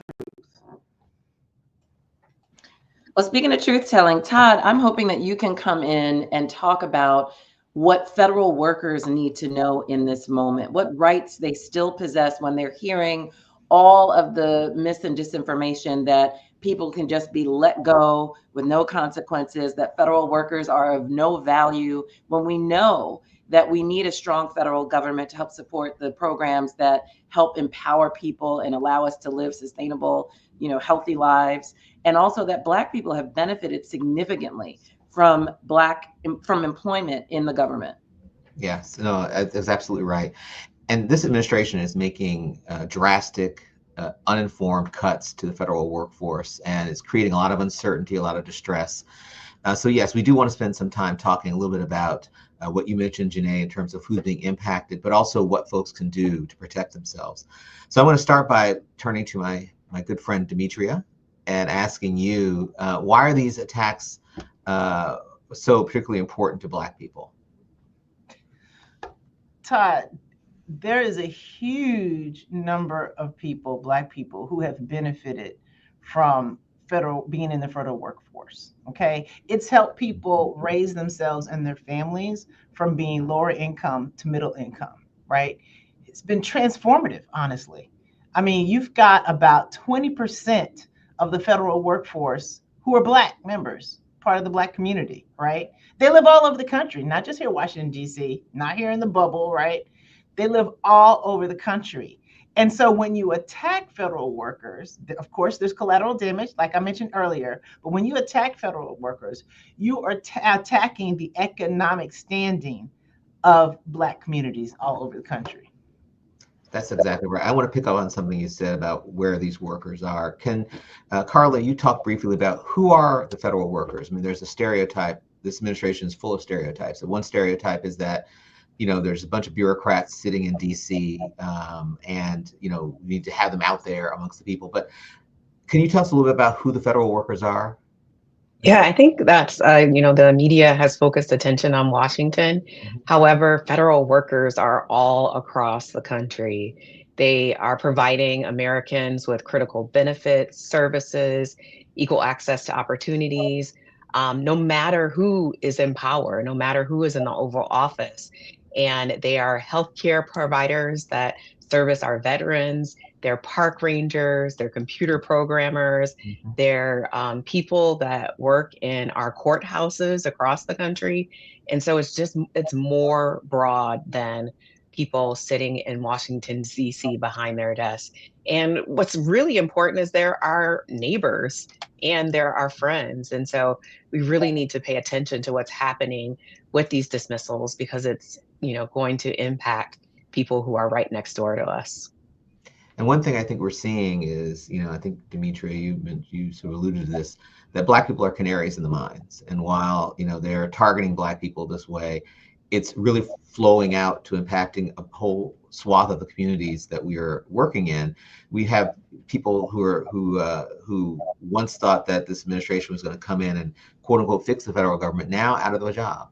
And those aren't just Black people. So I think it's important to understand that Black people in many ways are the first victims of a lot of these attacks, but really it pushes out into communities everywhere.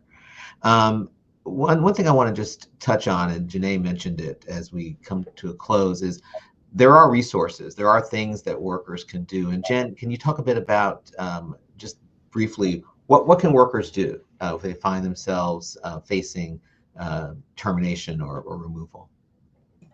Well, I think another thing theme that's coming out from this conversation is that no matter what President Trump wants, he is not a king. He cannot change the law. The law is the same.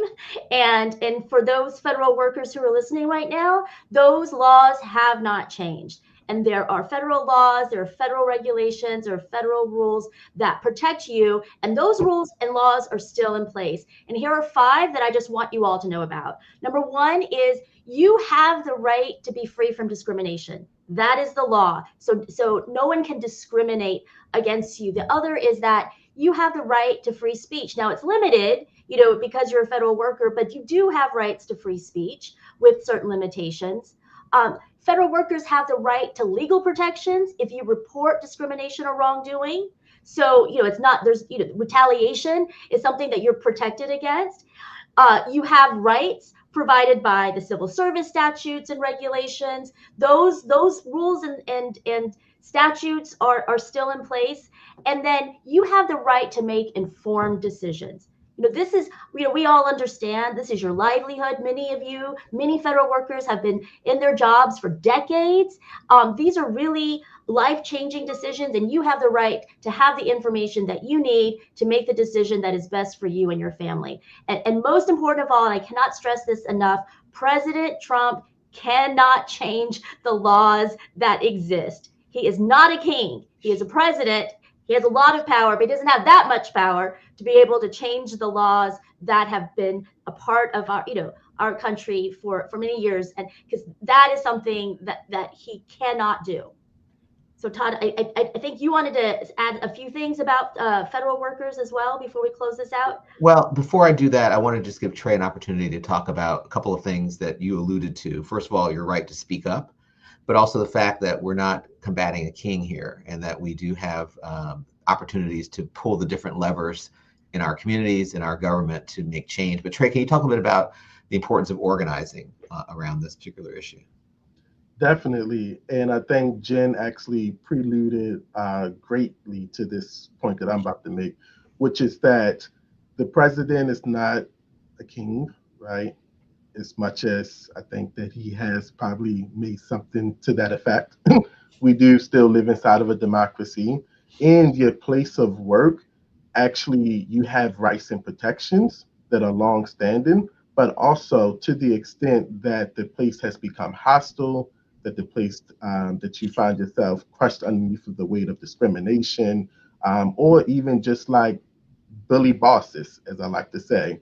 The role of organizing inside of that is more critical now than it ever has been before. I think that's part of the reason why even labor unions in many respects came to fruition as a concept, was to be able to ensure that the average everyday worker had the necessary protections for them to be free of discrimination, to be free of suppression inside of the workforce, the workplace, to make sure that you were not asked to do something unreasonable, right?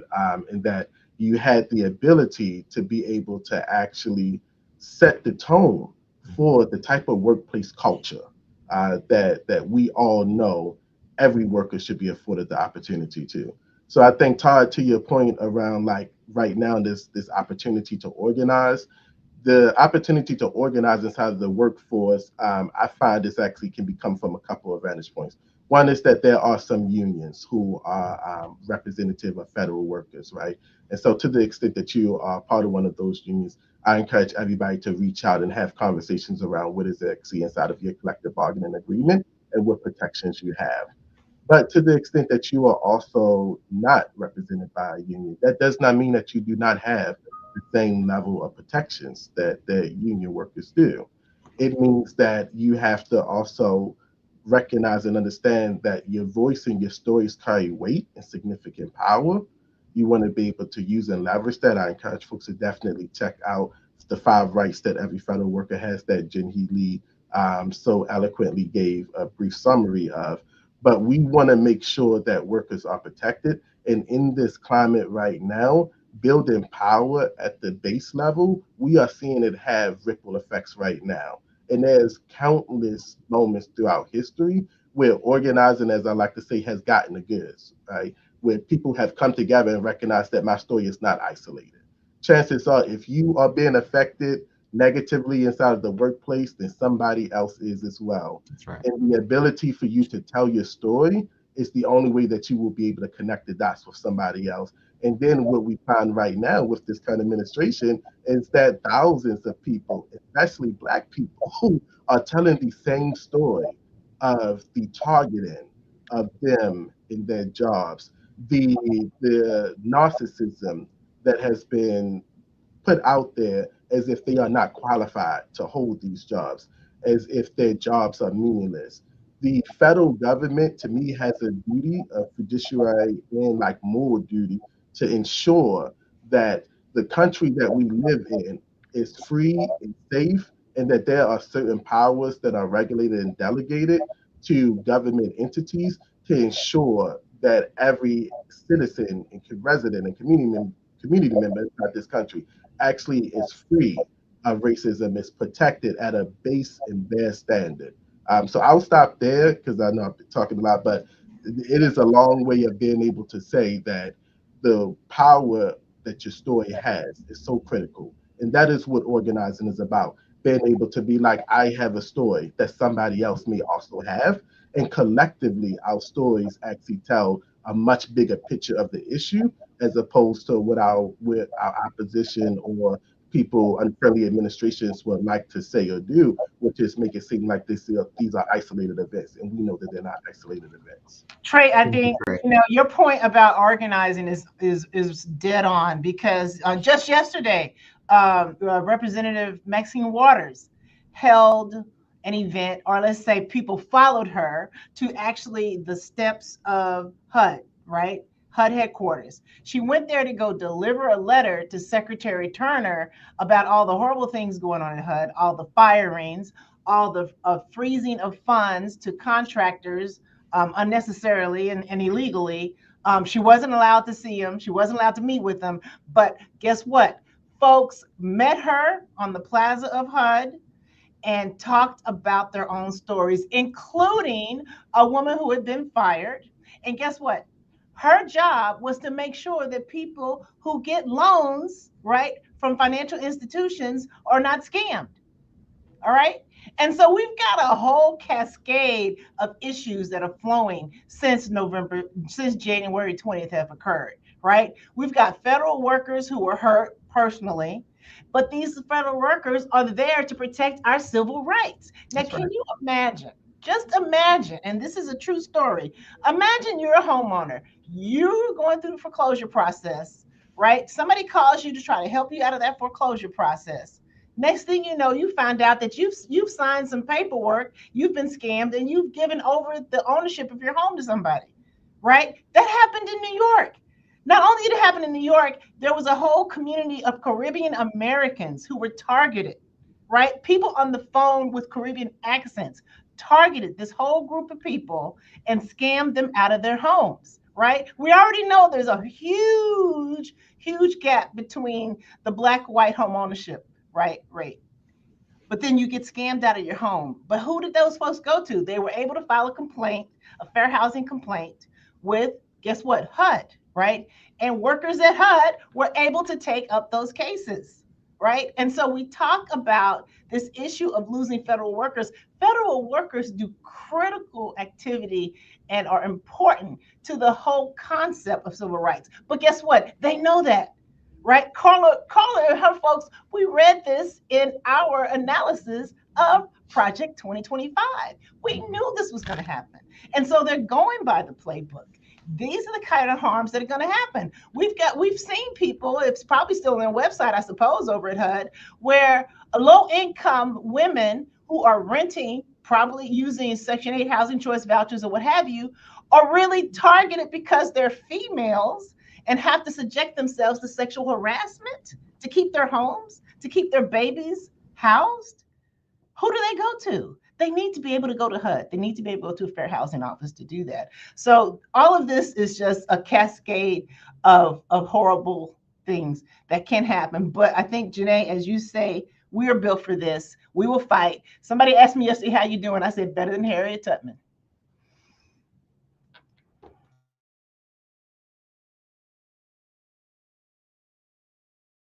Janae, you're on mute. Yes, so I was saying amen, first of all. So amen, amen. Yes, we are doing much better than Harriet Tubman, and it's our job to make sure that we pass it forward so the next generation will continue to do better. It's not going to die on our watch, I can tell you that.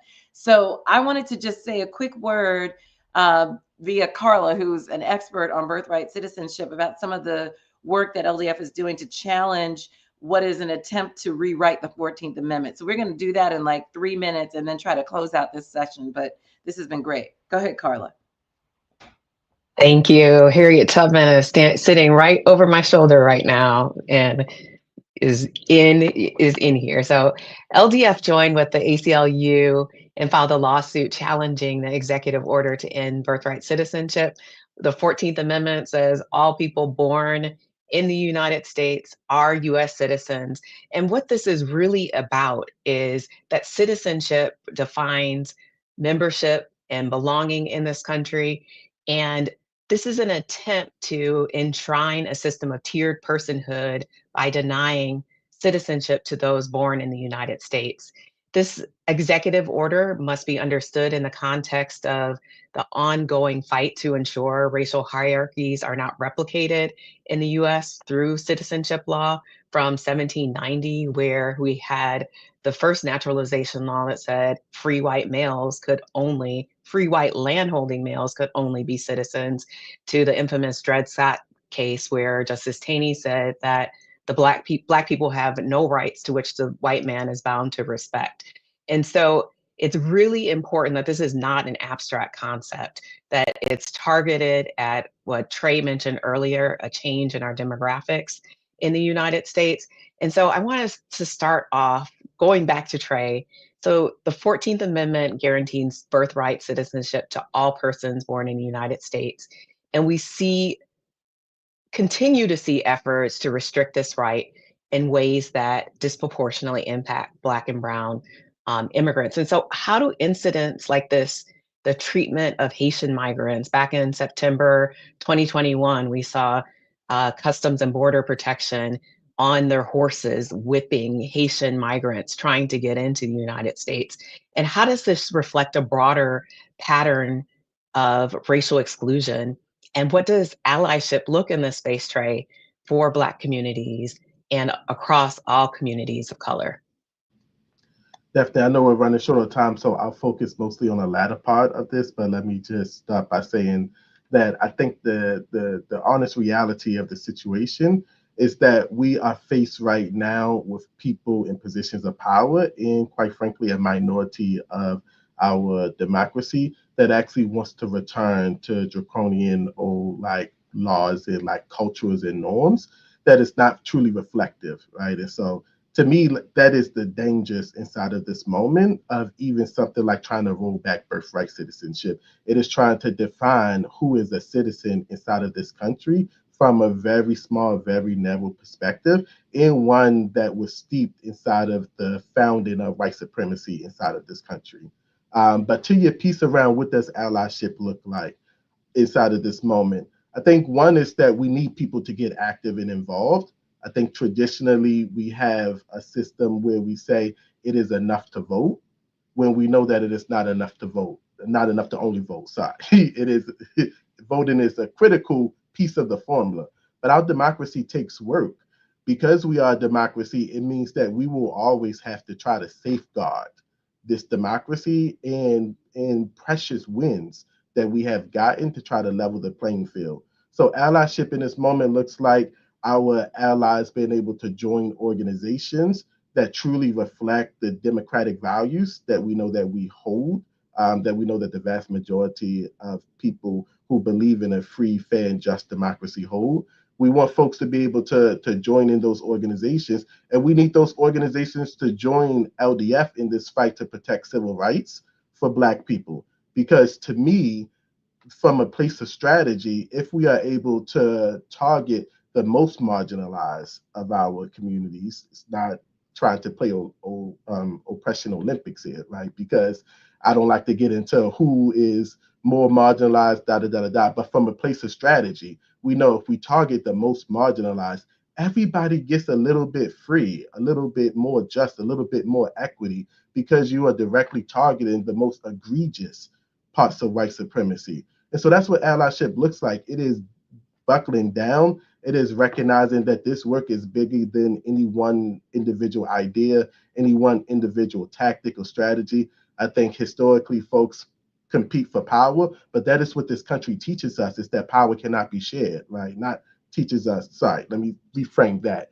That is what historically people in positions of power who do not truly value a multiracial democracy has tried to teach us, that we have to fight for power, that we have to fight for the scraps, when the reality is that there is enough power to be shared in this country, that everybody can have dignity, and that we can create a country where Black people are thriving, just like, as Demetria said, in the old days, the good old boy days, white people with land, right? Like, it doesn't have to be an either or. It can be a both and. Everyone can thrive inside of a society that truly is built on the concept of a multiracial democracy, on fairness, on equity, on equality. Thanks, Trey. I will kick it back over to Janae. It's very appropriate that we are ending on the 14th Amendment, one of the Reconstruction Amendments.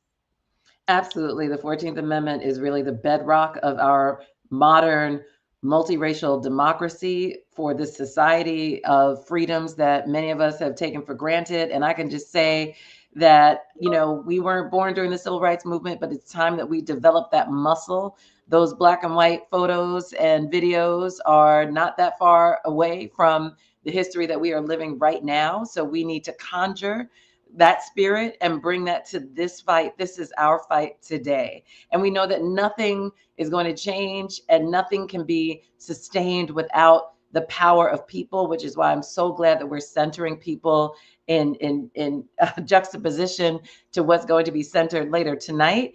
We talked a lot about federal overreach today. So I wanted to give folks at least one thing that they can do to combat that. And that is to put in your cell phone the number to the U.S. Senate. The U.S. Senate confirms cabinet members. It gives advice and consent to the president for all of these egregious, unqualified cabinet members that LDF has been opposing.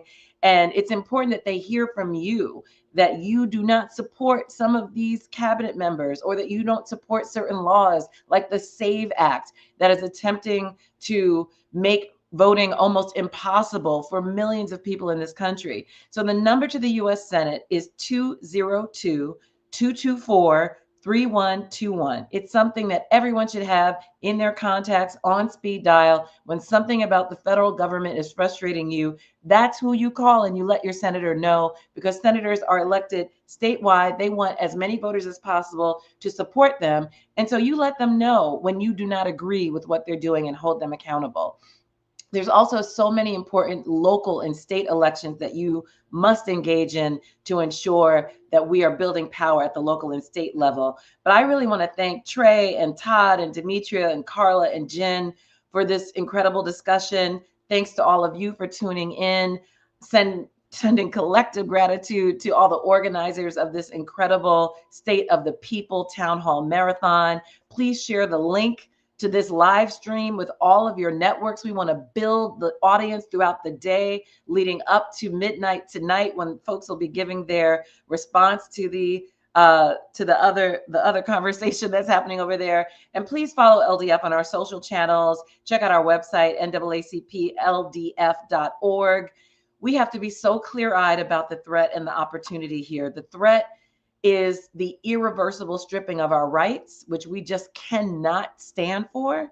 And the opportunity is knowing how to use those efforts of overreach and to undermine and destroy, and instead contrast that chaos with a vision for a future where all people in America can finally win. That is LDF's charge in this moment, to bring that vision to fruition and to fight for the protection of Black people and a thriving multiracial society. And we ask you to join us in that fight. Thank you so much. Well, let's hear it for the NAACP Legal Defense Fund. You all did it. Thank you for bringing truth to power. Thank you for reminding us that discrimination is still the law of the land, and letting us know that no one is above the law, especially our president. We appreciate you so much. Janae, you did it. Thank you. Thank you, Holly. Thanks, everyone. Appreciate you. All right. Well, listen, we have had a powerhouse conversation with our friends at the Legal Defense Fund, and we are just getting started. We are into our second block of 4, and we got so much more to do and say. I want to bring up my friend, our next block, with Aisha Mills, who's going to be talking. We've talked about the law a lot. Now let's talk about some business. Let's get to business. There she is.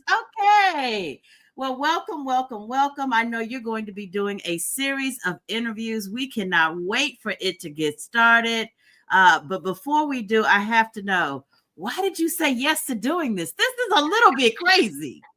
Holly, this is actually brilliant. And first of all, let me give you a major kudos, thank you, and shout out for all of y'all who don't know. Holly Holiday and a whole massive team, Mark Thompson's back there, Angela Rye and her crew have literally in like 48 hours thrown together the dopest, most epic feed of Real Talk for us for the next 24 hours. So we appreciate all that you do on the back end of the technicalities to make sure that we're even here. I got to say, I was so thrilled to be invited to join this, and specifically to have the conversation we're about to have, which is about business and money, because we know that our rights have been under attack, that our civil rights, our personhood, our dignity has always been under attack by a certain faction in this country. But we don't talk enough about what that means to our pocketbooks and to our economy at the end of the day. So I am really glad to bring forth some of the greatest advocates and thinkers around minority-owned businesses in this country to talk to us about what it means that this administration is going after DEI, but ultimately to remind us about our power. Girl, we got power, the power of the purse. I want Black people to be reminded that our spending power as consumers every year is $1.8 billion dollars. Okay. Like we out here spending, or excuse me, $1 trillion. We are $1.8 trillion of consumer spend, y'all. That is larger than the economies of several EU countries. The money that we move, okay, with that we should be moving through our community. When we think about us as Black people and brown people, Latinos are 2.1 trillion. We know that we are not always on the defensive when we really think smart about how we leverage our resources. And right now, they're coming for us. They're coming for us because they know that we are the economy. They're coming for us because we know that we have power, and we need to be reminded of that. So I want to talk about what's happening with the business community and what we're going to do. Well, listen, I've been looking forward to this all morning because of the consumer part. But as a business owner, I want folks to know that we have power to build stuff too. And so I want folks to be thinking creatively about how they're owning stuff. So I'm going to let you get right to it. We're going to bring up your first guest and get you started. Yes. And I believe that is going to be, there he is. All right. Yes. Listen, good morning to all of you. I'm so excited to have Greg Willis jumping in and joining us, who is of counsel and a principal at Phoenix Strategies. But Greg has spent many years actually doing the Lord's work for us on Capitol Hill in the Senate, and really understands the economic fiber and fabric of this country and what really makes our financial systems go round. And at the end of the day, that small business and minority businesses have really been powered through partnership with government and incentives that have allowed us to somewhat, and I'll let Greg get to this, somewhat try and at least give us access. I can't say level the playing field, but to give us some kind of access. And, you know, the fact that everybody has long understood, and I mean big corporations, government, etc., that investing in Black and minority-owned businesses, women-owned businesses, veterans-owned businesses, etc., actually has a multiplier effect for our economy and really helps to power bigger businesses, and certainly the services and the sophisticated technology, etc., that affects our day-to-day lives. Everybody has always understood, you know, that this matters.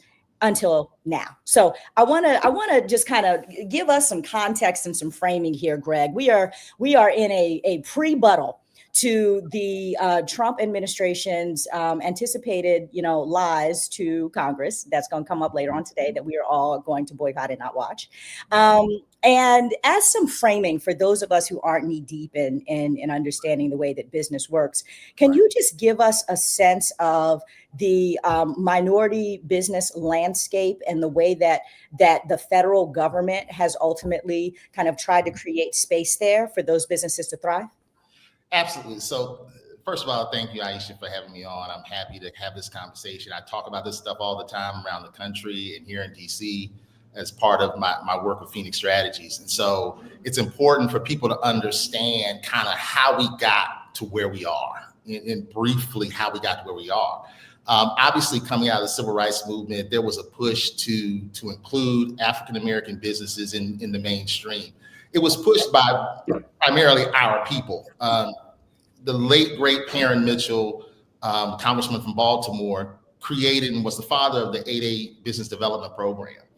That program was really the precursor for all of the other programs that you see today that are being stripped away. Those programs allowed minority businesses, Black businesses, to finally have access to markets.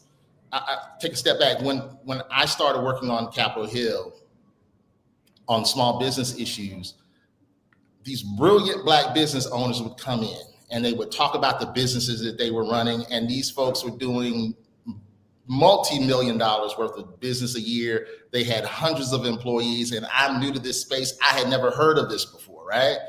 But they were out there, and the only thing they lacked, they were brilliant. They knew their business. They knew how to run their business. Two things: access to markets and access to capital. The 8A Business Development Program created by Perrin Mitchell created that access to market piece, right? And that allowed people to come. People don't understand that the federal government is the largest purchaser in the world. So if you don't have access to that market, you're not doing anything. And that has a trickle down effect. So the 8A Business Program did that. Then there was the pushback in terms of lawsuits, Croson, Adoran during the late 80s, early 90s, that kind of began to chip away at that. Where we are now is really the result of 40 years of pushback from the forces that did not want to see Black businesses survive and thrive. We're looking at the last 2 years. We're focused on since the Students for Fair Admissions case that basically ended affirmative action in higher ed, but also had an effect on minority business programs. It's been going on for 40 years. So, Greg, can you just put a fine point on who are these businesses we're talking about? When we say minority-owned business, I know a lot of people are thinking about, oh, I need to get my MWBE certification, right? Large and small, so smaller businesses. Can you just give us kind of the quick overview of the types of, and the size and the scope of companies that we're talking about that benefit from this 8A program, and what that growth trajectory has looked like? So these companies are highly technical. They do a lot of IT work for the federal government. There are numbers of them that do that kind of work for the federal government. They're anything from I'm a country boy, from the rooter to the tutor. They do everything in the supply chain, right? Everything in the supply, anything you can think of, we do that.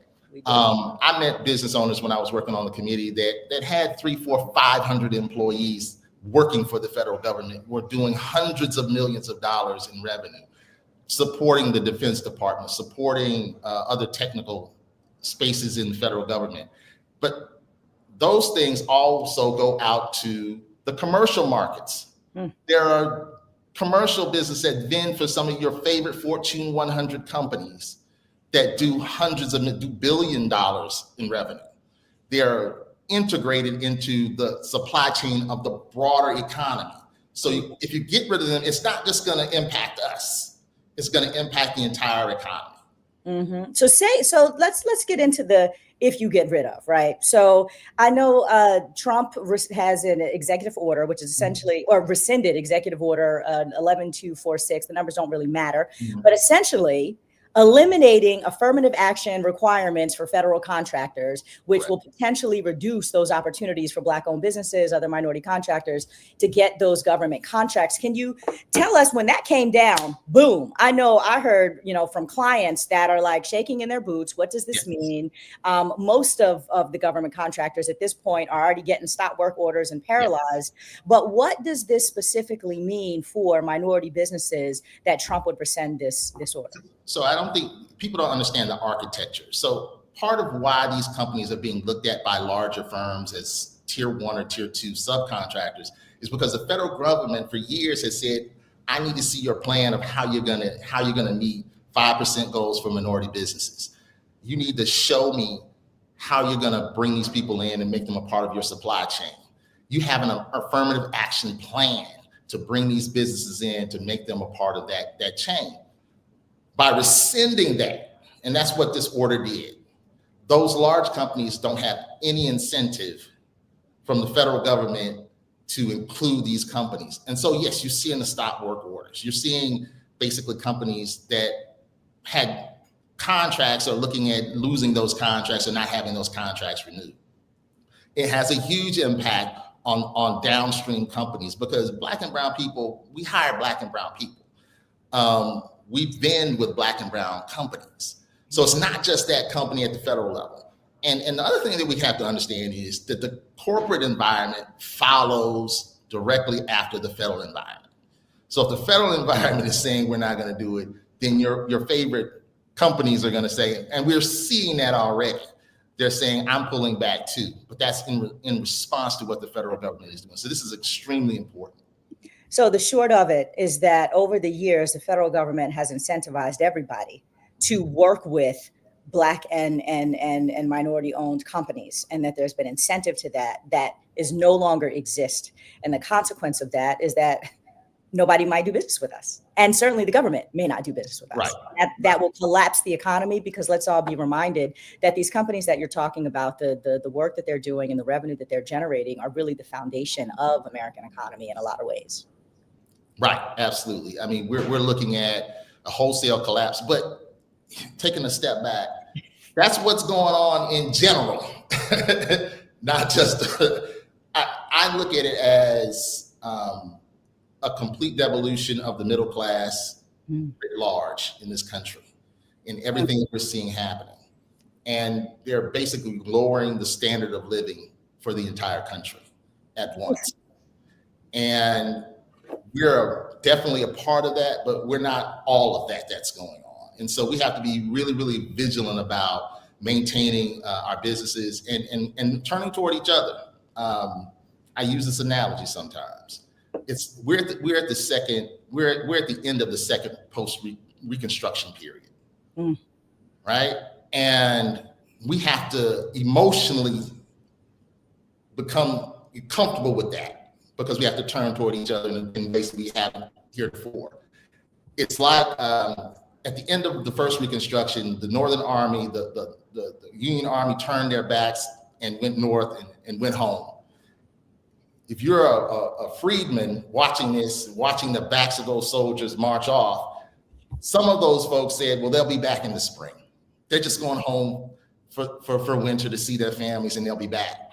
The wise of us said they're not coming back. We need to figure out how to make this happen for ourselves, right? And that's where we are. We have to understand no one is coming to save us. We have to save ourselves. Greg, I'm going to let you go on that point. Nobody is coming to save us. We have to save ourselves. And that is why we are having this conversation, because just putting our fingers in our ears like, oh my goodness, we don't know what to do, is not going to keep our money right. So thank you so much, Greg, for giving us that context. Appreciate you and all that you do, keeping us informed. I actually want to have a conversation about what that looks like on the ground. I'm going to bring in, do we have Lenwood Long, who I think is here? Hey! Hey! Your face. Welcome. I have Lenwood Long here, who is the CEO of the African American Alliance of CDFI CEOs. And I want to talk about what that means, but we were just getting some context from Greg about the moment that we're in, and having this administration that is literally using DEI as a weapon to wage against the financial security of our community and the economic prospects of businesses. You are the CEO of all Black CEOs of CDFIs. So I want you to tell us a little bit about your organization and explain to people what a community development financial institution is, and how, you know, consequential that work is to building up our communities. Good. So thank you so much to allow me to be a part of this urgent and necessary conversation. The African American Alliance of CDFI CEOs is a coalition of 82 certified Black-led CDFIs across this nation. Plus, we have another category of 29 associate members. Those are aspiring to become CDFIs, and we sort of help them become certified. I say we incubate them.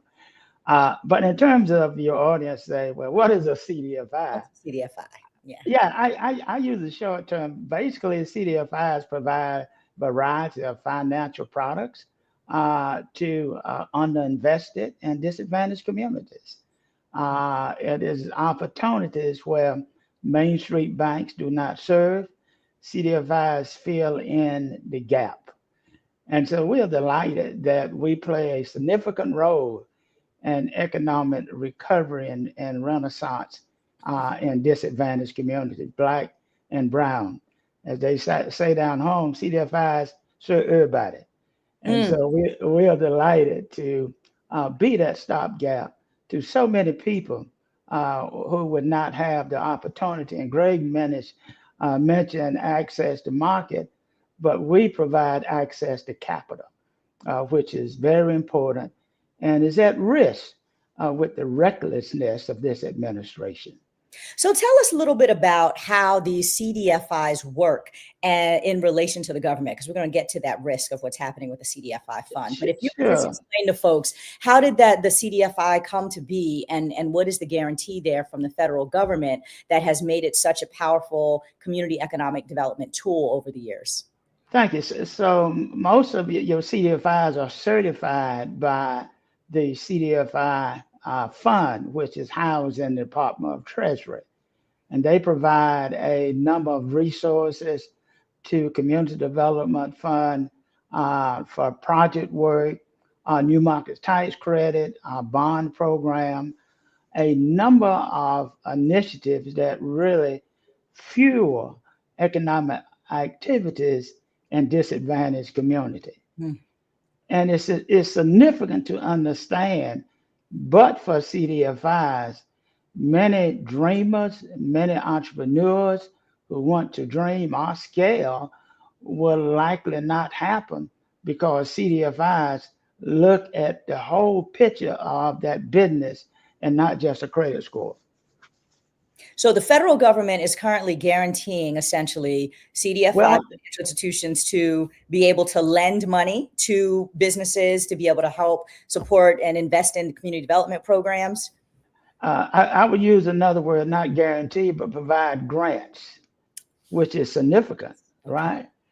So a guarantee may mitigate the risk, but if I get grants, that's capital that I can provide at low cost, which is very important, below market rates to entrepreneurs, as well as affordable houses to many who dream about owning a house. Significant, in addition to the CDFI fund, many CDFIs have partnership with the philanthropic community that provides low-cost capital, as well as banks. My greatest fear, and I say this, my greatest fear with this pullback and this reckless attack, unnecessary attack on DEI by this administration will cause many investors to pause. And that's significant when you look at the opportunities within our communities. Very significant. Give me a sense of the scope here. How much money are we talking about moves through the CDF, the federal CDFI fund is providing these grants so that you can then orchestrate public-private partnerships, leverage that capital, be able to infuse capital into communities, into minority businesses, Black businesses. Can you just give us a scale and scope of how much money that is? Oh, that's awesome. Now, let me give you some idea of the breadth of it. One is there are over 1,400 CDFIs in America, right? Doing a variety of housing. We're talking about billions of dollars being deployed in disadvantaged communities. Can you imagine what would happen if we stop that capital going to entrepreneurs and housing and other opportunities? And one of the things I want to add, and I'd be remiss if I didn't do it, because I say shame on them, is that the Greenhouse Gas Reduction Fund, a $20 billion program, $20 billion that would not only create the green economy, but will reduce and mitigate health issues that really impact our community. Because when you look at chemical plants, when you look at other things, they are next to what? Most of the time to Black and brown communities. And so this administration is doing a witch hunt. They're weaponizing the Department of Justice to say there's some criminality and making this fund to be paused. There's projects ready to go right now, and they cannot because this administration has put a pause on those funds that were legally awarded. There's no reason to do this. Yeah. So we know that there are grants out there that have been legally awarded that people aren't getting now because that's right. Trump and President Elon have decided that they're just going to cut off the spigot. And we're talking about billions of dollars of investment in our communities that might not billions of dollars. Are they? Tell us about the CDFI fund. Now, Trump, of course, is running around and claiming that he's going to do all these great things for communities. But it sounds like there might be a plan to drastically reduce the CDFI fund of the federal government. Is that true? And can you give us a dish about that? Sure. Two myths. One, initially, they said that the CDFI fund was a DEI program. whole fund is a DEI program. So this is how they are literally using DEI to try to right. Everything. incentives. And then they paused the funding for CDFI, stopped it. The projects could not move, money could not move, CDFIs could not access that money. Thanks be to God that a federal judge say that this is wrong, and they unfroze, right? They put some hot water on that ice, and it unfroze. But significantly, that if we see a pause and dollars flowing to disadvantaged communities, things going to get worse. I agree with Greg that we're going to see a retrenchment. We're going to see a reduced economic activities in our communities, and it's going to be horrible. Well, that's the point. That's injustice. And you know, that is exactly the point. The cruelty is the point of what they're doing to literally extract resources from our communities, claiming that, you know, that we didn't deserve it and that somehow like DEI is the culprit of all the things. We really appreciate all the work that you do. Thank you so much. Thank you so much. Can I leave one point with you? Yeah, go ahead. That one point is, you mentioned 1.8 trillion. And here's our challenge. If we take that 1.8 trillion and begin to recycle that in our community, we can say goodbye, federal government. We can do it ourselves. Listen, I want to echo that point. I have been saying over and over and over, one of the things we can do, y'all, is that you are holding your money right now at Bank of America or Wells Fargo or Chase or wherever these big folks are. The truth is that if we take just a little bit of our money, and it's still guaranteed by the government up to $250,000 in checking account, right? The FDIC is still protecting it. If we just take a little bit of our money, and instead of just boycotting Amazon, which is important that we do, right? But we take our money and we put it in a CDFI or another minority deposit institution or a Black bank, and we capitalize those financial institutions, then we will have more money that is already being run by our people that are incentivized to reinvest back in our communities. So we've got to think about where we put our funds. CDFIs is a great place to do business. So thank you so much. We need the tide in our communities. Yes, we do. Yes, we do. Keep our money flowing amongst ourselves. Appreciate you. Thank you so much for being here. Thank you. Y'all, this entire witch hunt against DEI is really just a looky-loo. And I've been saying this over and over again. I think the most important thing for us to realize about what is happening right now with Trump and Doge and their fraud and their attempt to root out waste, which is really just all of this is a bank heist. They are ultimately robbing the federal government's resources and coffers, using DEI as this, you know, bad guy that enables them to say, we're going to get rid of all of that so that they can then redistribute the billions of dollars we're talking about that the federal government has incentivized to go into Black and brown communities for various investments and in our businesses. They are taking that money and they're redirecting it to themselves. Literally, Elon Musk is moving SpaceX in to get contracts where they didn't have contracts with the federal government, but he's already getting like $20 billion a year for his businesses off the federal government. And that's just going to grow because they are extracting from the pots of money that have for 50 years or more helped to build community wealth in the Black community, helped to build up minority businesses. And they are trying to shut those down so that they can reroute that to the oligarchs. That's the craziness that's going on. And I'll tell you, there's been major consequences in just the basic operations of our society because of this DEI witch hunt that they are on. And I want to bring in my next guest, Ebony Wimbush, who is the president of the Airport Minority Advisory Council. How are you? Thank you so much for being here today, because listen, the FAA has been under attack. We are seeing all kind of crazy things happen with flights, with helicopter crash. And I can't help but, you know, I really wanted to have you on to just come and talk to us from your perspective about everything that's going on, because the first thing that was said when that poor helicopter and plane crashed in the Potomac River was, oh, this is DEI, and, you know, it's the DEI hires. And we all know that that's not true, but Ebony is here as someone who is really the voice of all of the various supports around air transit, airports that we don't even think about. So welcome. And I would love for you to just kind of start off real quick by giving us a sense of AMAC and what you all do. Well, good morning, and thank you so much for having me. Again, my name is Ebony Wimbush. I am the president and CEO of AMAC. AMAC is a 40-year-old nonprofit trade association, the only one in the country that advocates wholly for the inclusion of women and minorities in the aviation industry.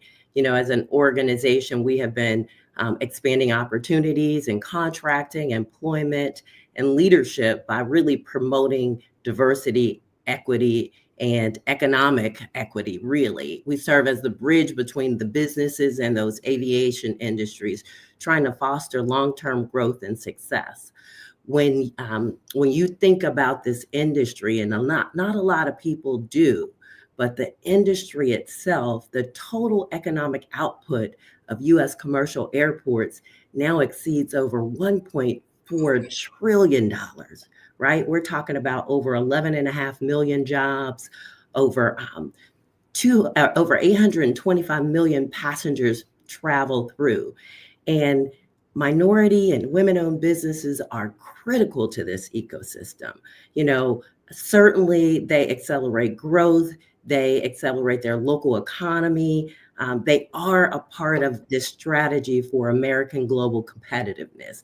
And so at AMAC, we're a collection of membership that includes airports, that includes corporations, and that includes small businesses, particularly those women and minority-owned businesses. So again, you know, a significant part of the economic impact to the local economies are certainly those businesses. Tell me what that means for me in real time when I go to the airport. Sure. In real time, what that means, actually, let me back up to say this.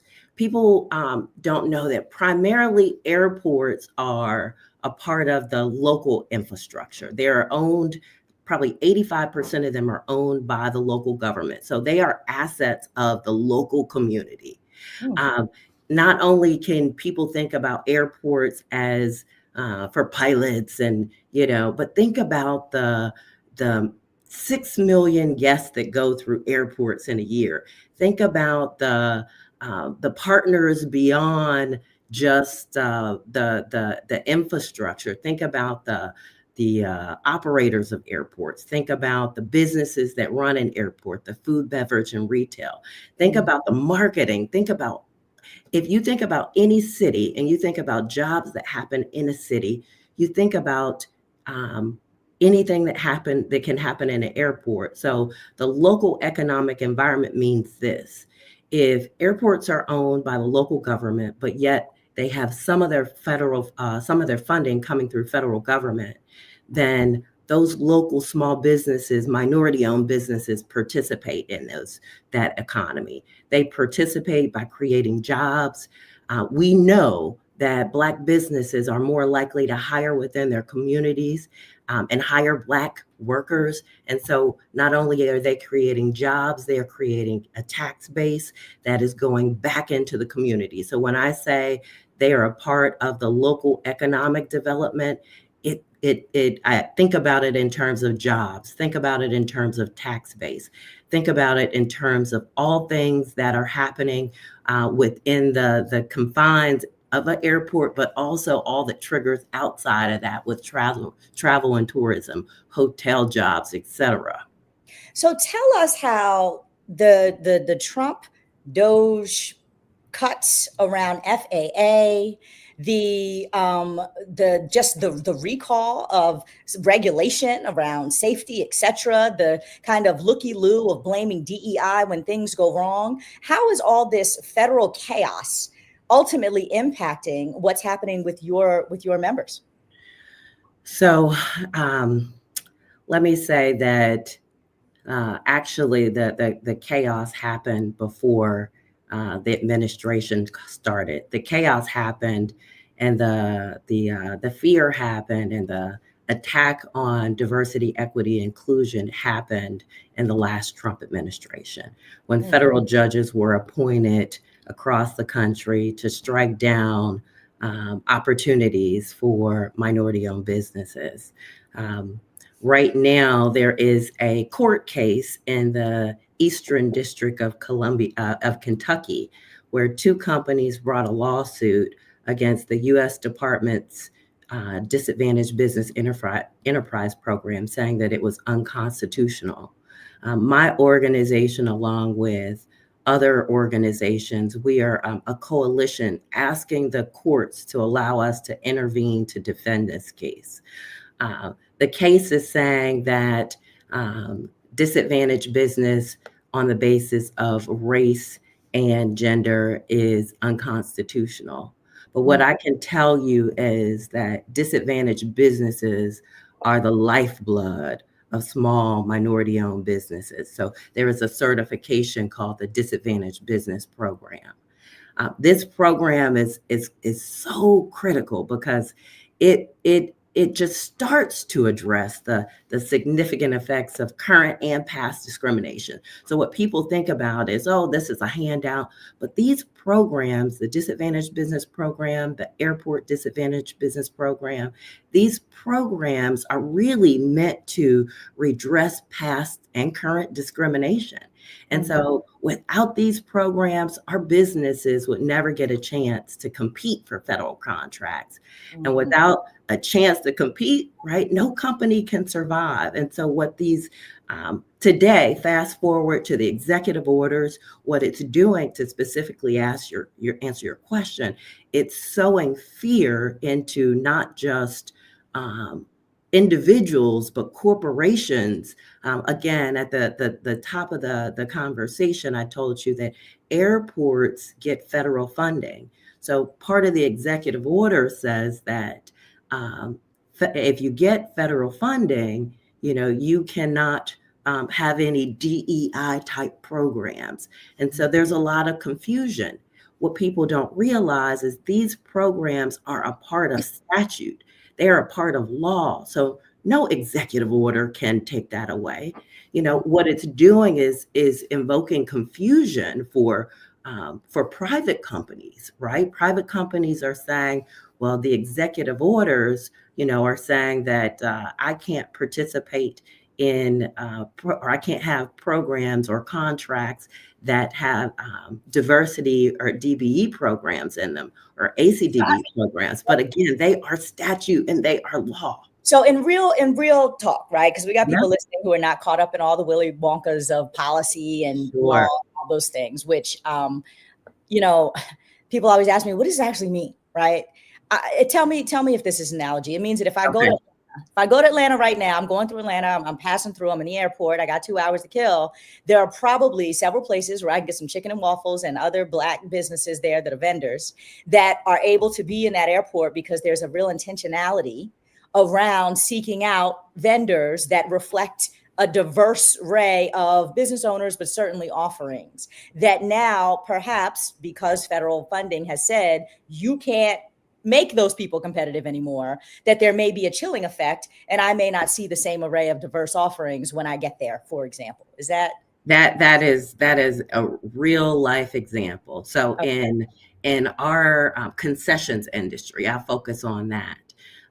About a third of that business is run by local minority-owned and women-owned businesses. So if you go through Hartsfield-Jackson Atlanta International Airport, where probably more than a third of the businesses are owned by people that look like me, right? Women, Black-owned companies, and remove them. So think about that is who we are fighting for. Exactly. That is who we are fighting for. Absolutely. Thank you so much for just putting a fine point on that for us. Appreciate you, Ebony, and thank you so much for being here. I realize that my time is going. I could talk to you. I do want to say this to the listeners. Yes. We have to double click and we have to lean in. We have to lean in and we have to think about what these policies mean and how we can fight them. And sometimes fighting them means fighting them legally. We cannot stand by. We must defend. We must protect these policies. If we don't come together as communities of people, of organizations, as a part of the fabric of this country, we will not have these businesses, and our local economies and our communities will be decimated. And so I ask them to lean in, and thank you for doing the work that you're doing. Thank you so much. We appreciate you. Thank you. Thank you. All right. You know, y'all, we talking about all these harms to Black businesses. Let's bring in Ron Busby, the president and CEO of the U.S. Black Chambers, and Charles O'Neill, who is the board chair for the Black Chambers, because I know that y'all are literally on the front lines right now with all of your members coming to you and you know, trying to navigate, block and tackle and fight all of this for us. So I just wanted to say welcome. Ron, thank you for the work that you do. I just wanted to give you a minute to kind of brief us, read us in on the state of affairs right now. You know, right now for a business owner, the one thing that we all are looking for is certainty. As a business owner, you try to project what your revenues are going to be, what your profits and loss are going to be for the upcoming year. You look at your outstanding opportunities, both private sector and public sector, and you say, where are the policies? Where are the opportunities? Where is there advocacy that will help me move my agenda as well as my business forward? And as we go across the country, when we're talking to business owners, it is a uncertainty, it is a unclarity, and it is a concern. A business owner wants to know, hey, here's how I'm going to make payroll for the next 12 months. Here's how I'm going to grow my firm. And in these days and time, it is really unclear for business owners because they're catching it both from the private sector as well as the public sector. We've heard a lot about diversity, equity, inclusion being under attack. And I'm so happy to be a part of this conversation this morning because I've always said, it's not about the attack on DE&I. It's about the attack on you and I. This has nothing to do with minority communities. And I hate the conversation that we're having many times when we're talking about black and brown. It's not a black and brown issue. This is a black issue. My brown brothers and brown sisters are having different challenges this morning. Many of them are also under attack, but we have unique and different issues. And I want to make sure that everyone on this call knows that the U.S. Black Chamber here is really fighting on behalf of Black business issues. And so as Charles and I created this organization back in 2009, we really are doing three things when it comes to policy. We want to make sure that they're intentional. I don't care about minority. I don't care about small or urban or rural. I and Charles are concerned about Black. The other one is transparency. We hear a lot about percentages and numbers and goals. We want to know what is being spent, what is being done specifically for Black-owned businesses, because many of the DE&I conversations are really benefiting white women, and we all know that they're receiving more than 70% of the federal government contracts. But in this fight today, it's not about minority firms, it's about Black, in many cases, brown firms, and most importantly, accountability. In this administration, there has not been any. During the last 45 to 60 days, we've seen just the opposite, where they're removing the accountability, they're removing many of the protections and guardrails that have been in place for decades of years that we have fought for to make sure that Blacks have an opportunity to participate in the middle class. Mm-hmm. Yeah. Now, you guys talked about the founding here, Charles. I know that you are also the head of the Texas Black Chamber, and this is certainly, you know, a landscape that Texans know all too well. More so perhaps than those of us who think about things on a national level. So I'm curious what your experiences have been there with regards to advocating for Black businesses and trying to make headway. Are there any lessons coming out of an environment that hasn't always been friendly to us that you think apply right now in this moment that we're trying to block and tackle with Trump and Doge? Yes, good morning. Thank you, Aisha, and good to see you, Ron. I got work this one in right off the top. Harold Cruz opined in his he says that while it is true that ideologies move men, It is economics that feeds, clothes, and shelters them. Hmm. If these ideologies are not understood in terms of economics, they're not understood at all. And so when we see assaults on us from right wing, blah, blah, blah, blah, blah, it's really all about the money. And so here in Texas, where we have the largest Black population among the 50 states, the second largest number of businesses, Black-owned businesses in the nation, right here in Texas, over 400,000 Black-owned businesses. Right now, our legislature is meeting to mirror the exact same thing that's emanating from Washington, D.C. And so ultimately, I think Ron and I talk about this all the time. When we are successful as Black Chambers of Commerce, we are in the quality of life business. And so when Black businesses are successful, Black families are made whole, Black communities are made whole.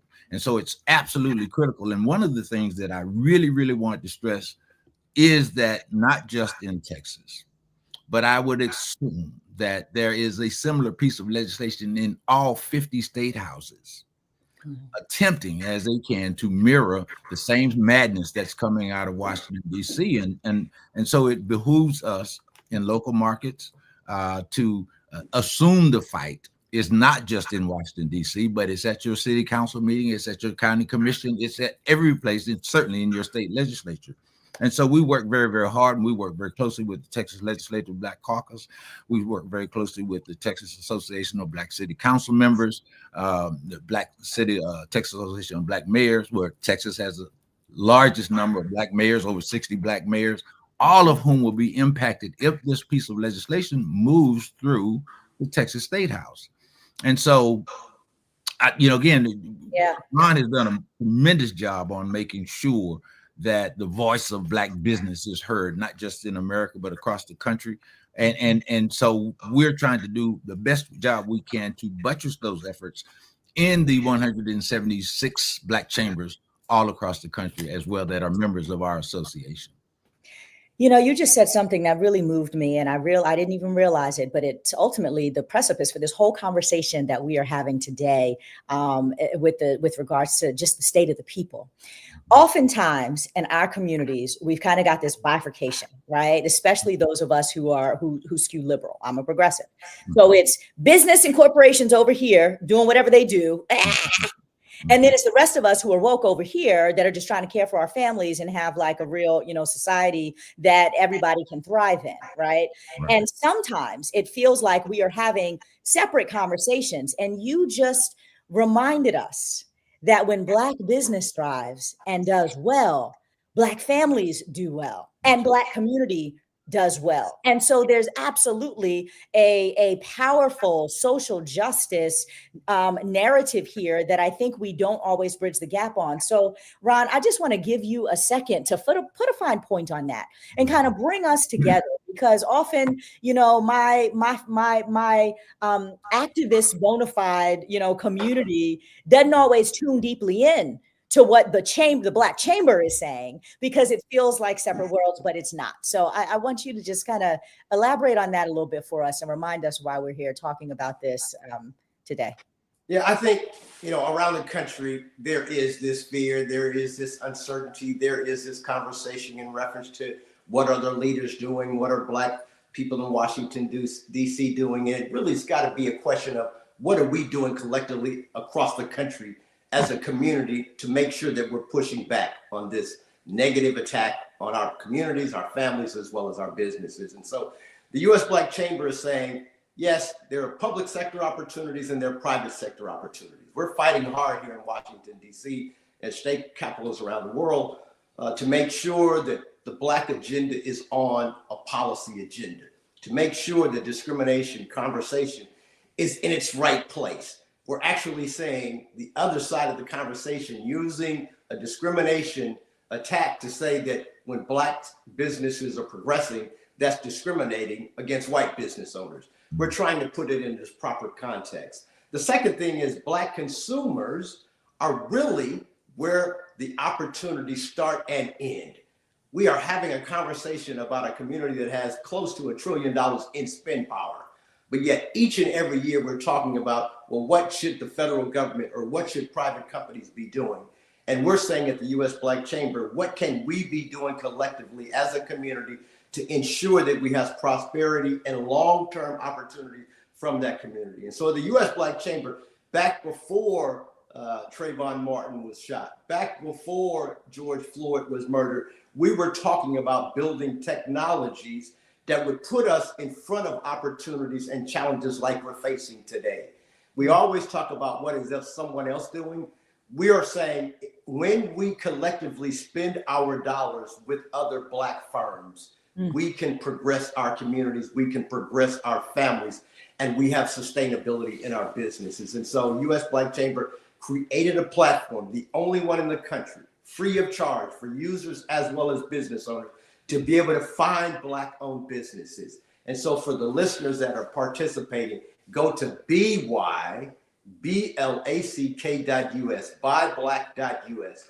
There are thousands, tens of thousands of Black-owned businesses there that you can find.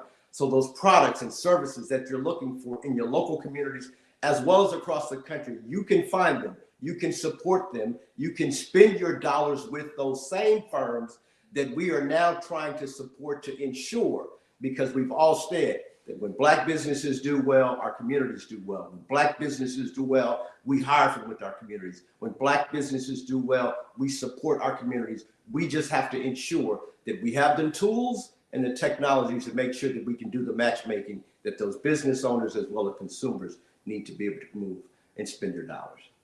Yeah, and that's the real talk, because even in, this day of action of not spending any money with white folks, everyone's scrambling. Well, where do I go if I'm not using Amazon? Where do I get my candle from? Where do I get my toilet paper from? And on down the line. So you have a place that we can go to find a list of Black businesses to support. And that is really, really amazing. I'm going to give you kind of one last word here, Charles, as we're all, I think, shell-shocked is the way that I would describe it. I'll speak for many of us, that part of us thinks, oh, he can't do that.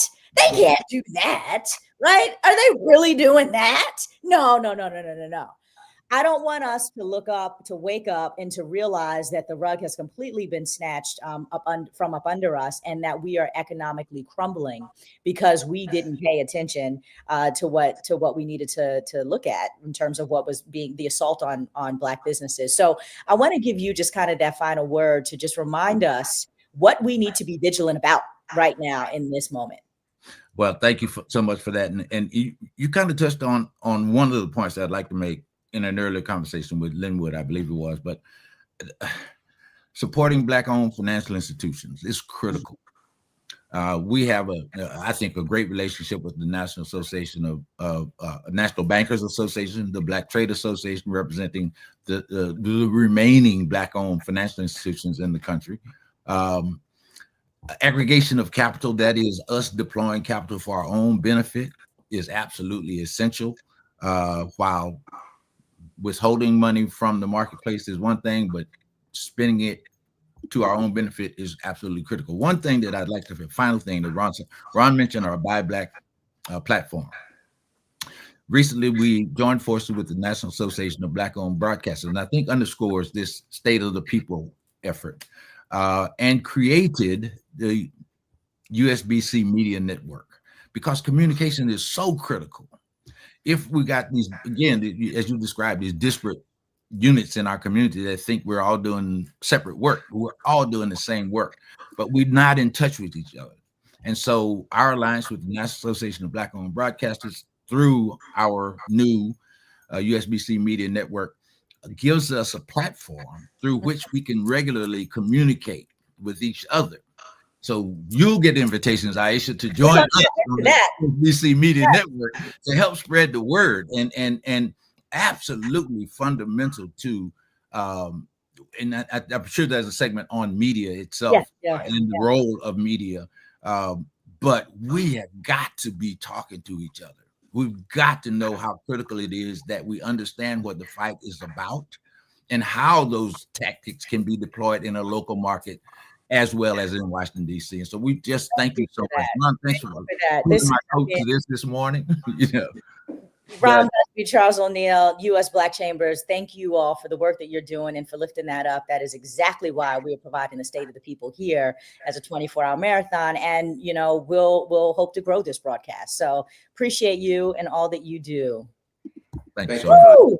Our hour is moving, y'all. I want to bring in Patricia Crenshaw from the Pacific Southwest Minority Supplier Development Council to just end this conversation, bringing us back to our local communities and how this really affects us on the ground regionally, all that is happening and these attacks essentially on our businesses. So welcome, Patricia. Glad to have you here. And I just want to, you know, just giving us a scale and a scope. I know you're the president of the independent presidents of the regional councils as well, the Minority Supplier Development Council. So give us a real scope here of the number of businesses that impact our day-to-day experiences, logistically, otherwise, that you are in network with. Thank you, Aisha. I'm Patricia Crenshaw, and I represent the presidents of all the councils, and there's 23 of us around the country. And we are the Regional Minority Supply Development Council. Thank you. We represent over 17,000 MBEs, and we bridge the gap between corporations and minority-owned businesses to do business with each other. And we're in an industry called supplier diversity. And most of the companies are Fortune 500 companies. That's it. So keep going. Okay. Okay. So say more. Well, no, let me just back up for a second. I think the relationship here piece is what I'd like for you to explain about why that matters, or does it, right? So in terms of minority businesses, relational Fortune 500 companies, say more. So our economic impact is based on the minority community's economic impact and Black community economic impact is based on businesses being a part of that supply chain, being flexible, being nimble, and being competitive in our prices.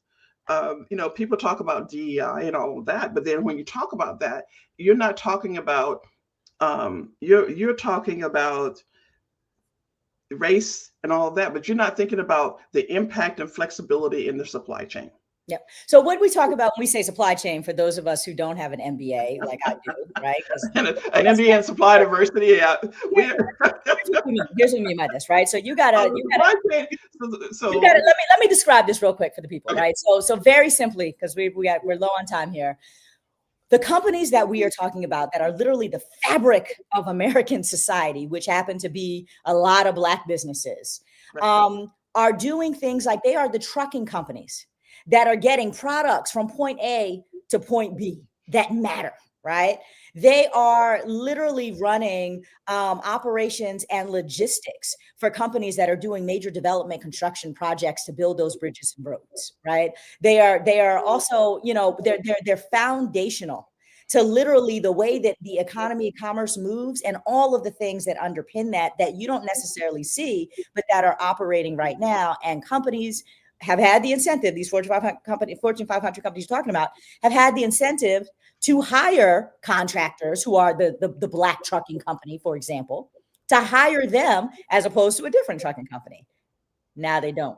And I'm curious what, you know, if you could just give us like your 2 minute, because I know we're tight on time and I apologize, but I'm curious, how can individuals and community leaders really play a role in our advocacy voice and helping you and helping to amplify your advocacy on the ground right now in this environment? For one, they need to stay engaged and informed. For two, they need to support minority-owned businesses, as the previous guests have stated. And then not only that, they should join the Minority Supply Development Council's advocacy efforts so that we can make sure that we are a forefront in every conversation that happens. And then you need to encourage corporate responsibility and accountability. We are, you know, you talk about the one part of the truckers, but not only that, we're in IT, we're in the minority-owned businesses are in every fabric of the country. And small businesses, we represent every part of the industry. So be engaged, be informed. Don't let what you see in front of what you see be you're competitive. We are competitive and we are flexible. I'm trying to make sure I cut this down to 2 minutes. So think about COVID. When we went through COVID, most of our minority-owned businesses had to be nimble and provide services that we could not get from anywhere else. They turned to the minority-owned community. So think about that and remember, you have to be informed to keep going. You have to be engaged to understand what's going on and how it would affect the businesses of the world, especially small Black businesses. My 2 minutes. I'm so curious, right now you said nimble and just having the dexterity to shift and to move and to pick up critical services that maybe no one else can. I'm curious right now what people are feeling out there in the world as they just do their work. How is this trickling down? We know what's going on in Washington. We know these executive orders. We know this anti-DEI craziness. We know that the federal contracts are drying up. We know that, right? I'm curious how this is playing out so far on the ground with companies that are partnering with bigger companies to just try to do their work. Everyone is anxious like everyone else in the country. However, Black businesses always had to be competitive, be a step ahead of everybody. And so now we are trenching in and showing that we are a merit-based group, and we are competitive. Our pricing is competitive, and we're looking to grow. And that's in every business that is their purpose, is to grow and be mindful and competitive in the market. Yep, I hear that. Thank you so much, Patricia Crenshaw. Appreciate you for reminding us that Black businesses are uber competitive, always have been. We are the best and the brightest, completely deserve it.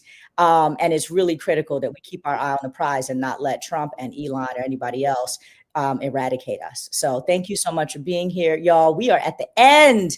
I gotta bring back Holly because this conversation went real quick. But I am so glad that we could start a conversation today to really talk about the economic impact of all this craziness going on, and to remind ourselves that Black people have a lot of economic power and that we need to keep flexing it. Holly, thank you so much. Thank you so much, Aisha. And it went so fast. I was sitting there going, oh crap, I'm supposed to be back on again. So we are so excited to have this conversation. We needed a business perspective. We need to understand the money, and not just from the standpoint of consumerism, which you did, but I really appreciate the fact that we got to talk about what owners are thinking, what founders are thinking, what budding entrepreneurs are thinking, and the opportunities that still exist, even though we're going through all the things. So I just want to appreciate you all for that. We made it through the hour. We are still going on the 24-hour spectrum. So stay tuned, stay tuned. And guess what we have coming up next? I'm going to be honest. I'm going to be a little bit biased because this is my absolute favorite subject. For those of you all who know me, you know that I often refer to myself as the Jedi Master, which stands for Justice, Equity, Diversity, and Inclusion. And we got a conversation on on diversity, equity, and inclusion coming right up. So let me hurry up and bring to the stage Kia Sims. How are you, Sis? Hi, good morning, Holly. How are you? I am doing amazing. And I know that you have brought Tynesha with you. I hope I said her name right. And we can't wait to get in this conversation. But I have to admit, if you need some extra help and perspective on DEI, girl, I got you. I'm right here. I will either call on you, superpower, honey. Bringing people together. I be telling them, culture eats strategy for breakfast. Peter Drucker said that. And if you don't know what culture is, it is the epitome of diversity, equity, inclusion. So I'm gonna let you get your conversation started. But if you need to, sis, tag me in because I'm ready, Coach. I'm ready. I don't tag you in today. I'll call you after. All right, sounds good. All right, let's get it. Hi, everyone. My name is Kia Sims, and I am the Director of Civic Engagement at American Pride Rises Network. We are an organization that is dedicated to protecting and defending diversity, equity, inclusion across the nation. I'm happy to be joined by Tanisha Boyer Robinson today to talk about the importance of diversity, equity, and inclusion in our nation. Tanisha, who is the president and CEO of CAP EQ, she is an entrepreneur. She's a Six Sigma Black Belt and technologist who is dedicated to helping businesses achieve their true potential through social impact. She founded CAP EQ in 2011 and works with Fortune 500 clients to change the way the world does business. So happy to join you today, Ty, for this really important conversation. Happy to be here and happy to be among Jedi Masters. Exactly, right? Who knew we were in such great company? So I'll go ahead and kick us off because, as many folks know, the current president and many of his allies are attacking DEI in business, government, higher education, and activists are rolling back their DEI programs. Can you tell us why? Can you tell us why businesses are deciding to respond this way, and if their concerns about corporate rollbacks are overblown? Well, why don't I start? I will definitely answer that question, but I think it might be helpful to ground us in what the heck is diversity, equity, and inclusion. And we will call it DEI because DEI is not a bad word. It's not a 4-letter word. It only has 3. And it's really about giving people access to opportunity so they can build their own American dream. In fact, DEI is in the DNA of our country's history. Our founding fathers came here for freedom of religion, or said another way, they wanted the diversity of their religious beliefs to be equitably included. So it is core to the foundation of our country. And no matter where we come from, we all deserve the freedom and opportunity to live a fulfilling life and to build our own American dream. That dream is only made possible when people have access to pathways to success, to quality education, to the ability to participate fully in our economy, and the right to vote in a thriving democracy. And so for hundreds of years, the DEI movement has been at the center of progress in our nation, pushing for policies and initiatives that expand opportunity and push our nation to actually live up to its founding principles. Whether it's Reconstruction, civil rights, labor rights, women's rights, disability rights, DEI is core to who we are and what we do. And so when you think about that, and we go back to your original question, Kia, there's a lot of talk about businesses rolling back corporate practices. And I will say that of the Fortune 500 companies, maybe a handful of them are actually retreating. But overwhelmingly, the roadblocks are overblown. I have spoken to hundreds of corporate executives, chief diversity officers, supply chain leaders, general counsel members. In fact, don't just listen to me. Public-Private Strategies Institute and recently it surveyed 300 company executives, and 82% said diversity is essential to their business strategy. So why is there all the hoopla?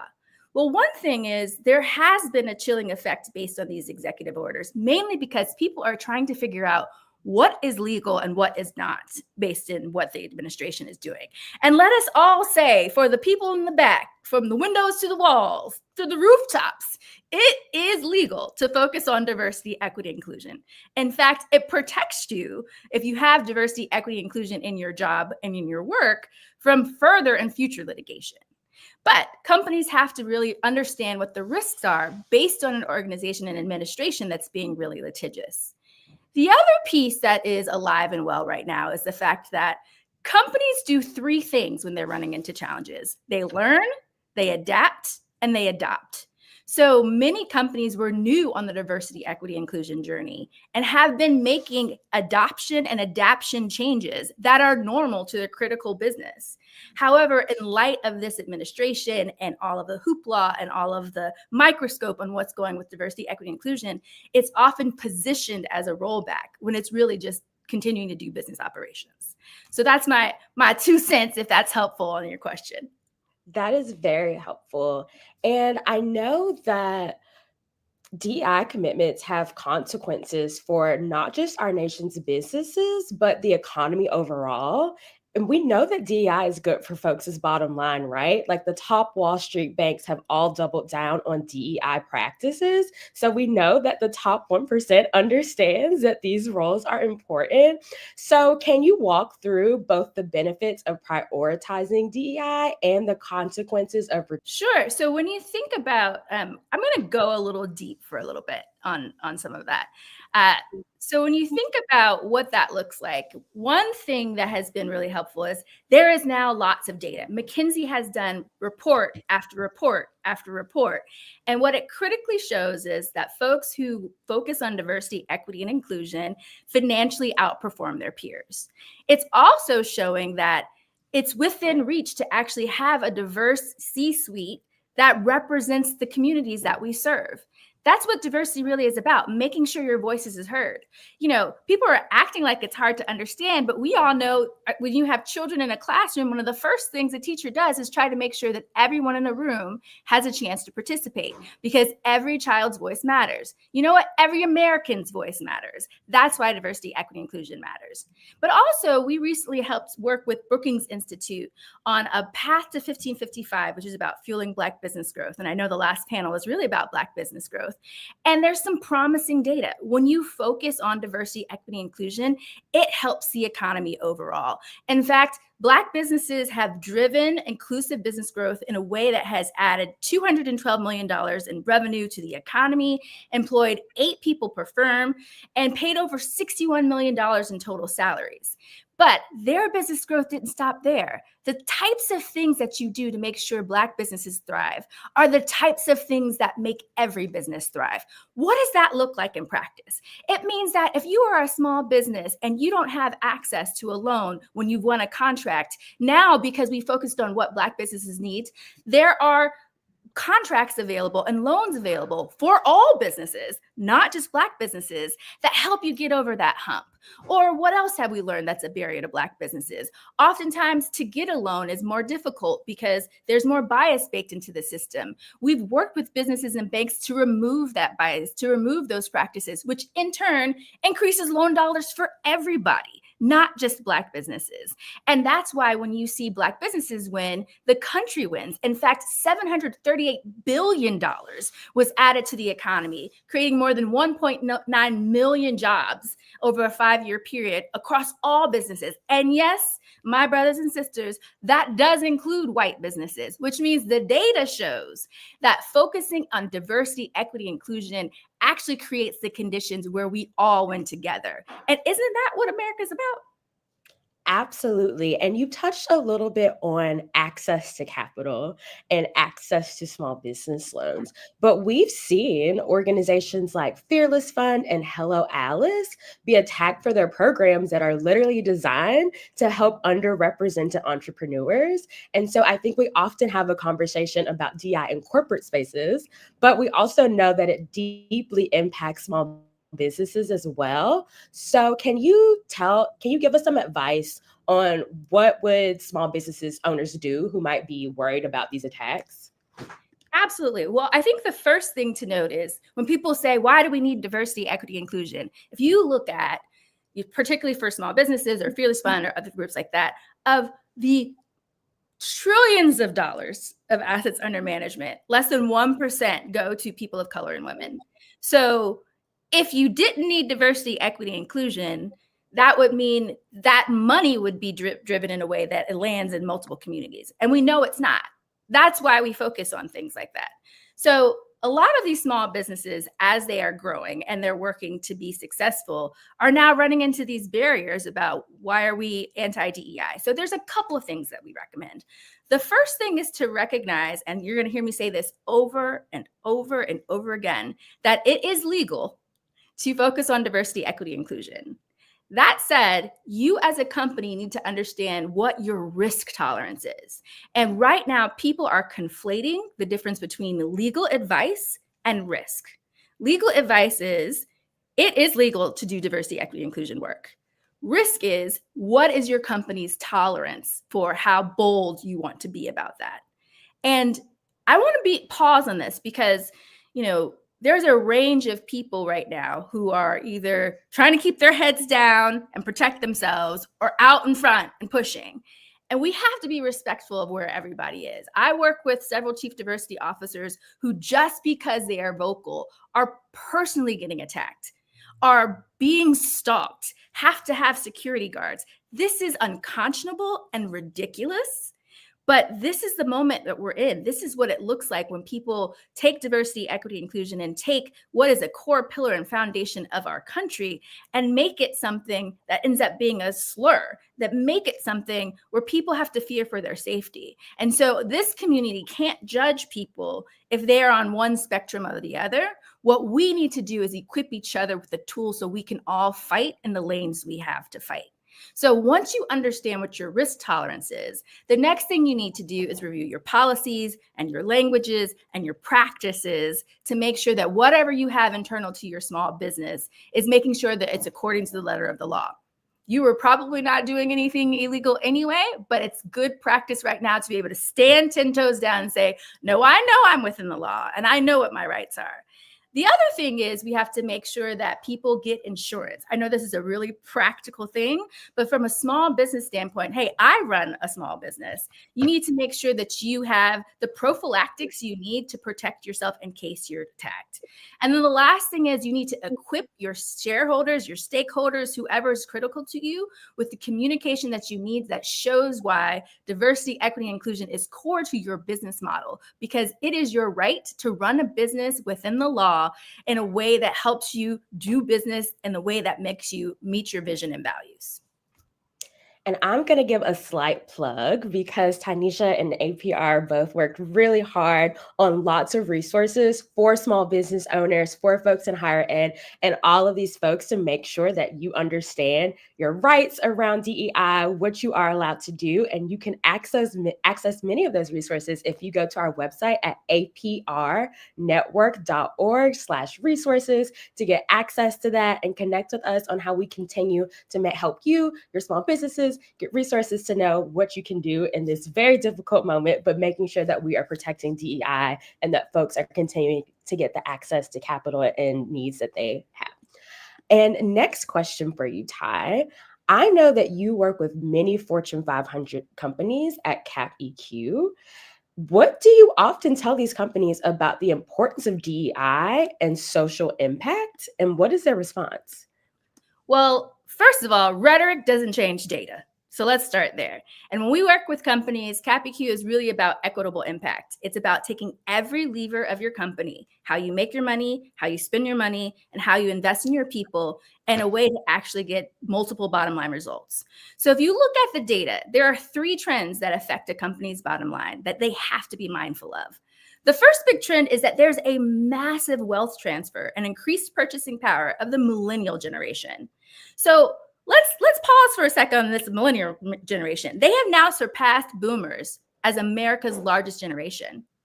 And their spending is commensurate with their size. In fact, their total purchasing power is $200 billion with a B annually.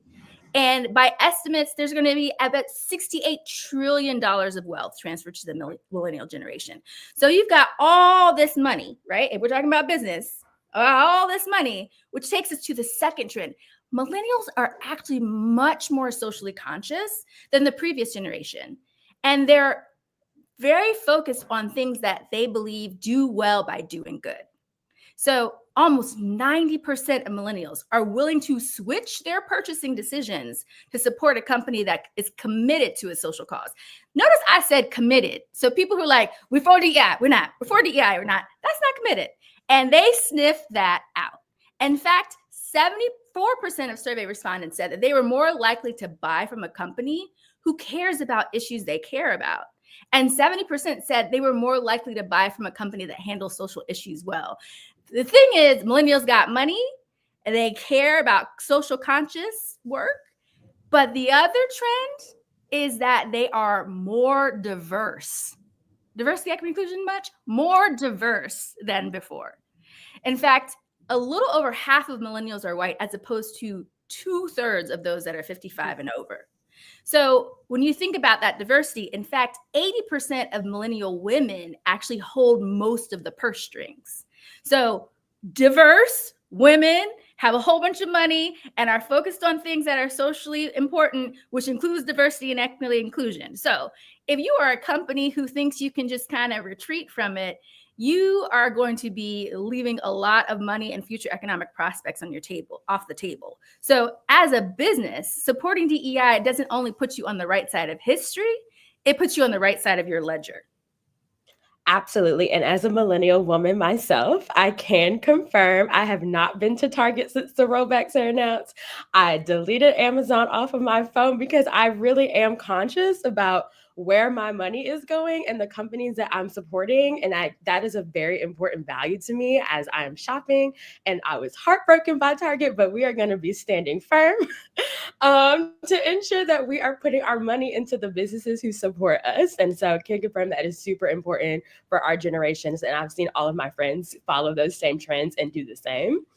And so we've seen DEI be used as an insult also on Black leaders at all levels of government and business, despite the obstacles that Black folks often have to jump over to reach success. So what are your thoughts on terms such as DEI hire being used by anti-DEI politicians and activists?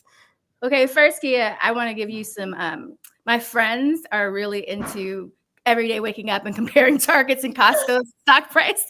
So if you want to be petty, just like every day, put them side by side. Oh, I will definitely do that because I go to Target twice a week. It's just me, but I mean, I'm still at Costco. I'm sorry, not Target. I go to Costco twice a week now. Yes. Yes. Well, that is a real-time economic indicator of what it looks like when you are on the wrong side of the ledger of diversity, equity, inclusion. But back to your question.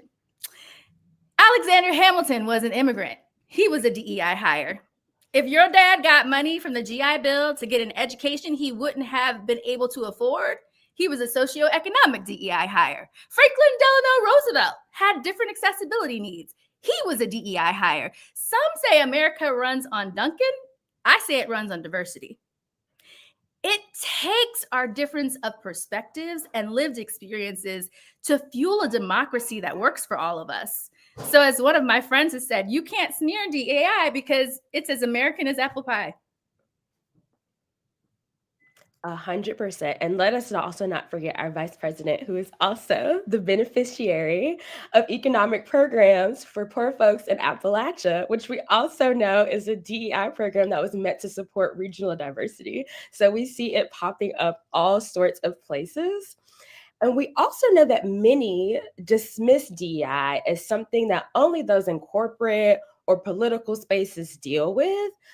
And I often like to say those aren't the only spaces that DEI shows up. DEI shows up every day. One of my favorite CDOs at a corporation says we all live very DEI lives, which is one of my favorite things.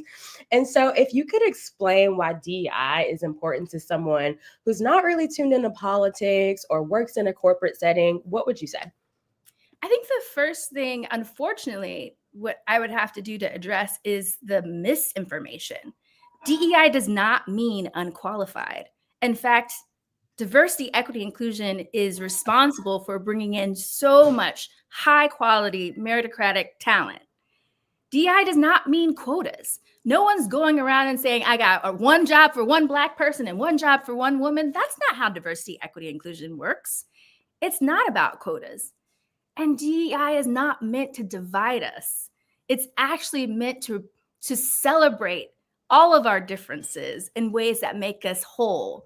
Out of many, one is the whole goal of our country.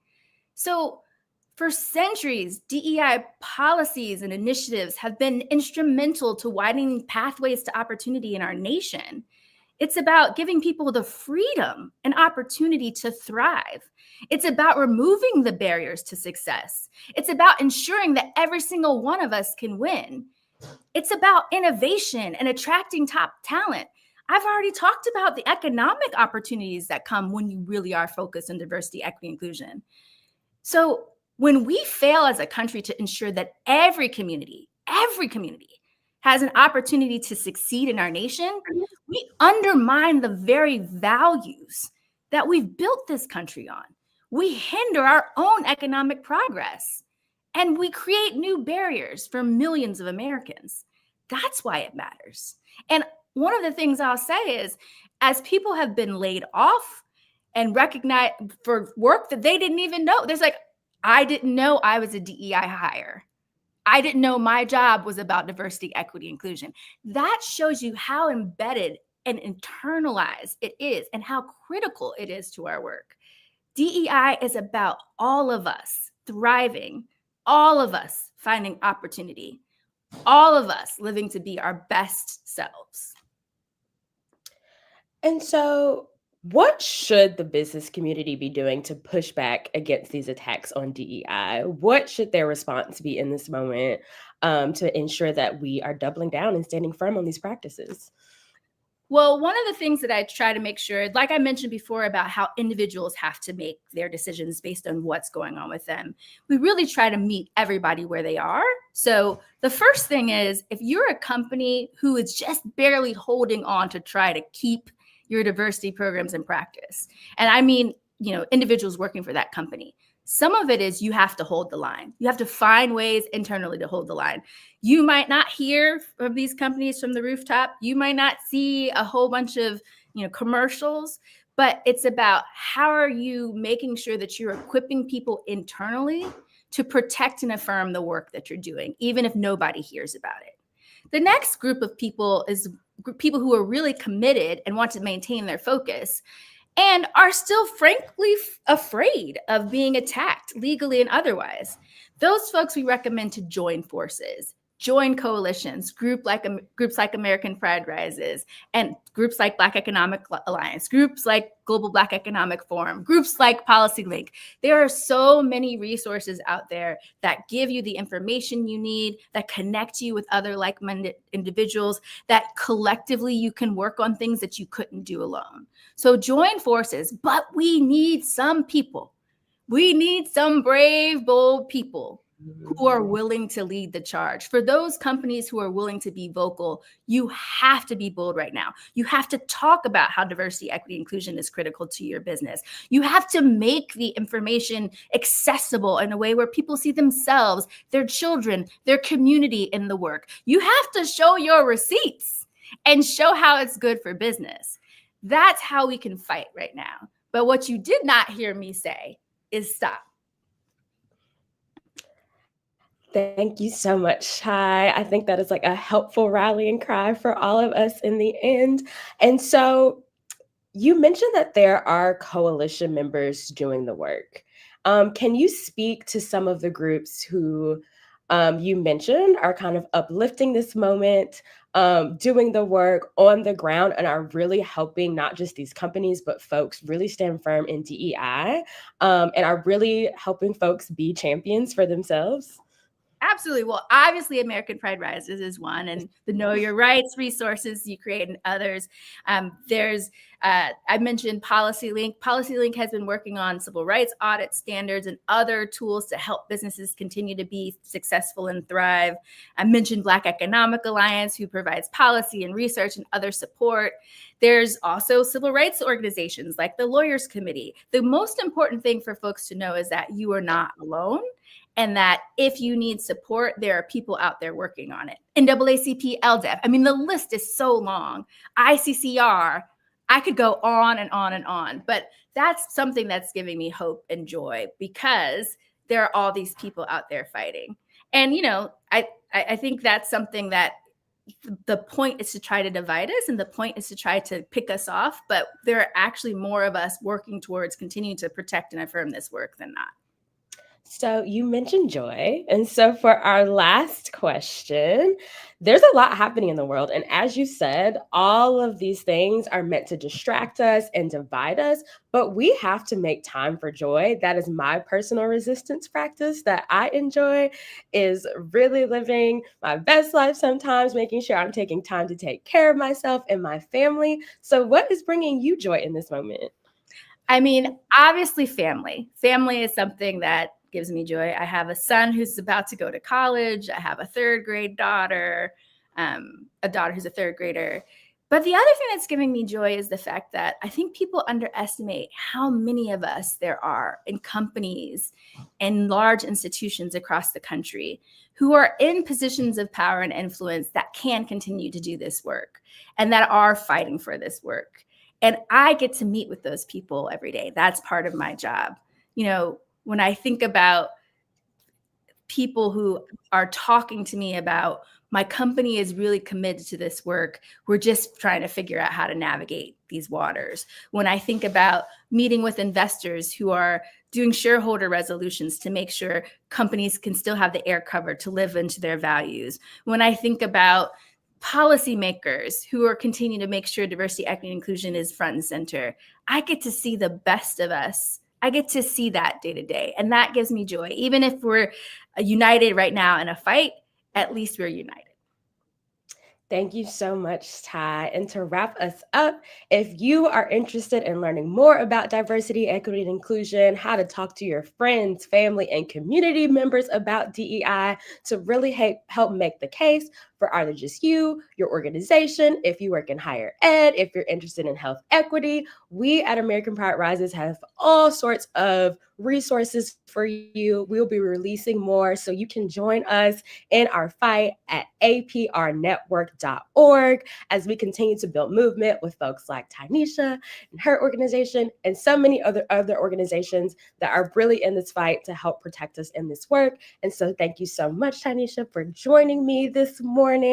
Thank you so much for having us a part of the conversation this morning. And hello again to our DEI Jedi warrior, Holly. All right. Listen, I was just sitting there saying, yes, sisters, yes, break it down, break it down. Listen, so many people do not understand how important diversity, equity, and inclusion is to all kinds of people. And so I just appreciate this conversation. I appreciate you. I'm not sure what made you all think that today was a good idea. I don't know if you're just as crazy as the rest of us, but I appreciate that you showed up and showed out. Thanks, Holly. Thanks, All Holly. right, Thanks so much for having us. Take care. Well, listen, the day is not done. We've been here since midnight this morning. It is 10:30, and boy, do I have a treat for you. We are waiting on our sister Angela Rye to come back up and do all the things. She's not quite ready. She's getting it together, but we're going to make it work. We are so excited. Oh, there she is. She said she's here, y'all. See, I'm a little bleary-eyed. See that? I don't know if y'all could tell. So I didn't quite get it right the first time. But there she is. Hey, I was Angela. like, wait. It was my fault. I was off camera, Holly. But you know, we are burning the midnight oil, and thank you for all you're doing. I'm going to jump right in. I'm going to jump right in because we have some important guests. And one of them is got to take some babies to school. So we're going to get this started. First, y'all, there are some people that I get to sit with every now and then. They have become my family. They're based in New York. They are only the #1 morning show in the country. It is the Breakfast Club family. And while we're bringing them in, I also want to bring in my Attorney General, my first. I know it's going to be Black History Month all year round. Don't even worry about that. But my first statewide Black elected official, he's none other than Attorney General Nick Brown from the great state of Washington. And we also have joining us the Attorney General from the great state of Nevada, Aaron Ford. Oh, he looks Attorney General ready, y'all. Now, get y'all an Attorney General that looks like this. So while we're waiting for Breakfast Club folks, I don't know where they might be. I thought they were already on. But they had another interview right before, but they hopefully will at least get to say hi to y'all. They need to have you on the program very, very soon. Good morning, you guys. Good morning. Good morning, Angela. Okay, so Aaron, I'm going to start with Nick because, you know, he got to go drop the babies off. So Nick, please tell us about how you all have utilized your state platform to fight back against the federal nonsense that is. We know that Donald Trump has signed over 119 executive actions. We know that there are 95 cases pending against this administration for the recklessness that is going on. Please talk to us about the importance of that fight and how people can get engaged. Absolutely. I appreciate being here today, and it's good to be here with my fellow Attorney General, Mr. Ford from Nevada. We are doing our best to really hold it down all across the country. Attorney generals are leading the effort to oppose really the lawlessness that we're seeing from this president, from this administration. On time and time again, he's using his executive power in ways that are blatantly illegal. And I just want to do that full stop. It's blatantly illegal what we're seeing from the president time and time again.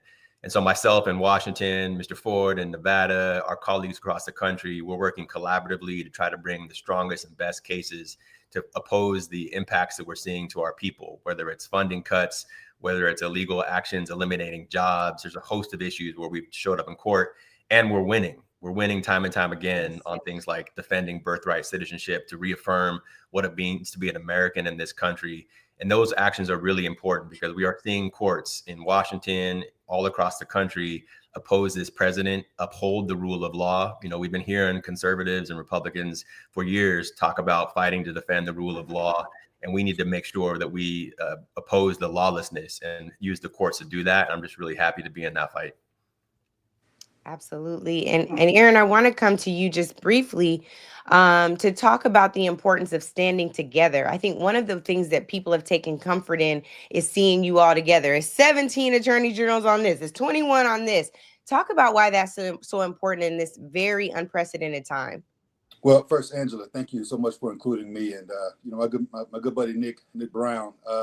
You know, I'm glad to have him join the room. We now have a cohort of, I believe it's 7 African American attorneys general now in the Democratic Attorney General caucus, and Nick hit the ground running. And you know, we'll circle back to some of that stuff, but you know, the togetherness stuff you're talking about, you know, begins with the notion of respect, respect for the rule of law.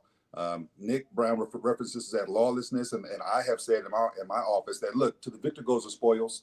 I'm disappointed Mr. Trump won the election, but he did win, and he gets the ability to run his policies, but he must do so lawfully.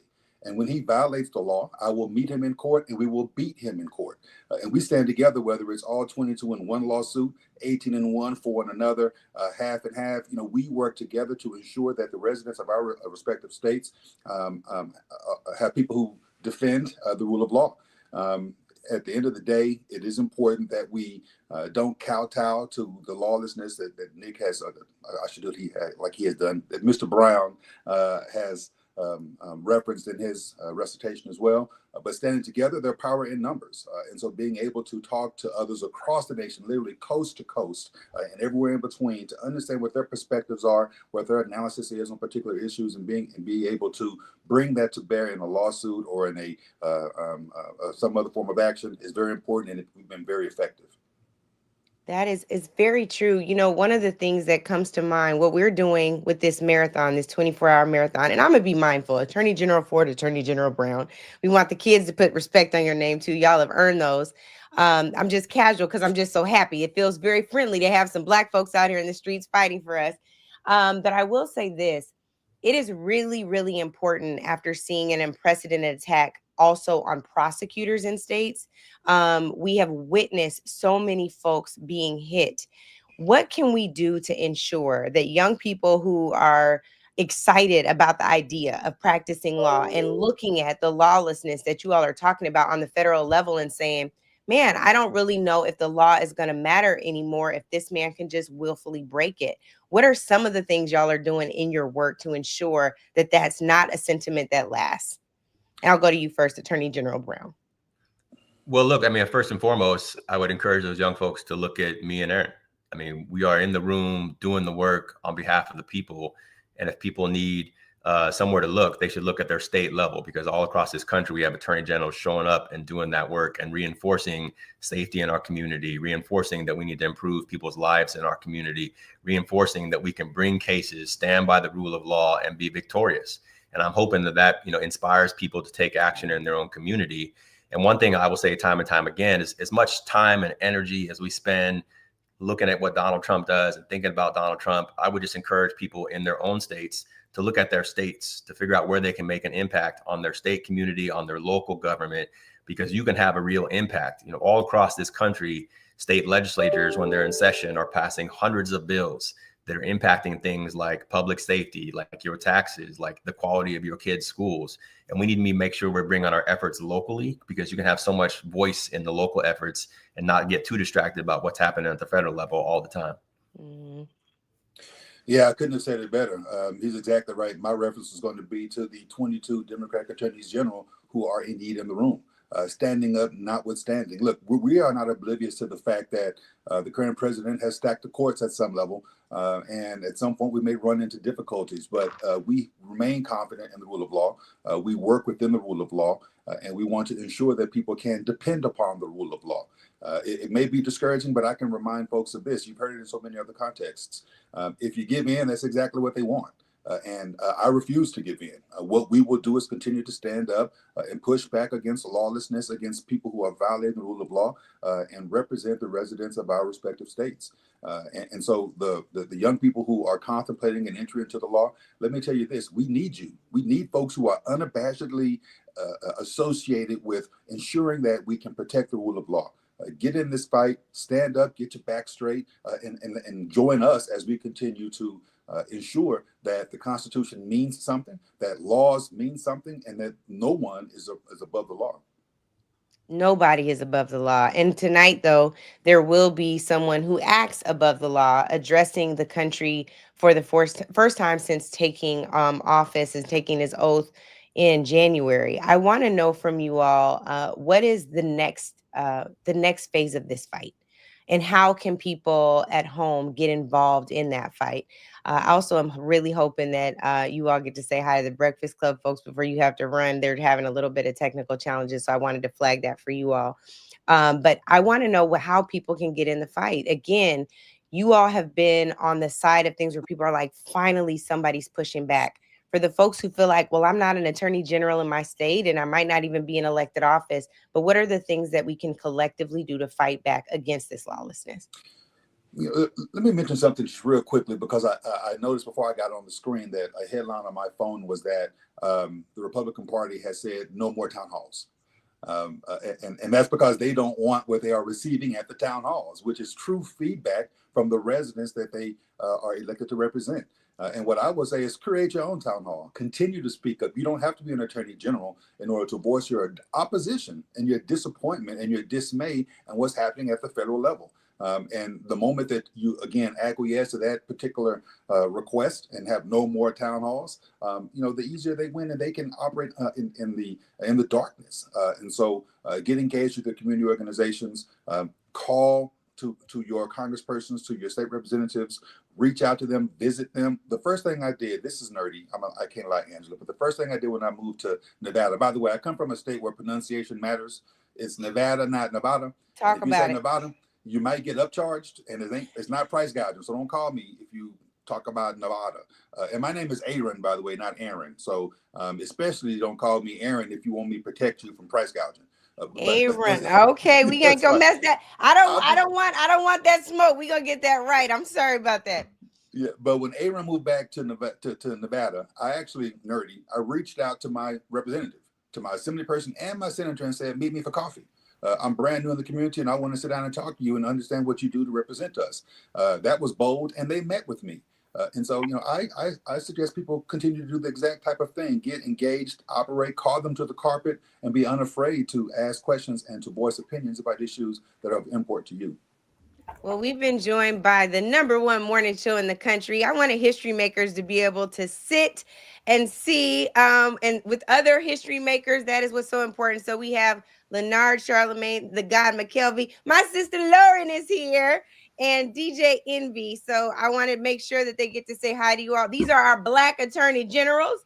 We have Attorney General Nick Brown from my home state of Washington, and we have the illustrious Attorney General from the state of Nevada, Aaron Ford. Don't mess up, because I already messed up once. What's up, AG Brown? What's up, AG Ford? How y'all doing? What's up, Good to see y'all, man. That would Great be to see y'all. AT Rye. Yes, sir. Well, we were just talking about the ways in which people can get engaged in the fight, and Aaron brought up the fact that people have been at these town halls so much that they're like, you know what, we don't want no more town halls. Attorney General Brown, you were going to weigh in, and then I want the Breakfast Club folks to weigh in. Yeah, no, I was just gonna say, it's a little bit cliche when we talk about people need to have their voices heard. but it is true more than ever today. When people show up at these town forums, when they email their representatives, when they make phone calls, that collective power has a real impact. And the other thing I would say is that people like Aaron and myself and the other attorney generals in this country, we need to know how these policies and these changes are impacting you. You know, when we talk about funding cuts, we're talking about people. We're not talking about money. When we talk about efforts to end DEI, we're talking about people's livelihood, their jobs. And we need to know, we need to hear from people about how those impact you so we can best represent you when we go to court and when we prevail, when we can tell those stories to judges about how people are harmed by this recklessness and this lawlessness. That has a huge impact. So don't be afraid to show up, to let us know, and to make your voices heard, because it's more important than ever. You know, one of the things that we're seeing right now too, and this will be my last question to y'all, I want these guys to weigh in, on DEI, since you brought it up. What has been remarkable to me is looking at the story of CQ Brown versus his now predecessor and looking at the resumes, and they are light years different. And it's not because CQ Brown, who is of course the Joint Chiefs of Staff chairman, is lighter. It's because it's heavier. So we got some heavyweights on here. I just want y'all to tell the room, we could do a little roll call for the folks at home. Where did you go to college? Where did you go to law school? And remind them where you are now. Well, I'm a proud graduate of the Morehouse College, graduated in 1999, went on to Harvard Law School.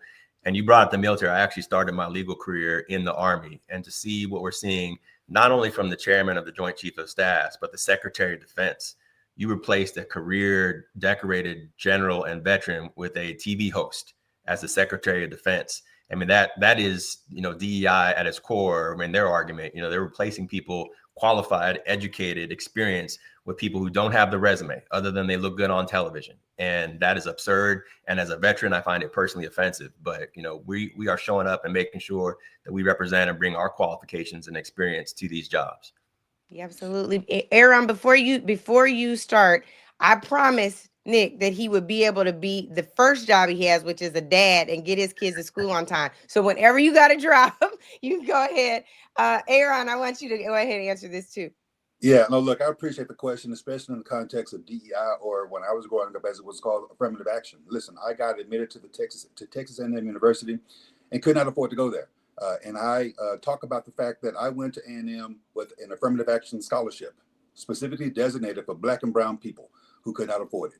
And if it weren't for Texas A&M giving me an affirmative action scholarship, I could not have matriculated into that institution, let alone graduate from it and ultimately get 5 degrees, including my law degree, my PhD, and 2 master's degrees from George Washington for my first master's and the Ohio State University for the remaining 3 degrees that I've just discussed. And I say that not to brag, but to talk about the fact that affirmative action not only got my start, but it enabled me to ascend to the levels that I sit at right now. And not only did it help me in my own generation, it helped my son, because I was on welfare as a junior in college, as a single parent, living on Section 8 housing and food stamps. And by the way, Medicaid. I was at I hurt my finger yesterday, and I went to a emergency care clinic, and it dawned on me that 312,000 Nevadans may lose Medicaid over what's happening right now. And I just reflected back on how I had Medicaid as a single parent. And if it weren't for that Medicaid, we wouldn't use the hashtag right now that my son and I use. And that's from Medicaid to medical doctor. You see, my son was able to go to medical school at Georgetown, has now graduated, and he is a physician practicing in emergency medicine. And I talk about these programs because they're not just some nominal thing that means nothing. It helped me. It helped my next generation. And here we are. So I will support affirmative action, DEI, diversity, equity, inclusion, whatever you want to call it, because I know that it works. Thank you guys so much. We'll be joined by some of the... Oh, bye. Thank you so much. I appreciate it. All right, Nick. Take care, brother. Well, Leonard and Lauren and Envy are some of the best interviewers I know, and I wanted to ensure that they participated in today's program. Like, we have been going wall to wall, y'all. It's been since midnight Eastern time. And we wanted to do something major as a people to say what's happening is not normal. And if we can't get everybody to ensure that their words and their actions align with what's going on, we wanted to do that. And so I'm grateful because you guys always show up, even if I call in the last minute. And I'm so thankful for y'all. So I just want to hear from you guys why something like this is so important. We know Donald Trump addresses the nation tonight. We're not watching. We're going to be doing our own counter programming, even with a national Black Leadership Summit tonight. And I really want to just dive in here on why it's important to do things like this on our own, even if our leaders aren't showing up in the ways that we want to. Sometimes we can draft our leaders. So I want to just hear from y'all about that. And I don't know if you have any questions for our Attorney General Aaron Ford, but we would love to hear from you all. You want to go, Laura? Sure. I was just thinking when you were saying it that because you mentioned that you aren't watching it, you guys are running your own programming, but there will be some people who do follow you, who do love your messaging and how you deliver, maybe a little confused or just even a little entertaining.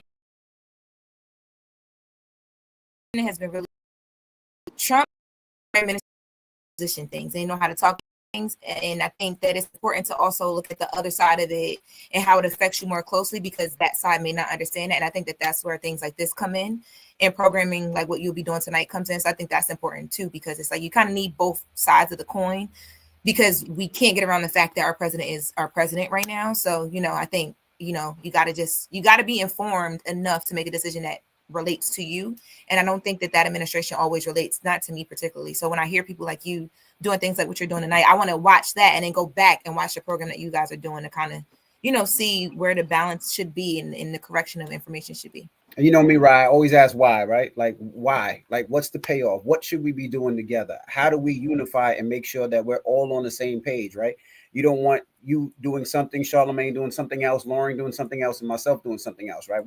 We're bigger and better together as a unified group. So it's always the question to why. What should we be doing? What's the next steps? How should we be handling what's going on? And I think, I always say that you are my political pundit. You're my political head. You do the things that I can't because this is your life. So I always ask why. What should we be doing next as a community for people that's listening, people that's watching, and people that just don't know, that want to get involved, that might not be able to stand out there and boycott, that might not be able to be on the front lines? What should we be doing, to help out? Yeah, I love that. And well, Leonard, I'll let you go because there's a good question of what should we be doing? Well, I'm answering the question of, why this is important. It's important because, it's an active protest, I believe. It's an active resistance. One of my favorite things to watch nowadays is those Republican town halls. It is, I don't want to say it's, no, it is entertaining. It is entertaining to watch people who made a decision to vote for somebody, but now that decision has come back to bite them in the ass immediately.